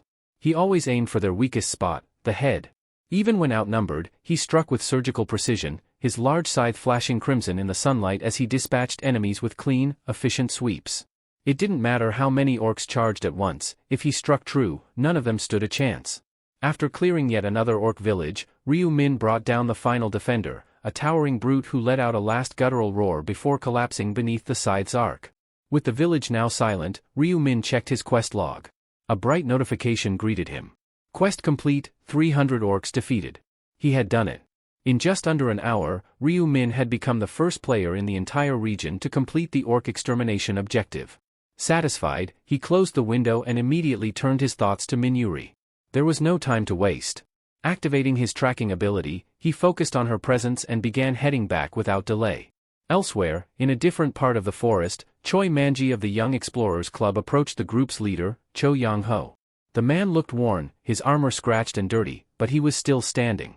"You all right, Yang?" Manji asked. Yang-ho nodded, though his breathing was heavy. "I'm fine. Just tired." Still, despite what they'd seen, he didn't fully believe that the orcs were truly that dangerous. His confidence in human strength hadn't yet been shaken, but that belief was about to be tested soon. Though the orcs walked with clumsy, lumbering steps reminiscent of pigs, the members of the Young Explorers Club weren't foolish enough to let appearances deceive them. They had already witnessed the power these creatures possessed in combat. As they regrouped under the canopy of blood-red trees, their leader, Cho Yang-ho, turned to one of his more reliable members. "Mankey, how many orcs have we taken down so far?" Mankey scratched his head before replying, "About 50, give or take." That number immediately caused Cho Yang-ho to frown. They had a strict goal: eliminate 300 orcs within a 10-hour window. At their current pace, they were far behind. Internally, he knew they wouldn't make it if things continued like this. However, the rest of the team didn't seem too worried. They believed they could make up for the slow start in the latter half of the mission. But Cho Yang-ho wasn't so optimistic. He understood that if they truly wanted to succeed, they would need to take risks, starting with a larger orc settlement. But as soon as he floated the idea, Mankey voiced concern. "Isn't that too dangerous?" he asked, glancing toward another member, who quickly agreed. "We struggled with just 3 orcs. A whole village? That's suicide." Another chimed in, suggesting they'd be better off sticking to smaller camps and picking off stray orcs. With nearly everyone expressing the same doubts, Yang-ho chose not to argue. Instead, he let the silence linger for a few seconds before speaking again. "I get it. But if we keep playing it safe like this, we're just postponing failure. We all know how this ends if we stay on this path. His eyes hardened, and his tone dropped. Even if it's tough, we need to push through. Remember this, there's no future aboard a sinking ship. The gravity of his words sank in, and with no one else objecting, the group pressed forward. Entering deeper into the crimson leaf forest, the outline of a massive orc village came into view. It was the same one they had scouted earlier. From a distance, Mankey was the first to spot a sentry post atop a wooden watchtower. "There's a guard," he said, pointing to a silhouette hunched over the lookout. Cho Young-ho nodded and immediately ordered the team to circle around the perimeter. They followed a narrow trail along the village's edge, hidden beneath thick foliage and trees that masked their movements. Eventually, they reached the side of the village's outer wall, an uneven wooden barrier built from logs and rope. There, tucked between two sections of fencing, was a gap just wide enough for them to squeeze through. Mankey knelt and peered into the village. "Strange? I don't see anyone," he whispered. Cho Young-ho exchanged looks with the others, then gave a subtle nod. With Mankey taking the lead, the group slipped through the gap and began exploring the village silently, sticking close to the walls and shadows. Walking through the empty paths between tents and wooden huts, Young-ho asked in a low voice, "Could they all be inside their shelters?" "Most likely," Mankey replied. "Judging by the village's size, we can probably expect around 5 orcs per tent." Cho Young-ho grew tense. Up close, the village looked even larger than he had imagined, easily big enough to house over 100 orcs. As the gravity of the situation weighed on him, one of the members whispered, "Should we strike one tent at a time?" Young-ho nodded. "That's the best bet? Hit fast, take them out before they react." "I agree," Mankey said. 5 orcs isn't a problem if we surprise them." Without wasting more time, the group positioned themselves around one of the larger huts. Cho Young-ho raised a hand, signaling for silence, then gestured toward the door. They waited for his signal to begin the ambush. Carefully and in complete silence, Cho Young-ho led his group through the narrow tent entrance. Inside, they found another wooden door that seemed to separate the inner chamber. Without hesitation, they broke through it, bursting into the room with weapons drawn, only to freeze at the sight before them. There were 10 orcs inside, not 5 as they had anticipated. The orcs, startled by the sudden intrusion, rose from their seats with low growls and sharpened glares. The tension spiked immediately. One of the club members, eyeing their numbers nervously, turned to Cho Young-ho and asked, "What now?" "We take them down one at a time," the leader responded calmly, keeping his eyes on the nearest orc. As the monsters began to close in, Cho Young-ho gave a sharp command to target the one on the left. That orc, a hulking brute, lunged forward and swung his club, but it collided with a raised shield. In that brief opening, Cho Young-ho dashed in and slashed across the creature's leg, cutting deep enough to bring it crashing to the ground. Seizing the moment, Mankey moved in next. With a swift, upward swing, his blade sliced near the orc's shoulder.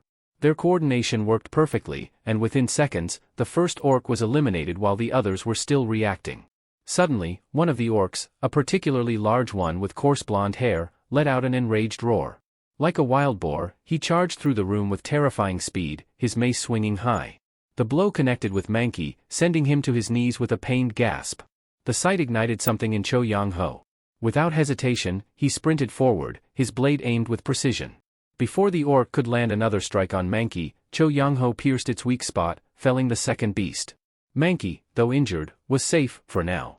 The remaining 8 orcs were now completely alert. They hadn't attacked yet, but the pressure in the room was suffocating. Mankey clutched his side while the rest of the club took stock of their situation. "We can't win this," one of the members whispered, eyes wide with fear. Cho Young-ho didn't disagree. They were outnumbered, and with one of their own wounded, things weren't looking good. Deciding quickly, he barked, "Retreat, now!" They bolted from the tent, carrying Mankey between them. But what they saw outside made their hearts sink.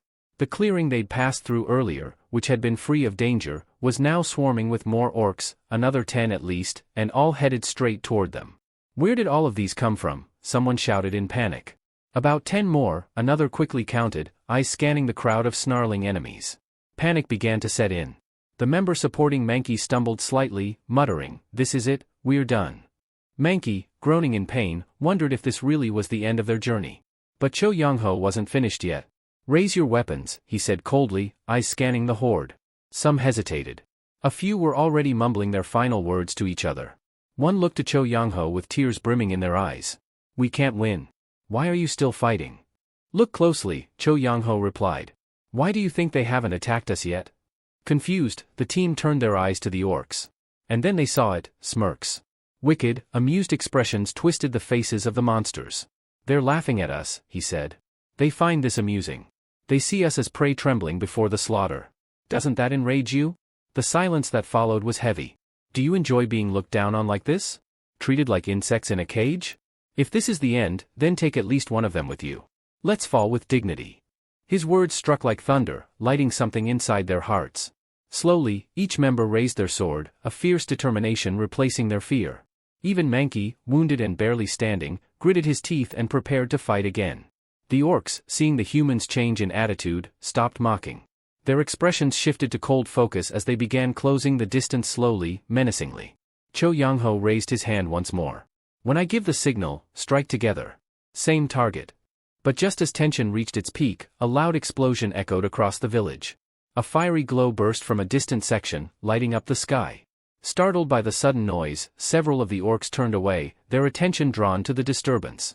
Without hesitation, a few sprinted toward the source of the flame, abandoning their prey. The club members turned to look. What was that? One asked.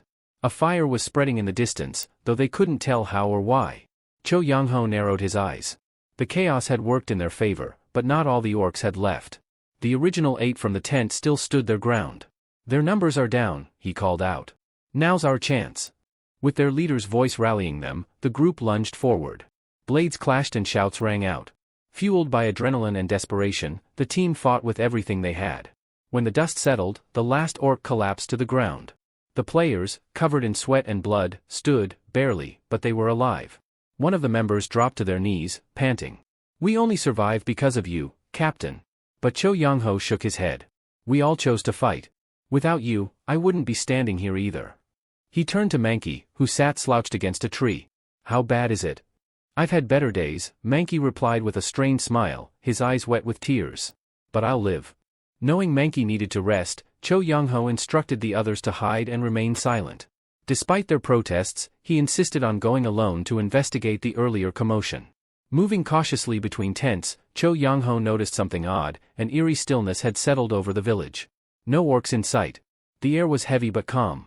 Once he felt safe, he advanced slowly, trying to find the source of the fire. That's when he heard it, a faint sound, followed by a strange glow.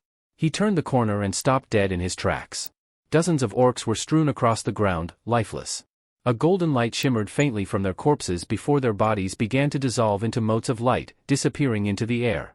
Cho Young-ho walked between them, his face tense with disbelief. Who could have done this? Then, in the middle of the carnage, he spotted someone standing alone. A tall figure with a black cloak and a massive weapon, one that Cho Young-ho instantly recognized. Black Scythe? As if hearing his name, the figure turned, eyes meeting Cho Young-ho's. Black Scythe stared at the man's username, eyes widening in recognition. It clicked. That wasn't just anyone, it was him.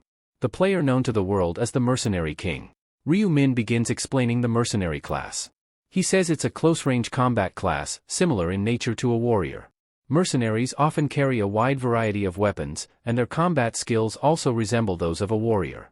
However, there's one significant trait that sets them apart and makes them incredibly powerful: contracts. When a mercenary signs a contract with another person, they gain extraordinary strength and enhancements.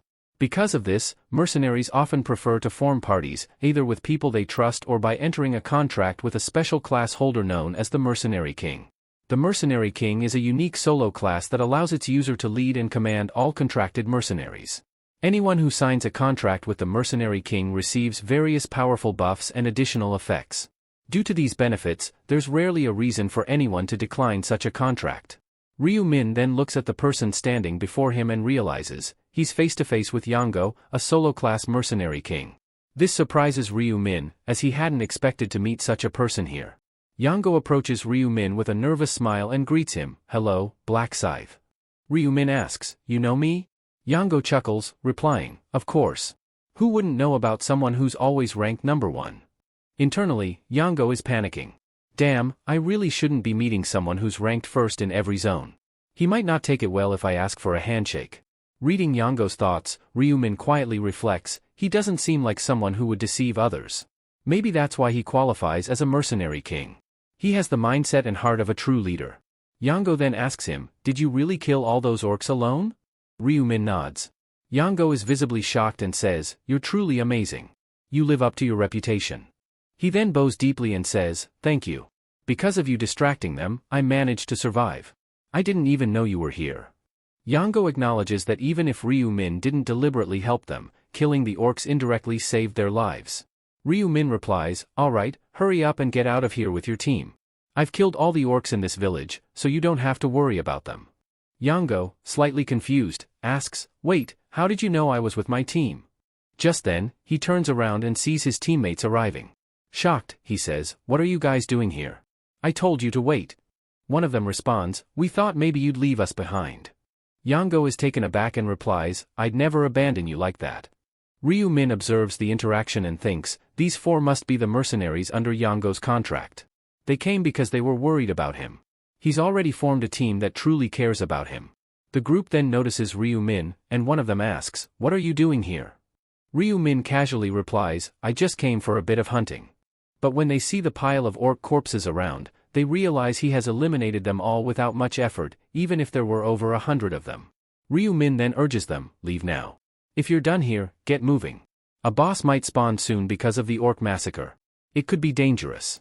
They salute him and say, "Yes, sir. We'll be nearby. It was an honor to meet you, Black Scythe." Just as they're about to leave, they hear a strange sound. One of the teammates with a shield says, "Did you guys hear that?" Another asks, "Hear what?" He replies, "Listen closely." Now even Yango hears it and says, "What's going on here?"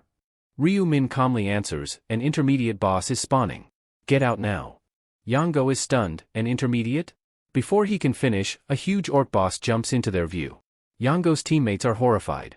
"Is this an orc?" one gasps. But the intense aura and monstrous condition of the creature make it clear, this is no ordinary orc. It's a high-powered warrior. Ryu Min looks at it without fear and mutters, "So you finally showed up? Orc warrior." He regrets not leaving sooner due to dealing with the group, but he knows he has to defeat this boss to obtain a Stone of Balance, a required item for one of his subquests. If I kill this one, I can wrap up this part of the quest and move on to the next trial, he thinks. As the boss advances, radiating fury, Yango stammers, "It looks really angry." He shouts, "Run," but is cut off as the orc swings its massive blade in a furious strike aimed at him. The strike causes a powerful explosion, shattering the surroundings. His teammates scream his name. But just 2 seconds earlier, Ryu Min had jumped in and pulled Yango out of harm's way, saving his life. "Black Scythe, thank you." Yango gasps. Ryu Min replies, "Stay back if you don't want to die." As the orc warrior advances, Ryu Min charges forward. "You think this is fun, huh?" Ryu Min taunts, slashing the orc's leg with his scythe. The orc screams in pain and retaliates with a violent attack, but Ryu Min dodges effortlessly. Jumping back, he grins. "What's the point of powerful attacks if I can dodge every one of them?" Infuriated, the orc launches a flurry of strikes. Ryu Min weaves through them, nimble and calm. "I've already cut his neck twice and it didn't go through, this guy's too damn thick," he mutters. Determined, Ryu Min leaps again and spins his scythe into the orc's neck, carving deeper this time. Still airborne, he continues to rotate his weapon rapidly around the orc's throat. Finally, the orc's head is severed.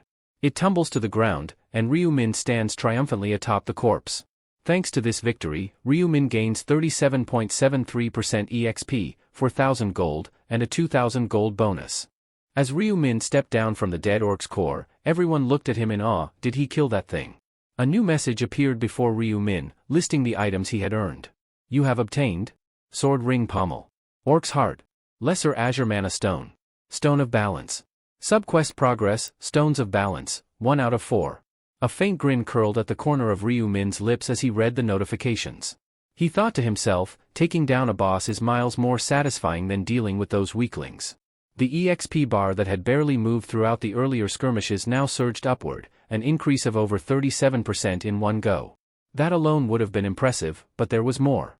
Along with the experience boost, he received 4,000 gold, plus an additional bonus payout.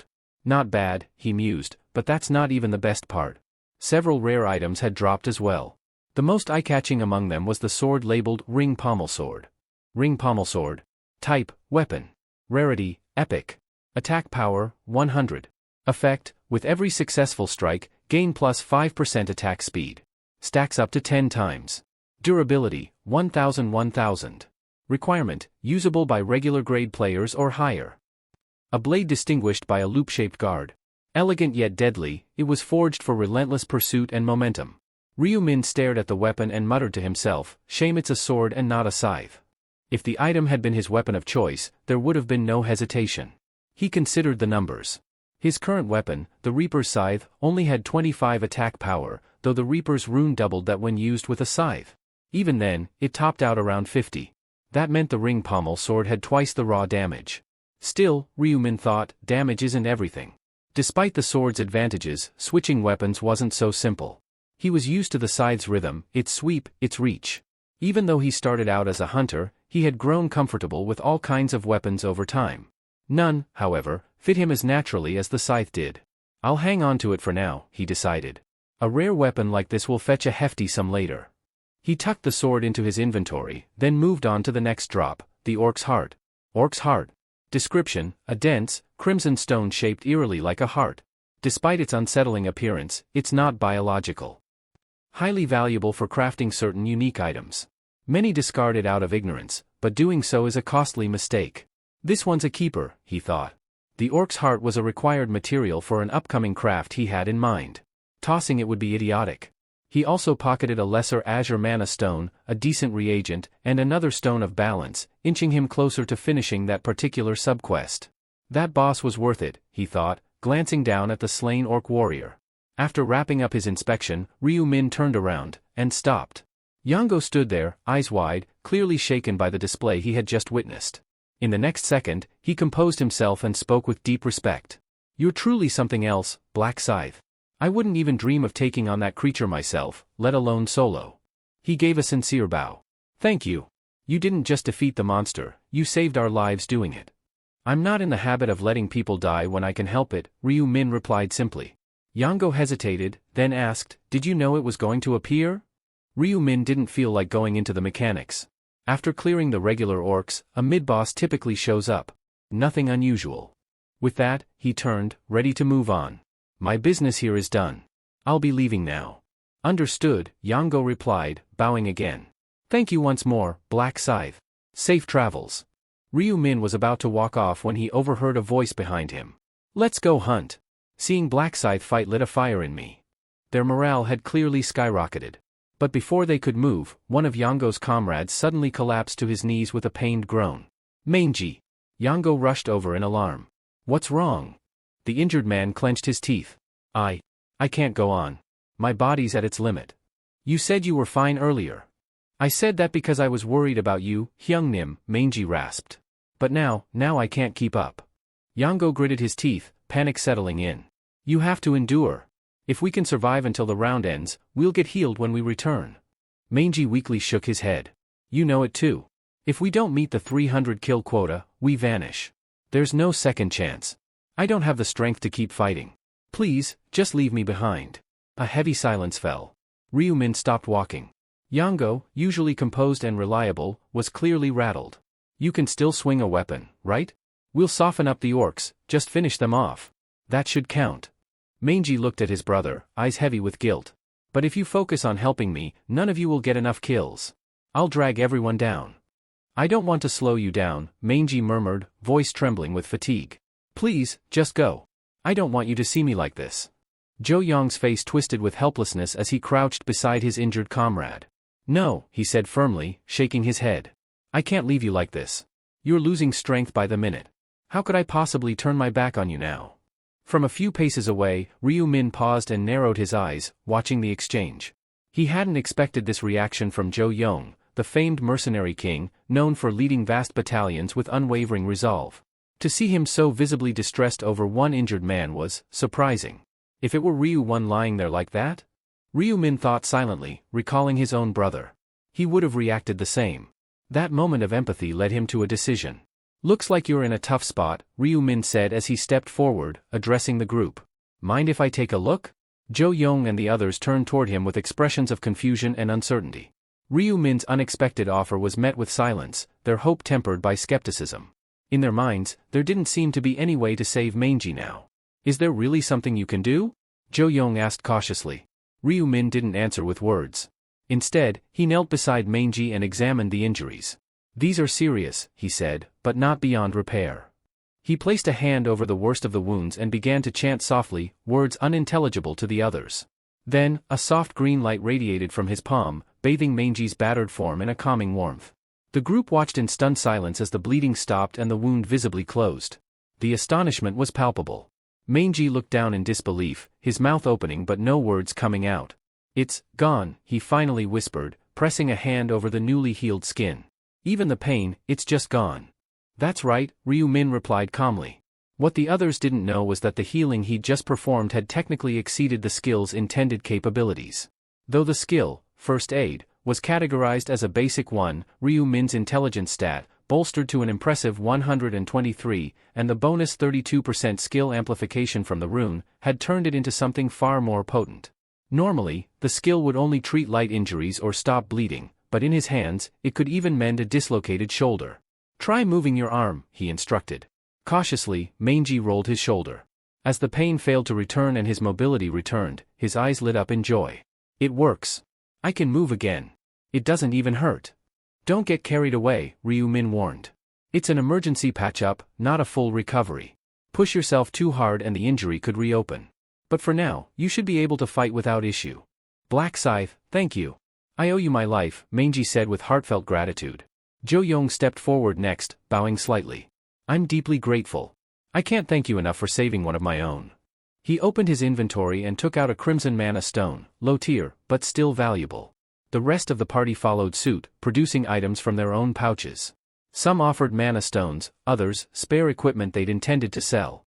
Jo Young extended the items toward Ryu Min. "This might not be much, but please accept these as a token of our appreciation." Ryu Min raised a hand, intending to refuse. "That's not necessary." But before he could decline further, the gifts were already in his hands. "It's not about the value," Jo Young insisted. "You gave our friend hope when we had none. Whether you accept the gesture or not, know that I won't forget this favor. Someday, I'll repay the debt." In that moment, Ryu Min realized he'd gained more than gold or loot. He'd earned the trust and gratitude of the Mercenary King, a man whose strength would one day prove crucial. "I was going to pick up a basic skill anyway," he thought to himself, but this turned out to be an even greater return than expected. This encounter was bound to leave a lasting impression. Before parting ways, Ryu Min looked at Jo Young's group and said calmly, "Well then, take care. I'm sure we'll cross paths again." Min Yuri found a quiet spot and watched the system interface tick down slowly. Time until round ends, 8 hours 55 minutes and 15 seconds. Main quest progress, orcs defeated, 0/300. She got scared as soon as she saw Black Scythe and lost him. Previously, Min Yuri found herself preparing for the upcoming 5th round. Just before stepping into it, Ryu Min's words echoed clearly in her mind. "The quest involving 300 orcs isn't something you can take lightly," he had warned her earlier. "They're not just strong, they come in hordes, and they're relentless. Don't even consider going in alone." "So, what are you suggesting?" she had asked. "Seek out Black Scythe as soon as the territory integration is complete," he replied without hesitation. "Don't challenge them without him. And if, for some reason, you can't reach him right away, then wait at least an hour before taking any action." "I understand," she had said, nodding in gratitude. "Thanks for the warning." Now, with those instructions fresh in her mind, Min Yuri remained patient, waiting calmly as the territory merger completed. She trusted Ryu Min, and intended to follow his advice to the letter. As soon as integration was finalized, she scanned her surroundings, unsure how to even begin finding Black Scythe. "Where do I even start?" she murmured. But the answer came swiftly and easily. She didn't need to search at all. Among the 10 individuals selected as area representatives for the bonus match, Black Scythe was already present. "There he is," she whispered, spotting him immediately. "I'll talk to him once it ends." The outcome was clear and overwhelming. Black Scythe dominated the match. The gap in ability between him and the others was undeniable. "Well, he is already level 30, she muttered to herself, trying to rationalize the feat. "It makes sense." As the match concluded, she began to walk toward him, but as he descended from the platform, her steps faltered. She stopped several feet away, her body refusing to move forward.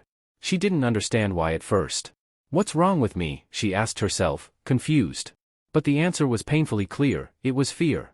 An instinctive, visceral fear that gripped her as she remembered the brutal scenes she had just witnessed, enemies mercilessly decapitated by his hand, blood spraying across the battlefield. No matter how much her rational mind told her he was an ally, her instincts whispered caution. "Min told me I need to work with Black Scythe," she reminded herself. "He'll need my help. He won't hurt me." But by the time she snapped out of her daze and lifted her head again, he was already gone. He left, she whispered in disappointment. I missed my chance. It seemed Black Scythe had already moved on to begin the main quest. Min Yuri now stood alone, weighing her next steps. Min said I shouldn't take on the orcs by myself, but I can't just stand here and do nothing. Left with no other option, she followed Ryu Min's final piece of advice, wait for 1 hour before taking action. Min Yuri released a tense breath as a wave of unease washed over her. Doubt began to gnaw at her confidence. This isn't good, she murmured, brows furrowing. What if I really vanish if I can't kill 300 orcs in time? She had entered this round with her faith placed firmly in Black Scythe, but now she couldn't even catch a glimpse of him. The irony stung. Her hesitation earlier had caused her to miss her chance. Fear had slowed her down. And now she was alone. Realizing this, she shook her head. I can't just stand around waiting. There's no telling if Black Scythe will return to this exact spot. Resolving to act, she moved forward carefully, scanning her surroundings with a sharp gaze. Her footsteps were slow but purposeful. She didn't know where he had gone, but she had to try. I think he might have gone this way, she speculated, glancing down a well-trodden path that stretched through the trees. She followed it, one cautious step at a time. Roughly 10 minutes later, she spotted a faint silhouette ahead, structures in the distance, crudely built and worn by time. From their design, it was obvious, an orc village. Spikes, wooden barricades, and crude tents sprawled around the area. Could he be inside? She wondered aloud, but immediately shook her head. No. That's too reckless. I can't charge in blind. Just as she decided to pull back, her heart dropped. A rustling in the underbrush. A low growl. From the trees beside the path emerged the last thing she wanted to see, an orc. It looked exactly as she remembered from the briefings and the game-like system, green skin, brutal build, and rage-filled eyes. A battle axe rested heavily in its hand, and the creature snarled before charging straight at her. Min Yuri's heart raced. This isn't what I wanted. I was trying to avoid this. But retreat was no longer an option. With no time to lose, she activated one of her core support skills, Bless. A golden light shimmered over her body, amplifying her stats. Her agility, the primary attribute she had poured points into, jumped from 24 to 36. Even her strength, though lesser in focus, rose from 12 to 18. Drawing the gleaming rapier she had received during her class advancement, she readied herself. The blade, light and precise, suited her fighting style perfectly. Fortunately, she had a few things going in her favor. First, the orc was alone. No backup, no ambush, just a direct confrontation. Second, and more importantly, she remembered Ryu Min's advice, orcs are bulky and muscular, but their necks aren't as well protected. That's your best target in a fight. Recalling that tip, her confidence began to build. If she stayed calm, if she focused, she might just pull this off. The orc roared and closed the distance fast, lifting its axe high and bringing it down in a brutal arc aimed straight for her shoulder. Min Yuri's eyes narrowed. The orc's axe carved a deadly arc toward Min Yuri's shoulder. But her reflexes kicked in just in time. She twisted her body, narrowly avoiding the brutal swing. Ha, dodging isn't too hard, she muttered under her breath. Just like Ryu said, these things aren't exactly accurate. With that in mind, she scanned the orc's movements, looking for a weak spot, specifically, its neck. But in the chaos of real combat, it was far more difficult than she'd imagined. There were no target indicators or autocorrections like in a game. If she misjudged and struck the wrong spot, she could easily open herself to a vicious counterattack. As the orc pulled back its weapon for another strike, Min Yuri maneuvered to the side and saw her chance. She lunged forward, rapier flashing, aiming straight for the neck. But the orc shifted unexpectedly, and instead of piercing its throat, her blade sank into its chest. Damn, she hissed, gritting her teeth. Still, luck was on her side. The rapier slid in cleanly and came out just as easily. Most players would have panicked. Many weapons got lodged in the dense muscle, making it nearly impossible to retrieve them in time. But not her. Not this time. Breathing out in relief, she remarked, glad it didn't get stuck. I was bracing for the worst. She didn't waste time. Keeping her footwork light and swift, she continued to maneuver around the orc, striking again and again, each time aiming for the neck. The beast roared and flailed, but her persistence paid off. On her sixth attempt, her blade finally found its mark. The rapier punched clean through the orc's throat. Blood gushed as the monster staggered backward, then collapsed with a thunderous thud. Min Yuri exhaled heavily, her body trembling from the intensity of the fight.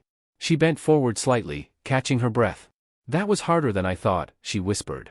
But I did it. I really beat an orc alone. As she wiped sweat from her brow, something caught her eye. A figure was moving toward her.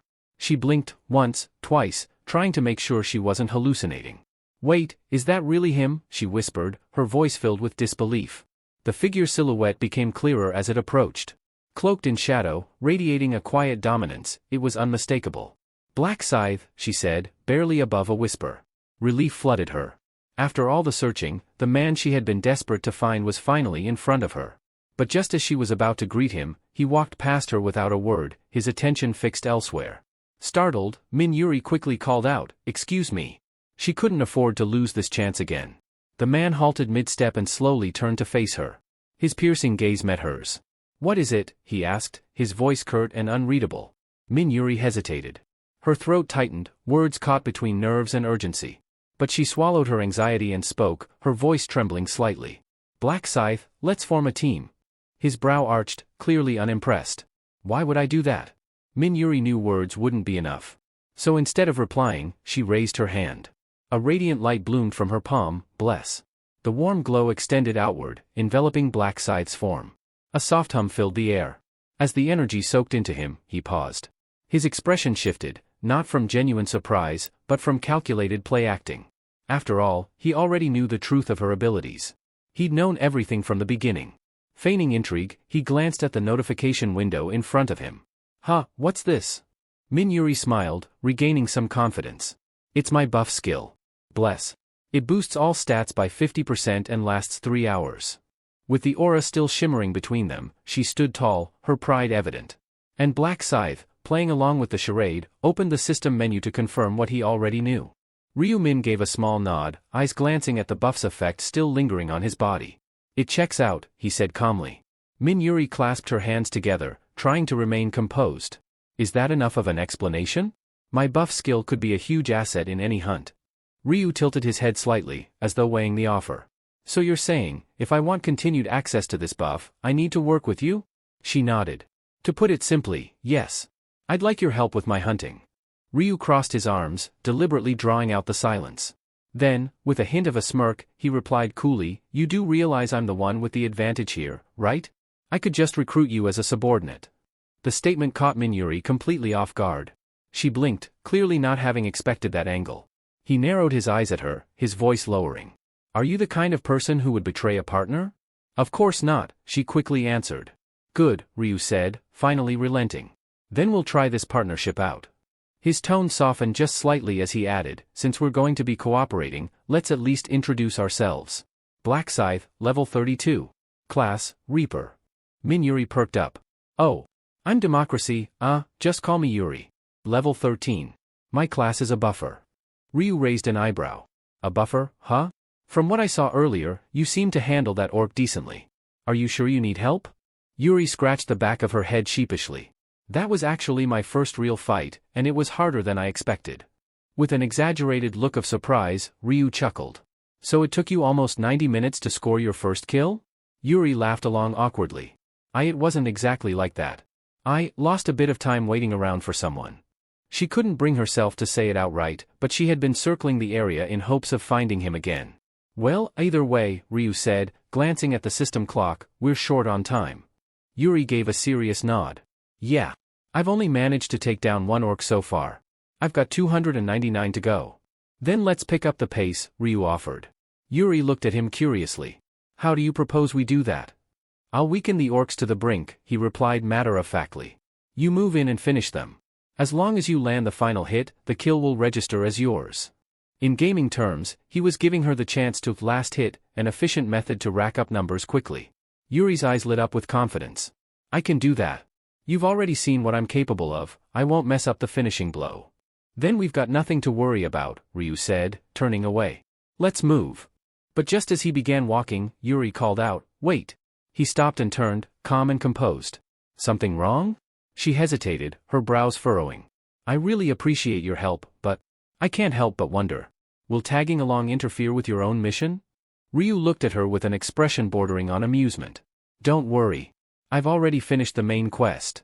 That simple answer brought visible relief to her face. "Then let's do this," Yuri said, her voice steady now. And with that, the two moved forward, one step closer to hunting down the remaining 299 orcs. Yuri wasn't entirely sure whether Black Scythe would accept her proposal to team up, but here they were, moving through the forest together. She still couldn't believe it. The elusive figure she'd been searching for was now walking beside her. Though uncertain how they'd handle the orcs as a team, she knew she'd soon find out. Their walk hadn't lasted long before danger emerged. 3 orcs stomped into view, snarling as they caught scent of the 2 humans. Yuri immediately took a step back and raised her rapier in a defensive stance, her nerves flaring. Just as she prepared to face them, Min calmly extended his arm in front of her. "Hold up," he said coolly.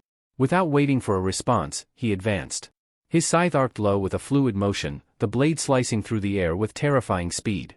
Thick green legs were severed effortlessly, the orcs crumpling to the ground as their massive upper bodies crashed into the dirt.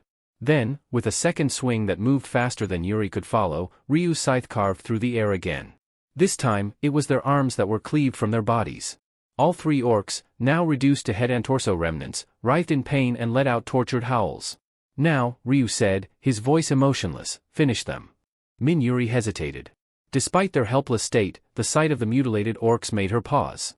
It was the first time she had seen such brutality up close. Ryu looked back at her. "Why are you stopping?" I'm sorry," she stammered, pushing past her hesitation. Taking a deep breath, she walked toward the fallen orcs. One by one, she delivered the final blows, her rapier piercing through each creature's exposed throat with swift, calculated thrusts. Moments later, a series of notifications filled her vision. "You have slain an orc. Experience gained, 2.35%. Gold obtained, 40. Yuri's eyes widened, stunned at how fast it had all happened. "That's it," she whispered in disbelief. "I got 3 kills just like that?" It felt surreal. Having faced one orc alone earlier, she knew how physically demanding and dangerous they could be. This, however, felt completely different. There had been no real risk, not when Black Scythe had neutralized them so efficiently. "They're not like goblins at all," she muttered. "They're supposed to be strong, but this wasn't hard." A realization hit her then, she wasn't getting stronger. She was standing behind someone overwhelming. Her eyes drifted toward Min again, this time with growing admiration. The way he moved, how effortlessly he dismantled such fearsome enemies, it was like watching a force of nature. "Let's keep going," Ryu said casually, already walking ahead. Yuri followed, feeling a mix of awe and renewed motivation. She was in the presence of someone truly extraordinary. After Yuri finished off the incapacitated orcs, she couldn't help but look at Min with renewed admiration.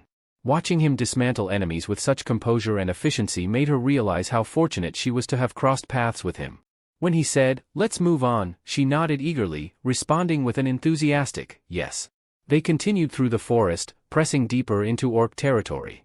The pattern quickly established itself. Min would dart in first, targeting legs and arms with precise, sweeping strikes that crippled their foes, leaving them helpless on the ground. All Yuri had to do was step forward and deliver the finishing blow. It was like a systemized production line of death. "I had no idea hunting could be this smooth," Yuri commented in disbelief. If an orc had seen this, it might have died from shock before the scythe even touched it. Ryu didn't respond, though a faint smirk threatened to break through his neutral expression. After a while, he asked, "What's our current count?" Yuri puffed her chest out a little with pride. 52, and it's only been 30 minutes. That's pretty amazing, right? To her, it was a feat worth celebrating. But to Min, it was far from impressive. In the past, eliminating over 300 enemies in under an hour was standard procedure for him. By comparison, this pace felt leisurely. Still, he acknowledged that most of their time had been spent wandering between spawns. The real challenge wasn't fighting, it was finding the targets. His eyes scanned the thinning monster population. "These orcs are scattered too widely," he thought. "Taking them down is easy, but locating them is inefficient." Min's mind quickly turned toward a better solution. "If I keep dragging her around like this, we'll just waste more time. I need to accelerate this process. But if I take Yuri in a orc village, it could be dangerous for her. I can't fight and protect her at same time." He remembered the orc shaman. A special type of monster with the ability to summon other orcs. If they could find him, the hunt would become far more productive. It was a shortcut that allowed him to avoid combing the entire field for scattered groups. Coincidentally, their current route naturally aligned with the direction of the shaman's lair. It was a perfect opportunity. They pressed on. Along the way, Yuri's spirits stayed high. "At this pace, we might hit the 300 mark within 3 hours, she said brightly. Ryu glanced sideways at her. 3 hours? That's too long. We'll finish it within 1. She blinked in confusion. 1 hour? Did I hear that right? Yes. Under an hour, he confirmed without a shred of doubt. Min-Yuri stared at him, stunned. Wait, seriously? How's that even possible? Ryu finally unveiled a portion of his plan. By using the orc shaman. I won't kill it, just exploit its summoning ability. That way, we don't need to search for orcs. They'll come to us. It was a clever strategy, manipulate the summoner to keep producing enemies, allowing them to rack up kills quickly without wasting time between fights. However, something nagged at Min-Yuri's curiosity. She furrowed her brow and asked, but, how do you even know about the orc shaman? This is your first time here, isn't it? Ryu didn't miss a beat. I came across it once before I ran into you, he replied smoothly. That's how I know its location. It was a complete fabrication, but his delivery was flawless. Min-Yuri accepted it without further question, her thoughts drifting instead to the efficiency of his methods. So that's how he does it, she murmured to herself, eyes gleaming with admiration. And so, the two of them advanced toward their next objective, a single goal in mind, to crush the quota in record time. Min-Yuri found Ryu Min's explanation convincing enough to ease her concerns. Then, with a steady voice, he assured her, I'll make sure nothing puts you in danger. His calm confidence made her heart stir slightly. Her initial surprise faded, replaced by a soft smile. You're more thoughtful than I expected, she said, almost playfully. Maybe that old saying is true, you don't really know someone until you've spoken with them. Before long, the pair reached a secluded village nestled in the wilderness. It was a humble place, made up of small wooden huts with straw roofs, barely more than 5 buildings total. Not a single orc patrolled the area. Min-Yuri tilted her head in confusion. This is where a boss is supposed to live? It looks too tiny. Despite the peaceful appearance, Ryu Min remained cautious. He knew better than to judge by appearances. The quaint little hamlet was nothing more than bait. A trap, deliberately designed to appear harmless so it could lure in players with their guards down. In a previous regression, he had seen what lay behind the curtain of deception. While circling behind the village in that timeline, he'd come upon a gruesome pile of corpses, players who had walked into the trap unprepared. All of them had fallen victim to the orc shaman, a cunning creature who relied on deceit rather than strength. It wasn't bravery that defined the shaman, it was cowardice masked as cleverness. Yes, Ryu Min could end him easily. But that wasn't the plan. The shaman's summoning ability made him far more useful alive, for now. Follow me, Ryu said, motioning for Min-Yuri to stay close. They moved through the village, passing a few small, empty huts. The silence was eerie, too quiet. Min-Yuri looked around with growing unease. There's no sign of any orcs. Are you sure this is their territory? That's because the orcs don't actually live here, Ryu replied calmly. Only the shaman stays here, hidden inside. Eventually, they arrived at a slightly larger structure. Though it shared the same thatch design, its size and subtle details set it apart. Ryu gestured toward it. That's the place. The shaman waits inside, listening for intruders and preparing ambushes. Min-Yuri's eyes widened. Wait, the orcs lay traps. He's not just any monster. As a boss, he has some intelligence. These small huts? They're just part of the bait, Ryu explained. This whole village is a facade to draw players in and kill them. Min-Yuri looked concerned. Then, are we caught in the trap too? Ryu nodded. From the shaman's perspective, yes. But that works in our favor. Do you have a plan? She asked, her tone serious. We'll turn the trap on him, Ryu said. It's simple. When players enter that larger hut and steps on red carpet there, they trigger a hidden zone. That alerts the shaman, and he summons a horde of orcs, usually 10 to 20, to swarm the intruder. It's almost impossible to escape once they've surrounded you. He gave a small smile. But if we can bait the trigger without getting caught, the summoned orcs will believe they missed their target. Then they'll send out scouts to track us down. And we'll be waiting for them, he added. Min-Yuri hesitated, then offered, I'll be the one to go in. Ryu raised an eyebrow. By yourself? She nodded. There's no need for both of us to walk into a trap. It'll look suspicious if we both go in. Besides, I understand the plan and I want to contribute. Let me do this. Ryu studied her expression for a moment, then gave a small nod. All right, I'll wait here. With a determined breath, Min-Yuri turned toward the hut and pushed the door open. The hinges groaned as she stepped inside, the musty scent of aged wood meeting her nose. The interior was dimly lit, devoid of movement or noise. Each step she took echoed off the floorboards, magnifying her presence in the silence. She soon arrived at a wide-open space, large enough to accommodate 24 orcs. This must be it, she whispered to herself. The trap point Ryu mentioned. Her thoughts flashed back to his instructions. The orc shaman is inside, listening. He only reacts to sound, doors creaking, footsteps entering. Once you step onto the red carpet, he thinks he has you and summons his minions to trap you inside. The trick is to only go as far as the carpet, make some noise, then leave. Once the summons fail, scouts will be dispatched to re-engage us. That's our real target. Min Yuri's eyes landed on a faded red rug stretched across the center of the room. Heart pounding, she took a careful step onto it, letting the sound of her footfalls carry through the hut. Then, without hesitation, she spun around and walked straight out, never once glancing back. As she stepped into the open air again, she exhaled sharply and muttered, "That wasn't so bad, but it still made me nervous." Ryu Min was standing nearby, arms crossed casually, eyes on the door. "You all right?" he asked. She gave him a small grin. "Yeah, I followed the plan. Reached the carpet and everything." "Good," he replied with a nod. "That's all we needed."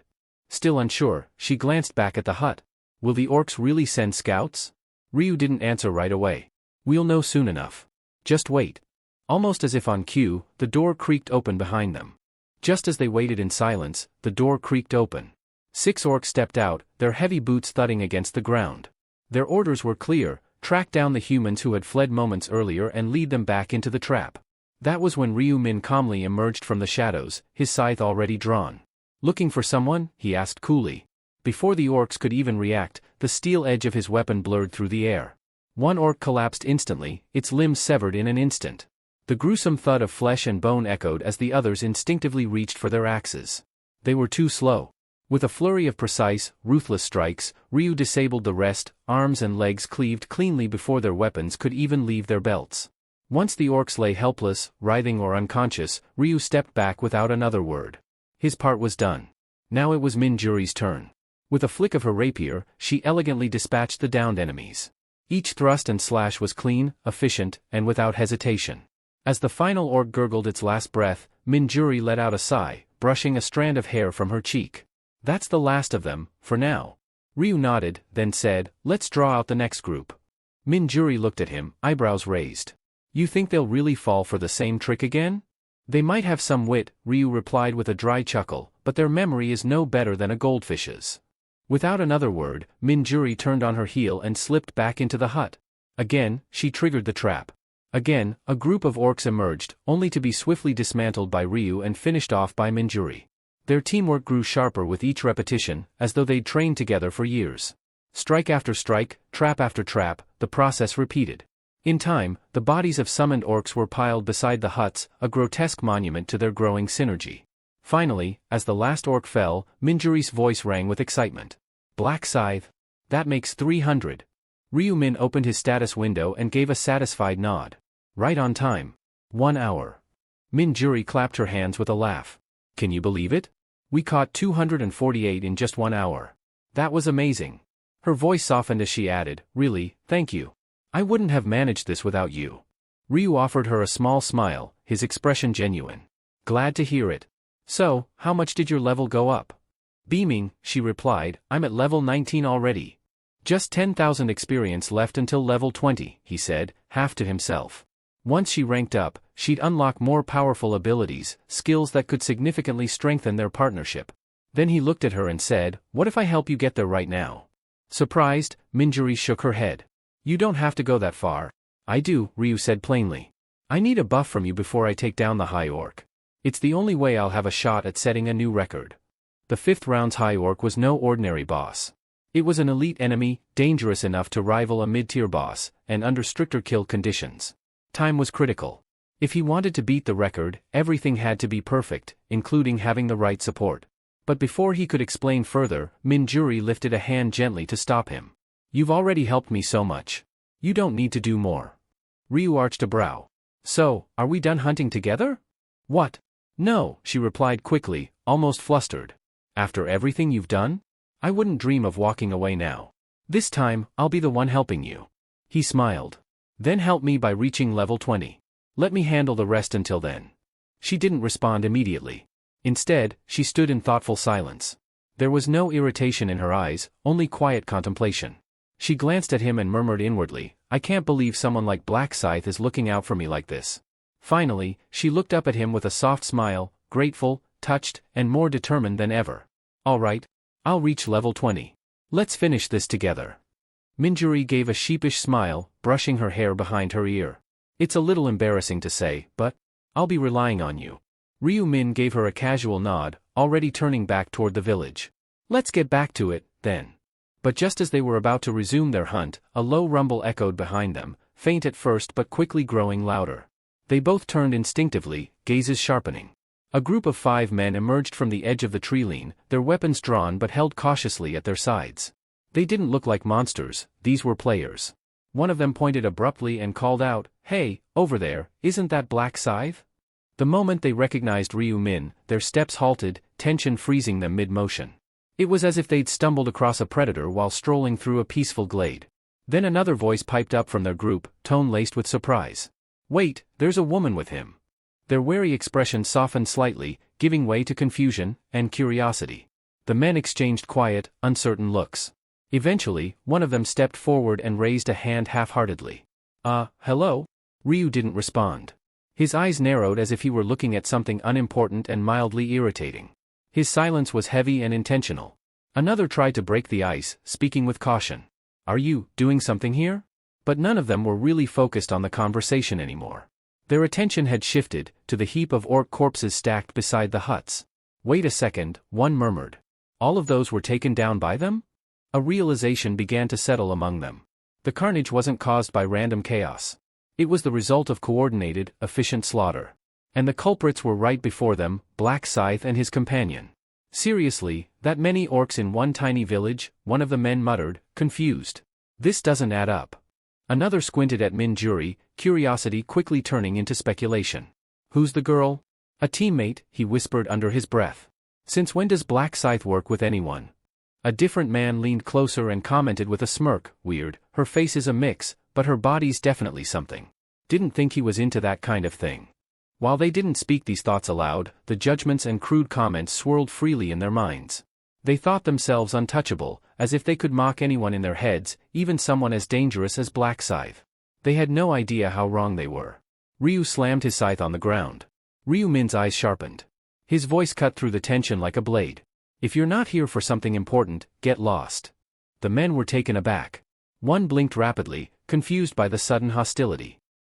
Excuse me?" Ryu turned to face them fully now, his gaze frosty and his voice tinged with irritation. "I said, leave. Don't waste my time." The curt dismissal stunned them. What really stung, however, was his use of casual speech, completely disregarding the usual formality strangers owed each other. One of the men scoffed, offended. "What's with that tone? Who gave you the right to speak down to us?" "Yeah," another added, puffing up slightly. "It's rude to be so informal when you've never met someone before. You may be first-rank player." Minjuri's expression remained unreadable, but internally, she scoffed. "Are they insane? They are arguing against Black Scythe." Black Scythe gave the man a sharp cut on his forehead. "If you value your life, get lost now." A heavy silence settled over the group. No one dared to reply. They had made a mistake, a serious one. After that, the group ran off. Another chimed in with an apologetic nod toward Ryu Min, "Sorry to have bothered you." Without waiting for a response, the group ran off swiftly, retreating down the path they had come from. Ryu Min didn't move a muscle as he watched them leave, his gaze following their every step until they disappeared behind the thickets. He wasn't just watching, he was reading them, tapping into their surface thoughts. "They're not retreating for good," he thought. "They're hiding. Observing. They're curious about my methods, especially the way I've been handling the orcs." He could practically feel their eyes still on him from a distance, their withdrawal a calculated move to avoid confrontation while gathering intel. "Fine. Watch if you must," Ryu Min mused inwardly. "It makes no difference to me. As long as I meet my objective, your curiosity changes nothing." His attention drifted from the treeline back to Minjuri, who had remained silent through the encounter. It was time to resume their task. "I should deal with the boss soon," he muttered to himself. "But first, I'll make sure Minjuri reaches level 20. Turning to her, he said, "Let's get back to it." However, Minjuri didn't move immediately. Instead, she tilted her head and looked at him curiously. Minjuri stared at him for a second longer, then slowly nodded. Ryu offered a small reassurance. "Don't worry about them. Let them waste their time watching. Just stay focused, we'll keep hunting." Meanwhile, further off in the woods, the 5 men who had been dismissed stood clustered behind a large boulder, partially concealed by brush. "I think we're far enough away now," one whispered. Another glanced back cautiously. "What now?" Are we just going to watch? A third gave a low chuckle. Of course. I mean, aren't you at least a little curious? Black Scythe isn't exactly known for letting others see how he works. I was wondering the same, another added. How did he manage to summon or attract so many orcs in one tiny village? The fifth member crossed his arms, eyes fixed on the direction they had come from. We keep our distance, observe from the shadows. If we're careful, we won't get caught. A smirk formed on one man's lips. Afraid you'll get squashed like one of those buzzing pests? Not even a little, he replied with mock bravado. Let's get closer. Driven by their shared curiosity and a reckless sense of daring, the group began inching forward, weaving through trees and underbrush, careful not to make a sound. There, he's still over there, one of them whispered as they approached a low hill. From their vantage point, they spotted the edge of a modest cottage nestled at the heart of the ruined village. And beside it, just as before, stood Black Scythe and his companion, ready to resume their grim task.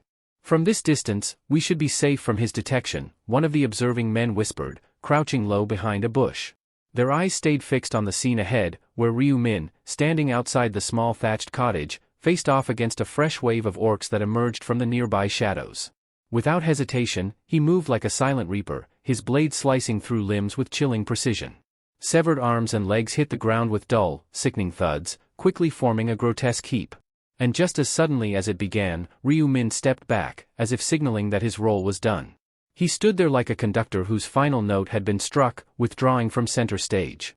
Watching in hushed awe, one of the men murmured, "Why isn't he finishing them off?" The answer came moments later when Minjuri dashed forward, rapier glinting in the light. She pierced through the weakened orcs effortlessly, ending their suffering with swift jabs. Another observer furrowed his brows. Is he helping her level up? What kind of tactic is that? A third one muttered, baffled. What's he trying to gain from this? It was hard for them to process. The Black Scythe, widely known as the top-ranked player, someone they had always associated with ruthless efficiency and solo dominance, was now taking time to assist a woman in grinding experience. The notion itself felt absurd. One of them scoffed under his breath, just what kind of charm does she have to earn that kind of treatment? They continued watching, feeling the weight of disparity. While they often struggled to take down a single orc and burn through potions in the process, here was a pair dispatching dozens in elegant synchronization, barely breaking a sweat. A sense of bitter envy crept in. He's making it look so damn easy, another added through clenched teeth. But as they continued watching, something else caught their attention, something more subtle. Hold on, one said, narrowing his eyes. Look closely at that woman, doesn't something seem off about her? One of the hidden men furrowed his brows and pointed quietly toward the cottage. Do you see that? He whispered. Every time she steps into that thatched house, the orcs come pouring out right after her. The others turned their attention toward the cottage, watching as Minjuri once again stepped out, trailed by a new group of snarling orcs. It had happened multiple times by now, not just once or twice. It was a consistent pattern. They follow her, he added, tone low and tense. Like moths to a flame. I've been keeping count, at least 30 have emerged so far. Someone else muttered, doesn't that seem suspicious? How could so many orcs be packed into such a tiny house? Another, glancing between the pile of slain orcs and the quaint structure they'd come from, made a grim deduction. If each of those corpses came from that single cottage, then we're looking at hundreds, maybe 300 or more. A third man ran a hand over his mouth in disbelief. It's not natural. The only explanation I can think of is, that place isn't just a building. It's a spawn zone. The group fell quiet as the idea sank in. That's gotta be it, someone eventually agreed. A hidden orc respawn point. It's the only thing that makes sense. Otherwise, this entire scene would be impossible. In the game-like world they lived in, areas that continuously regenerated monsters weren't unheard of. But finding one hidden within a nondescript village cottage? That was something else entirely. Then anger stirred among them.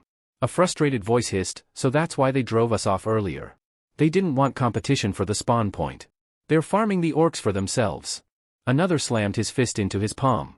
Bastards. They're hogging all the experience and loot. Though their fury simmered, they knew better than to confront Ryu Min head-on. As the Black Scythe, his power was unmatched, and his reputation brutal. Let's just wait, one of them finally said through clenched teeth. Once they clear out, we'll move in and take over. Simple as that. The others nodded reluctantly, each of them burning with resentment but lacking the strength to do anything about it. So, they hunkered down and waited, not realizing that this decision, to stay and watch, would end up sealing their fate.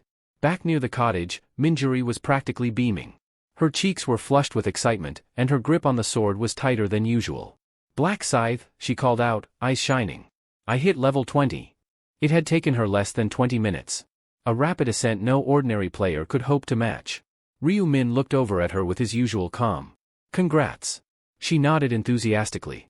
"I even unlocked a new ability, Bless. Its effectiveness jumped up from 50 to 60%. Ryu raised a brow. "Can you try using it on me?" "Sure," she said with a grin. "Just a second." She raised her hand, and a warm, golden glow began to radiate from her palm. The light gathered, shimmered, then surged forward toward Ryu Min like a wave of divine energy. As it enveloped him, a translucent system notification appeared in front of his eyes. As the newly activated skill surged through him, a notification blinked across Ryu Min's vision.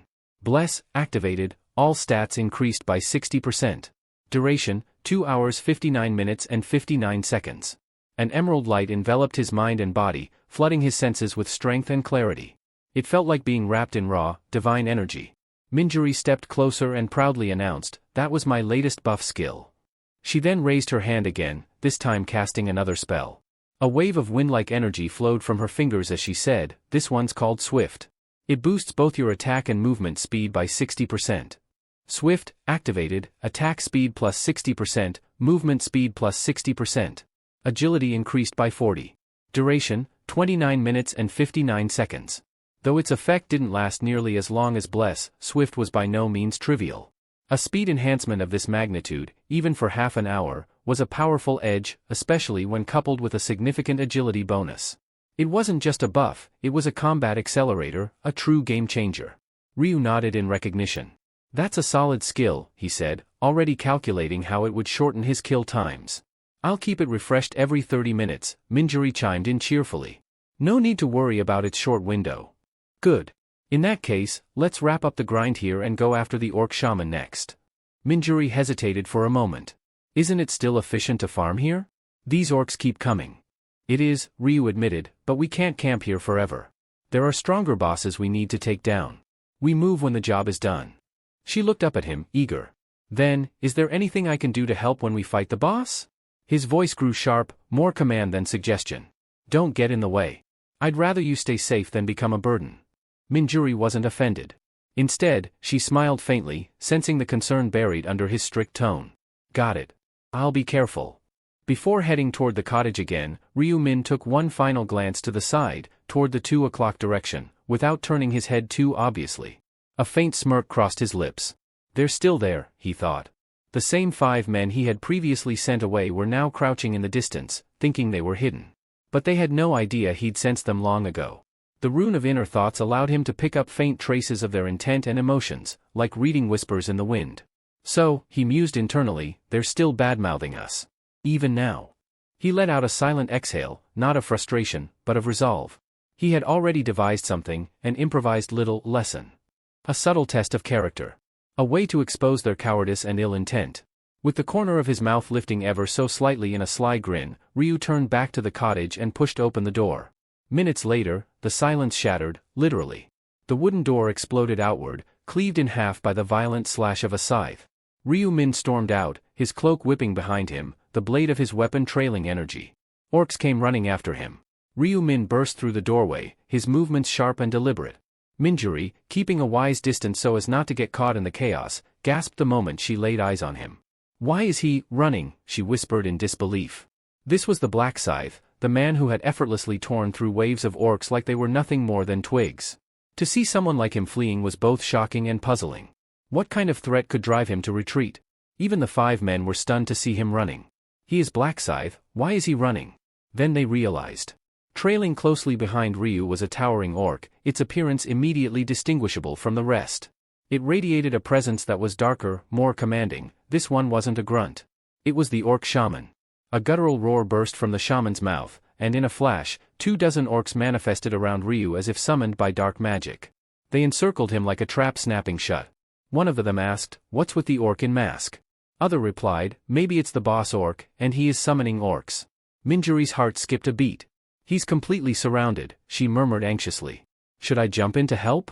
She hesitated, her grip tightening around her sword. But then her eyes narrowed with clarity. "No, this is Black Scythe we're talking about." She knew better than anyone that Ryu wasn't someone who allowed himself to be cornered by accident. With the kind of agility and speed he possessed, evading 20 orcs would have been child's play. He wouldn't stay put unless he had something in mind. This has to be part of his strategy, she concluded, eyes sharp. As if to prove her right, Ryu didn't flinch. Instead, he danced through the encirclement, weaving in and out of enemy reach. His scythe struck with swift precision, each move calculated to redirect or disrupt. Minjuri couldn't help but marvel. He's deflecting and dodging them all? It's like watching a masterclass, she thought, filled with admiration. Then the orc shaman summoned more orcs, but Ryu was handling all of them well. Dodging, deflecting, and killing them one by one. 20 orcs, armed with brutal axes, came at him in unison, but Ryu didn't falter. He flowed between them, dodging with a rhythm so precise it looked like he was dancing. Unbelievable, one of the observers gasped. How's he avoiding all that? He's not human. But just as all began to spread among the group, someone barked out urgently, "This isn't the time to stand around." Huh? Why not? Another asked, startled. Look! The first man pointed. That boss, the shaman, he's wide open from behind. If we move now, we might be able to land a surprise attack and snatch the kill. Are you serious? You want to steal the boss from Black Scythe? Another asked, hesitating. This is our shot. He's too busy fending off the orcs. There's no way he'll notice right now, one said with confidence. And if he finds out later? Someone asked nervously. We just say we were trying to help, the man said with a smirk. It looked like he was in trouble, didn't it? Their greedy logic convinced the group, and they crept forward, circling around the battlefield toward the shaman. Minjuri watching Ryu, but then her attention shifted. From behind the orc shaman, figures began to creep into view. Her expression darkened as recognition dawned. It's them. The same 5 men they'd encountered earlier had reappeared. This time, they moved with purpose, weapons at the ready, eyes locked on the shaman. Minjuri frowned as she pieced it together. They're trying to snipe the shaman while Ryu keeps the rest busy, she realized grimly. It wasn't just opportunistic, it was an outright attempt to steal the boss he was clearly targeting. That shaman's his, she thought, her tone serious. They have no idea what they're meddling with. Few moments ago, Minjuri hesitated before speaking, her voice laced with concern. Black Scythe, am I slowing you down? I mean, with everything going on, am I in your way? Ryu, who had been checking the cooldowns of his skills while casually surveying the area, looked up at her, his expression as calm and unreadable as ever. No, he said plainly.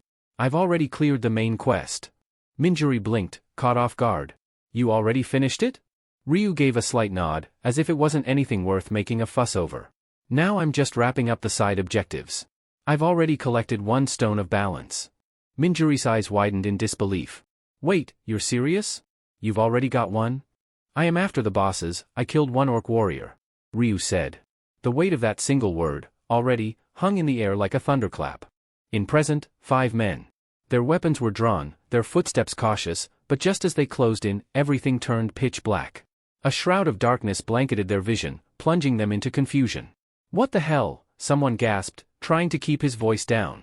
The group instinctively covered their mouths, but it was already too late. The orc shaman's head snapped around, alerted to their presence.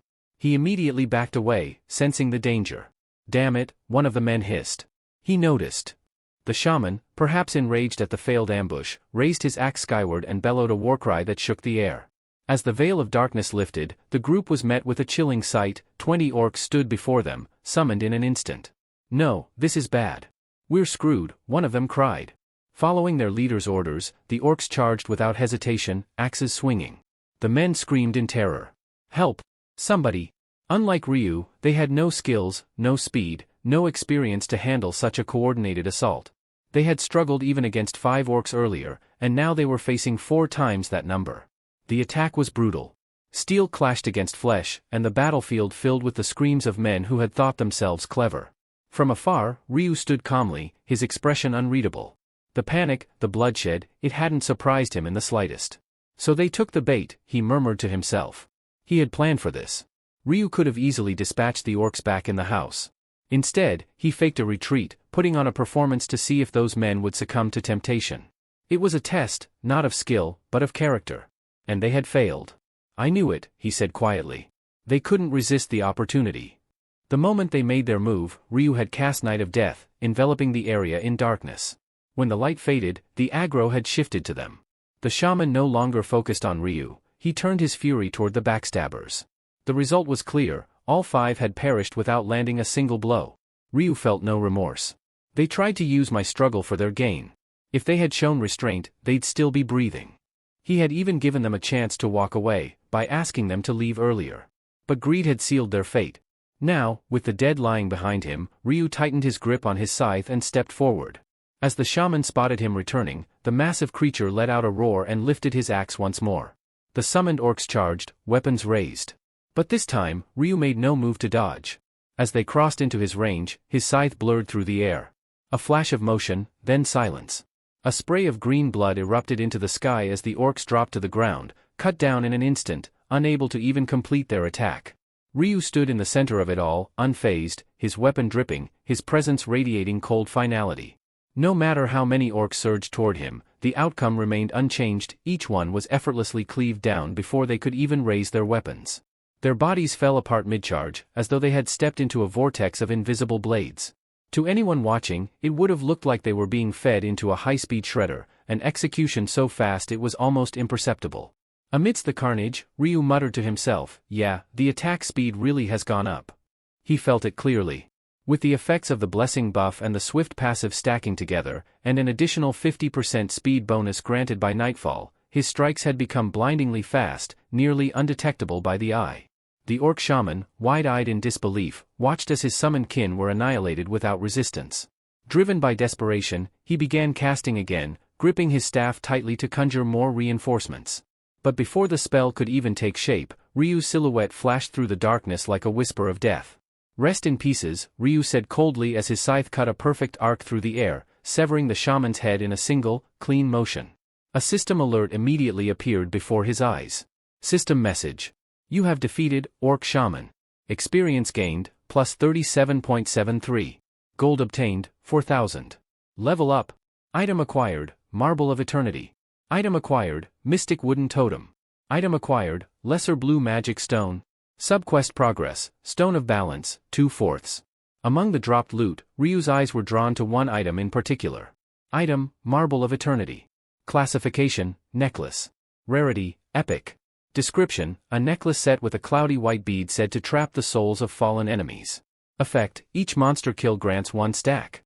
Every 100 stacks consumes 1 durability and grants plus 1 stat point. Durability, 1000 by 1000. Restriction, usable only by regular grade or higher. Ryu narrowed his eyes in thought.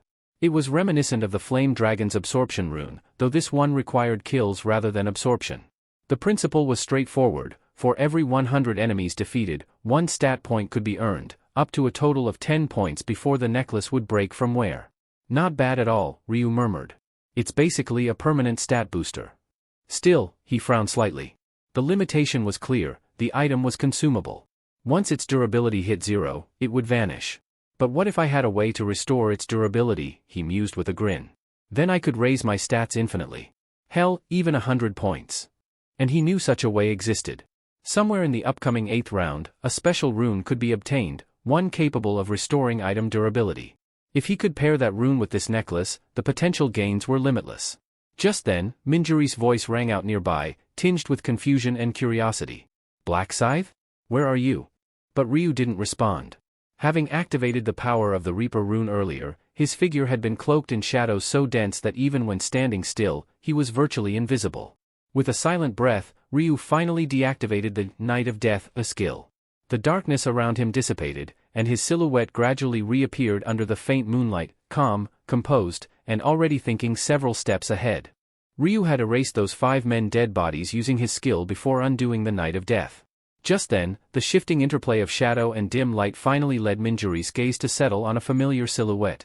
Her voice, both relieved and mildly exasperated, echoed out. "There you are, Black Scythe. I've been running around looking for you." Ryu turned slightly, gesturing toward the orc shaman's decapitated corpse that still lay warm on the ground. "As you can probably tell, I've been preoccupied." Minjuri, however, didn't seem the least bit surprised by the aftermath. Her expression remained calm, as though this level of devastation was to be expected from him.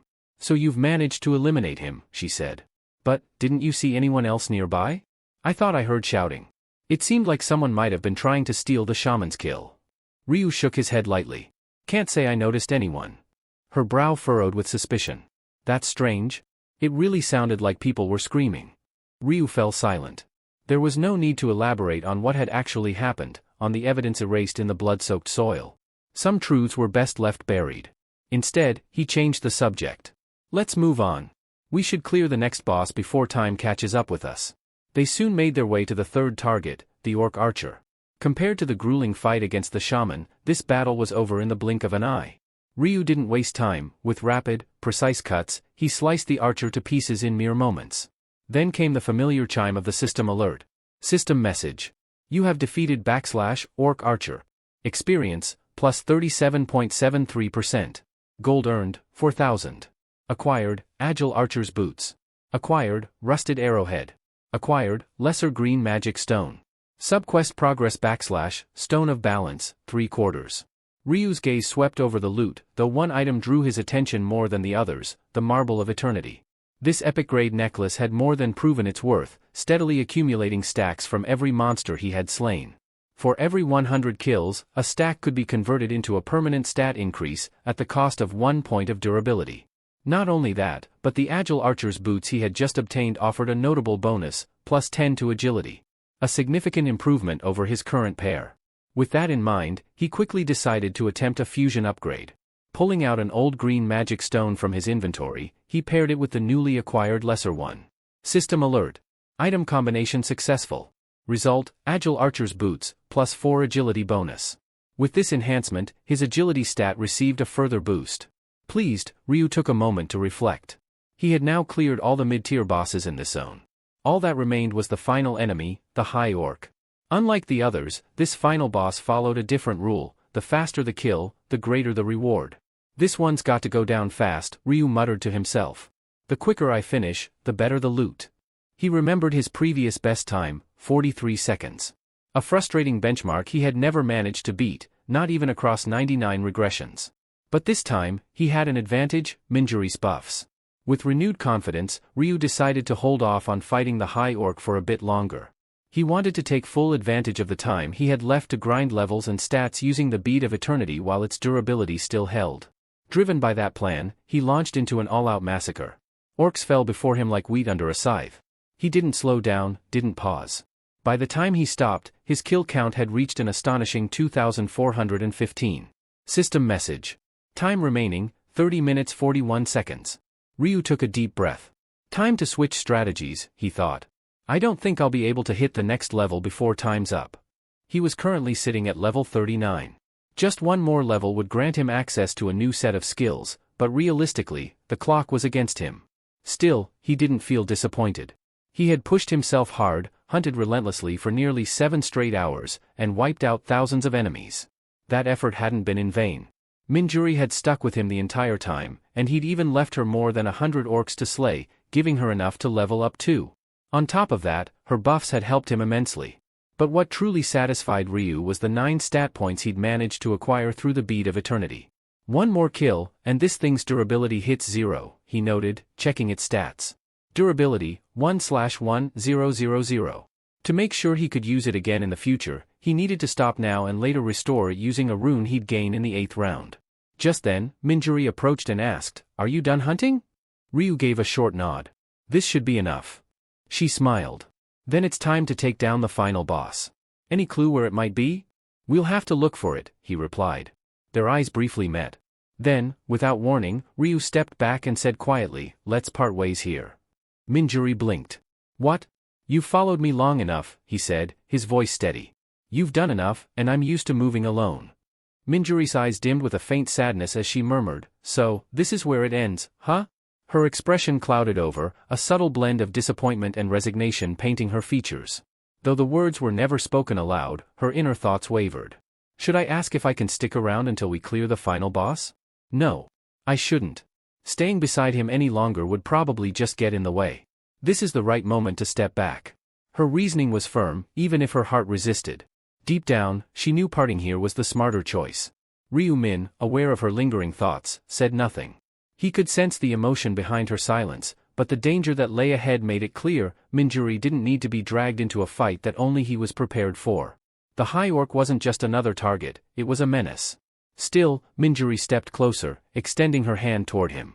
Let me refresh your buffs before you go, she offered softly. With a faint glow, the blessing and swift enchantments wrapped around him once more. She smiled lightly. I'm really grateful, she added. If you hadn't been there during the hunt, I doubt I'd have managed on my own. As she finished speaking, she pulled something from her inventory, a crystal glowing faintly with magical energy. This dropped while I was hunting earlier, she said, holding it out. It's a mana crystal. I'm not sure if you'll need it, but, here. Ryu glanced at the crystal, then at her. You can keep it, he replied simply. But she shook her head with quiet insistence. No, I've already gotten what I needed, just the experience was enough for me. Even without reading her thoughts, her honesty was clear. Yet her inner monologue drifted into Ryu Min's awareness unintentionally. I actually found two. I need to give one to Min, and I can't let Black Scythe walk away empty-handed. I owe him too much for everything. Unaware that both names, Black Scythe and Min, referred to the same person, Minjuri's sincerity touched Ryu. A faint smile curved at the edge of his lips. You've helped me as well, he said. So quit trying to repay me. Minjuri blinked in confusion, caught off guard by his perceptiveness, as if he had somehow seen straight through her. Taking the mana crystal from her hands, Ryu nodded once more. Then I'll accept it. Thank you, he said. With that, he turned and began walking away, his pace swift and determined. Let's meet again, he added, without turning back.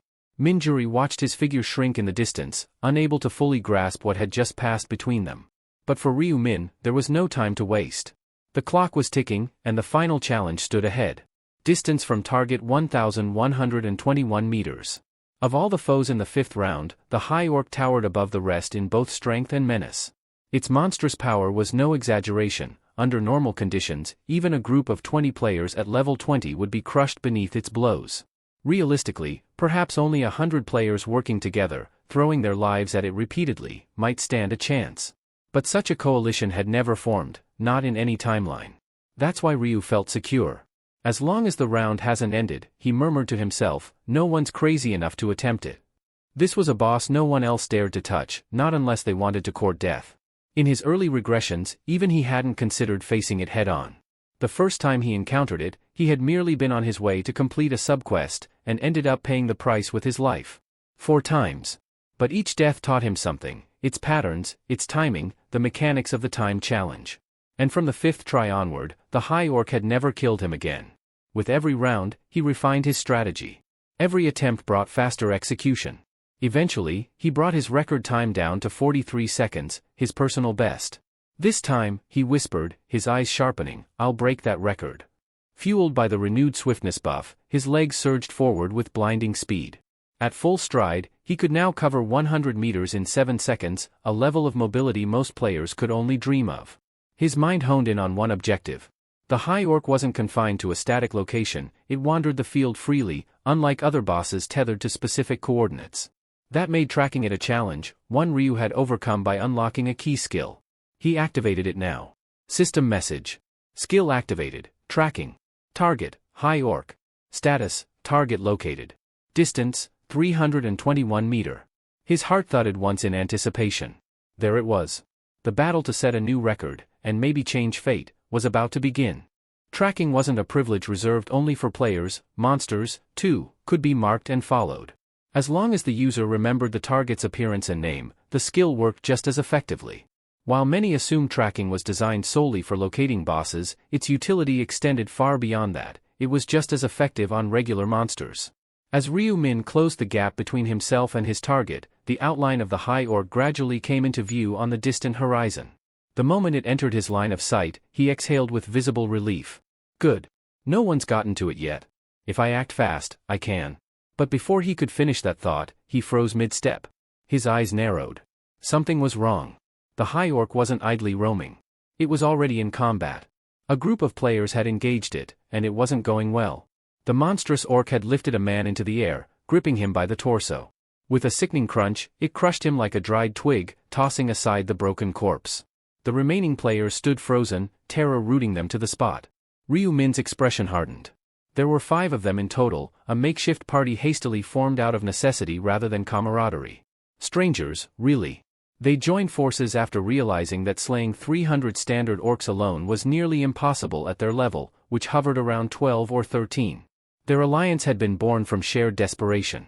Over the course of 6 grueling hours, they had chipped away at their objective. Each kill had brought them closer to their goal, and when the last orc fell, they were finally able to relax. A few even smiled, relieved they had completed the mission. Whether they made it into the top rankings or not was uncertain, but for the moment, they could breathe. One of them stretched and said, "We've come this far. It'd be a waste to stop now. How about hunting a bit more?" "Yeah," another replied, nodding. "If we push just a little further, we might hit level 20. The decision was unanimous. Their earlier hardships had faded, replaced by confidence and hope. Orc after orc fell beneath their weapons, and soon, they reached the milestone. Each of them unlocked a new skill, boosting their morale and feeding their growing self-assurance. They continued to hunt together even as time began to dwindle. Then someone suddenly paused mid-swing and pointed. "Hey, what's that?" The others turned. Not far ahead stood a towering orc unlike any they had seen before. It was massive, well over 3 meters tall, with a body like chiseled stone, muscles bulging beneath thick, sinewy skin. It held no weapon, yet exuded a terrifying aura of raw strength. "What the hell?" one of them muttered. "That's not a normal orc." "Could it be a boss?" another guessed. A day ago, that word would have been enough to send them running. But now, drunk on their recent successes and bolstered by their newfound powers, the group brimmed with a dangerous overconfidence. One of them grinned and said, "Wanna give it a shot? There's 5 of us, we should be able to take it." "Wait. Are we sure?" one asked hesitantly. "Well, bosses drop good loot, right?" another chimed in. "If we manage to take it down, we split the rewards evenly." The group nodded in agreement, and with shouts of determination, they advanced toward the creature. Their cries caught the high orc's attention. Its head slowly turned, golden eyes locking onto the charging group. In that instant, every member of the party felt it. This wasn't a boss they were about to hunt. This was death itself. The high orc let out an alien, guttural growl that sent shivers down their spines. Then it lunged with terrifying speed, landing before them with a seismic impact that shook the ground. Before anyone could react, the beast struck. Its fist whipped through the air like a cannonball. One man's head exploded on contact, reduced to pulp in an instant. Another was struck across the back, his spine snapping in half with a sickening crack. 2 were dead before they could even lift a hand in defense. The remaining 3 stood paralyzed, their thoughts clouded by fear. Fingers hovered over their skills, but their minds screamed run, and their bodies refused to listen. The high orc took a step forward. It wasn't a fight anymore. It was a slaughter in the making. The high orc's rampage didn't stop with just 2 kills. In a matter of seconds, 2 more of the party members were torn apart. Both fell with horrified expressions frozen on their faces, gaping mouths wide open as their chests were pierced straight through by the monstrous creature's fists. The last survivor stood trembling, paralyzed not just in body but in soul. His legs felt like glass, his breath ragged. I'm going to die here," he muttered, eyes wide with terror. Panic gripped his chest like iron, suffocating any thought of escape or retaliation. The mere presence of the high orc had reduced him to a trembling wreck. The monster turned toward its final victim, the corners of its lips curling into what almost looked like a cruel, mocking grin. It didn't need to speak to be understood, its expression said it all. "You're next." Raising its massive fist, the high orc prepared to end it. But the blow never landed. In a blink, the behemoth's body collapsed like a toppled statue. Its head separated cleanly from its shoulders and bounced against the blood-soaked ground. The final player stood frozen, not understanding what had just happened. From behind the fallen corpse, a faint breath escaped Ryu Min's lips. He had arrived in silence, the shadows concealing his approach, and with a single clean stroke of his scythe, he had decapitated the boss in one fluid motion. He hadn't been sure if it would work, it was a gamble. But it paid off. A notification window promptly appeared before his eyes. Boss defeated, high orc. Kill time, 1 second. New record achieved. Messages rapidly followed. Experience gained, plus 54.79%. Gold earned, 8,000. Bonus gold, 4,000. Level up. Current level, 40. Items acquired. High orc's gold gauntlets. High orc's fang. Passive skill enhanced. Seal of death, damage increased from 120% 140%. Night of death, range expanded from 500 meter to 1,000 meters. New skill unlocked. Unique skill, Moonlight Destruction, Reaper exclusive. Description. Charge for 1 second to release a devastating crescent-shaped AoE / dealing 1,200% base damage. Type, hybrid, physical and magical. Night bonus, damage x 1.5 under moonlight conditions. Cooldown, 10 minutes. Requirement, must be wielding a scythe. A glint of satisfaction crossed Ryu Min's eyes. "I've finally obtained it," he murmured. The Reaper's ultimate offensive ability. Unlike other classes, the Reaper class was notoriously limited in offensive skills. Most of their toolkit focused on buffs, debuffs, and utility. Having a single attack skill meant it had to be used wisely. There was no room for error. If it missed, there were no backup options. It was all or nothing. However, Moonlight Destruction was built to land. Its wide, sweeping arc practically guaranteed a hit, especially against groups or large enemies. When used right, it could turn the tide of any battle. Another notification followed. Acquired. Low-grade purple mana crystal. Stone of Balance. Subquest progress, Stone of Balance, 4 out of 4. Subquest complete. Reward, Rune of Balance. Now this was the real prize. Ryu Min's gaze sharpened as he reviewed the details. Rune of Balance. Effect: when the difference between your highest and lowest pure attribute is 10 or less, all base stats are doubled. Note: applies only to raw attribute points, gear bonuses or temporary effects are excluded. It sounded simple but was incredibly restrictive. For example, an average level 20 player might have stats like Strength, 30, Agility, 14, Intelligence, 3, Luck, 3, the disparity, 27, rendered the rune useless. But a player with more balanced distribution, say Strength, 20, Agility, 10, Intelligence, 10, and Luck, 10, would meet the criteria and have all stats instantly doubled. Ryu Min had anticipated this. His stat growth had been carefully planned with this very rune in mind. Current pure attributes. Strength, 27. Agility, 26. Intelligence, 18. Luck, 28. He had purposefully kept intelligence the lowest to maintain the required spread. His raw stats were unusually high for his level, partly thanks to the Marble of Eternity, which granted bonus attribute points. "Well then," he said with a grin. "Let's see what I'm working with now." He opened his updated status window, and his eyes widened slightly. Strength, 374. Agility, 518. Intelligence, 614. Luck, 374. All stats over 300, he said under his breath, astonished. He hadn't just grown stronger, he had shattered the limits of what most players at his level could even imagine. The Rune of Balance had worked perfectly. Ryu Min's staggering stats were no coincidence, they were a direct result of the synergy between multiple power sources. The blessings from Minjuri had boosted him by 1.5x, while the Rune of Slaughter doubled his output, and the newly activated Rune of Balance multiplied it again by another factor of 2. All these layers combined made his current numbers unbelievable, especially for someone only at level 40. But the surprises didn't stop there. His player grade had just been upgraded from regular to expert. This new classification unlocked access to features previously unavailable, such as the player trading system. It allowed the transfer of gold between players, assuming both parties had the feature enabled. However, Ryu Min wasn't particularly interested in trading with others, that function was of little value to him. Still, the real reward had just been claimed. You've defeated the 5th round boss, High Orc. Kill time, 1 second. This particular boss operated under a special rule, time attack. The faster one eliminated the boss, the higher the reward. Because you defeated the boss in under 10 seconds, you've earned the maximum bonus, 100,000 gold. Ryu Min narrowed his eyes at the notification and muttered, "This will be more than enough to learn every common skill I've yet to unlock." He was about to move on when something else caught his eye. Another set of messages had appeared, blinking subtly at the edge of his vision. You've established a new time attack world record. Your performance will be immortalized in the Akashic Records. Reward, unique item selection voucher. Ryu Min blinked, startled. "Wait, what's this?" he said aloud. This was his first entry into the fabled Akashic Records, a list that documented legendary feats across all timelines and regressions. He hadn't expected any special bonus for a record kill, but here it was, in his inventory, a glowing voucher labeled Unique Item Selection Voucher. Ryu raised a brow. "So I can actually choose any unique item?" he whispered, half in disbelief. Without wasting time, he tapped on the voucher. A system prompt unfolded before him. Please select a category for your unique item.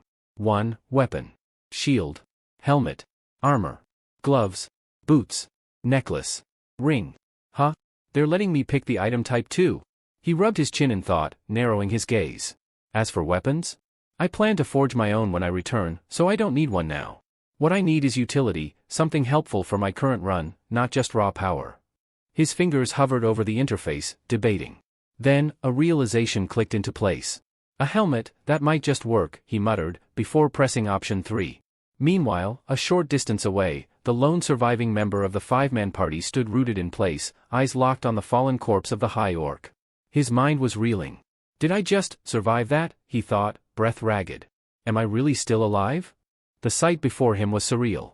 That towering beast, the very one that had casually crushed his companions like ants, was now lying motionless in the dirt. And it wasn't by luck. It was defeated. Beheaded. And it had taken only one blow. One. The man's eyes drifted toward the figure responsible, the infamous Black Scythe, now standing quietly where the high orc had once stood. A strange mixture of fear and admiration gripped his heart. Is this how strong Black Scythe really is? Before he could muster the courage to speak, to perhaps thank the man who'd just saved his life, Ryu Min turned and vanished from view, melting into the forest shadows with effortless grace. The player stood there, mouth half open, watching the place where he'd once stood. I didn't even get to say thank you. His voice was little more than a whisper, carried away by the wind. As the countdown for the 5th round expired, the players were automatically summoned to a central gathering point. Just as they began arriving, a radiant, otherworldly presence shimmered into view, an angelic being hovering effortlessly with majestic wings. With a teasing smile, the angel addressed the weary group. Well? How did it go? Managed to complete the quest? She asked mockingly. I see the crowd has thinned considerably. Surely you didn't let yourselves fall to something as pathetic as orcs? Or perhaps you turned on each other fighting over kills. But no one responded. Their silence was heavy, not from shame, but exhaustion. Battle-worn and mentally drained, none had the strength or will to exchange words. Unbothered, the angel, Priscilla, fluttered her wings, and a translucent screen of light unfurled before them. Let's take a look at your results, she announced. All eyes turned toward the glowing panel.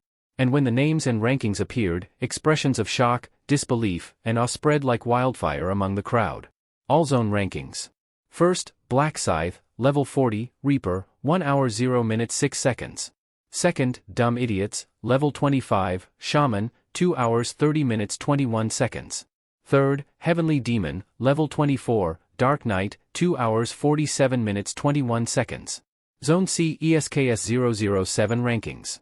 First, Black Scythe, level 40, Reaper, 1 hour 0 minutes 6 seconds.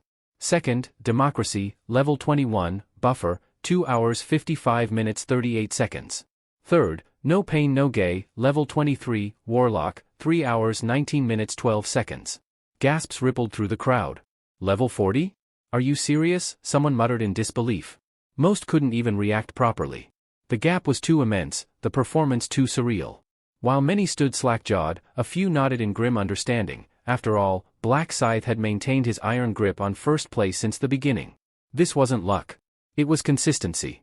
Domination. Yet Ryu Min, the man behind the title, didn't appear particularly impressed. The string of achievements had started to feel routine. Congratulations. You have secured first place in your zone. Congratulations. You have secured first place overall. Your current standing, first in both your zone and the overall rankings. Zone reward, Intermediate Epic Necklace Selection Voucher. Overall reward, Special Reward Selection Box. As always, the same cascade of rewards followed. It was becoming familiar. But then, a new message drew his full attention. Achievement unlocked, 5-time consecutive overall champion. Title earned, the one ahead of all. Effect, all experience gained is increased by 1.5x. A faint smirk tugged at the edge of Ryu's lips. Finally. The title I've been aiming for. This title wasn't for prestige, it was a strategic necessity.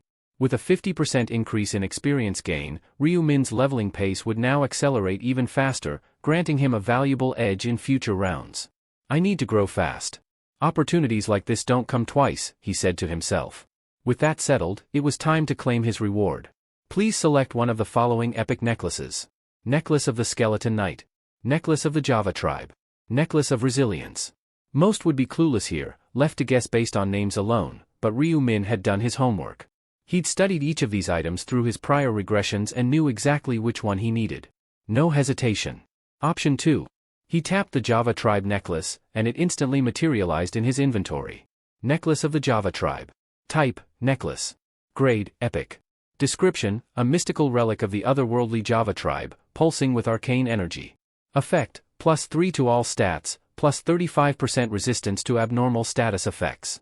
Durability, 1000 by 1000. Requirement, minimum regular rank. Ryu examined the glowing accessory with a thoughtful gaze. Raw strength isn't everything, he murmured. What I need now isn't just power, it's protection.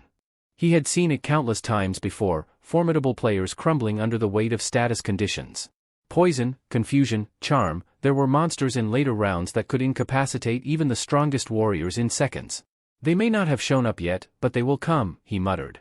And when they do, I'll be ready. Prepared, leveled, and equipped, Ryu Min stood at the edge of the next chapter, his power growing faster than ever. Items that offered resistance to abnormal status effects were notoriously rare, and highly prized. In acquiring the Java tribe's necklace, Ryu Min had secured a powerful piece of insurance. If he ever found himself in a position where he no longer needed it, he could easily sell it for a small fortune. After all, any seasoned player who had experienced the horrors of paralysis, confusion, or poison would pay dearly for protection against such conditions. Having finalized his necklace selection, Ryu Min's focus shifted to the final reward he'd been granted, the special reward selection box. A new message unfolded before him. Please select one of the following special rewards. 3x experience boost, valid for round 6 only. 6,000 gold. Information regarding round 6. Ryu skimmed the options. No stat bonus this time, huh? Just a pure EXP multiplier, he mused. But that was more than enough. Between the three choices, there was no real competition. He already knew what round 6 entailed, thanks to prior regressions, and gold wasn't an issue. His current balance exceeded 220,000. An additional 6,000 wouldn't even register. Option 1, he confirmed. Triple experience for the next round, that's what I need most. Just then, the radiant being Priscilla hovered back into view. Her angelic features twisted into a mockingly sinister smile. Well then, everyone, she called out sweetly. I trust you've all seen your rankings? Her voice carried a venomous lilt as she continued. In that case, it's time to deliver judgment. A deadly silence fell over the crowd. There were 1,585 players who cleared the main quest in this round. But only the top 212 ND performers will be allowed to move on. The rest? She snapped her fingers. Will be eliminated here and now. Gasps rang out across the crowd. Panic spread like wildfire. No, wait. Please. Angel, don't.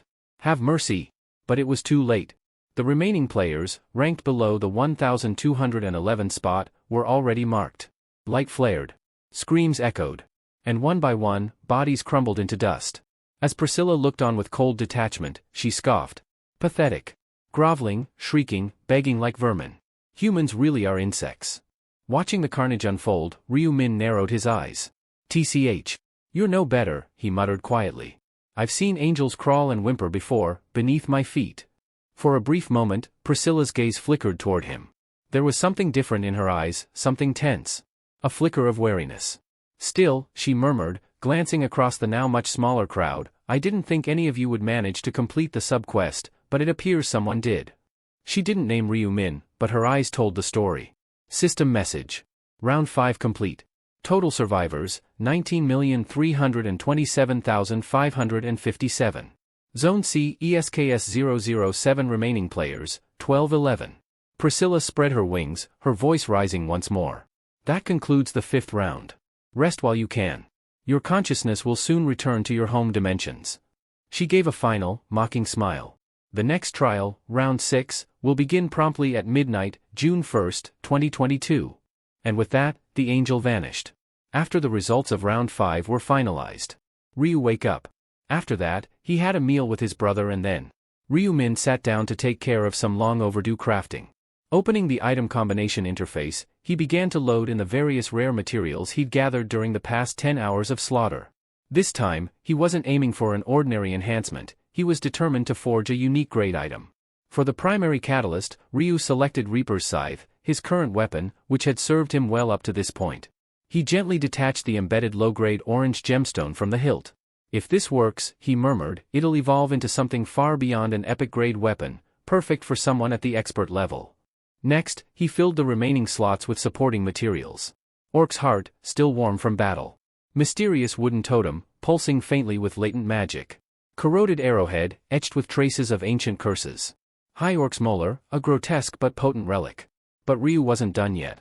From his inventory, he withdrew one final item, a chunk of black gold ore, an exceedingly rare enhancement material he took from Huang Yongmin in a previous round. This will be the game changer, he said, slotting the black gold ore into the final submaterial space. With this, I'm not settling for epic. I'm going straight to unique. With all components in place, he hovered over the combine button and pressed it. A blinding light surged from the screen. A brilliant flash bathed his surroundings as a deep chime echoed, signaling the completion of the process. System notification, combination successful. Item created, Death Scythe. Type, weapon. Grade, unique.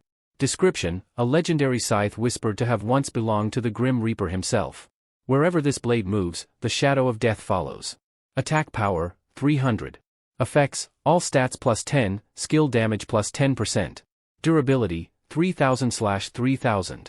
Requirements, expert rank or higher. A proud grin tugged at Ryu Min's lips as he admired his new weapon. Finally, he said to himself, gripping the scythe with both hands, I've moved past that starter junk. This is worthy of the name Black Scythe. But his to-do list wasn't over yet. With the enormous gold reserves he'd amassed, over 220,000 in total, it was time to bolster his arsenal with a few practical abilities. Opening the skill store, he browsed the available common skills. Though they weren't flashy or offensive, they offered vital enhancements no serious player could ignore. Area Scan creates a localized minimap that displays enemies and terrain. Enhanced Vision, sharpened sight and awareness, better than any normal human. Basic Resistance, grants a passive 15% resistance to abnormal status effects. Dexterity, boosts skill execution accuracy by 20%. With more than enough gold on hand, Ryu Min didn't hesitate. Let's not be stingy now. He purchased all four. In silence, he reviewed his purchases and upgraded equipment. The new scythe glowed ominously by his side. The newly learned skills would act as the foundation of his survival moving forward. Slowly, everything was falling into place. After acquiring all four practical common skills from the store, Ryu Min glanced at his gold balance. Still got 14,000 left, he muttered. Despite combing through the shop's inventory one more time, nothing else struck him as worth the investment, at least for now. With better items, especially epic tier gear, expected to appear in the upcoming days, saving his remaining gold felt like the wisest move. Besides, thanks to unlocking the trading function, even unused funds would prove valuable down the line. Alright, he said to himself, let's sort out these mana stones next. Opening his inventory, Ryu Min began merging the lower-grade stones, combining them to form more efficient versions.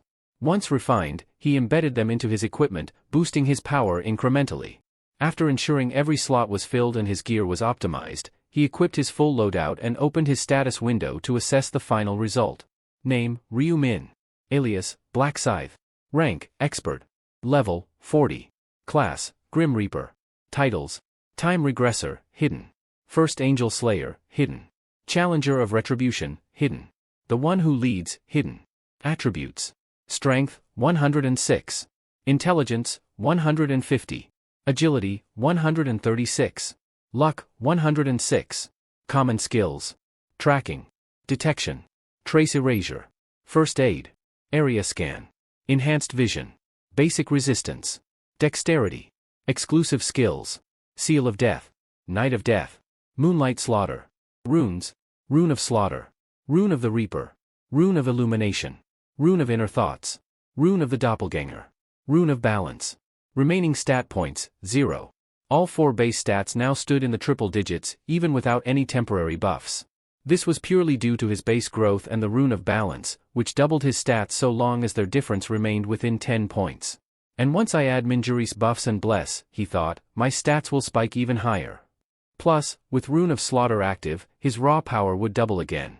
Ryu Min nodded in satisfaction. I've reached the peak of my current potential. Now it's time to move forward with the Mong Rock operation. I'll need Hang Yong for that.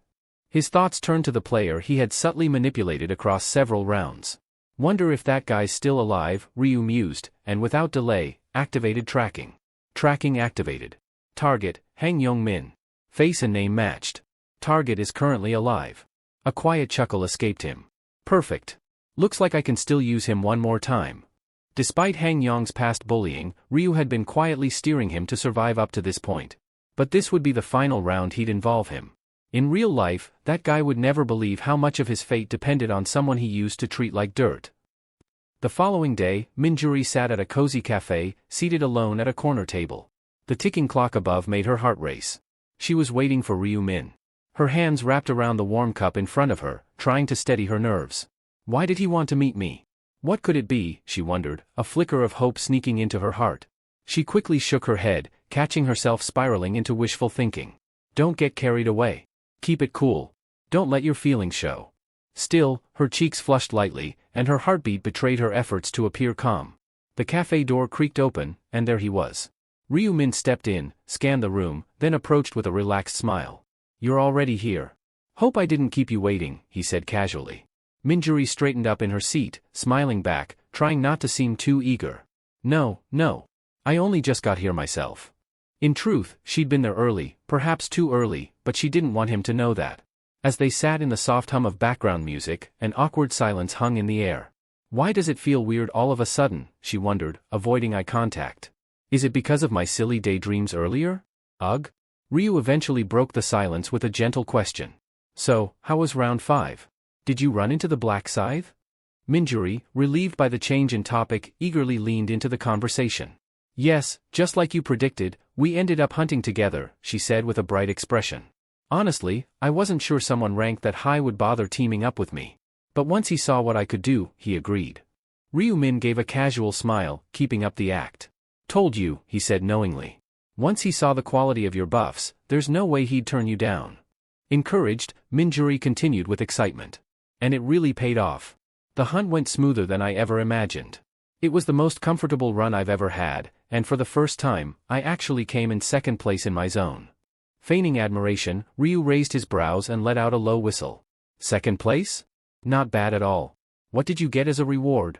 With a proud smile, she brought up her inventory screen and displayed her prize. I got a mid-tier rare necklace that boosts agility. Want to take a look? Ryu leaned in to examine the item and gave a well-practiced expression of interest. Wow. Looks nice.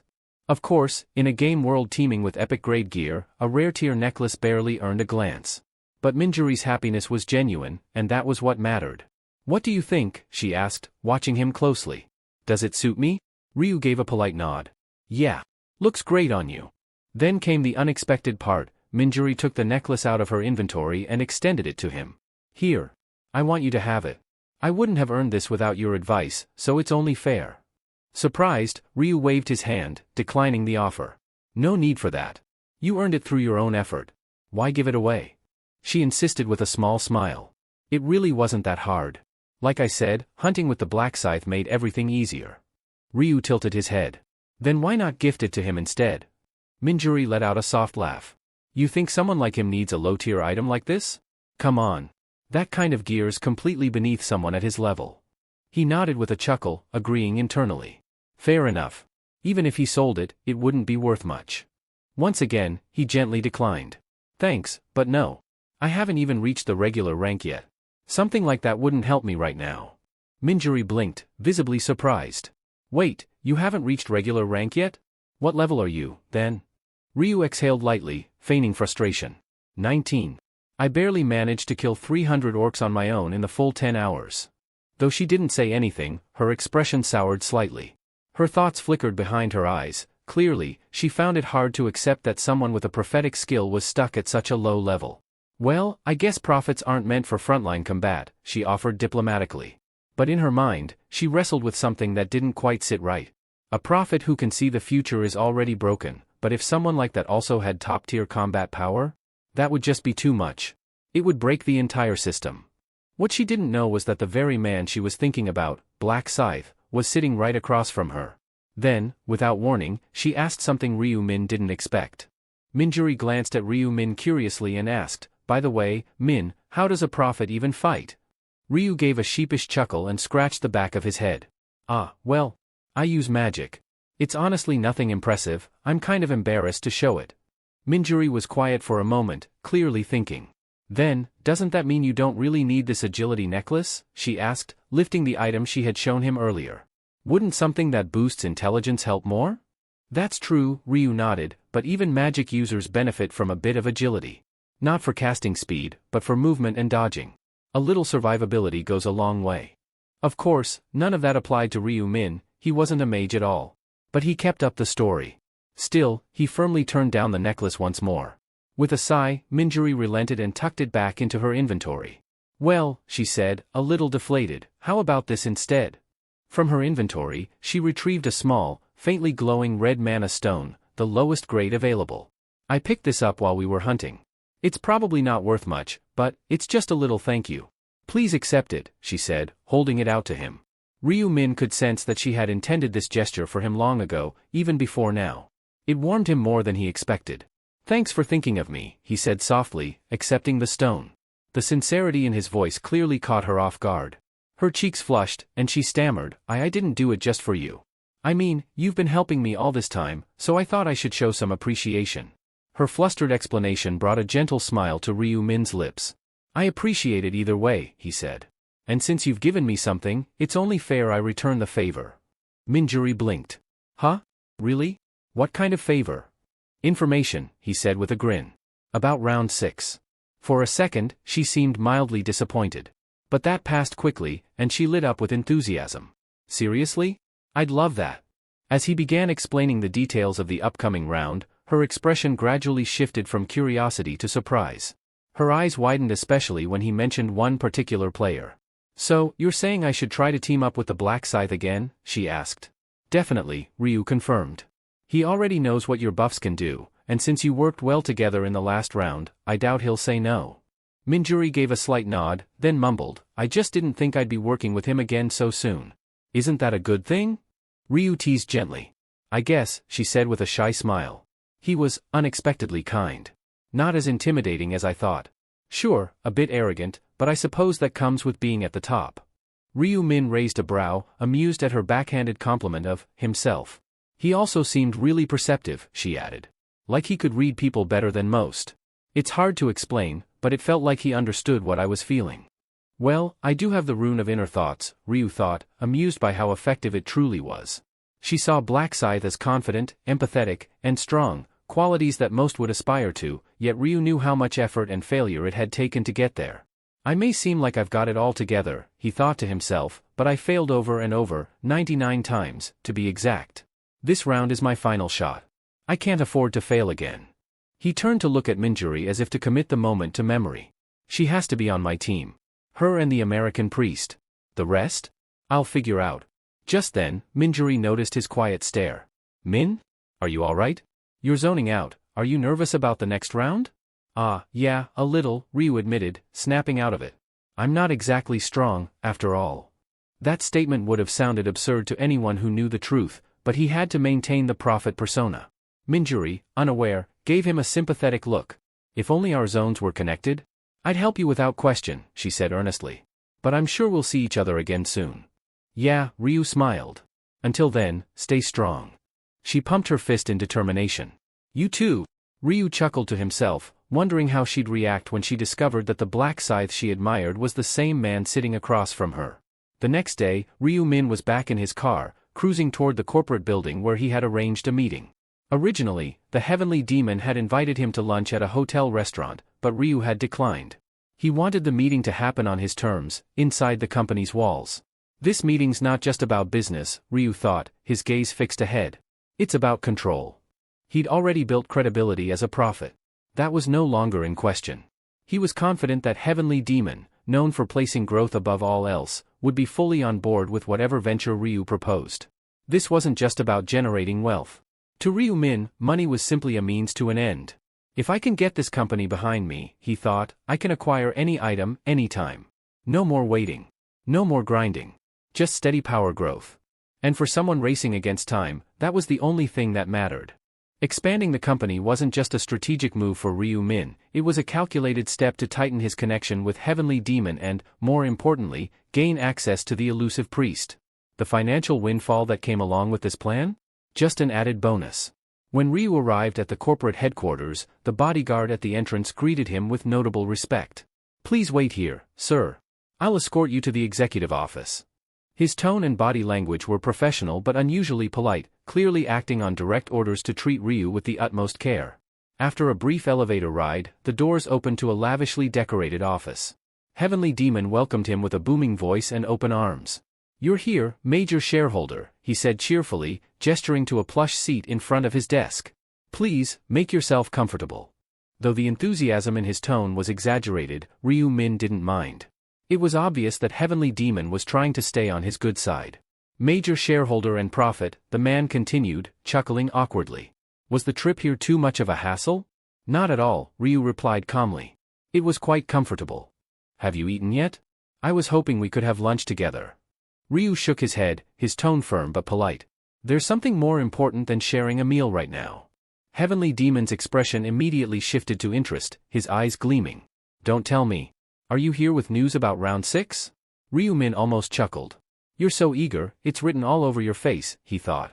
It was clear Heavenly Demon was nervous that the prophet might withhold information this time. Reading the room, Ryu said, of course. I came to share everything I know about the 6th round. The tension eased slightly in Heavenly Demon's shoulders. Have you seen it already? I have, Ryu confirmed. Just then, the bodyguard returned with tea and silently placed a cup in front of him. Though he maintained a neutral expression, Ryu could tell he was carefully listening in on every word. Ryu sipped the tea, then leaned back in his chair.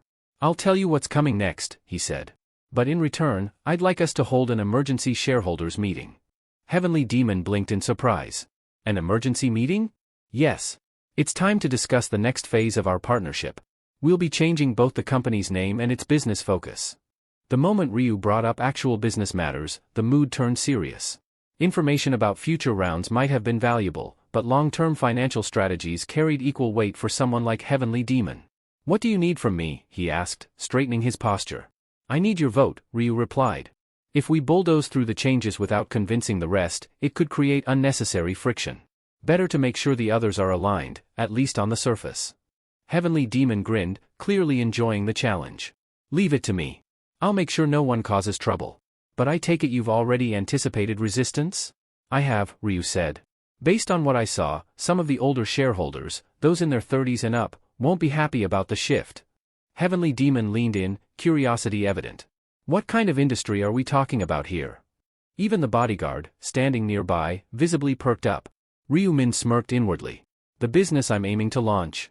Ryu-min's voice carried enough weight to instantly capture the attention of the two men sitting before him. Both instinctively straightened in their seats, their gazes fixed on him with anticipation. We're going to create a specialized open marketplace, exclusively for players. An open marketplace? One of them echoed with a puzzled frown. You mean like auction, F-market, or Kuang? Ryu-min nodded. Exactly that. But instead of conventional goods, this platform will revolve around in-game items. The difference is that only registered players can access and trade on it. Wait, are you saying players will be able to sell their items for real money? They'll have the choice, Ryu clarified. When listing an item, the seller can decide whether to accept cash or offer it in exchange for another item. I can understand the bartering part, Ma Jiangrock said slowly, his brows furrowed, but why would players even need cash? Ryu-min smiled slightly, as if expecting that question. Some do. They just don't have the right channels to convert items into money, yet. Yet? Ma Jiangrock's eyes narrowed. Are you implying that'll change later? A spark of approval lit in Ryu-min's eyes. Sharp, as expected. Yes. I've seen glimpses of what's coming. Eventually, once players surpass level 40, they'll gain access to something crucial, the gold trading function. Instead of relying on cash, they'll begin exchanging gold among themselves. Gold? Ma Jiangrock muttered, startled. Since neither of them had reached level 40, they had no way of knowing such a feature even existed, let alone that gold could be freely traded between players. At level 40, Ryu explained calmly, players unlock a function that allows gold transfers. With the right infrastructure, we can create a secure platform that facilitates these exchanges. We act as the middleman, ensuring safety, and take a cut in either cash or gold.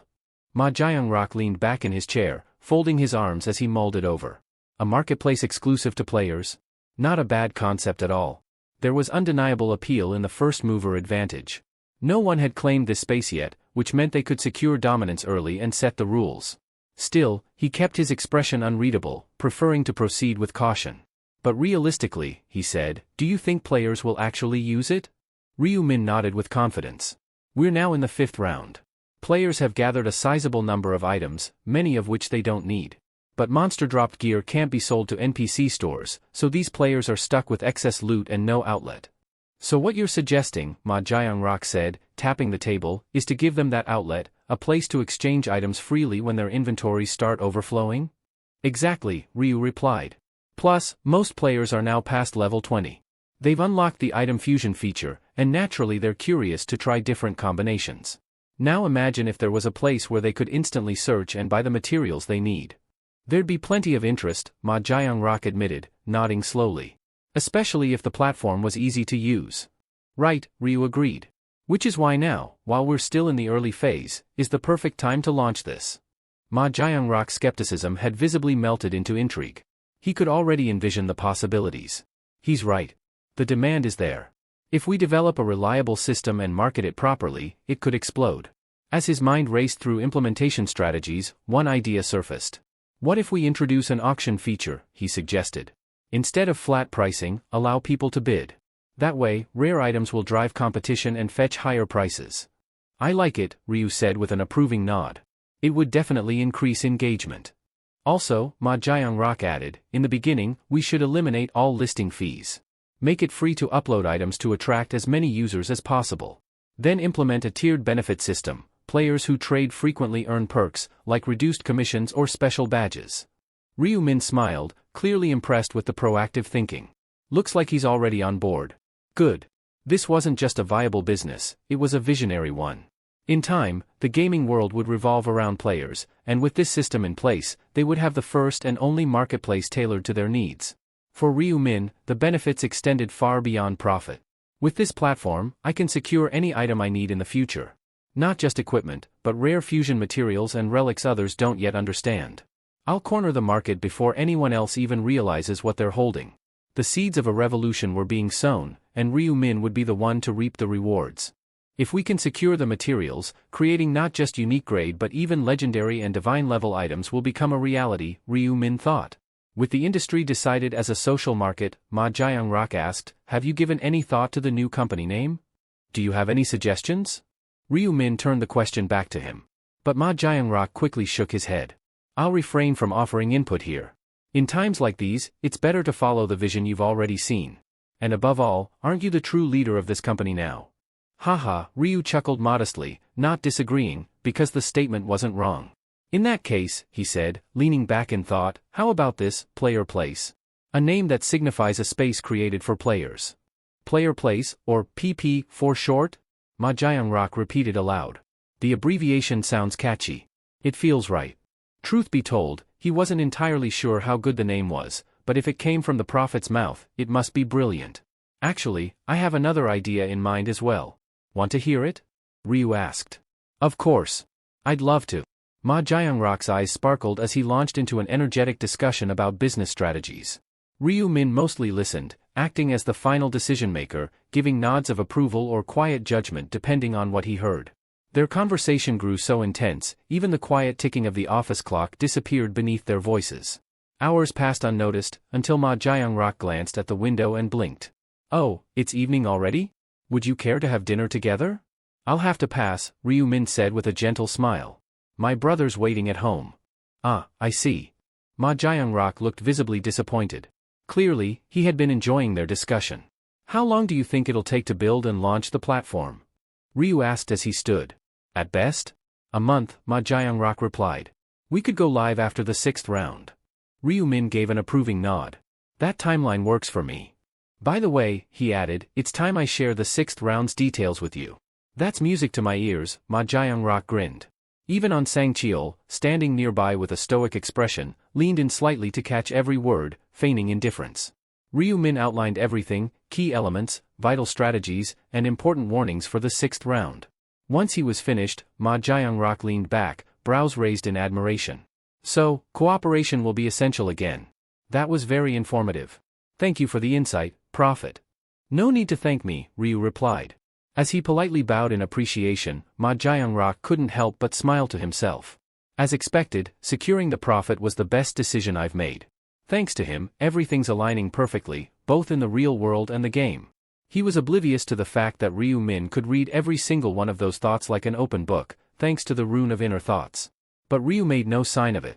Let's proceed with what we discussed today, Ma Jiangrock said, rising from his seat. I'll convene an extraordinary shareholders meeting soon to push through the agenda. You'll need to be there to present the plan. Will that be all right? It meant speaking in front of a crowd and explaining the project, but Ryu Min didn't hesitate. I'll be there. Great. We'll contact you with the meeting date. Director on? Yes, sir. Take the profit home. Also, stop by CO Aaron's house on the way and share the round 6 details with her. A few days later. As midnight struck, Ryu-min opened the store interface with anticipation. Today's featured item. Tattered vagabond garments. Type, armor. Grade, epic. Defense, 1. Effect, attack speed plus 30%, movement speed plus 30%. Durability, 1000 by 1000. Requirement, must be at least regular rank. Description, dirty and ripped clothing that barely functions as armor, but comes with surprising perks. Ryu-min's eyes lit up. Finally, an epic grade item worth looking at. While the armor's defense was laughable, the speed buffs it granted were extraordinary, perfect for an aggressive, high-mobility build. The cost? A steep 20,000 gold. To most players, this would be considered outrageous. 20,000 gold for something with a defense stat of just 1? It's ridiculous. But for Ryu-min, who was sitting on an enormous gold stash, the price barely made a dent. Others may hesitate, but I can afford to be bold. This one's mine. Until the player-exclusive market is established, there's no choice but to depend on whatever the system store offers. Ryu-min knew this well. But he also understood something most didn't, that once the social trading platform was up and running, the era of relying on the store would come to an end. Players would flock to the market instead, buying and selling whatever they needed directly among themselves. At that point, any material needed to craft unique, legendary, or even god-tier items would be right at my fingertips. Stores only stocked up to epic-grade equipment.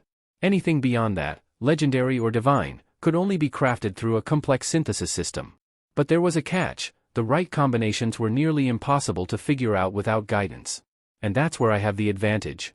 Ryu-min had memorized almost every important combination formula, thanks to the design scrolls he had studied over countless regressions. Without those design scrolls, even I wouldn't have known how to craft higher-tier gear so quickly. Designs, simple information items that revealed exact recipes, would become invaluable later on. When players eventually discovered their usefulness, demand skyrocketed. It's not easy figuring out combinations through blind trial and error. There are too many possible materials to test. That's why, once the existence of design items became widely known, nearly 3/4 of players began hunting for them.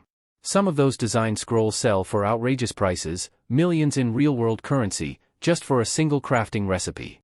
If someone came across a formula for a god-tier weapon, even the most cautious investor would throw money at it without hesitation. And if they didn't want to use the design themselves, they could always resell it to another desperate player. But for me, those designs are pointless. I already know them all. The value of the knowledge Ryu-min carried wasn't something that could be quantified. It wasn't just valuable, it was potentially infinite. At this rate, I should be able to craft my first god-grade item before round 11 even begins. With a quiet, confident smile, Ryu-min lay back on his bed. He needed rest. The extraordinary shareholders meeting was scheduled for 10 a.m. the next morning. As a major shareholder and the de facto executive voice of the company, there's no way I can miss it. With that final thought, Ryu-min closed his eyes. Outside, the world continued to move. But in the dark corners of the city, unseen forces were also beginning to stir. The next morning, extraordinary general meeting. The hum of low conversation filled the building as shareholders streamed in. Each one of them had invested in heavy demon consulting, and each one carried a thick dose of skepticism. "Please take a company info pack and make your way to the front rows," Sang-cheol said, standing at the entrance and handing out slim folders. The brochures included everything from past performance data to updated financials and company strategies. But the shareholders barely gave them a glance. Their attention was fixed entirely on the raised podium ahead. They had all seen the shareholder meeting notice and its agenda. One item stood out more than any other. The shareholders meeting unfolded with expected turbulence, yet it never spiraled out of control.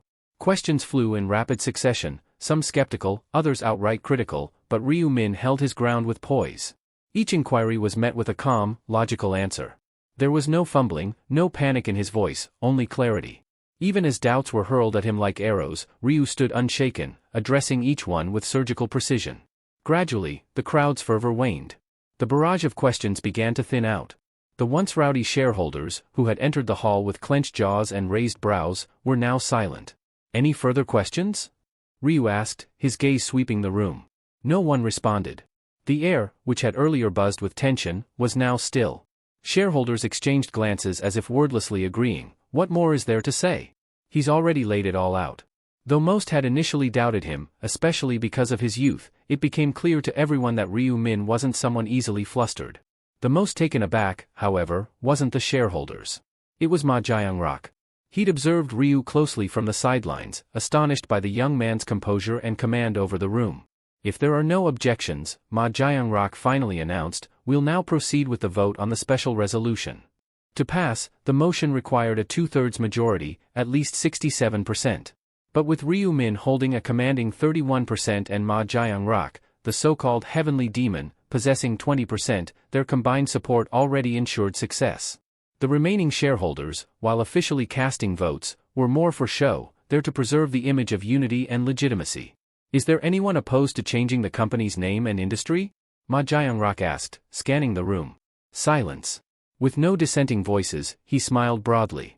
Then I declare that the proposal has passed unanimously with 100% approval. Though the decision had been made, the atmosphere remained tinged with uncertainty. Some shareholders nodded quietly while others exited the hall deep in thought, still trying to process what had just happened. As the crowd began to disperse, Ma Jiangrock made his way over to Ryu Min. Major shareholder, he said with genuine admiration, you handled that flawlessly. Not even a trace of hesitation. Ryu let out a soft laugh. I ran through a few scenarios in my head at home. I guess it helped. In truth, he hadn't rehearsed a single line, but his performance had subtly lowered Ma Jiangrock's guard. We've got the green light now, Ryu continued, his tone more businesslike. All that's left is building the site and setting up the infrastructure. I'm leaving that to you. Of course, Ma Jiangrock replied without hesitation. Leave everything to me. You just focus on surviving the next round.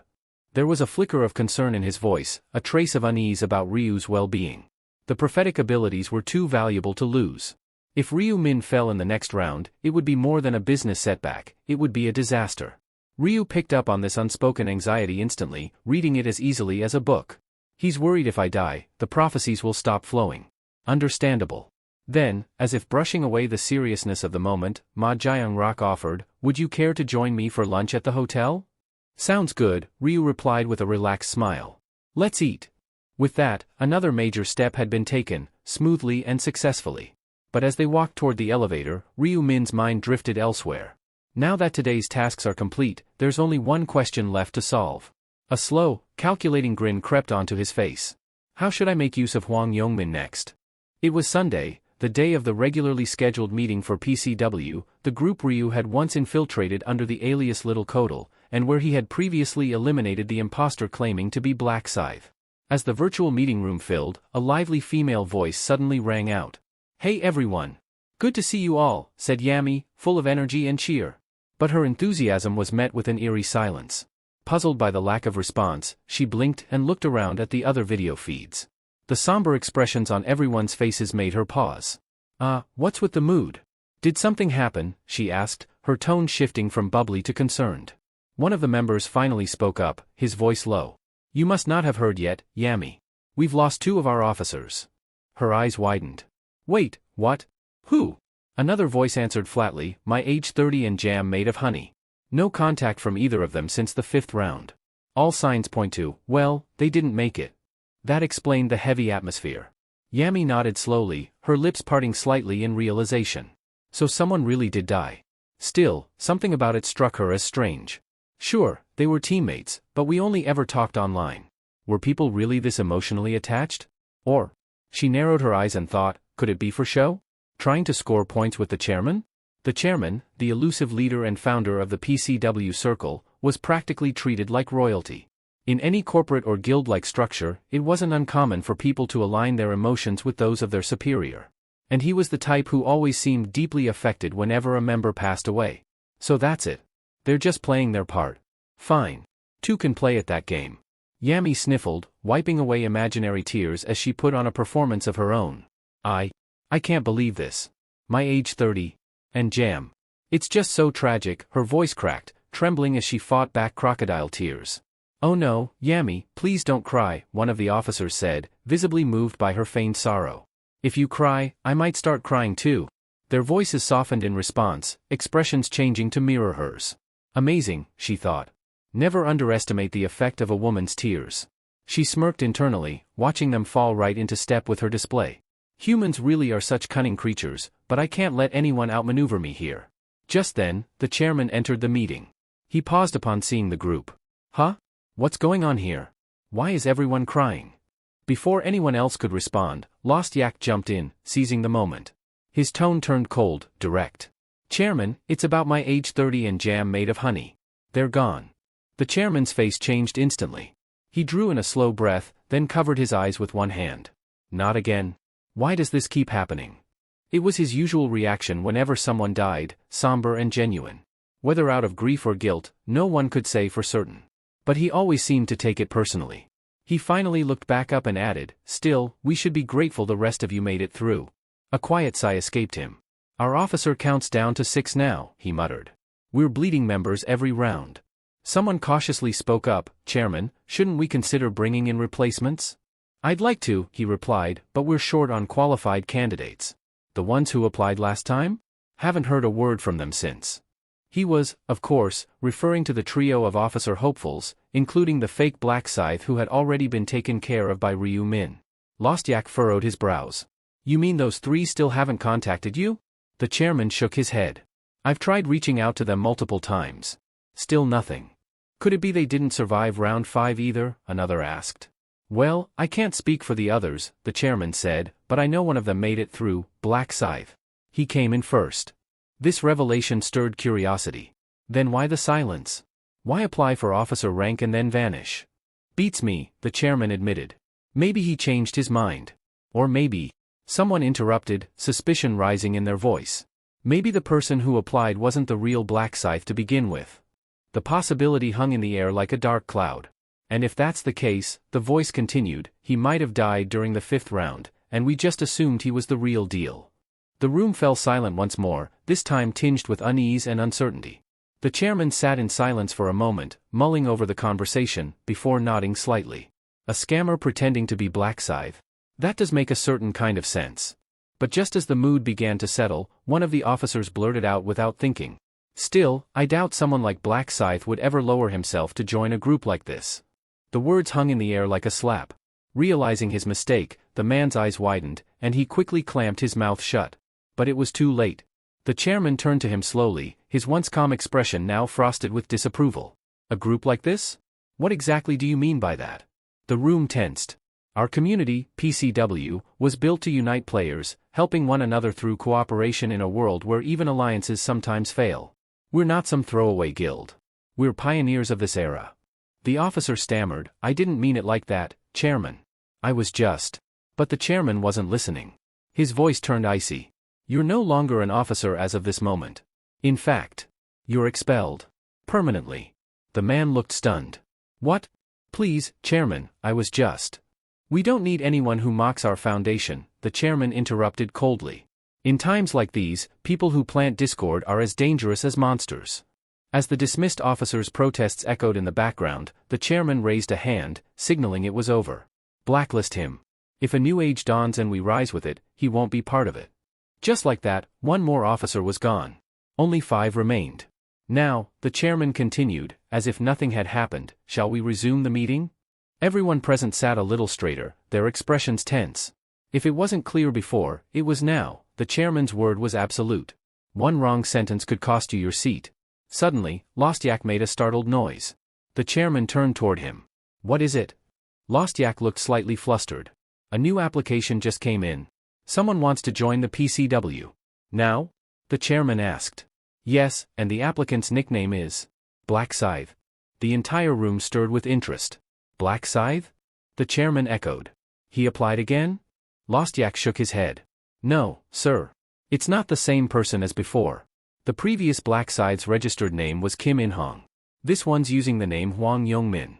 The chairman tapped the armrest of his chair thoughtfully. "Could be another impersonator. Or it might be the real one, just under a different alias." "What do you want us to do?" Lost Yak asked. "Simple," the chairman said, his voice cold and precise. "Pay him a visit. Go to the address on the application.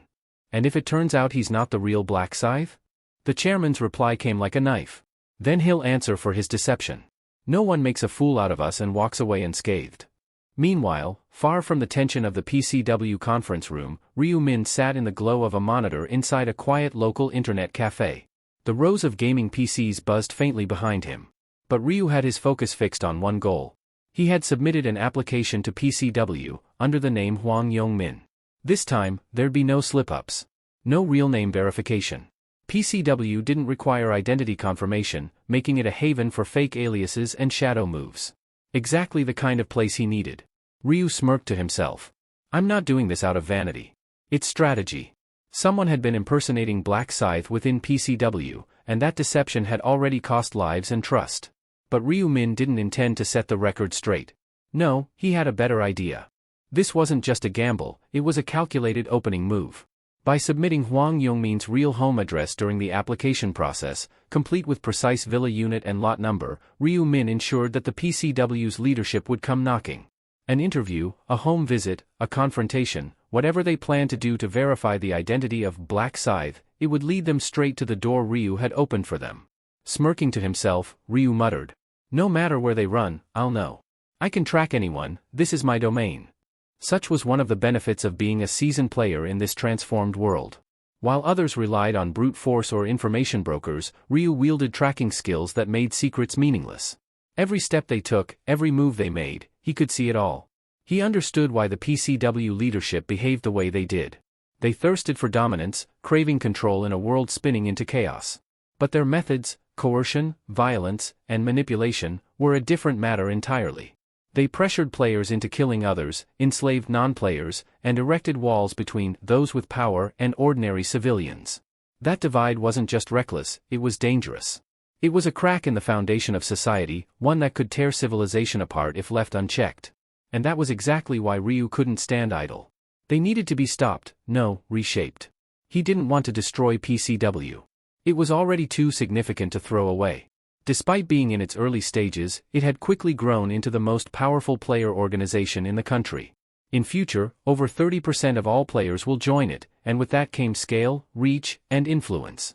Sure, some of their actions bordered on terrorism, but in terms of raw power and potential? No other group came close. So why burn it down, when I can turn it into something useful? That thought had seeded the plan currently in motion. Trying to build his own organization from the ground up would eat up time he didn't have. What he needed was an existing structure. A throne already built, just waiting for a new king to claim it. And that throne? It belonged to the chairman of the PCW. Ryu Min's eyes gleamed as the thought solidified. The man in that seat isn't important. What matters is the seat itself, the authority, the infrastructure, the influence. By taking over the chairman's role, Ryu could turn the most dominant player organization into a tool for his own goals. It was the perfect shortcut. And Hwang Yong-min? He was nothing more than a lure, a false trail to provoke action from the current executives. Once they took the bait, the real game would begin. Ryu grinned, his pace steady and confident as he moved toward Hwang Yong-min's residence. The web had been spun. Now, all he had to do was wait for the spider to arrive. The sharp jingle of the bell above the door pierced the quiet as Hwang Yong-min stepped into a modest lottery shop tucked between a row of aging storefronts. Behind the counter, the middle-aged shopkeeper barely glanced up, too absorbed in his newspaper to notice the brewing tension. It wasn't until Yong-min slammed a worn-out backpack onto the counter that the man's head snapped up in surprise. Yong-min's voice was low, firm, and cold as steel. "Empty the register. Now. Put all the cash in the bag unless you want this to get ugly." The owner blinked, unsure if he'd heard correctly. His expression was a mix of confusion and concern. Yong-min didn't wait for a reaction. With a sharp motion, he swung his fist into the nearby wall. The thud echoed through the small space, louder and heavier than any normal punch should have sounded. It left a dent in the plaster, a harsh reminder that this wasn't just an angry man. This was a player. "You think I'm joking? Move it." Realization dawned in the owner's eyes as he backed away from the counter. A player? That kind of power isn't normal. It's impossible to fight back, especially in a country where guns are practically non-existent. Flustered, the owner stammered, "All right. Please, just don't hurt me." He began pulling cash from the register, stuffing bills into the open backpack with trembling hands. But Yong-min wasn't satisfied. "That's it? Don't play dumb. I know you've got a safe. You think I came here not knowing how this works?" Terrified, the owner hesitated. It's been a rough month. Lottery ticket sales were paused, and I mostly sell snacks and drinks." Yong-min slammed his hand down again, this time on the counter. "Did I ask for an essay? Get the money from the safe. Now." Without another word, the shopkeeper scurried to the back and returned moments later with a second bundle of cash. It was significantly more, about 10 million won. Young-min inspected it quickly, then zipped up the bag. "This'll do," he muttered. But just as he turned toward the door, he stopped and looked back, his voice low and venomous. "If you even think about calling the cops, remember this, I'll break out, and I'll come back for you. Understand?" The shopkeeper nodded silently, beads of sweat rolling down his forehead. Young-min slipped into a nearby alley and kept to the shadows, navigating his way through narrow backstreets. When he finally paused, he leaned against a wall, exhaled, and let a crooked grin spread across his face. "Not bad. Should be enough to get me by for a month," he whispered to himself. In the real world, maybe he could scrape by like this, living off stolen cash and staying low. But in the other world, the world of trials and death, things were different. And the 6th round was fast approaching. That grin faded quickly. Damn it. If only I didn't have that damn penalty. The stat reduction that came with his failure had crippled him more than he liked to admit. It wasn't just his power that had been sapped, it was his drive, too. "I took down over 300 orcs," he muttered bitterly. "And I still feel like I might not survive next time." The weight of the future pressed heavily on his shoulders. He clenched his fists and cursed under his breath. This is all because of him. A cold flame burned in his eyes as he spat out the name that haunted his thoughts. Black Scythe? You bastard. He could still see the faces of the friends he'd lost, still feel the sting of defeat, the shame, the humiliation. Ever since that encounter, everything had spiraled out of control. Now reduced to a petty criminal, he stood in a dirty alley with nothing but a bag of stolen cash and a heart full of resentment. It's all his fault. Young-min screamed into the empty alley, his voice raw with rage before disappearing into the city once again. As Hwang Young-min let out a furious scream in the alleyway, it startled a stray cat nearby, which darted away in fright. Glaring into the night, he muttered, "If I ever run into that damn Black Scythe in real life, I'll break every bone in his body." Still fuming, he made his way back to his apartment complex. But as he reached the front of his unit, he froze.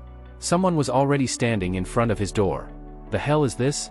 His voice was a mixture of confusion and irritation as his steps slowed. The man standing there was a stranger, calm, still, and watching him. "Who the hell are you?" Young-min demanded. The man didn't answer directly. Instead, he asked coolly, "You're Hwang Young-min, aren't you?" Young-min's eyes narrowed as he scanned the stranger's face for clues. "And who wants to know?" The man smiled, a disarming expression that made Young-min even more suspicious. "I thought so. Judging by your reaction, I guessed right." "You a cop or something?" Young-min asked. At that, the man laughed. "A cop? Why, have you done something worth arresting you for?" He tried to step inside, but Young-min blocked his path, growling, "Back off. I don't know who you are, and I don't let weirdos into my place."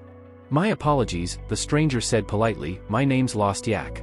I'm an interviewer from PCW. You submitted a membership application earlier today, didn't you?" Young-min frowned, baffled. "What the hell are you even talking about? Are you high?" Lost Yak's expression turned more serious. "Then let me ask you directly, are you the player known as Black Scythe?" Young-min stared at him like he'd lost his mind. "Black Scythe? Me?" Lost Yak blinked. There was no trace of recognition or guilt in Young-min's face. He asked again, more cautiously this time. "So you're not the one who applied under that alias?" "Of course not. What kind of dumb joke is that?" Young-min snapped. "And what's this PCW or whatever?" Realizing he had made a mistake, Lost Yak sighed and gave a small bow. "My apologies. Looks like there's been some confusion. I'll be on my way." "Confusion?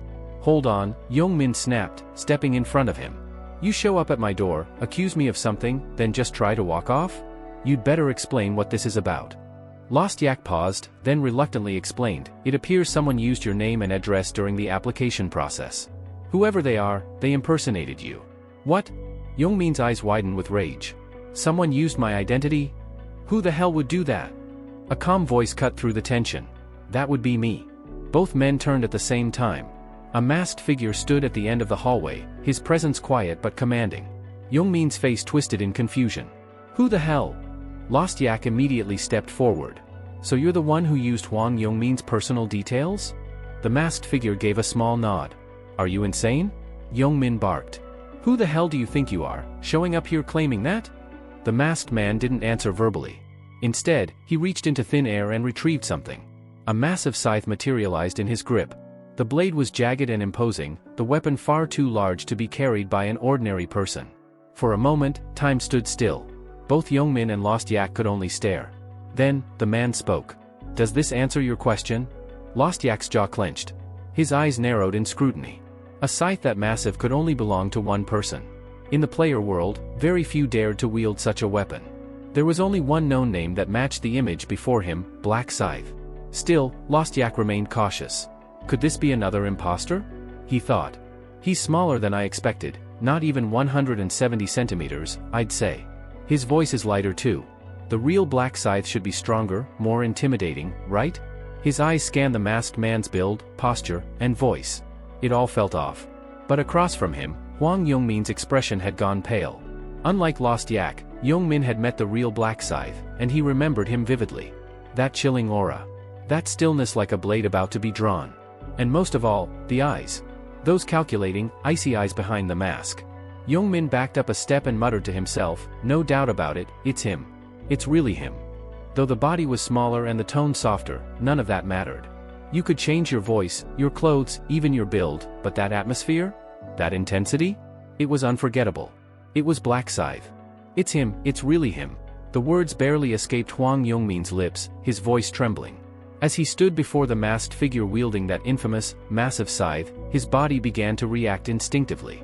His skin prickled with goosebumps, and his hands twitched, opening and closing involuntarily. It was the uncontrollable reaction of prey encountering a natural predator. Just moments ago, Youngmin had been grumbling about how he'd cut Black Scythe in half if they ever met face to face. But now that the man himself stood in front of him, the truth hit like a ton of bricks. "Let's be honest, that was all talk," he admitted inwardly. "The level gap alone makes the idea ridiculous. There's no way I could fight him, let alone win." Yet what puzzled him more than the fear was the confusion. Why? Why did he come here? What could he possibly want with me? Why use my name? There's no reason for someone like him to be involved with someone like me, right? In an effort to suppress his nerves, Youngmin kept flexing and curling his fingers, a repetitive motion that only made him look more anxious. Lost Yak noticed his fidgeting, but his focus shifted back to the masked man in front of them. His earlier skepticism had begun to waver. "I wasn't convinced at first," Yak thought, scrutinizing the scythe wielder.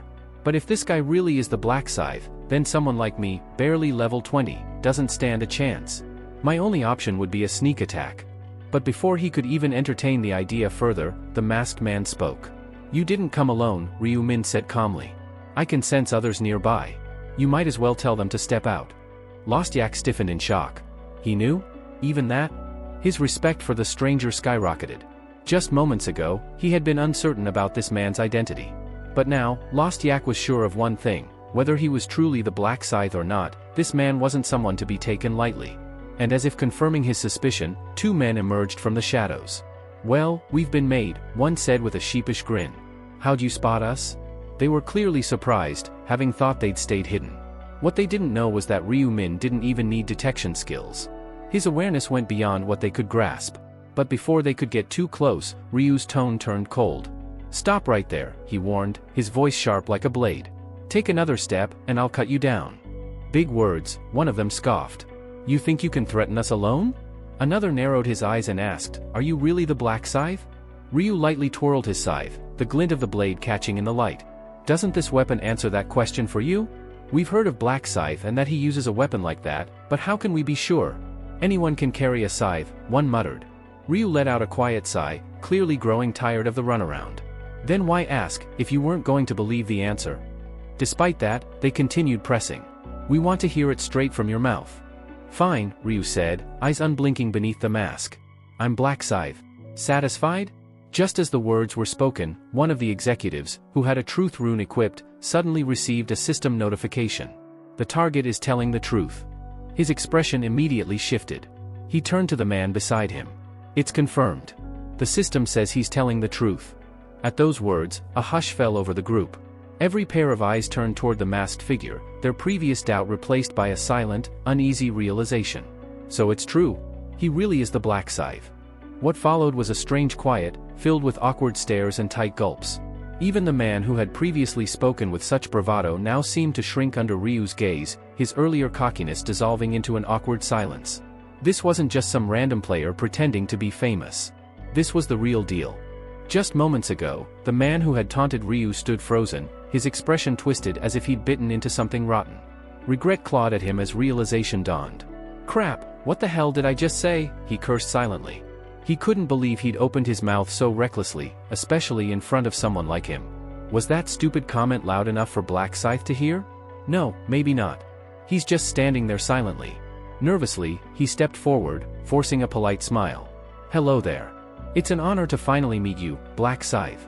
But instead of returning the greeting, Ryu pointed his massive scythe directly at the man's throat. This isn't the time for pleasantries, he said coldly. Didn't you want proof that I'm the real one? Then let's settle it right here, with our skills. The color drained from the man's face. What? You want to fight? Here? It was insane. Challenging someone nearly twice his level wasn't bravery, it was suicide. He swallowed hard, immediately realizing Ryu hadn't forgotten the earlier insult. This wasn't just about proving identity, it was about payback, served cold and in public. He's trying to humiliate me, the man thought. I need to apologize before it's too late. He dropped to a slight bow and said quickly, I sincerely apologize for what I said earlier. I didn't mean any disrespect, truly. Oh? Ryu said with a tilt of his head. Then how does that prove anything? You wanted to confirm my identity, right? One of the other executives tried to step in. There's no need for a duel. We already confirmed it, he's telling the truth. Ryu turned his gaze toward the man with the truth rune. How exactly did you confirm it? I have a rune that detects lies, it verified that you were telling the truth earlier, he explained nervously. I see, Ryu murmured. Still, I can't let that insult slide. He raised his scythe slightly. Let's do this. If you manage to block my attack, I'll consider your rudeness forgiven. Wait, please, there's no need to go that far, the man stammered. But before he could say another word, a terrifying sound echoed through the hallway. The next moment, his head hit the floor and rolled to a stop at his colleague's feet. The remaining executives froze, stunned into silence. Lost Yak instinctively wanted to yell, what the hell is he doing? But clamped his mouth shut. One wrong word, and he might be next. The rune user stared at the corpse in disbelief. I didn't even see him move. Just what kind of gap is this? You asked me what I was doing? Ryu replied coldly to the man who dared speak. I'm simply proving who I am, with my skills. No one spoke. The weight of the moment suffocated them. They hadn't just lost a fellow officer. They had lost a valuable executive in the real world, someone they couldn't easily replace. And now, the man who caused it stood calmly before them, his white mask hiding the madness in his gaze. They looked at each other, silently reaching a mutual conclusion. This man, this monster, we can't let him join us. Not someone this dangerous. Even though they originally approached him to offer an executive position, everything had changed. He's unstable. The chairman would never accept a killer like this. It's too risky. Then came the next inevitable thought. If we can't recruit him, we have to eliminate him. Their eyes locked in agreement. One of them gave the slightest nod. We'll act like we're surrendering. Lower his guard. Then we strike. But before they could even carry out the plan, a dark chuckle echoed from Ryu's mask. You're planning an ambush, aren't you? He asked, his voice mocking. They stiffened. What are you talking about? One bluffed. I saw it all in your eyes earlier, Ryu said, his tone like ice. You're trying to act weak, then strike while I'm distracted. Classic move. Then he asked, do you know why I used Huang Yongmin's name to apply to your cafe? No one answered. I'll tell you, he said, lips curling behind the mask. I did it to draw you out. The executives. Their eyes widened. What do you want from us? One of them finally asked. Ryu's tone turned deadly. It's simple. I want you dead. No one laughed. It wasn't a joke. He had already shown what he was capable of. One of the men, usually calm and logical, tried to step forward and reason. Look, maybe we can talk this out. There's no need for further violence. We didn't mean. But before he could finish, his body crumpled to the floor, headless. Now only three remained, Huang Yongmin, the man with the truth rune, and Ryu Min, the Grim Reaper himself. The man with the rune was now paralyzed with fear. He planned this from the start, this wasn't a coincidence, he lured us here just to kill us. Why? The man gasped. Why are you doing this? What grudge do you have against us? Ryu narrowed his eyes. You're seriously asking that? Then he said, you murdered innocent people during your ridiculous recruitment trials. You made executions a part of your interview process. You and your little group turned death into entertainment. The man shook his head. That's not true. They weren't innocent. They mocked players, they looked down on us. They got what they deserved. Ryu's voice dropped to a growl. You enforce harsh rules on others, but justify yourself when it's convenient. That's hypocrisy. You don't even know me. I don't have to, Ryu replied. My rune shows me enough. I can see what's festering inside. And with that, the man's head was severed like a grape plucked from a vine. Ryu's voice cut the silence. Monsters who prey on civilians don't deserve to breathe. Hwang Yongmin trembled uncontrollably as Ryu turned to him. There's no need to shake, Ryu said. I'll send you to join your friends shortly. But something changed in Yongmin's expression. His fear morphed into confusion, then into shock. How do you know my friends? He asked. Ryu's eyes gleamed behind the mask. Why wouldn't I? He said with a low chuckle. I used to hang out with your little group. Though to be precise, you dragged me into it. Yongmin froze. That voice, that tone? Ryu reached up and pulled the mask from his face. I'm Ryu Min, he said softly. The guy you used to bully. Yongmin's jaw dropped, his knees nearly buckling. He recognized that face. That memory. And in that moment, he realized, this wasn't revenge born in the other world. It had begun long before that. Hwang Yongmin stood rooted to the spot, his limbs frozen as though carved from stone. His lips moved, barely able to form the words. Ryu Min? You're the Black Scythe? As he muttered the name in disbelief, fragmented memories from his past began rushing back, images of a timid, hunched boy who once flinched at every raised voice. That scrawny, bookish outcast, and now, standing in front of him, exuding lethal confidence, was that same boy, except draped in the aura of death. His mind couldn't reconcile the two. It can't be, no way, he stammered. You, Ryu Min, the same weakling? Despite blinking several times, he couldn't deny what he saw. The face beneath the mask was unmistakable. It really was him. Ryu gave a slight nod, almost amused. Hard to believe, huh? That the guy you used to push around is now the one holding your life in his hands? He chuckled softly, the sound cold and hollow. To be fair, even I didn't expect this back then. Yongmin's lips quivered. So, you've been lying to me this whole time? Pretending to be pathetic? But Ryu's eyes narrowed. Lying? When did I ever say I was weak? You just assumed it. Before Yongmin could respond, a sudden blur, then pain. A scream choked in his throat as he looked down to see blood spurting from where his arm had been moments before. His right arm was gone. What the hell? The agony brought him to his knees, and he clutched the stump in a desperate attempt to stop the bleeding. Ryu stood over him, his voice laced with icy contempt. I don't like being called a fool. Especially not by scum like you. Yongmin tried to scream, to curse, to beg, but all that came out was a strangled sob. Shut it, Ryu snapped. Keep whining and I'll rip out your tongue too. But then, in a surprising move, Ryu bent down, producing a healing item from his inventory. With a flash of light, the bleeding stopped. Oh, don't thank me, he said, smirking. You're still missing an arm. But hey, you can live with one, can't you? Yongmin sat there trembling, stunned by the sheer cruelty. Ryu's tone turned contemplative. Isn't it funny? You used to mock me like it was nothing. And now look at you. Tears welled in Yongmin's eyes, not from the pain, but from something deeper. Shame. Confusion. Terror. He stared up at Ryu, desperate for understanding. Is it really you? The same Ryu Min I used to know? The expression on Ryu's face was unreadable. Then he said quietly, no. That Ryu Min doesn't exist anymore. Raising his scythe like an executioner ready to deliver justice, Ryu prepared to finish it. No. Wait. Yongmin cried, his voice thick with desperation. Min, please. I've made mistakes, I know. I'm sorry. I was wrong. The massive weapon hesitated in midair. Ryu's gaze pierced into him like a blade. Are you really sorry? Or are you just scared? Both. Yongmin blurted. But more than that, I want to make it right. Oh? Ryu tilted his head, curious. And how exactly would you do that? I can be useful, Yongmin said quickly. Let me be your personal assistant. I'll follow your orders without question, scouting, baiting enemies, handling errands, you name it. Just don't kill me. Ryu appeared to ponder the offer, stroking his chin as if weighing the idea. Yongmin held his breath, praying that he'd won a second chance.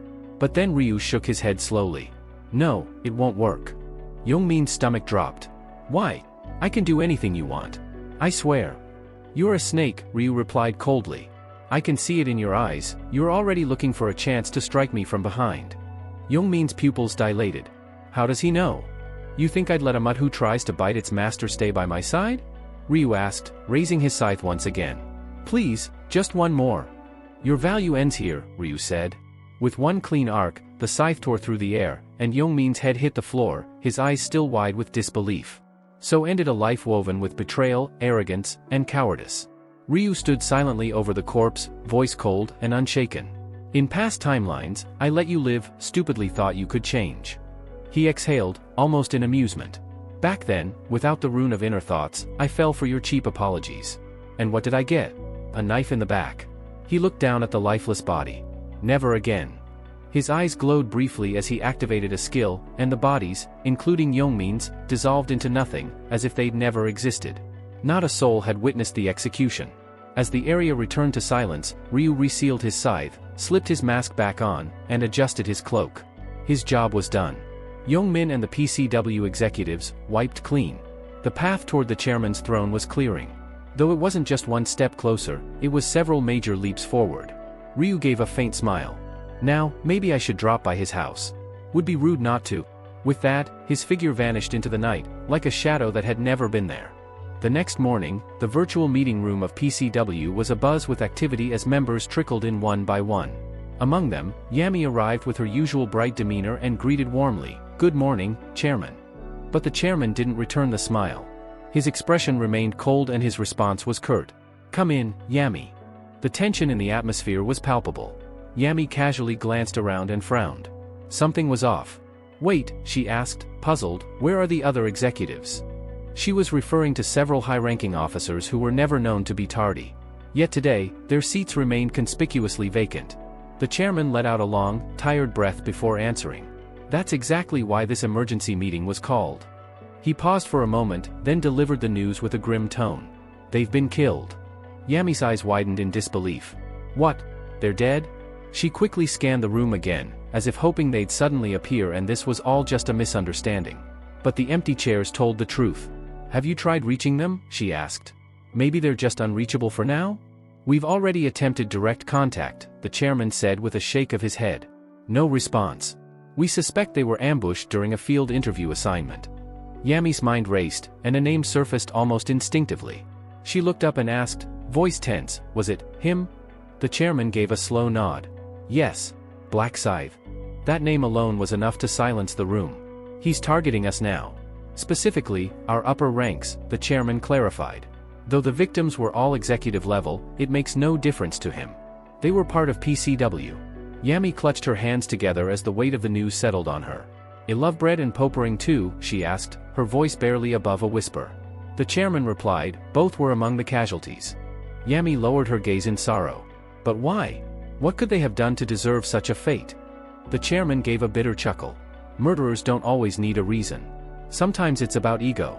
Or maybe, he views our organization as a threat to his position." Yami nodded slowly. She understood all too well, some individuals, when faced with rising power structures, felt compelled to destroy rather than join. "So," she said, looking up again, "this was all a setup? He infiltrated us just to strike down our leadership." "That's the conclusion we've reached," the chairman confirmed. A look of disappointment clouded Yami's face. "And to think I was once excited to meet Black Scythe in person? I feel like a fool now. He's nothing but a monster." The chairman leaned forward, his voice firm. "Had we let him in as one of our own, it could have led to an even worse catastrophe.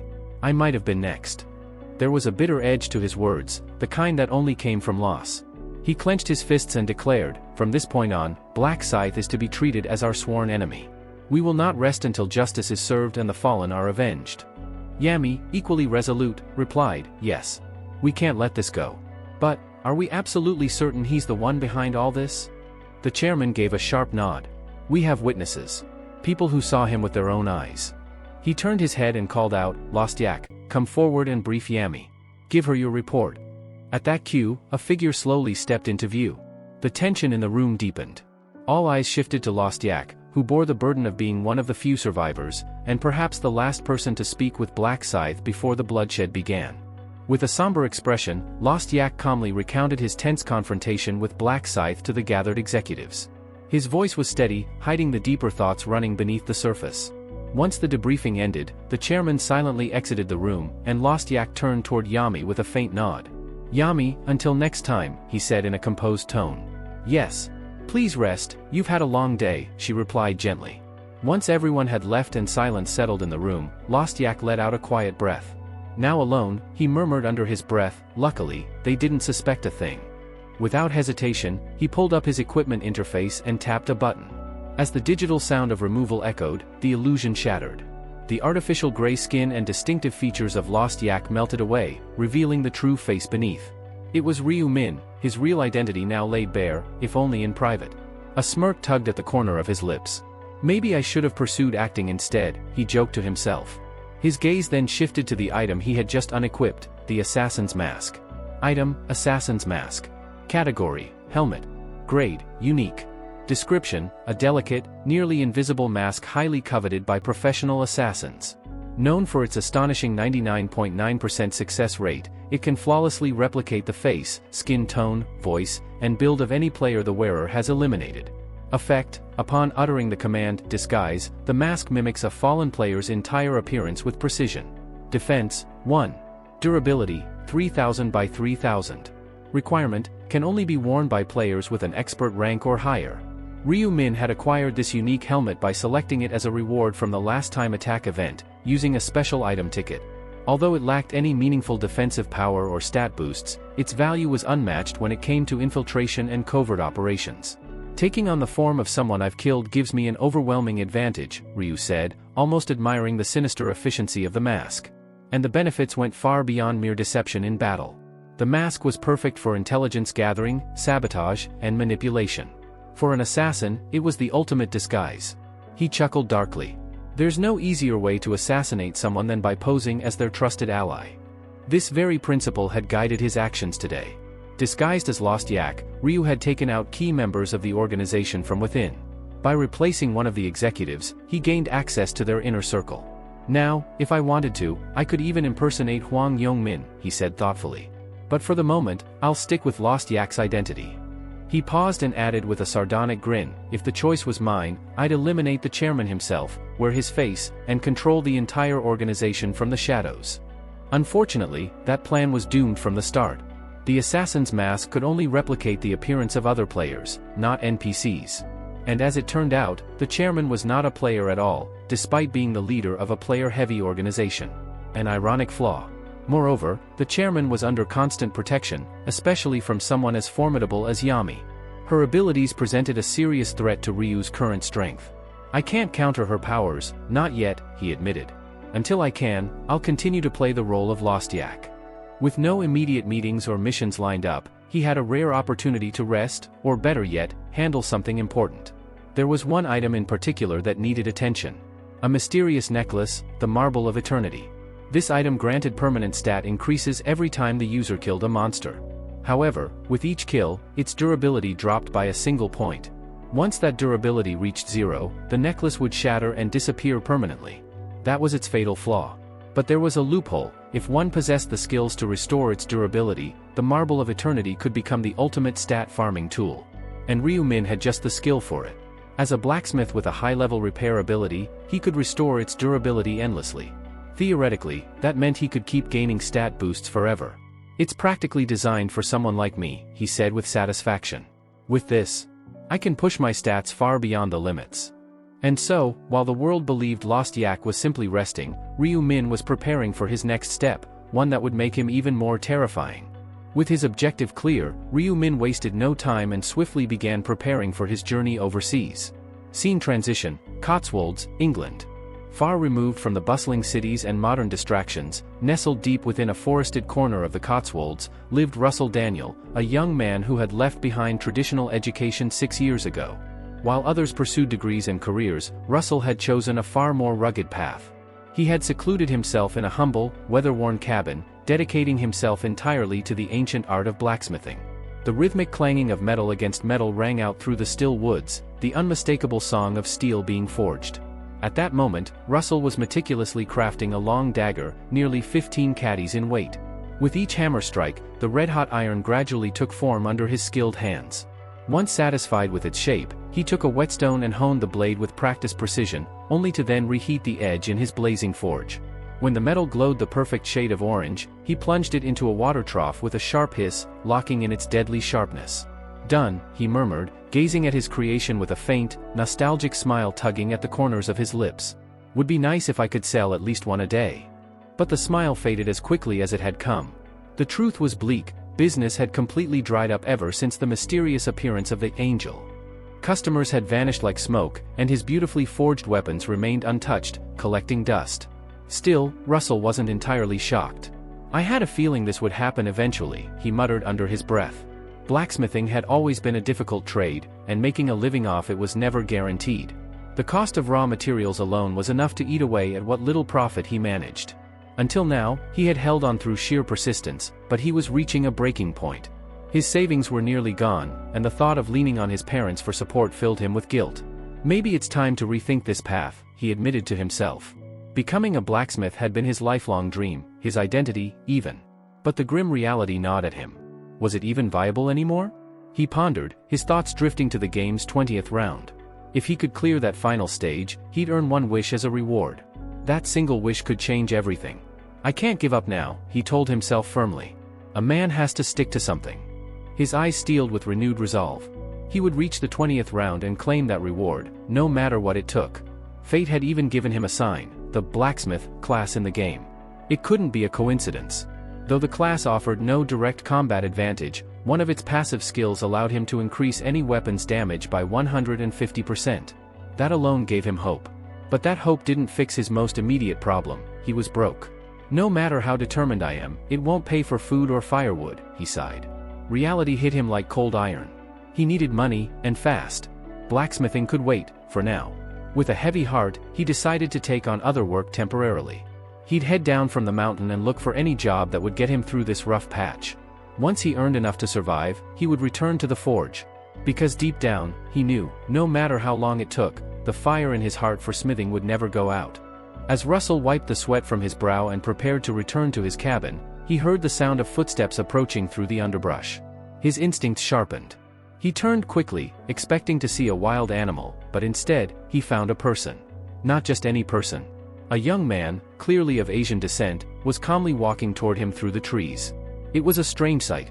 This deep into the Cotswolds, visitors were rare, let alone ones who looked like they had nothing to do with the countryside. Russell narrowed his eyes. "A traveler? Out here," he muttered to himself. "That's unusual." He considered ignoring the man, but curiosity won out. Stepping forward slightly, Russell called out, "Hey, are you lost or something?" To his surprise, the stranger answered in fluent English. "You're Russell Daniel, aren't you?" the man asked with a knowing smile. The skilled blacksmith everyone's forgotten about. Russell's expression darkened. "Who wants to know?" he asked sharply, defensive now. "Who are you?" The young man gave a disarming grin. "I take it your reaction means I've found the right person." Russell frowned. "I don't serve many customers these days, and none from Asia. So how exactly did you hear about me?" The man shook his head. "I didn't hear about you. I saw you." That threw Russell off. "You saw me? What, like in a dream?" The stranger gave a chuckle. "Close. I'm what you might call a prophet. I can see fragments of the future." Russell blinked. The conversation had taken a bizarre turn. "A prophet? You're joking, right?" He would have dismissed the claim entirely if the man hadn't continued. "Russell Daniel. Level 21. Class, Blacksmith. Designated Zone, CEUKE 008. Correct?" Russell went stiff. That information, his zone, his level, even the class he had never spoken aloud to anyone. "That's impossible," he thought, eyes wide. He hadn't told anyone those details. Not even in casual conversation. Could he actually be telling the truth? He looked at the stranger again, this time with a mixture of wariness and wonder. "You can really see the future?" "I can," the man replied confidently. "I've never heard of a class like that." "That's because it's not a common one," the prophet said calmly. "In the other world, there are rare classes, some of them one of a kind. Prophet is one of those. I'm the only one who has it." Russell paused. His heart was telling him to be cautious, but his mind couldn't dismiss the evidence in front of him. "All right," he said, folding his arms. "Why did you come all this way, then?" "To make a deal with you." "A deal?" The stranger gave a slight nod. "I'd like you to repair an item for me. In exchange, I'll give you something invaluable, information about the 6th round." Russell blinked. The 6th round? He felt a sudden jolt of interest. Knowing what lay ahead could give him a massive edge. And repairing an item? That was child's play. All it would take was a single skill cast. But he wasn't the type to jump into agreements blindly. "That's quite a generous offer," Russell said cautiously. "A bit too generous. Why go through all this trouble just for a simple repair? What's the real catch?" The young man smiled again, not insulted in the slightest. That's just like you, Russell. Always careful. Always skeptical. Then he added, almost offhandedly, truthfully, I'm not just here for a repair. I'm here because I want to work with you. Not just once, I want us to help each other. Russell raised an eyebrow. You came here, to make friends? Exactly, the man replied without hesitation. I've seen what happens to you in the future. You reach the peak of your craft. You become the greatest blacksmith the game has ever known. Russell's lips parted, but no words came out. Me? The greatest, he repeated in his thoughts. Is he serious? The idea sounded impossible. But the way the man spoke, there was no doubt in his voice. And the knowledge he had already shown, it was undeniable. So let me get this straight, Russell finally said, you'll give me real intelligence about the 6th round, in exchange for fixing one item? That's it. He stared into the stranger's eyes, looking for any hint of deceit. That still sounds like a one-sided deal. You sure you're not hiding anything? The man laughed softly. You always were like this. Trust doesn't come easily to you. He leaned in slightly. But know this, you've made it to the 15th round on your own, without anyone's help. That's impressive. But from here on, the difficulty spikes. You won't survive the later rounds alone. You need an ally. He paused before continuing. If you work with me, you'll not only survive, you'll thrive. You can live the life you've dreamed of as a blacksmith. Just moments ago, Russell was ready to dismiss everything this stranger said as madness. But now? He couldn't ignore the truths he had already heard. Not when the man even knew his deepest wish. After a long silence, Russell finally spoke. What do you want in return? The prophet smiled warmly. Just mutual support. We help each other. Nothing more. Unlike the more specialized and rare classes such as the Buffer, Mercenary King, or Dark Knight, the blacksmith class was considered a common one. There were countless blacksmiths scattered across the world, plenty who could step in to replace someone like Russell without a second thought.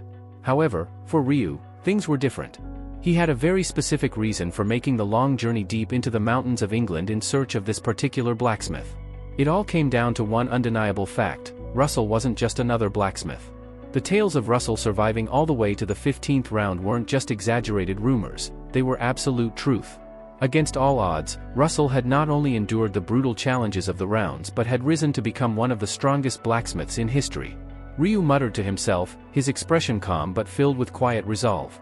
Even though he never reached the absolute peak or maxed out his level, he still stood as the last blacksmith alive in the end. If I can build a good relationship with someone like him, it could prove invaluable in the future rounds. And, as an added bonus, having Russell nearby meant there was someone capable of repairing the marble of eternity, whose durability had been steadily wearing down. Glancing thoughtfully at Russell, Ryu could sense the man's hesitation. Russell's eyes flickered with uncertainty, torn between cautious trust and deep-rooted doubt. It was at moments like these that Ryu's mastery of English, refined through countless regressions and timelines, proved useful. With fluent confidence, he broke the silence. What I'm asking isn't anything excessive, Ryu said evenly. All I need is your help maintaining my gear and occasionally using your support skills when necessary. In return, I'll share information about the next round with you. That information will help you grow faster, letting you make up for the opportunities you missed in the past. Russell paused, his gaze steady but conflicted. The offer was tempting, knowledge of future rounds was a priceless advantage, but there was still one obstacle: trust.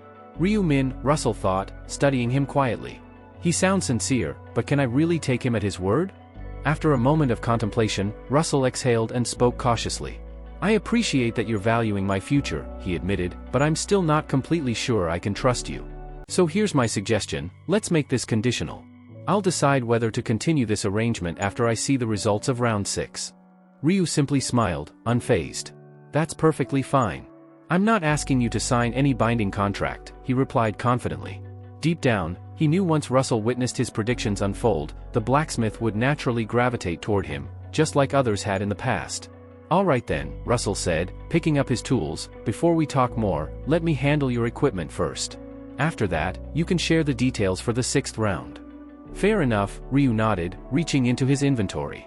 With a soft glow of light, he produced the Marble of Eternity, its durability bar hanging by a single point, 1 by 1000, ready to crumble with the slightest damage. Russell didn't even need to examine the item's details. The moment the bead landed in his hands, his instincts kicked in, and he activated his repair skill. The bead pulsed with a faint brilliance as cracks vanished and its surface gleamed like new. It's done, Russell said calmly, handing it back. Ryu checked its information. The once critically worn-out necklace now displayed a perfect status, durability 1000 by 1000. A satisfied smile tugged at his lips. Perfect. Now I can start stacking power again, he murmured under his breath. Meanwhile, Russell watched quietly, still respectful enough not to peek at the bead's details despite his curiosity. Any other blacksmith might have been tempted, but Russell had always adhered to his professional ethics. A craftsman respects a client's privacy. Thank you, Ryu said sincerely, tucking the fully repaired necklace away. This really helps. Russell gave a short nod before leaning forward slightly. Now then, he said, his tone steady but laced with curiosity, how about you share that information about the 6th round? Ryu-min leaned back slightly, his tone calm but unwavering. Of course, he began, the 6th round is a quest, one unlike anything you've faced before. With that, he began explaining, laying out the intricacies of the upcoming round, its hidden mechanics, the threats that lurked within it, and the mistakes that could cost someone their life. Every new piece of information made Russell's pupils tighten and widen in rapid succession, his usually composed expression betraying his surprise. If what you're saying is accurate, Russell muttered, almost to himself, then I need to recruit as many strong allies as possible. That would be wise, Ryu agreed with a slight nod. The monsters in that round are unlike anything you've seen. Their strength is overwhelming. Russell gave a reluctant nod, but deep down, skepticism still gnawed at him. As much as the information sounded convincing, the notion of someone predicting the future felt too fantastical to fully believe. Catching that flicker of doubt in the blacksmith's eyes, Ryu thought quietly, he won't believe it now. Not until he experiences it firsthand. But after the 6th round, he'll understand, he'll have no choice but to trust me. Breaking the momentary silence, Russell crossed his arms. So, does that mean our deal is done? Yes, Ryu said with a calm smile. Then, almost as an afterthought, he added, although, if you don't mind, I'd like to purchase a few materials from you. Russell blinked. Materials? Yes, Ryu replied casually. Do you, by any chance, have black steel powder? Russell stiffened in shock. What the? He thought, his eyes narrowing slightly. How could he know about that? The blacksmith had been cautious throughout their exchange, but this time, his composure cracked. He hadn't told anyone about the rare materials stored in his inventory. For someone to know, to pinpoint, that specific item was beyond comprehension. You, Russell muttered in disbelief. You even knew I had that? Did you see inside my inventory? To Russell, it was impossible, unthinkable, that anyone could know the contents of someone else's storage. But before he could question it further, Ryu calmly continued, sell it to me. I know you're struggling financially, looking for work, right? I'll pay you generously for it. Russell froze again, stunned speechless. He knows that, too? In reality, Ryu wasn't prophesying, he was simply reading Russell's surface thoughts with his ability. But to Russell, the distinction hardly mattered. Russell rubbed the back of his neck, his face heating slightly. I can't believe I doubted you earlier. I thought maybe you were just trying to trick me. I'm sorry for that. Truly. No need to apologize, Ryu said with a shrug. Whether you believe me or not doesn't change what I see. The future is the future. Russell's gaze hardened slightly. If he's been this accurate so far, then he won't be wrong about the 6th round either, he thought, finally accepting the reality before him. After a moment of silent contemplation, he exhaled and looked up. You need black steel powder, right? Then take it. I'll give it to you. Ryu tilted his head, a trace of surprise flickering in his eyes. You're giving it to me? Just like that? Russell offered a small, almost sheepish smile. I've already gotten more from you than I've given. I'm not the kind of man to take advantage of someone's goodwill. So yes, take it. With a quiet sigh, he reached into his inventory and materialized the shimmering, coal-black powder, holding it out. Here. No need to hesitate. Accepting the item, Ryu glanced at its information window. Black steel powder. Category, material. Description, a fine black metallic dust faintly infused with magical energy. A spark of satisfaction crossed his expression. He's just giving away a god-tier crafting material. Ryu thought. Strictly speaking, this is compensation for the information I gave him, but he has no idea how valuable this really is. After round 11, sure, it'll be easier to find, but right now? This is a rare treasure. Are you absolutely sure about this? Ryu asked, one brow raised. This material is worth more than you realize. Russell shrugged nonchalantly. I'm fine with it. Honestly, I don't even know what it's used for. Only you, he gave a faint smile, the so-called prophet, would know its real value. And besides, I'd rather not pry.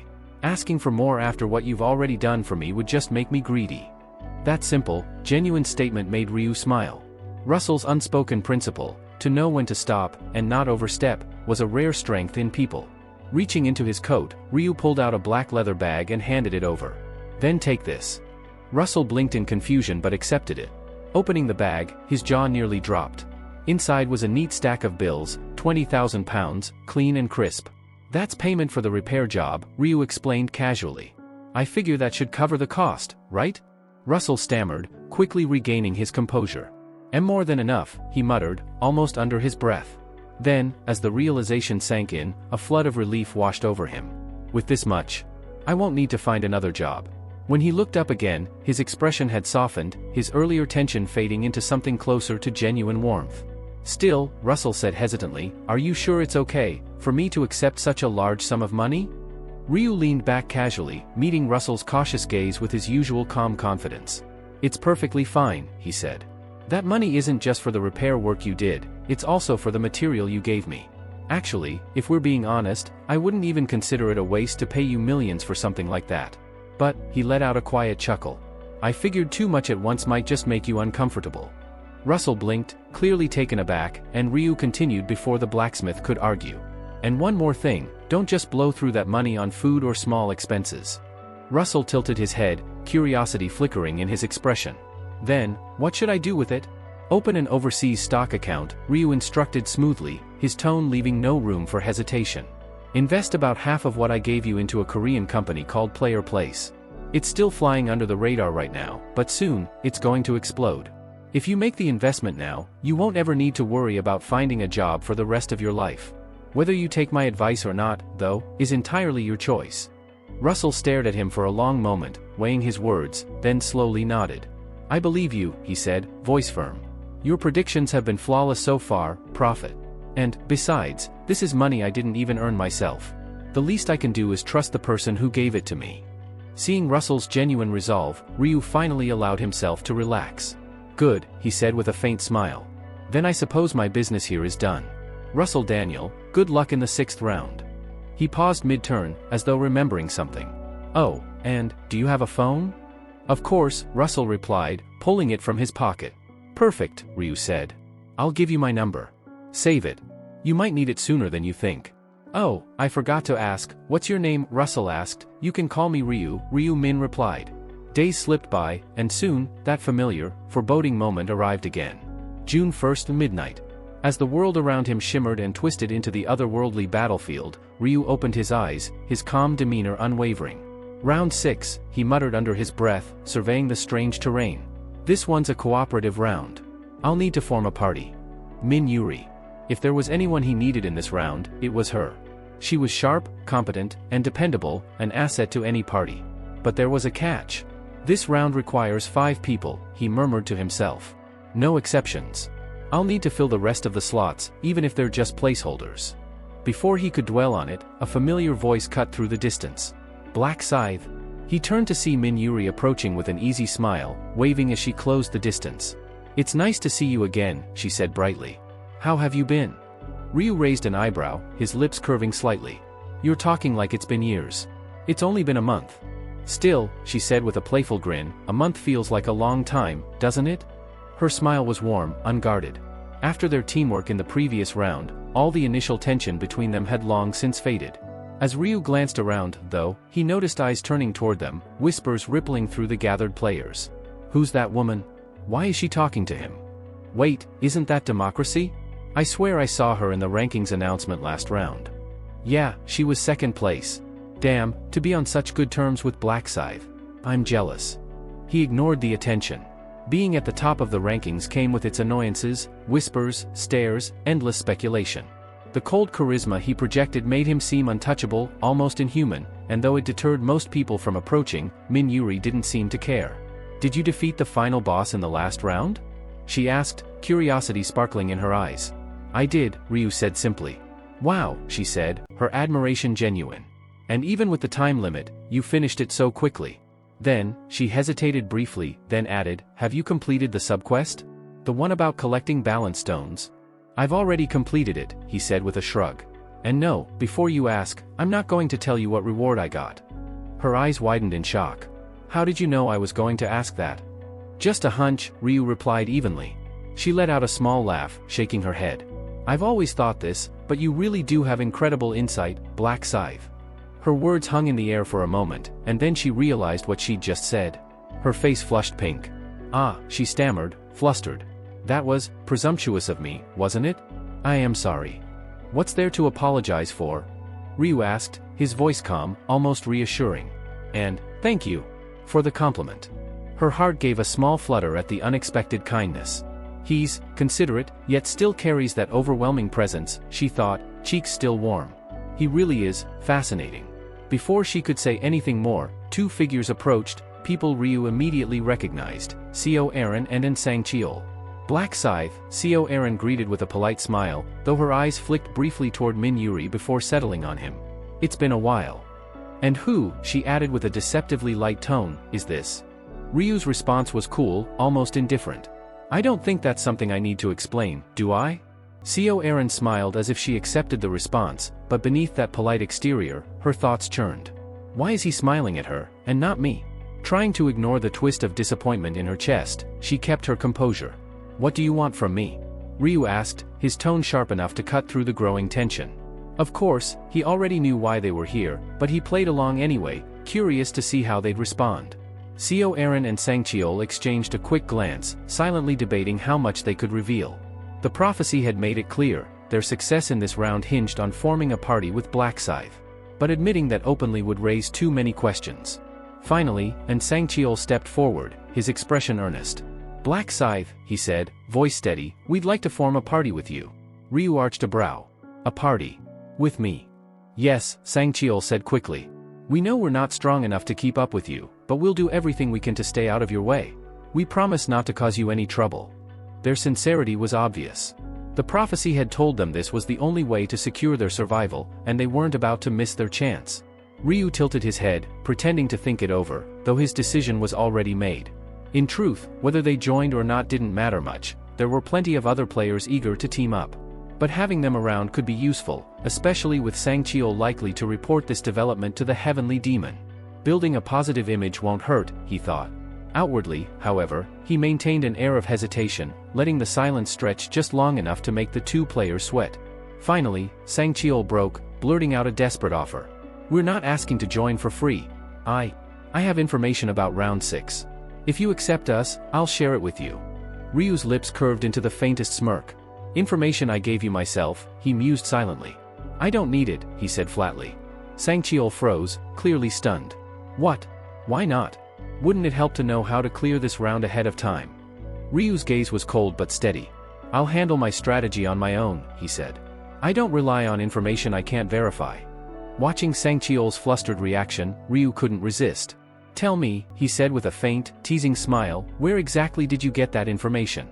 Nsang Cheol hesitated for a moment, his words stumbling out awkwardly. Wait. Ryu leaned back slightly, his tone calm but sharp. The intel about round 6. The one you just mentioned. Where did it come from? That question instantly put the bodyguard on edge. Revealing the prophet's existence wasn't something he could do lightly. The Heavenly Demon's wrath was nothing to joke about, and exposing the source could endanger everyone involved. So, Nsang Cheol froze, struggling to come up with an answer. Noticing his hesitation, Ryu's eyes glinted as he spoke again, his voice smooth but laced with intent. Can't say it, huh? I'll make you a deal. Tell me where the information came from, and I'll let you join my party. For a moment, it almost sounded tempting. But the bodyguard clenched his fists, lowering his head with a bitter expression. I'm sorry. I can't. It wasn't easy for him to refuse.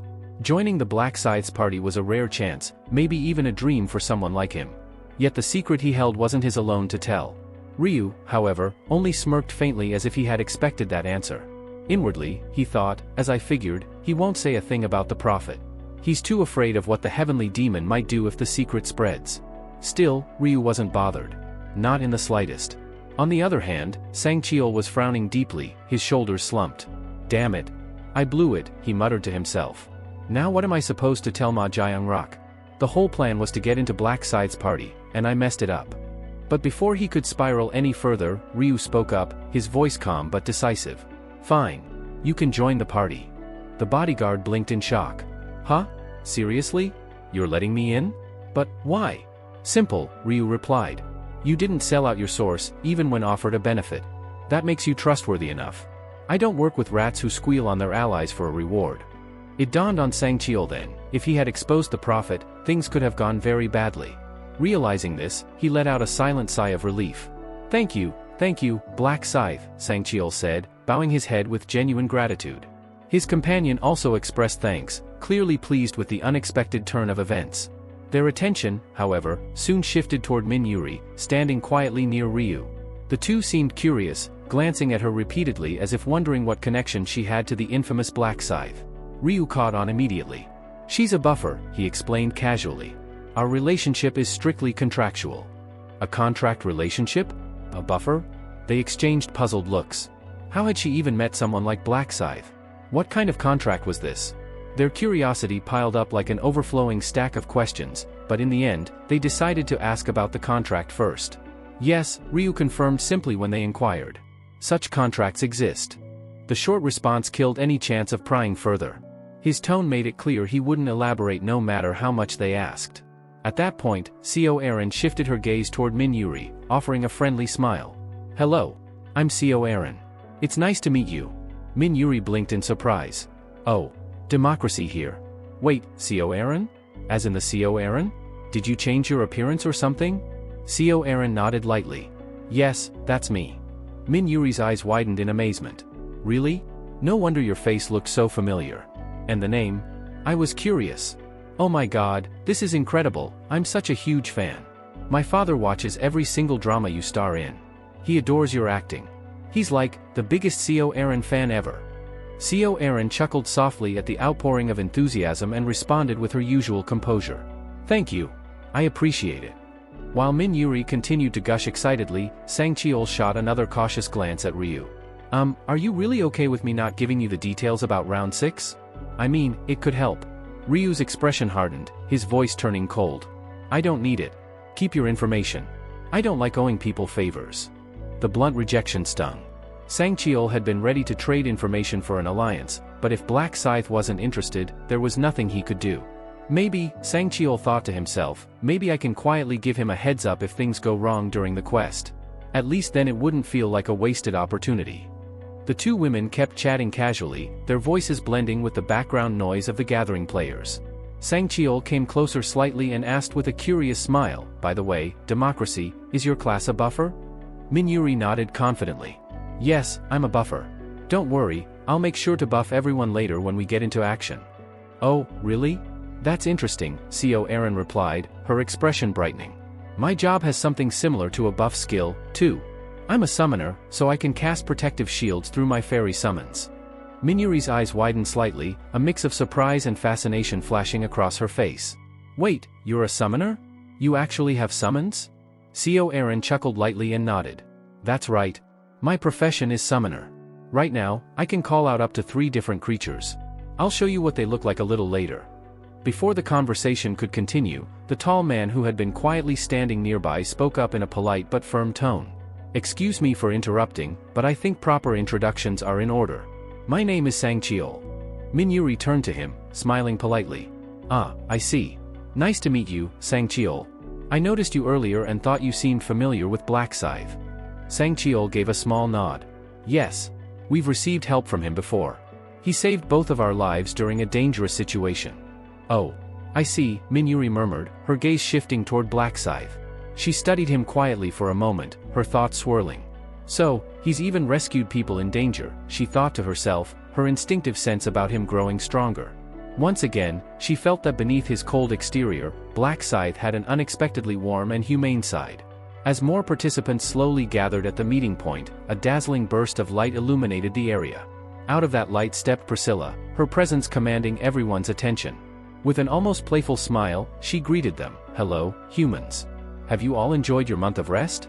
She glanced around the assembled players before continuing in a cheerful yet slightly mocking tone. For this round, we have exactly 1,010 participants, a perfect number, don't you think? Now, shall we get down to business? Almost instantly, a glowing message window materialized before every player's eyes. Round 6 objective. Task, defeat 1 boss within 6 hours. All areas participants, 16,120,590 achievers, 0/8,060,295. Current area, C ESKS 007 participants, 1,010 achievers, 0/505. Murmurs broke out among the crowd. What's this about defeating a boss? One player asked, his tone filled with both curiosity and concern. Is this the round where a boss finally appears? Another player frowned. Defeat a boss? On our own? That sounds impossible. How are we supposed to take down something that powerful by ourselves? Priscilla let out a soft, amused chuckle, her eyes glinting mischievously. Calm down. Of course, you won't be able to take the boss down alone. That's why teamwork is going to be necessary this round. Teamwork, another player echoed skeptically. What do you mean? How are we supposed to work together with strangers? That, Priscilla said smoothly, is where the party system comes into play. This round introduces a new feature, forming parties. To create one, you'll need exactly 5 members. A party allows for seamless cooperation and coordination between its members. And here's something you'll appreciate, when you're in the same party, you won't be able to harm each other. A man in the crowd raised his eyebrows, sounding almost relieved. So no accidental friendly fire? That's a relief. Priscilla's smile turned slightly wicked, her tone dripping with mock sweetness. Exactly. No need to worry about accidentally injuring an ally, or being betrayed by one of your own. Isn't that convenient? She then added, but don't misunderstand, attacks from other parties or from monsters will still deal damage. Only attacks from your own party members will be nullified. The players exchanged looks, slowly nodding in understanding. With a well-coordinated party of 5, the challenge didn't seem as impossible as it had at first glance. Now, another important detail, Priscilla continued smoothly. When your party defeats monsters, the experience points and gold are automatically divided evenly among all members, regardless of who lands the final blow. However, there's a range limit. If the distance between you and your teammates exceeds 100 meters, you won't receive your share. One player tilted his head thoughtfully. So EXP and gold are split equally no matter what? That actually sounds fair. Another raised his hand to ask, what about loot? How are items divided? Priscilla's smile sharpened as she explained, unlike experience and gold, items are distributed based on contribution. The system calculates your overall involvement in the fight. Let's say 2 players contribute 70% and 30%, respectively, to killing a monster. The one with 70% contribution will have a 70% chance of obtaining the item, while the other will have a 30% chance. So basically, the harder you work, the better your odds of claiming the loot, one player said, nodding in understanding. Exactly, Priscilla replied with a satisfied smirk. Another player, clearly trying to confirm, asked, so even if someone's contribution is low, they still have a chance of getting an item, if luck is on their side, right? That's right, Priscilla said, her tone light but her grin sharp. Effort improves your chances, but luck can still favor anyone. Priscilla's eyes gleamed mischievously as she continued, her voice carrying through the crowd. That's right. Even if your contribution is as little as 1%, you still have a chance to receive an item drop, though, of course, the probability would be extremely low. A player raised a hand hesitantly, his voice tinged with concern. Excuse me, Angel, how exactly is contribution calculated? Is it just about dealing the most damage? Wouldn't that put players with lower damage output at a disadvantage? Priscilla chuckled lightly, her smile sweet but sharp. A good question. While dealing more damage usually translates to higher contribution, it's not solely based on damage output. The system considers multiple factors, support actions, crowd control, healing, even life-saving maneuvers. So, a player who spends the fight strengthening allies with buffs or healing still earns contribution. Everything is measured and judged fairly. One of the nearby players' eyes lit up, his voice filled with relief and excitement. Wait, so just buffing teammates counts toward contribution? That's amazing. From the side, Ryu listened silently, his expression unreadable. Parties, huh? He thought to himself. A nuisance, but one I can't avoid this time. As if reading his thoughts, Priscilla clapped her hands lightly to draw everyone's attention. Oh, and one more thing. If you don't form a party, no matter how many monsters you kill, the kills won't count. The system strictly enforces party formation this round. So yes, solo players, your options are limited. The collective groan from the crowd was immediate, but Priscilla wasn't done. Still, don't think of this as a disadvantage, she added, her smile as radiant as ever. The benefits of a party are significant. You can coordinate attacks, watch each other's backs, and share rewards. Most importantly, once your party defeats a single boss, all 5 members will automatically clear this round. A stunned voice rose from the group.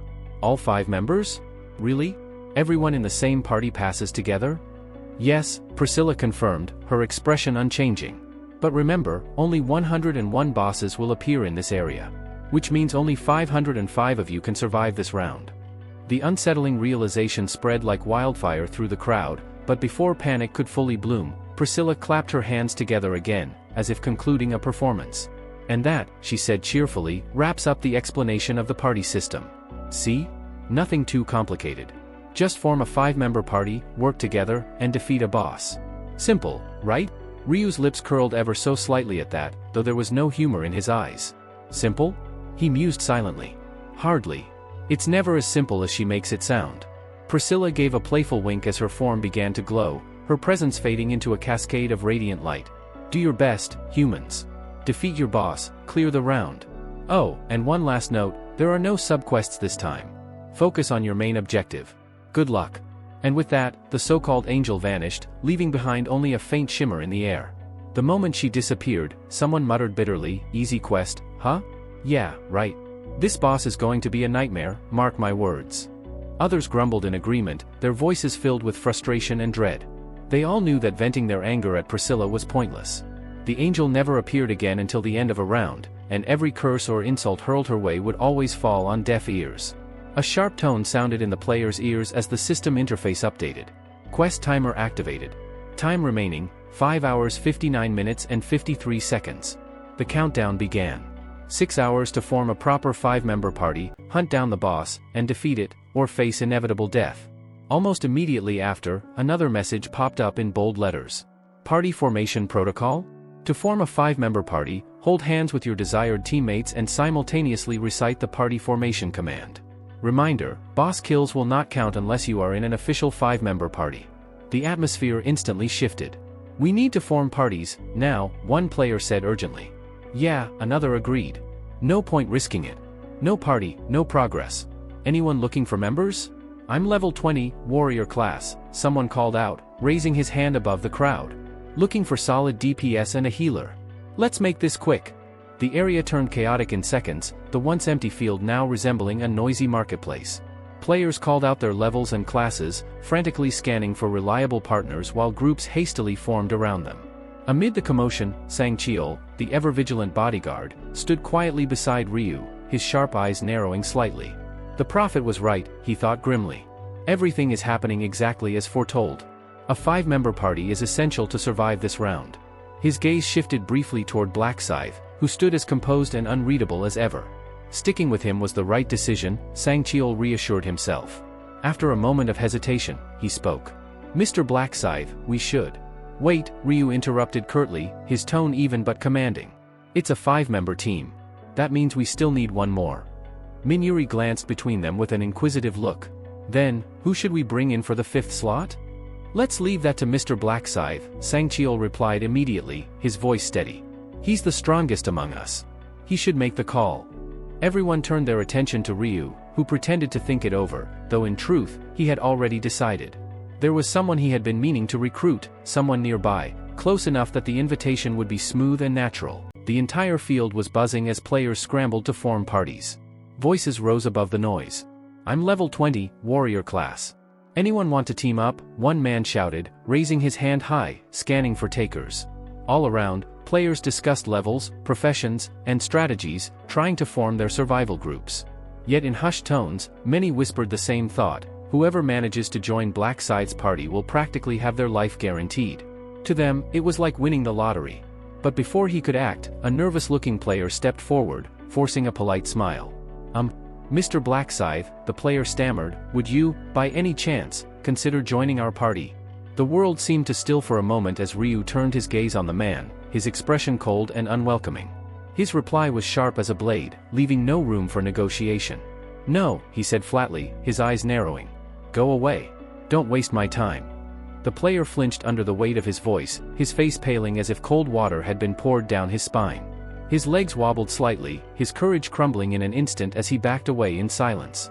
The rejected players walked away with slumped shoulders, their faces burning with embarrassment. One of them muttered bitterly under his breath, "He didn't even hesitate, just shot us down like we were nothing. Damn, I was hoping to get on Black Side's good side, but that was humiliating." Ryu Min had no interest in the frantic bargaining. His eyes were calm, focused. He already knew who he wanted. This isn't just about filling slots for a temporary quest, he thought to himself. The real goal is the last round. I need companions who will grow alongside me, not just cling for survival. In his past regressions, he had accepted anyone, strangers, wanderers, whoever was available, just to make up the numbers. But this time was different. Now, with knowledge of the future, he was determined to choose carefully. Even as one after another approached him with hopeful expressions, begging to join, Ryu dismissed them coldly. The allure of the blue chip was too strong. Every player knew that if they could ride under Black Side's banner, survival was almost assured. But his rejections were swift, merciless, and absolute. Word spread quickly, Black Scythe isn't accepting anyone. And soon, the hopeful crowd thinned, players retreating with crushed expectations. Damn, won't he accept anyone? One man grumbled. He's being too picky. At least listen before saying no. Another pointed toward Ryu's side, where Seo Aaron, Minuri, and Sangcheol stood. Doesn't matter, those three are already with him. Their survival's guaranteed. Lucky bastards. The players who had been brave enough to approach him retreated, and those who hadn't dared before didn't even bother now. The area around Black Scythe cleared, leaving him and his companions with space, though the air was thick with envy. His party members themselves grew curious. Who is he going to pick for the final spot? They wondered silently. Sangcheol, the bodyguard, thought with a twinge of regret, if only Chairman Ma was in this section, if he were here, I'd have recommended him without a second thought. Minuri, too, had someone in mind. If Ryu Min were here, I would have begged for him to be chosen. But fate had scattered them into different zones. Just then, a group approached. At the front was a man who spoke with confidence. "Mr. Black Scythe, what a pleasure to see you again." It was Cho Yango. Ryu Min's lips curved faintly as he replied, "I didn't expect to see you here. Honestly, I thought you wouldn't make it past the 5th round." Yango let out a hearty laugh. "Really now, aren't you underestimating me a bit too much? Taking down 300 orcs was nothing but a warm-up. And it wasn't mere bragging. He had cleared the quest ranking 125th out of the 1,211 survivors who had made it through round 5. I'll admit, though," Yango added with a grin, "your battles back then inspired me. Watching you fight gave me the drive to push harder and finish faster." "Is that so?" Ryu replied mildly. At that moment, another stepped forward, one of the men Ryu had personally saved during the chaos of that quest. His name was Mankey, and he bowed his head with deep gratitude. "Mr. Black Scythe, I owe you everything. When you treated my shoulder back then, you gave me another chance to live. Without you, I wouldn't be standing here today." Ryu's sharp eyes flicked toward him. "And yet you still managed to handle 300 orcs with that injured body?" Mankey gave a sheepish smile, his voice trembling with sincerity. "It was only thanks to you. You're the reason I had the strength to fight. I'll never forget it, you're my savior." Cho Yongho's eyes softened as he looked at Ryu with a friendly expression. "Are you still searching for someone to complete your party?" he asked. Ryu gave a short nod. "That's right. Then you already have 4 members," Cho Yongho continued with a smile. "Just one more, and your party will be full, correct?" "Exactly," Ryu replied. Cho Yongho quickly raised his hand as if to clarify. Don't get me wrong, I'm not here to ask to join you. Our team has already finished forming." "I figured as much," Ryu said evenly. He had already noticed the golden chains wrapped around the wrists of Cho Yongho and his mercenaries, clear proof that their party of 5 had been completed. "In that case," Ryu asked bluntly, "if you're not here to request entry, what's your reason for seeking me out?" Cho Yongho chuckled lightly and replied, "Nothing complicated. Out of goodwill, I wanted to greet you, and to make a suggestion." "A suggestion?" Ryu raised an eyebrow. "Yes," Cho Yongho said. "Our party and yours, what if we form an alliance?" The words hung in the air, but Ryu wasn't only listening. He was reading the intent behind them. In Cho Yongho's mind, there wasn't a trace of greed. His thoughts revealed themselves clearly. "I'm not trying to take advantage of him. I only want to lend some support, especially after what he did for Mankey. This is the least I can do in return." Aloud, Cho Yongho added, "We're not asking for items or experience points. If we cross paths with the boss, we'll give you priority. We simply want to lend our strength. Please don't be suspicious of our intentions, we mean it." Ryu could tell there was no deceit. This wasn't someone looking to cling to him for survival, but a man who genuinely felt indebted and wanted to repay it. For a moment, silence stretched between them. Cho Yongho began to shift uneasily, as if worried he had been misunderstood. Then Ryu finally spoke. I refuse. The answer landed like a hammer blow. Cho Young-ho blinked in shock. What? Why? Is it because you think we'll slow you down? You don't need to worry about that. We won't ever get in your way. And if... Ryu cut him off sharply. It's not about being a burden. I just don't like unnecessary complications. I understand your intent, and I appreciate it. But still, I'll decline. I see, Cho Young-ho said quietly, his shoulders slumping. That's unfortunate. We truly did want to help. I'll ask for help when I really need it, Ryu answered, his tone firm but not unfriendly. That small concession brought a flicker of relief to Cho Young-ho's face. Really? You'd call for us if the situation demanded it? Yes. Then, is that a promise? Cho Young-ho pressed, searching his eyes. I already said yes, didn't I? Ryu replied with finality. At that, Cho Young-ho broke into a relieved smile. Good. That's enough for me. Since we have an understanding, we'll take our leave. May fortune be with you. And remember, if you need us, just say the word. He gave a respectful nod, and with his party in tow, he turned and departed. Once they were gone, Sang Cheol, the bodyguard, spoke up. Mr. Blackscythe, it's about time. You need to decide who will take the last spot. Ryu's lips curled faintly. I've already made my decision. He slowly raised his hand and pointed toward someone standing off to the side. All three of his companions followed his gaze, their curiosity sharpening as they tried to see who it was. You, Ryu called out firmly. Come here. The person he singled out froze on the spot, eyes wide in disbelief. For a moment they didn't move, as though unsure Ryu was truly addressing them. Then, with hesitant steps, they began to walk forward, looking both nervous and overwhelmed at being chosen. Ryu's sharp eyes fixed on the man he had just called over. You've been watching me for some time now, haven't you? Ryu asked coolly. The man flinched at being confronted and fumbled for words. That's, well, I wanted to party with you, Mr. Blackscythe. Ryu studied him for a moment, then asked bluntly, your level and class? Level 23, the man answered nervously. Dark Mage. Ryu gave a faint shrug. That doesn't matter much. Then, with a decisive tone, he added, I'll take him as our final member. The announcement stunned everyone present. Sang Cheol, Minjuri, and Seo Aaron all exchanged bewildered looks. Why him? Of all people, why pick someone the others had already turned away? But no one was more shocked than the man himself. His heart thundered in his chest as disbelief filled his thoughts. Blackscythe chose me? He actually wants me in his party? Ryu, however, was quietly satisfied. The man in front of him wasn't just some ordinary player. In another timeline, he would eventually become the leader of a cult that revered Blackscythe like a divine being. If I forge a connection with him here, this man could become a fanatically loyal follower in the future. The man's nickname was ridiculous, no pain, no gay. His real name, however, was Hyo Taisik. All right then, Ryu said firmly. This will be our party. The five of them stood together, silently reciting the formation command. In the next instant, golden rings etched with strange characters materialized around their wrists, the symbol of an official party. Hyo Taisik stared down at the ring on his wrist, nearly trembling. Never in my wildest dreams did I imagine I'd be standing here, forming a party with him. The scene shifted to the past, unveiling the miserable life of Hyo Taesuk. Taesuk lived in constant despair. His gloomy demeanor and frail appearance made him the perfect target. Wherever he went, classmates snickered, whispered, and pointed fingers. He was mocked for being weak, and that mockery quickly turned into open bullying. Some people might claim that bullying culture had faded from schools, that things had changed from the old days. But the truth was far different. The cruelty still remained, only wearing a different mask. The school gangsters of the past hadn't vanished, they had simply evolved. The so-called shuttle system, where the weaker kids were forced to run errands and provide money or goods, was still very much alive. At first, Taesuk couldn't believe what was happening. He felt stunned, embarrassed, and humiliated. It was the kind of thing he thought only happened in TV dramas, never in his own life. Why me? He asked himself over and over. What did I ever do to deserve this?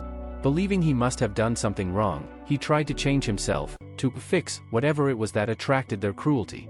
He studied their reactions, tried to be more agreeable, tried to disappear into the background, but none of it mattered. It didn't take long before reality hit him. No, it's not about me. They're not doing this because of something I did. They're doing it because I'm easy to push around. I'm just prey. That realization was crushing, but Taesuk clung to one desperate hope. If I can just endure until graduation, if I can just hold on until high school is over, maybe then it will stop. That fragile thread of hope became the only thing that kept him moving forward. Day after day, he endured their harassment, swallowing his pride and hiding his pain. But soon, he learned that he had overestimated himself. He wasn't as strong as he thought. One day, as he stood cornered by the usual group, their sneering voices echoed around him. "Hey, bastard. Didn't I tell you to bring money every single day?" one of them demanded. "I am sorry," Tae-suk stammered, his voice trembling. "I live with my grandmother, we don't have much money." "Oh? What's this?" another scoffed, feigning surprise. "So, you don't even have a father or a mother?" "Wait, are you saying that grandmother of his is actually his mom?" One laughed cruelly. "Huh. Pathetic. Absolutely pathetic. You little piece of trash," they jeered, bursting into laughter at his expense. Tae-suk clenched his fists, but no words came out. The leader stepped closer, his eyes gleaming with malice. "Don't give me excuses, idiot. You'd better bring the money anyway. I don't care how you get it, steal it, beg for it, sell yourself for it, whatever. Just make sure you have it." The words cut deeper than any blow, and Tae-suk could do nothing but lower his head. "Yeah, kid. Because of you I don't even have money for smokes. When your granny dies, are you gonna bury her with you?" The insult about his grandmother snapped something inside Heo Tae-suk. It was like a switch flipped, reason and restraint fell away.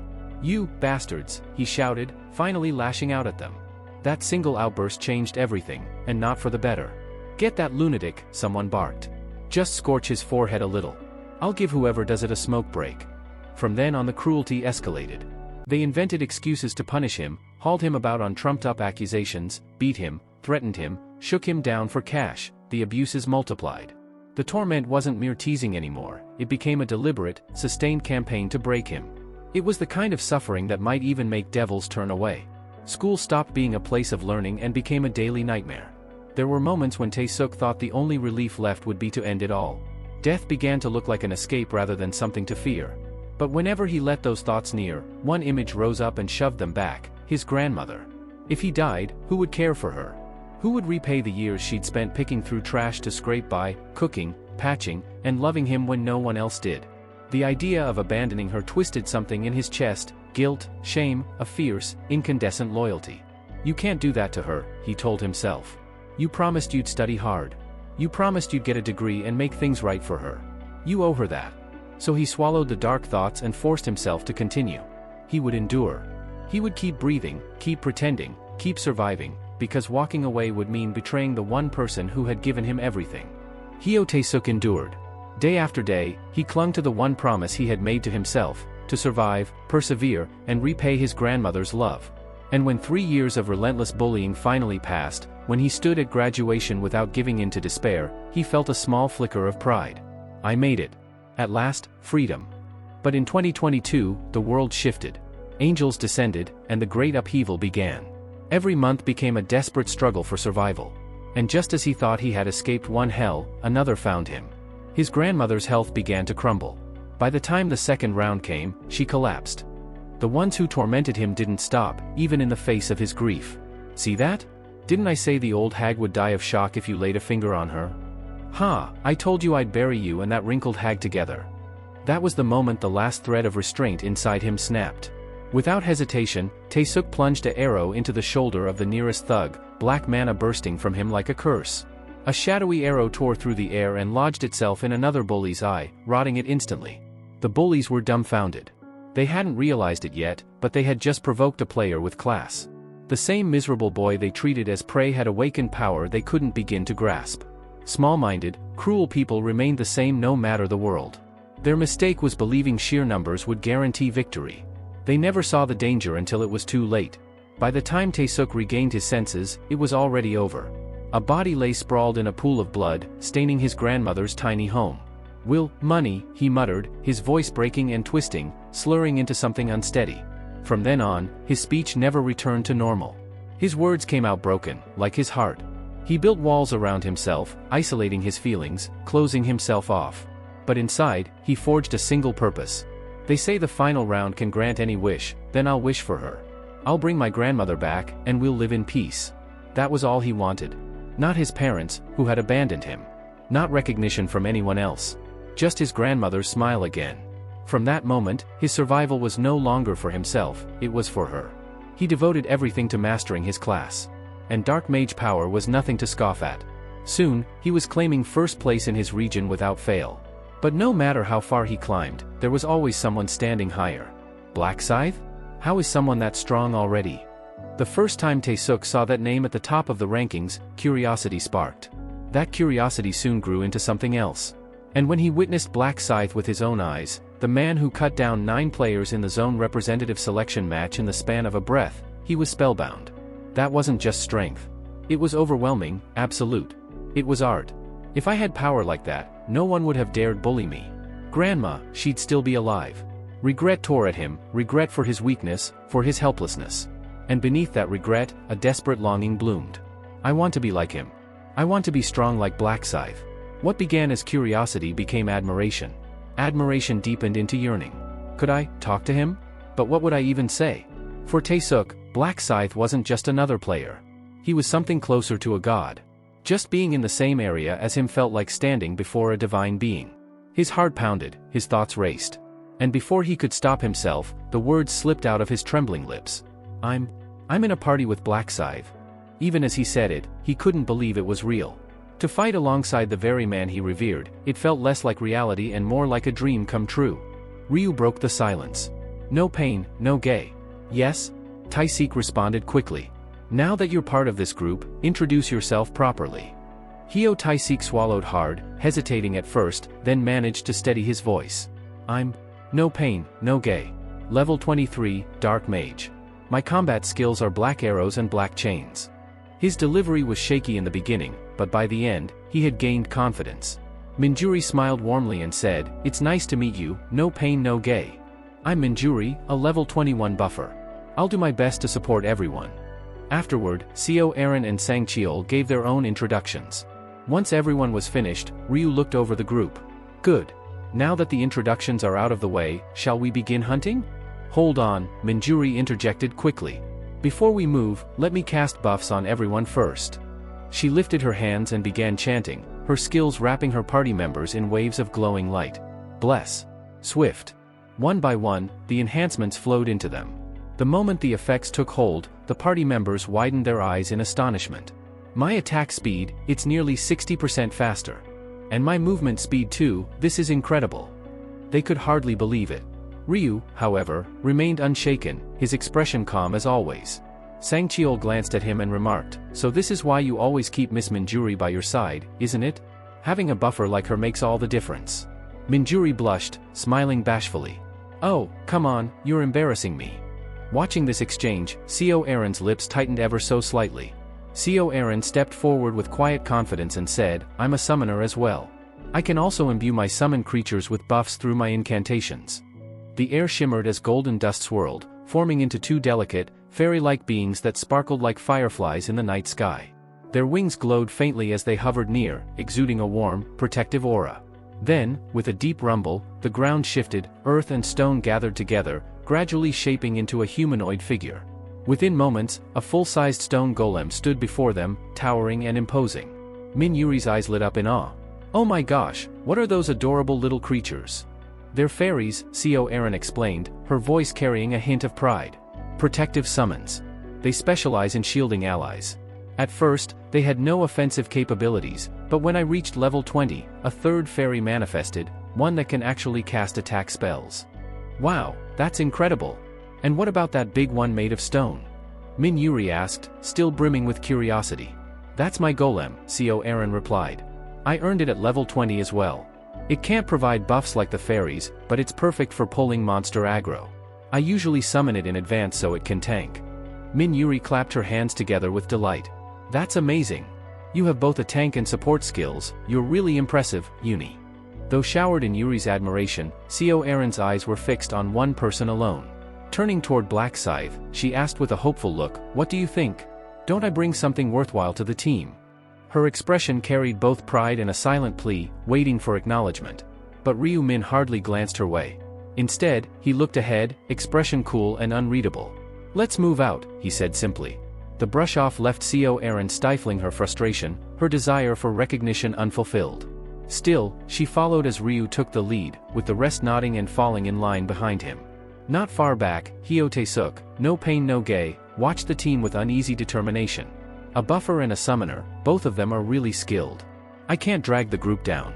I need to prove my worth too. His steps were quick, his nerves taut. But as they walked leisurely, he grew more unsettled. Why is everyone so relaxed? With a generous 6-hour time limit, the group only needed to defeat one of the 101 boss-class monsters scattered across the battlefield to clear the round. There was no urgent need to rush, and so the others moved at a steady, unhurried pace. Still, Tae-suk couldn't shake his doubts. Wouldn't it be better to strike quickly? If we get to the boss first, shouldn't we aim for the top spot? But unaware of the prophecy surrounding the rounds, he couldn't comprehend why there was no real benefit to rushing the fight. Then, suddenly, there's the boss. The shout came from nearby.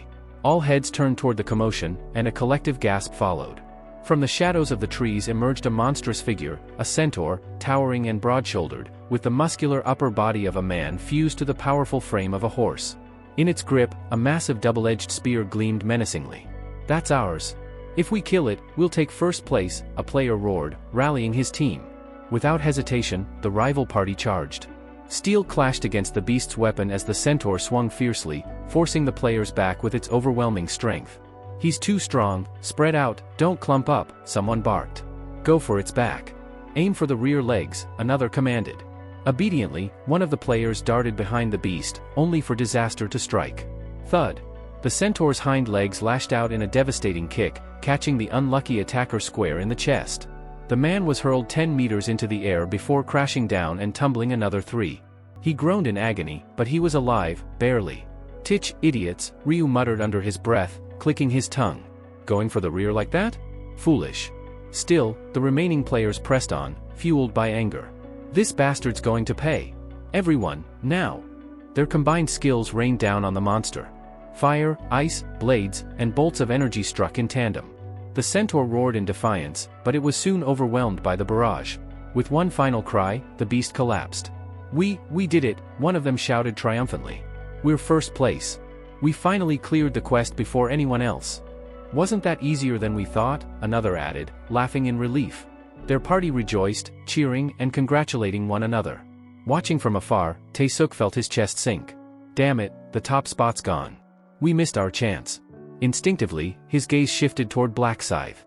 Surely, if anyone would be frustrated by losing first place, it would be him. After all, hadn't Black Scythe always stood at the top? But to Tae-suk's surprise, Ryu Min's face showed no disappointment at all.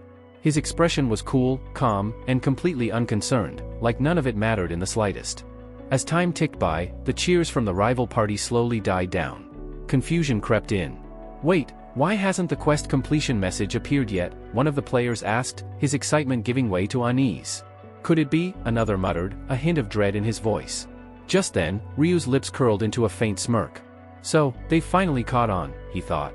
They didn't actually kill a boss at all. It was just another monster in the field. To weaker players, such creatures might feel like mini-bosses, something at the level of elites. But to Ryu, the centaur was nothing more than a trash mob.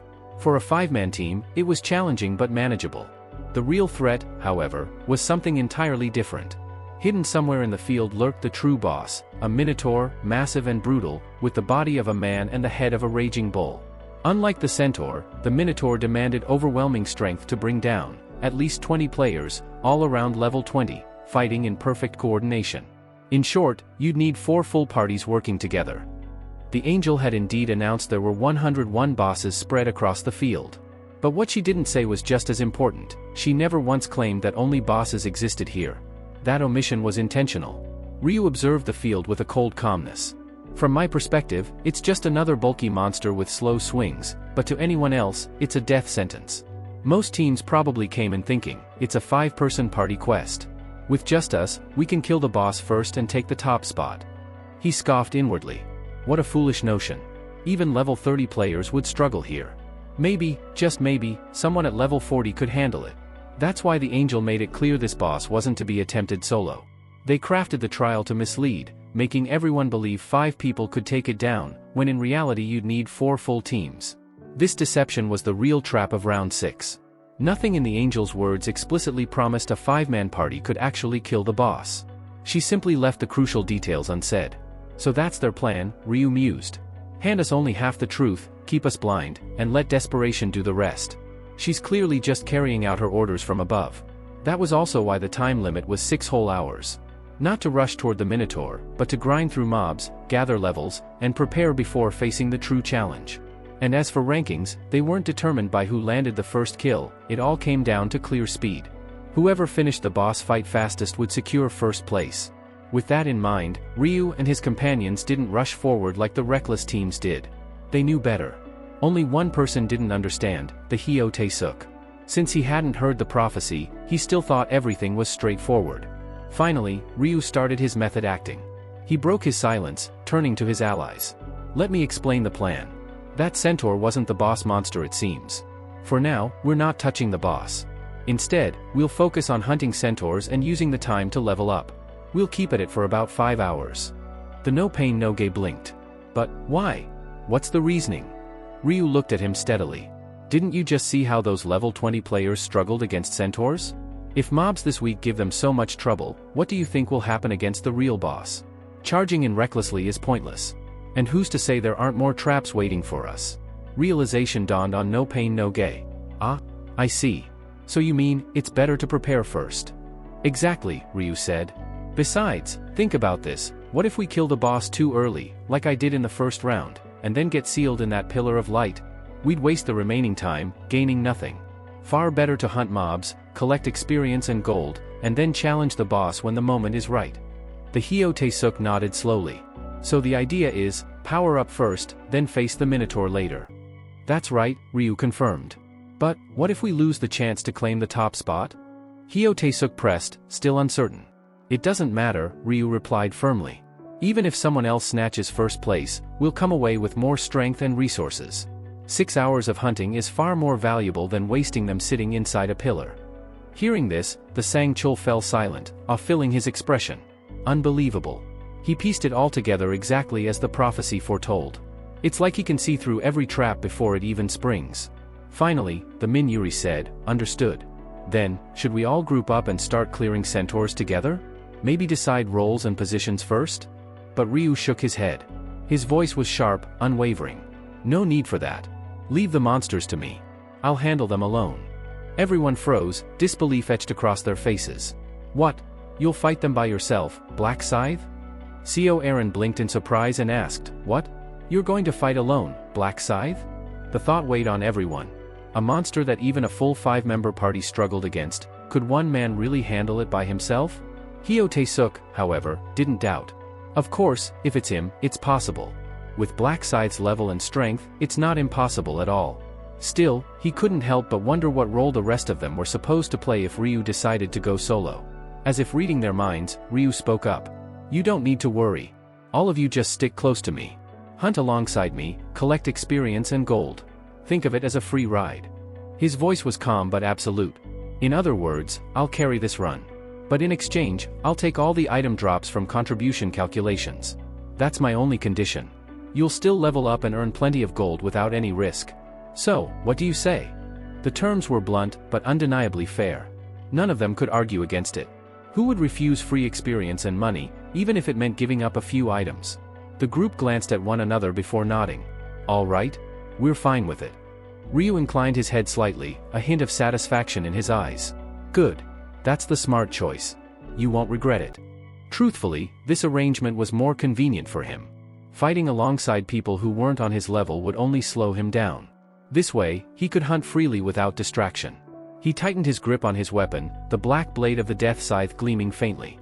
Centaurs are nothing more than trash mobs to me, he thought coldly. Then he raised his weapon and said aloud, shall we begin? In the next instant, Ryu shot forward like a streak of lightning. The group scrambled, eyes wide. He's too fast, we have to follow him. Even though they activated their speed-boosting skills, the distance between them and Ryu only grew. How is this possible? The bodyguard muttered, struggling to keep pace. Just how high is his agility stat? Even No Pain No Gain, who had always taken pride in his own speed, felt utterly humbled. Compared to Black Scythe, his sprint was like a kitten chasing a tiger.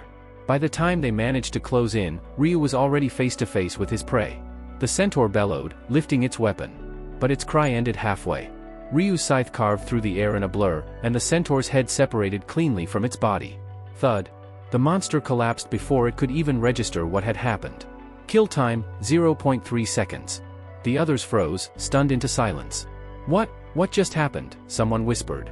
That was only one strike, another muttered. No one had expected the centaur to be felled in a single blow. Even as they tried to process what they had seen, Ryu activated his tracking skill. A system message flashed before his eyes. Target, centaur located. And just like that, he moved again, diving into the hunt.